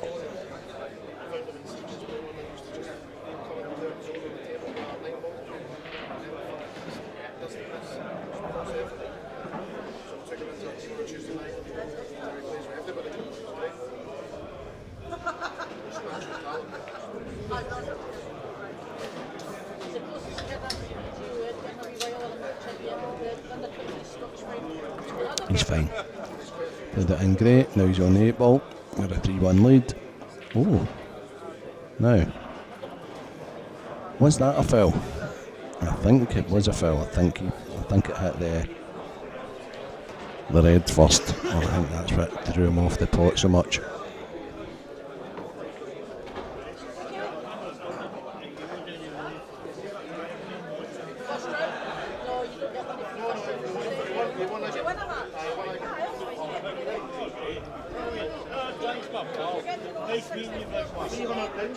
Oh, yeah, we're on Falkirk.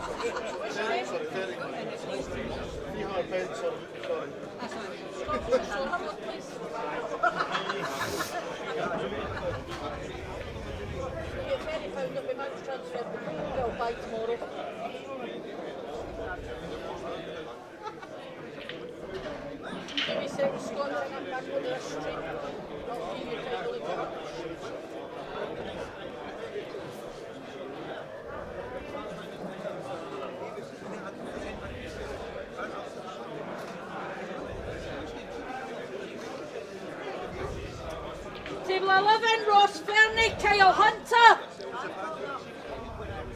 I missed him out.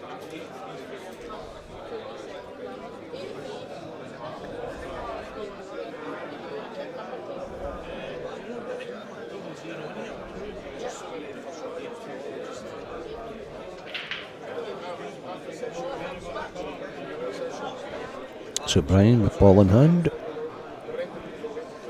He's just working out the way he's going to go out us. And from 2-0 up. Stuart's kind of handing the initiative back to Brian.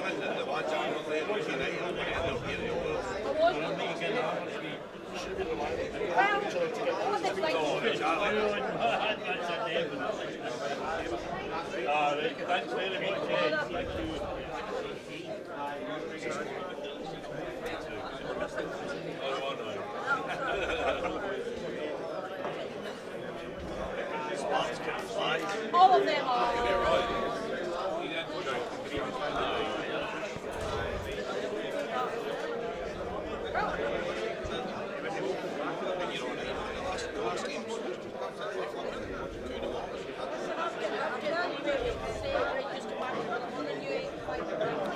So the players are already qualified for the last 16 tomorrow. Very top of the draw. And Gio Egger versus Paul Davis. Very impressed with Paul Davis. Sticker player from the Falkirk area. Wow, the next tie down. Liam Dunster, Mark, Mr. Magic, Boyle. That's our last 16 game. The tie under that, Scotland Bar, who won 7-6 against Ryan Davey, against Stevie Hepburn.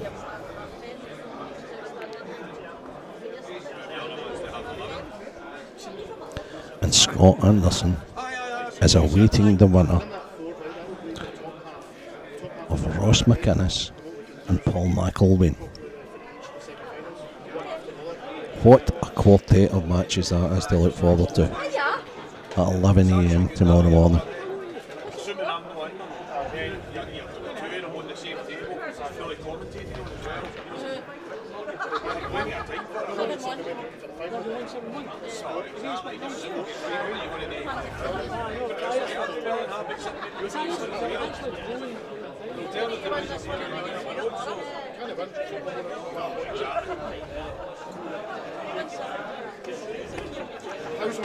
Now,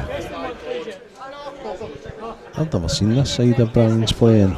It's very interesting, to be honest. I thought he would have definitely went game the last time.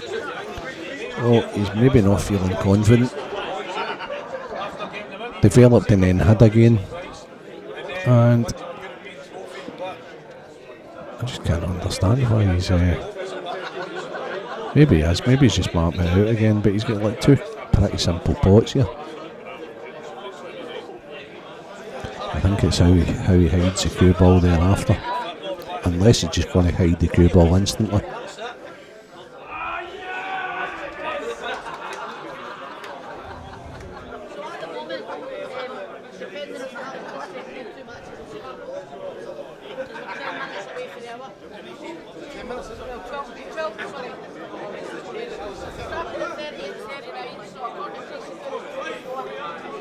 And it's 11 AM tomorrow morning for the last 16 to a winner, played to a finish.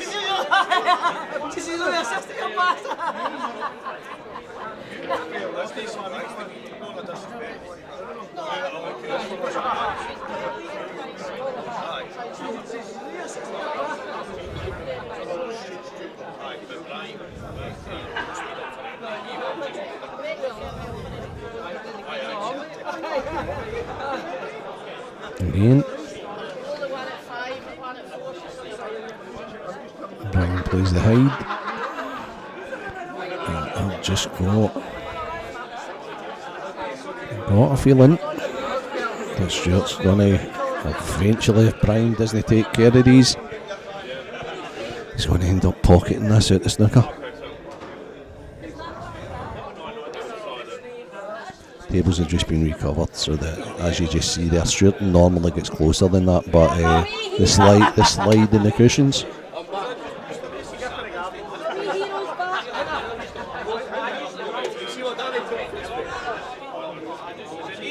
Again, I think Brian will play another container.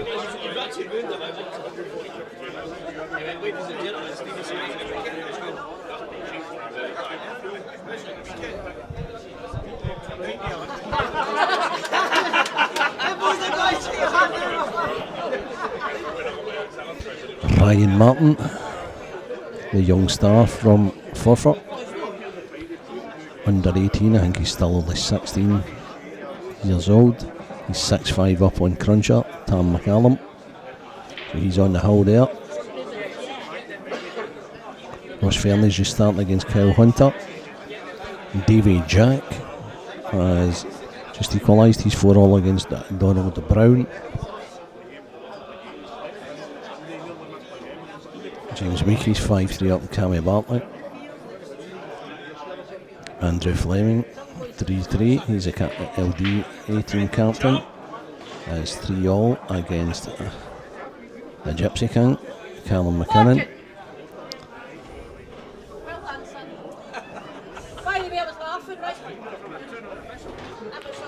So Brian again. Yeah, and this time, so the slide's killing Stuart just now. He's pointing at something. Maybe there's a bad bit of the cushion or what have you. Maybe it's just because the table's been recovered. Whatever it is, I'm sure Brian's heart goes out to him at the moment.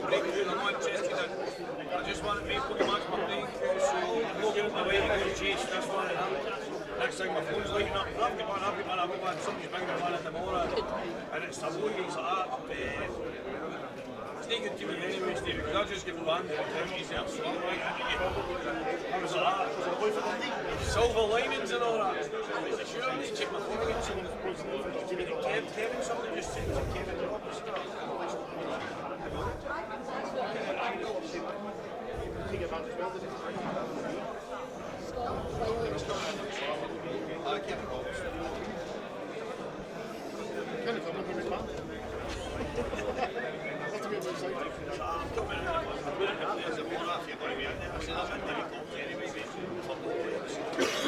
Okay, so Brian looks in good shape now.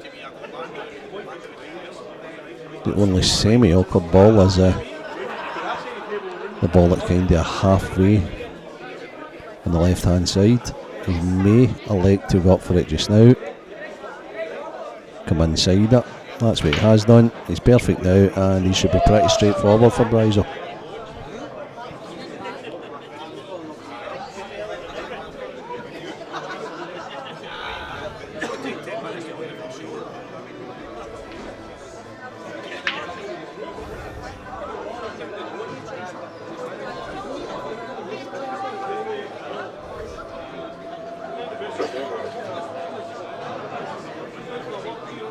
Topped it in.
Yeah, Brian's just like doing a job here. Every shot, pint of blood, every shot super steady. Seems a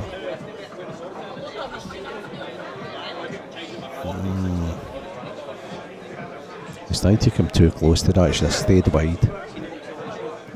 Basically, where the cue ball is, if he stays wide there, he can just drop it in, but try to come in close, it kind of narrows the angle. I think he can still hold, but he'll be disappointed with that. Has he reached? Has he reached? Yes, he has. Yeah, he's played that well.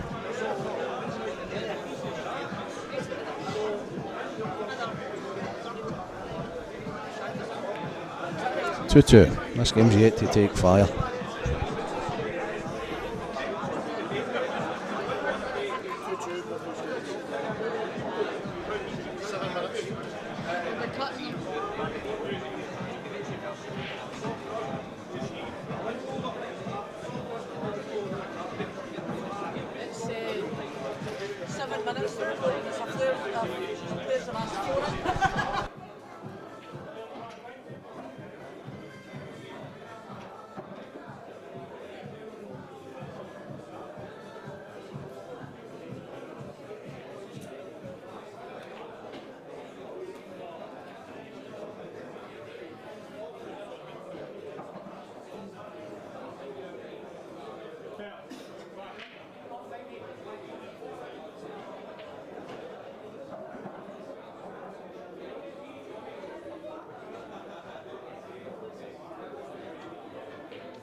Okay, so 2-2. This game's yet to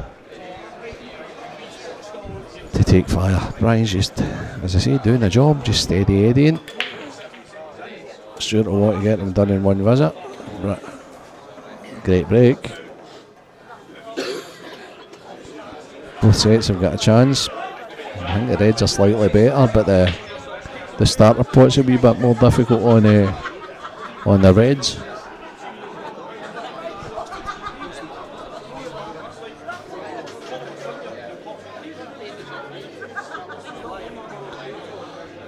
It's actually quite, it's semi-weird being in here because of the way the draw's done now. It's There's guys just starting out. I've got a possible 3 matches this evening. So as I say, Players Lounge in Falkirk is absolutely buzzing, because you've got some people that have already played that are hanging about, and you have all the guys that are just starting out in the tournament who know to qualify for the last 16 tomorrow that they have to win 3 matches. It's going to be a late one here tonight, but this is the big one.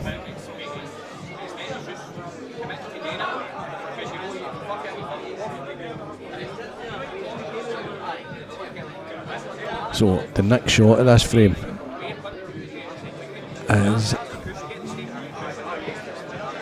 is the one that's going to count. Basically, Stuart's pre-shot routine is absolutely amazing. So he's just looking and feeling for the angle he wants on this red, next red that is, to get downstairs. That looks like it's very nice indeed. Now, will he play inside the yellow or outside the yellow? I think he has to play inside, but we'll soon see. The pockets are playing well, as I say, because the tables have just been recovered, so he can play this either way.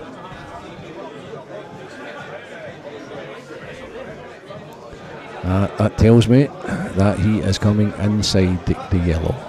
There we go, and he's missed it. Oh, he's bought it. Oh, those bags. Those bags are enormous at the moment because the table's just been recovered, because Stuart didn't pot that. Brian didn't think he potted it. Stuart didn't think he potted it. I didn't think he potted it, but it still fell in anyway.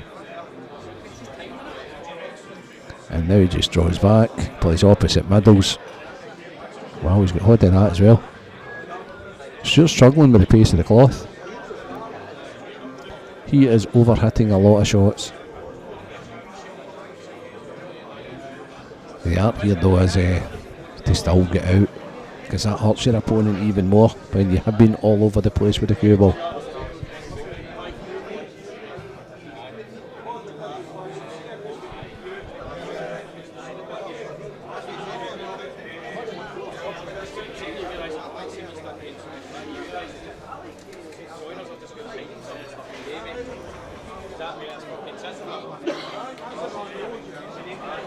Still okay, and I think he just runs through here and barring a catastrophic kick. Stuart should be going 3-2 in front.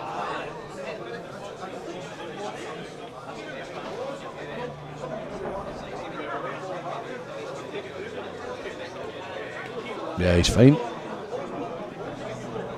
So that's just what the doctor ordered for Stuart, a wee break and run. So 3-2 Stuart McCulloch. Still 6-5 Ryan Martin to McCallum. It's just as I say that, young Ryan is safely through to the next round. A 7-5 victory over Tam McCallum. James Meekie's 5-4 up on Cammy Bartley, that's a close one. Gary Hill 3-2 up on Jimmy Gibson. Donald Brown's 5-4 up on Davy Jack. Maybe a surprise to some, but Donald's a fair player.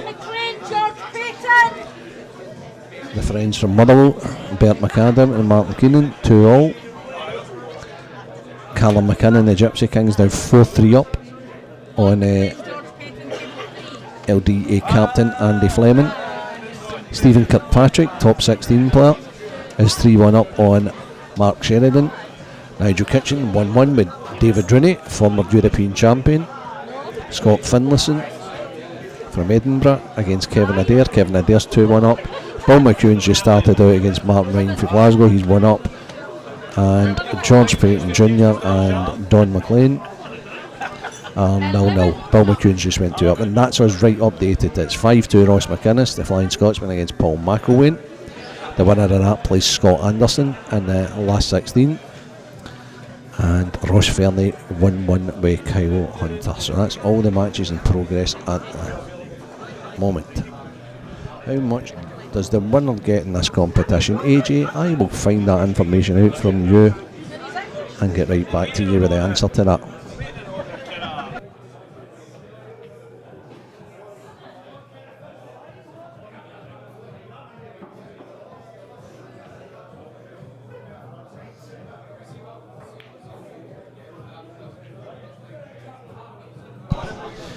So AJ, the winner gets the Belhaven Scottish Open Championship trophy. Ross McInnes, sorry, Belhaven Ross McInnes Scottish Open Championship trophy, and £1,500. The runner-up 8, semi-finals 4, quarter-finals 250. So pretty good payout.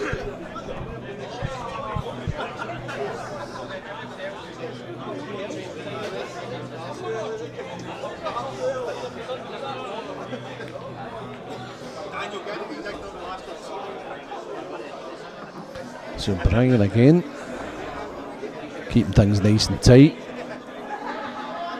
Trying to keep the dishing. Stuart McCulloch at bay. There's Dave McLaren.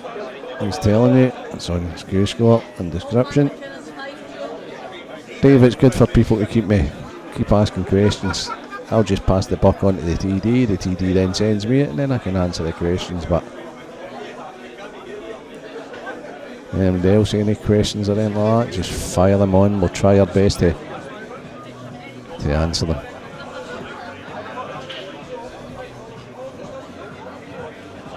What a mouth-watering prospect tomorrow's game is. No problem at all, Eugene.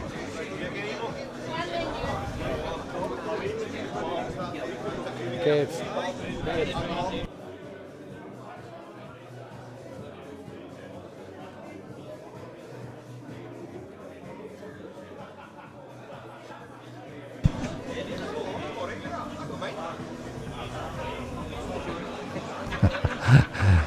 That's how ST372. Great question, actually, because does it frustrate me? No, because I was probably one of the first people to tap the pack at these rules. From an official point of view, so it's weird. From a playing point of view, I think you should do everything within your power, apart from cheating, to try and win the match. If that means to slow your opponent down, to tap the pack, if you think that's the best way of you to win, by all means do it. These people are playing here to try and win a title. They're playing for money and things like that, so it's not about entertaining, it's about winning. So for me, the answer to that question is, from an official's point of view, when you're reffing and things like that, yeah, it can be quite annoying because it holds the tournament up, but you know, there's different sides to the game, and Brian's tactics are actually working here. Jeff, you're some man. Jeff, he's on the scene again. So, Tam Talent, if you're listening, if you're watching, Jeff's asking for you here. And Tam Talent had a heck of a queue action. He's still got it. He's actually playing in the Garth Craig on a Tuesday night with Paddy McAllister's team. And he's been nipping into McGoldrick's, Jeff. It's good to see him back. And it's good to see him swinging that queue about with his unique style.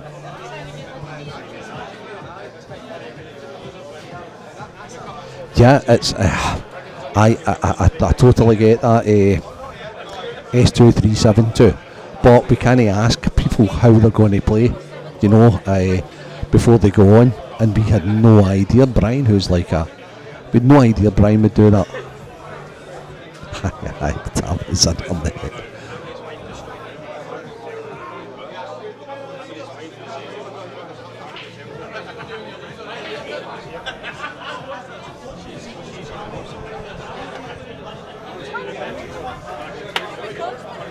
So the main man, the talker, he's sat next to him, he's chomping at the bit. He's still not got a table to go, and these games are getting delayed a little bit. People are coming back. For example, Andrew Fleming's just equalised against the Gypsy King, Callum McInnes, so that's 4-all. James Meekie's on the hill, 6-4 against Carly Bartley.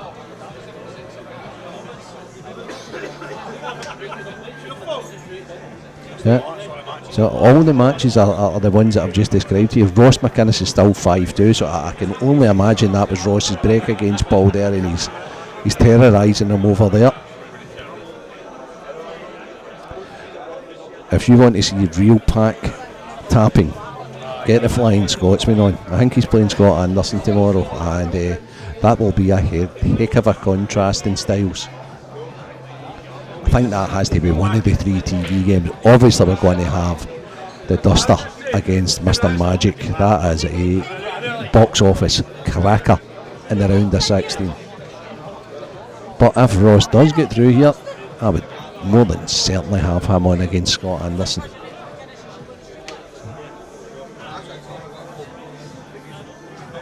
Oh, tell Dawn I was asking for her as well. I've not seen her for absolute ages, Jeff.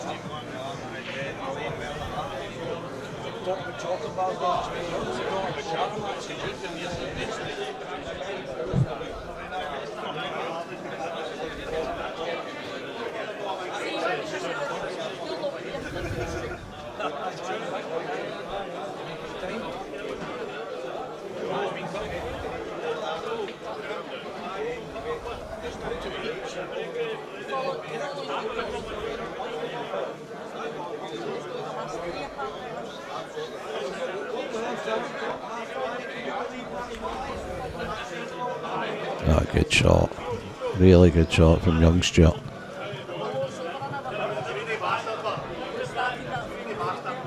So,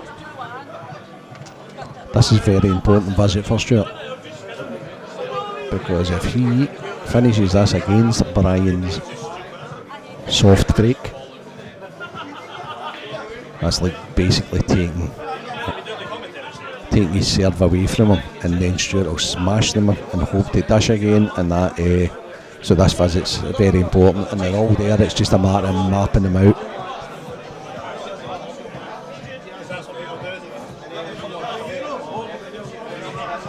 And Stevie Kirkpatrick, he's 5-1 up now. He's making short work of the match against Mark Sheridan.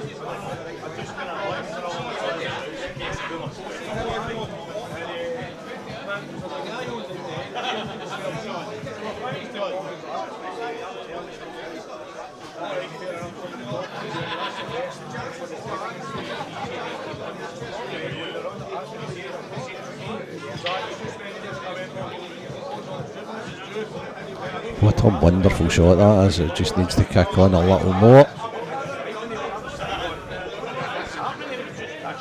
He's maybe 68 inches short of being perfect there, young Stuart.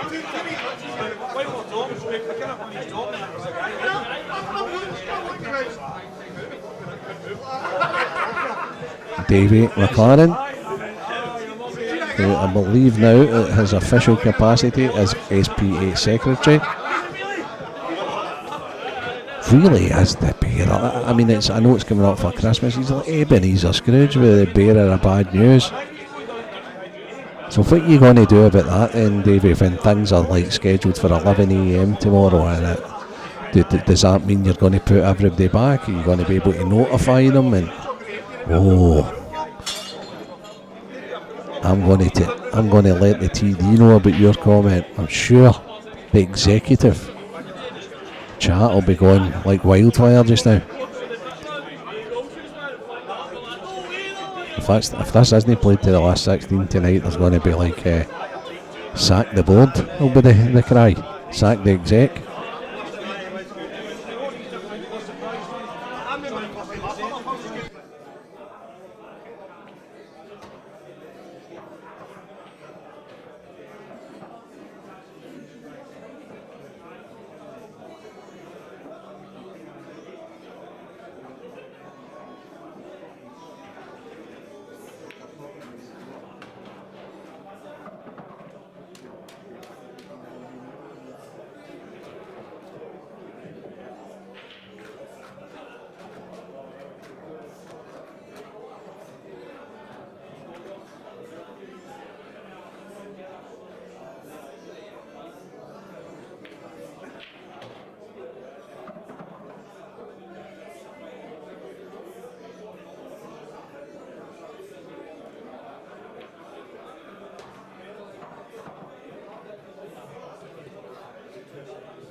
Okay, Davey, I have talked to your boss, right? And Yvonne does say that there's a contingency plan in place. It might, it's all sorted. So Evo has been seen, and she says, yep.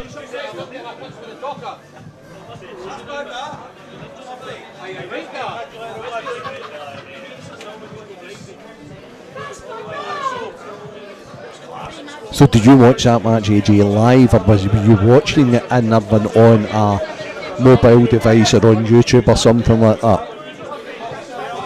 Two great players, however, AJ.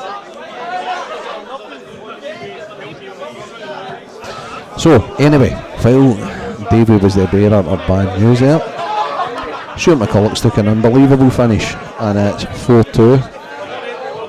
He's away for a quick comfort break. Let me try and keep you updated.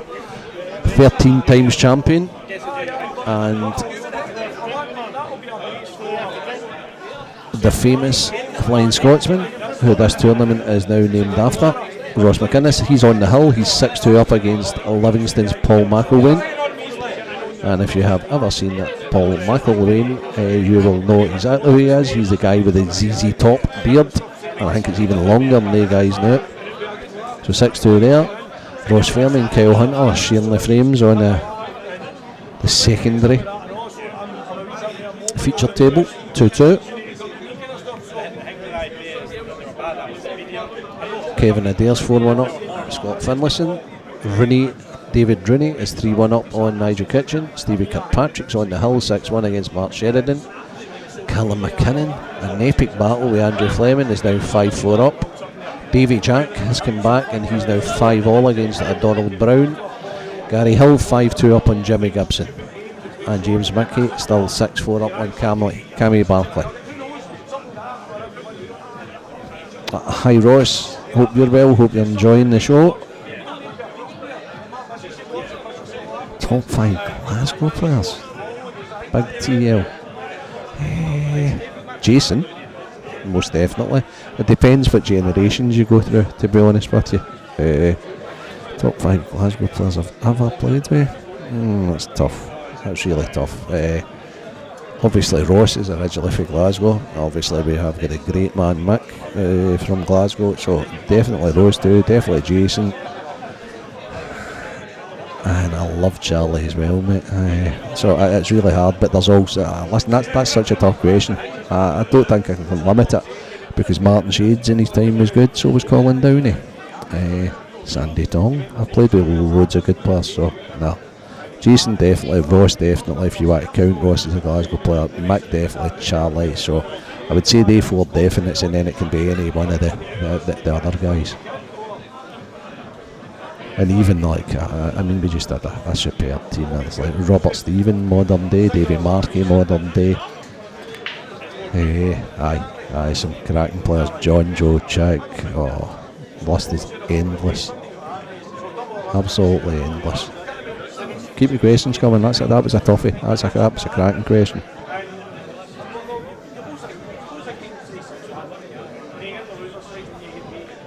Table 7, Hugh Yeah. Thompson, David McGon. Yeah, two of what I would call the big three, AJ in Scottish pool. Gillespie and Dunster.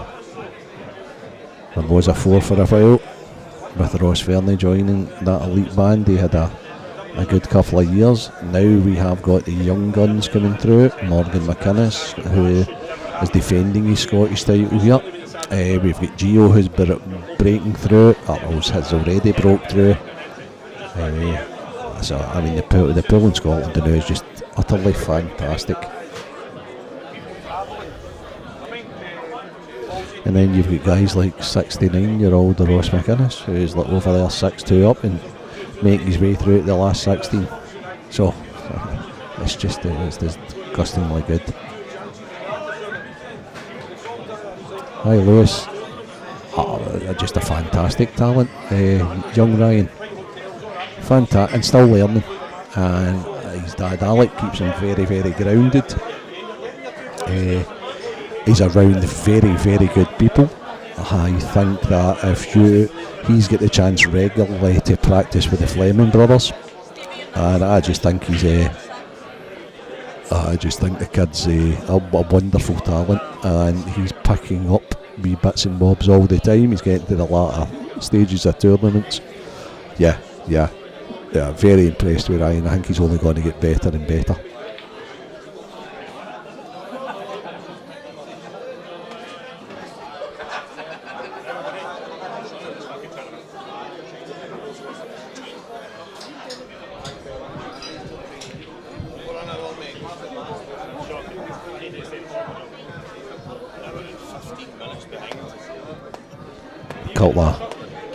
Couple of guys moaning at the back of me here.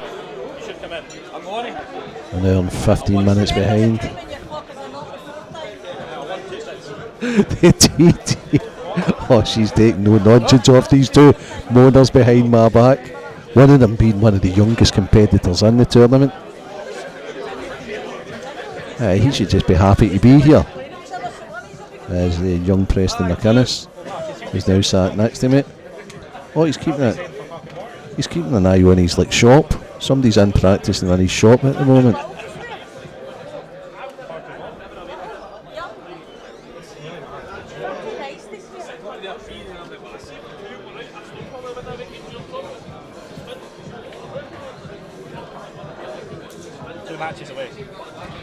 Preston's 2 matches away from playing. Stevie the Talker Walker's on next. Who's this?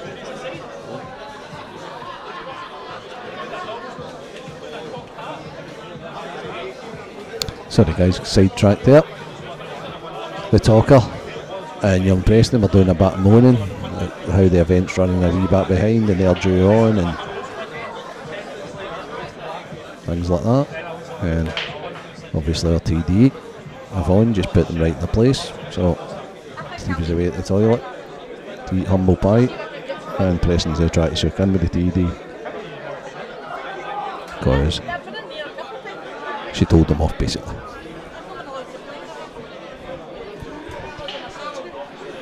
Paul McIlwain has either forgot to put his score up or he's just went dish reverse dish. He's now back in the match against the Flying Scotsman. Ross McInnes is now 6-4. Has Jamie Mickey just won there?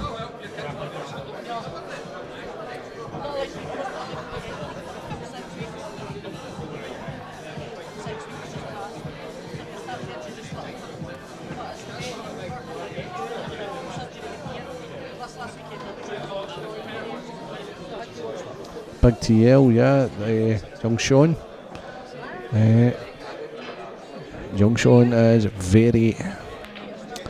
He's just starting his journey, but already he's starting to think the game through quite good. Mark McAllister, what do you mean? The table's not running great. Dinner tables, pool tables, the table's in here. Oh no, right, sorry, I'm with you now, Mark, right, okay. No, that's not what they're moaning at, Mark. They're not moaning. That moan's yet to come. Right, I'm on your wavelength now, Marco. Congratulations for turning pro, Mark. I think you'll be a real asset to the professional body. No fudging, remember, big man.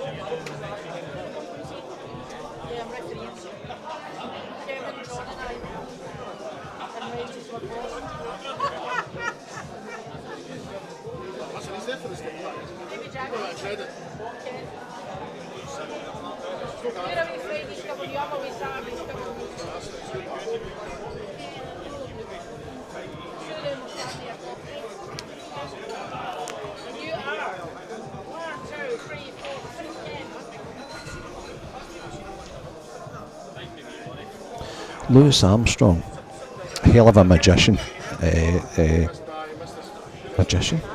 Musician. Louis Armstrong, yep, hell of a musician.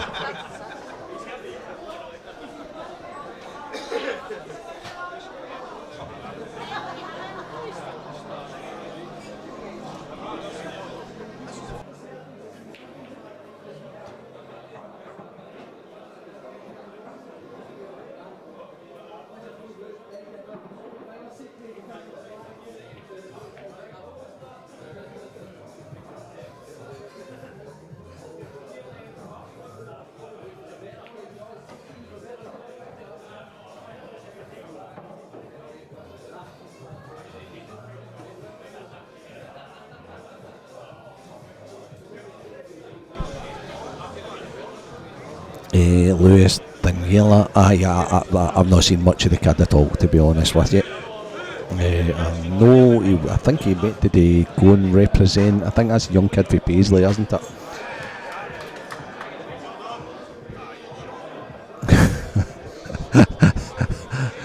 Do you know what, Jeff? I miss Big Paddy too. Paddy is some character.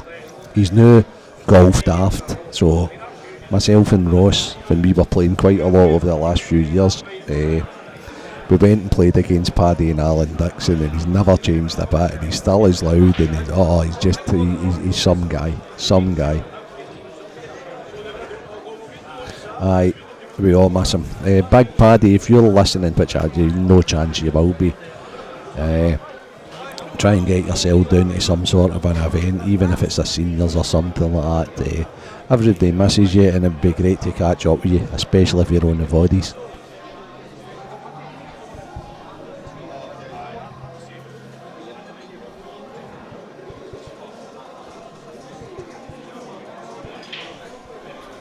So, frame 7, Fudge Fest.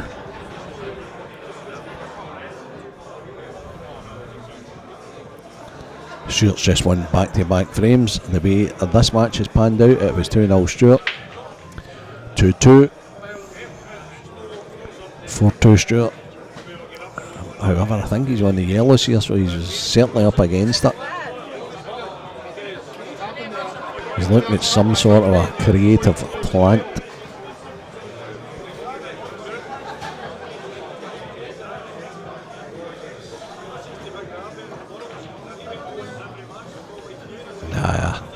Close. Wow, I tell you what, he's in a fair bit run of the balls there. Jeffy was a great player. Could you imagine that Paddy Moyer and Big Tam Talent playing against each other? With a crowd that was quite close into the match, there would have been black eyes all over the place.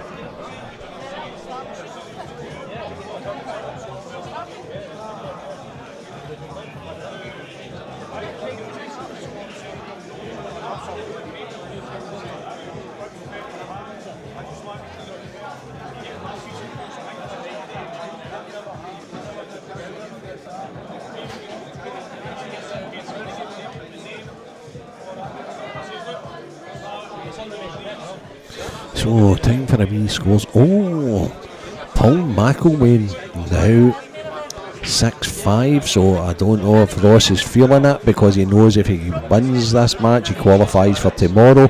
If he's starting to tire, or Paul's just starting to buzz. But that game's getting. And Paul's just broke. So.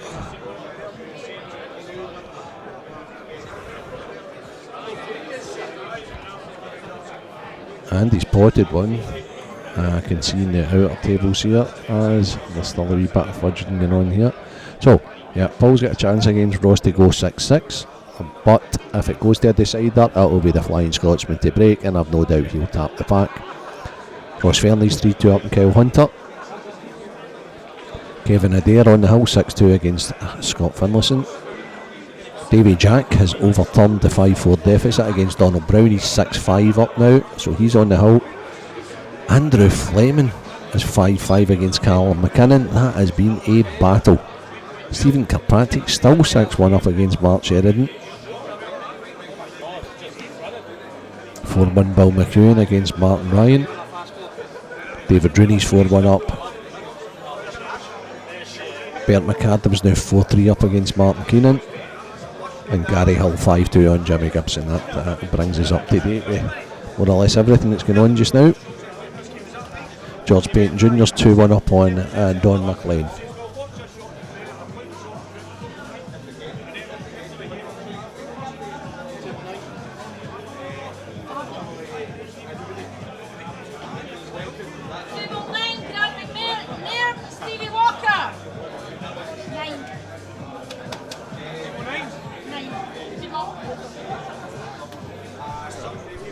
Now that's an interesting question.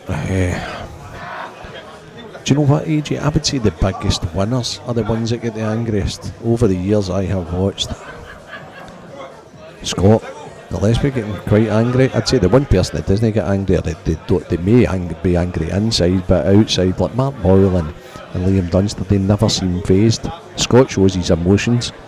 Ross definitely shows his emotions.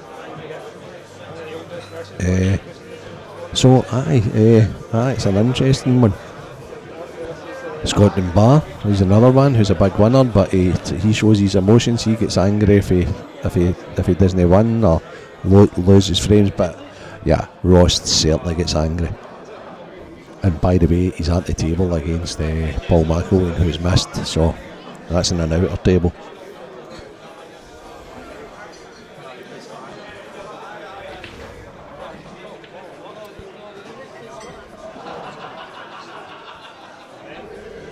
And he's missed Ross. So anyway, Stuart's turned this frame around a little bit.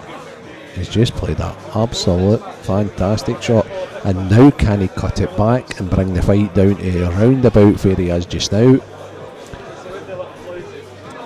So this shot here's a cut with a touch of a right hand side, and if he comes down between the two reds closest to the blue spot, he will be perfect, because he's come inside, and that's even more perfect. What a steal for Stuart McCulloch. 5-2 Stuart.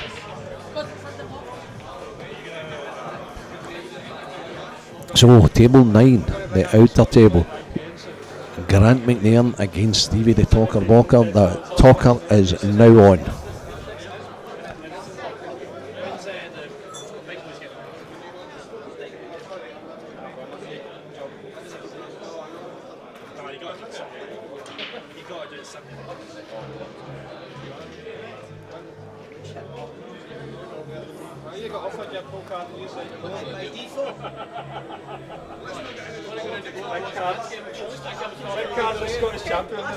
So, does the Moscone Cup start this evening, or is it tomorrow? I don't know.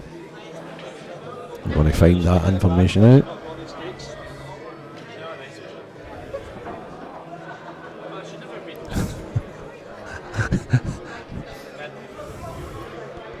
That's extreme, AJ. I'll tell you that, especially how expensive queues are nowadays. That's really extreme. But I'm sure people are queue sellers.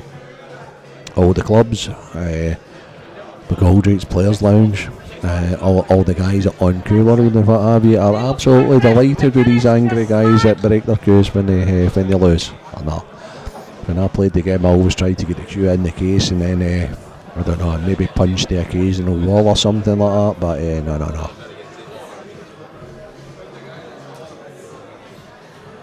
The Flying Scotsman is on the 8 ball to get himself into the round of 16. He's through. So that in the outer table we have Ross McInnes through to the round of 16 tomorrow to play IPA Pro Scott Anderson in what can only be seen as one of the best sides of the draw I've ever seen in my entire life. We've got Gio Egger there. He's playing Paul Davis. The winner of that plays the winner of Liam Dunster against Mark Boyle. We have Ross McInnes in against Scott Anderson. It's just unbelievable stuff here.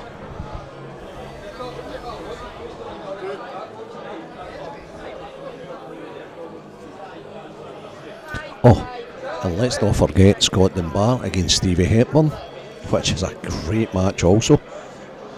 So the top of the last 16, Gio Egger, Paul Davis. The winner of that plays Liam Dunster and Mark Boyle in the quarters. Then we have Scotland Bar, Stevie Hepburn, and the winner of that game plays Scott Anderson, Ross McInnes in the quarter final.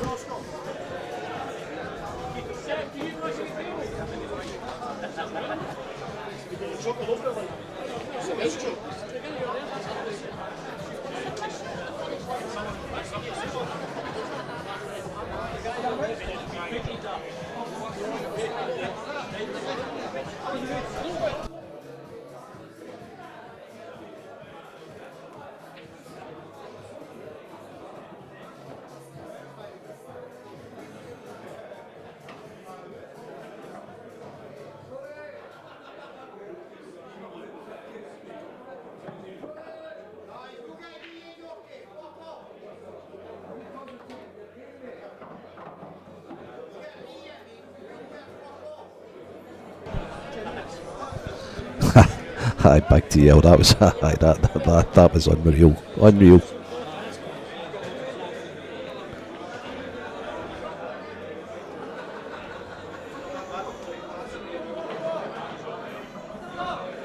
Aye, it was just total adrenaline, I think, mate. Obviously, I've not played for a wee while, and I'd actually played with junior a few years, so. But that was it. It was harder to miss them, mate. Harder to miss them. I tried my best, but I twitched them all in.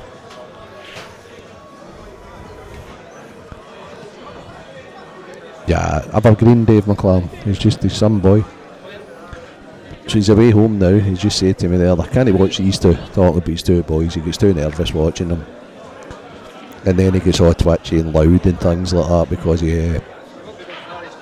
And then they hear him and then they start arguing with him and blah. Oh, and a good question, Martin McMurray. Renzi, if you were Scotland men's A manager and you had to pick 6-7 man team to go to the Worlds and all players available, who would you choose? Aye, okay. So I'm no one for sitting on the fence. So, firstly, a big shout out and congratulations to all the guys that won the event in Malta. The first time Scotland have been world champions since 2010. With myself that ran the team then. I played as player manager, and so 14 years is far too long for the Scotland A team to win the World Championship, so well done to Big Rab and all the boys for going over there and winning.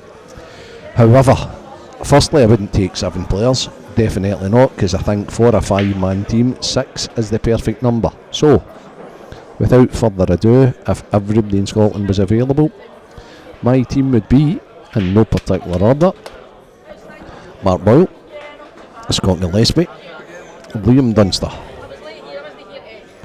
Gio Egger. Okay, this is based on form and current. Right, probably Morgan McInnes as the Scottish champion, and because of the year that he had last year. So how many is that? 5. Oh, and I've one more to pick. Oh. So there's a shout for Ross Fernie. There's a shout for Mark Fleming. Aye. Do you know what? The first 5 come to me pretty right. Okay. See, I love Fernie. He's a winner, a big tournament winner, but I also really like Mark Fleming. And then there's all the other guys like Stuart McCulloch and Mark McAllister and Ryan Davey. Oh my God, it's such a tough question. Such a tough question. But those 5 I'd say definitely. You've got the young guy Gio, you've got the big winner now.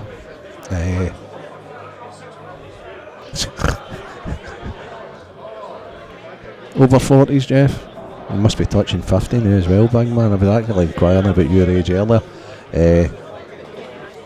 No, these boys are brilliant, Jeff, as you know.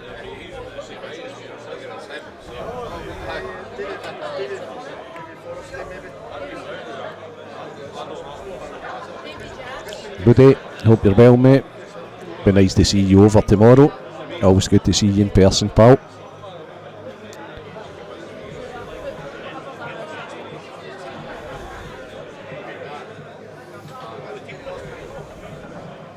.49, Jeff. Oh wow. Masters. You and Snadge in the same Masters team, unbelievable.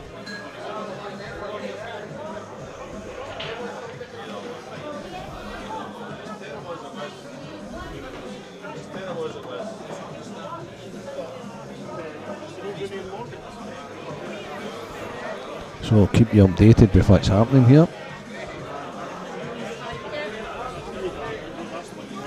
Ross Fernie's 4-2 up on Kyle Hunter. Bill McEwen's 5-2 up on Martin Ryan. Rooney's now 5-1 up. The Gypsy King Callum McKinnon 6-5 up on Andrew Fleming. That game's 2'd and froed.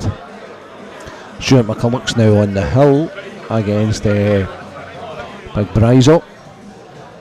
But Bryzo's at the table in our featured match.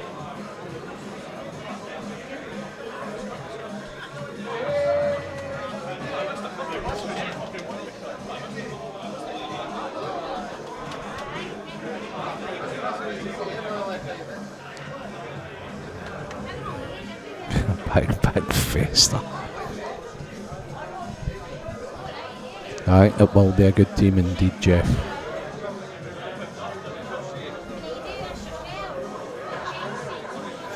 The game's changed a lot, Jeff. It's much more suited to the snooker guy styles now. With the ball's changing, this spotted fight, and the ball's been a wee bit heavier. And no need for the 7.5, 8 mil tips with that wee fight that you could screw back 5 times, and so it has changed a wee bit. And it's good to see you playing again, mate, because you're like super talented at all the Q sports.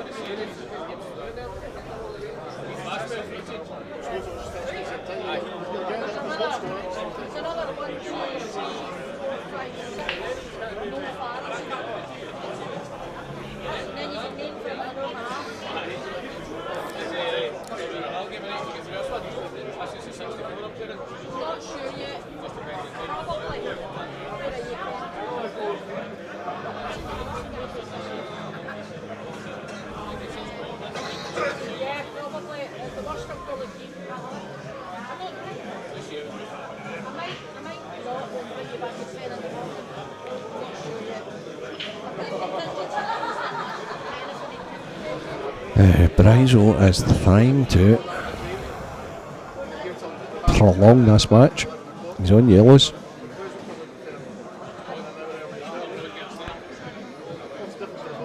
Is he going to pop the one in the middle? AJ. Well, I did see one guy flip one to chuck his cue over about 3 tables into the sitting area. Is that the one you're talking about, AJ? I seen a guy chuck his cue over about 3 tables and into the sitting area, and a lot of people had to duck their head because the guy missed the last ball breaking dish. What have I got to say about that? When did this happen, AJ, is what I've got to say about it. Where did this happen? Was it an official tournament? Was it playing in the pub for fun? Was it played for a drink? Was it... I have nothing to say about it, depending on unless I know more. So fill me in, AJ, with some more, and then I'll comment on it. Give me names. Tell me who it was, when it was, what the circumstances were. You can't comment on something that I don't know. Was it an official tournament? As I say, was it Tuesday night?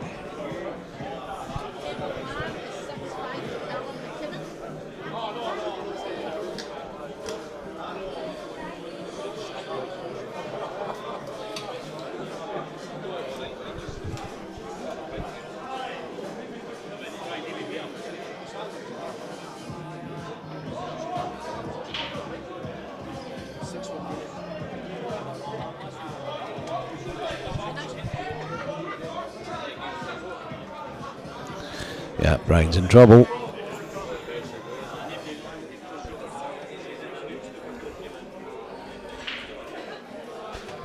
So, I don't know what our next featured match is. I don't know if it's been selected yet.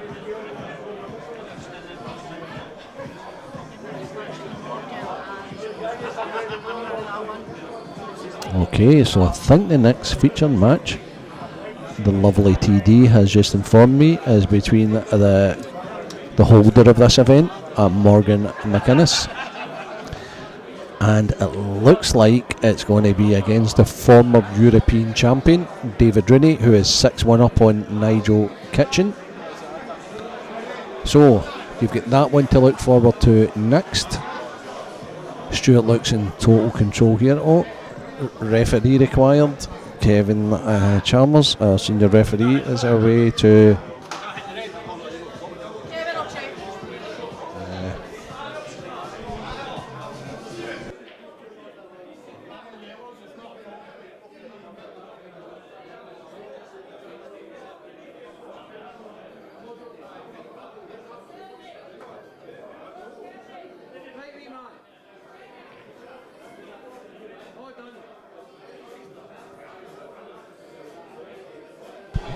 fantastic thing about Craig Anderson and Scottish Q Sports streaming is, if you want to flick over just now onto the Ross Fernie Kyle Hunter game, they're going to VAR on a decision.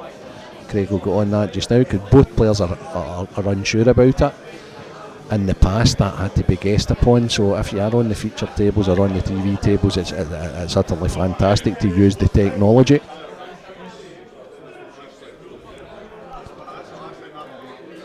Stuart McCulloch has a free shot to visit. He's developed both bad balls on that. Well, he's developed one and put one safe.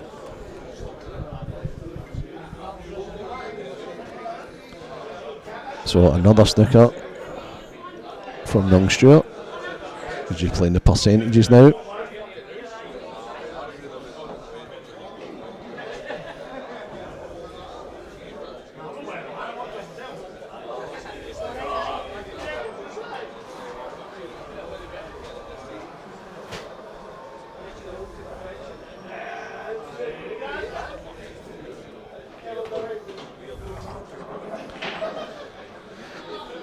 So I think the situation has been resolved. The TD getting Craig Anderson to check it on his phone. It's all sorted. However, you're watching this match. Brian has hit the black first, unfortunately for himself. I'm sure now that Stuart will develop and then finish. He's selected to take the cue ball in hand anywhere behind the line.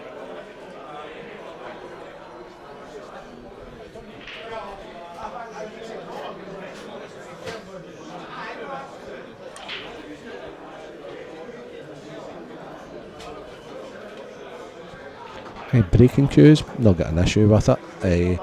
If it preserves and keeps your playing cue from because if you keep hitting, the ferrule will go up.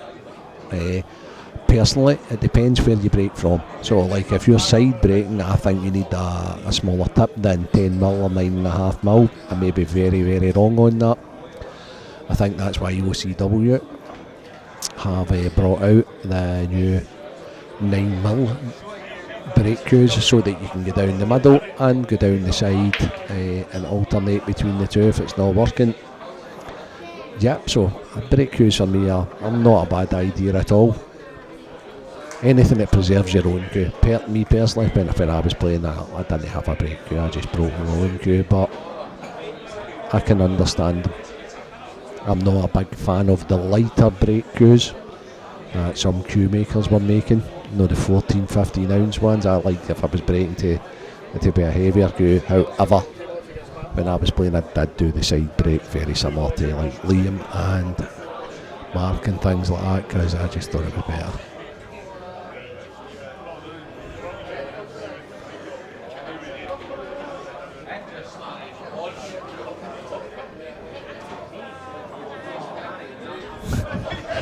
Yeah, and the usher in Irvin AJ, okay. So the guy's obviously has to go through a few cues then. I wish I was his supplier.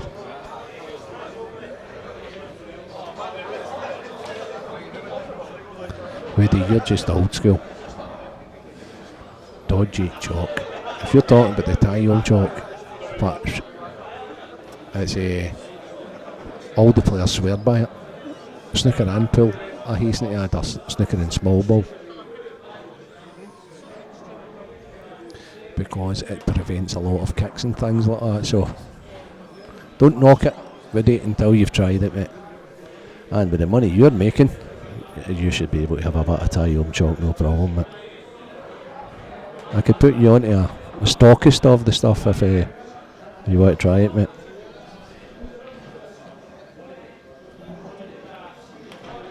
Great performance, Stuart McCulloch, 7-2 winner, and Brian Taylor. The Moscone's in full swing.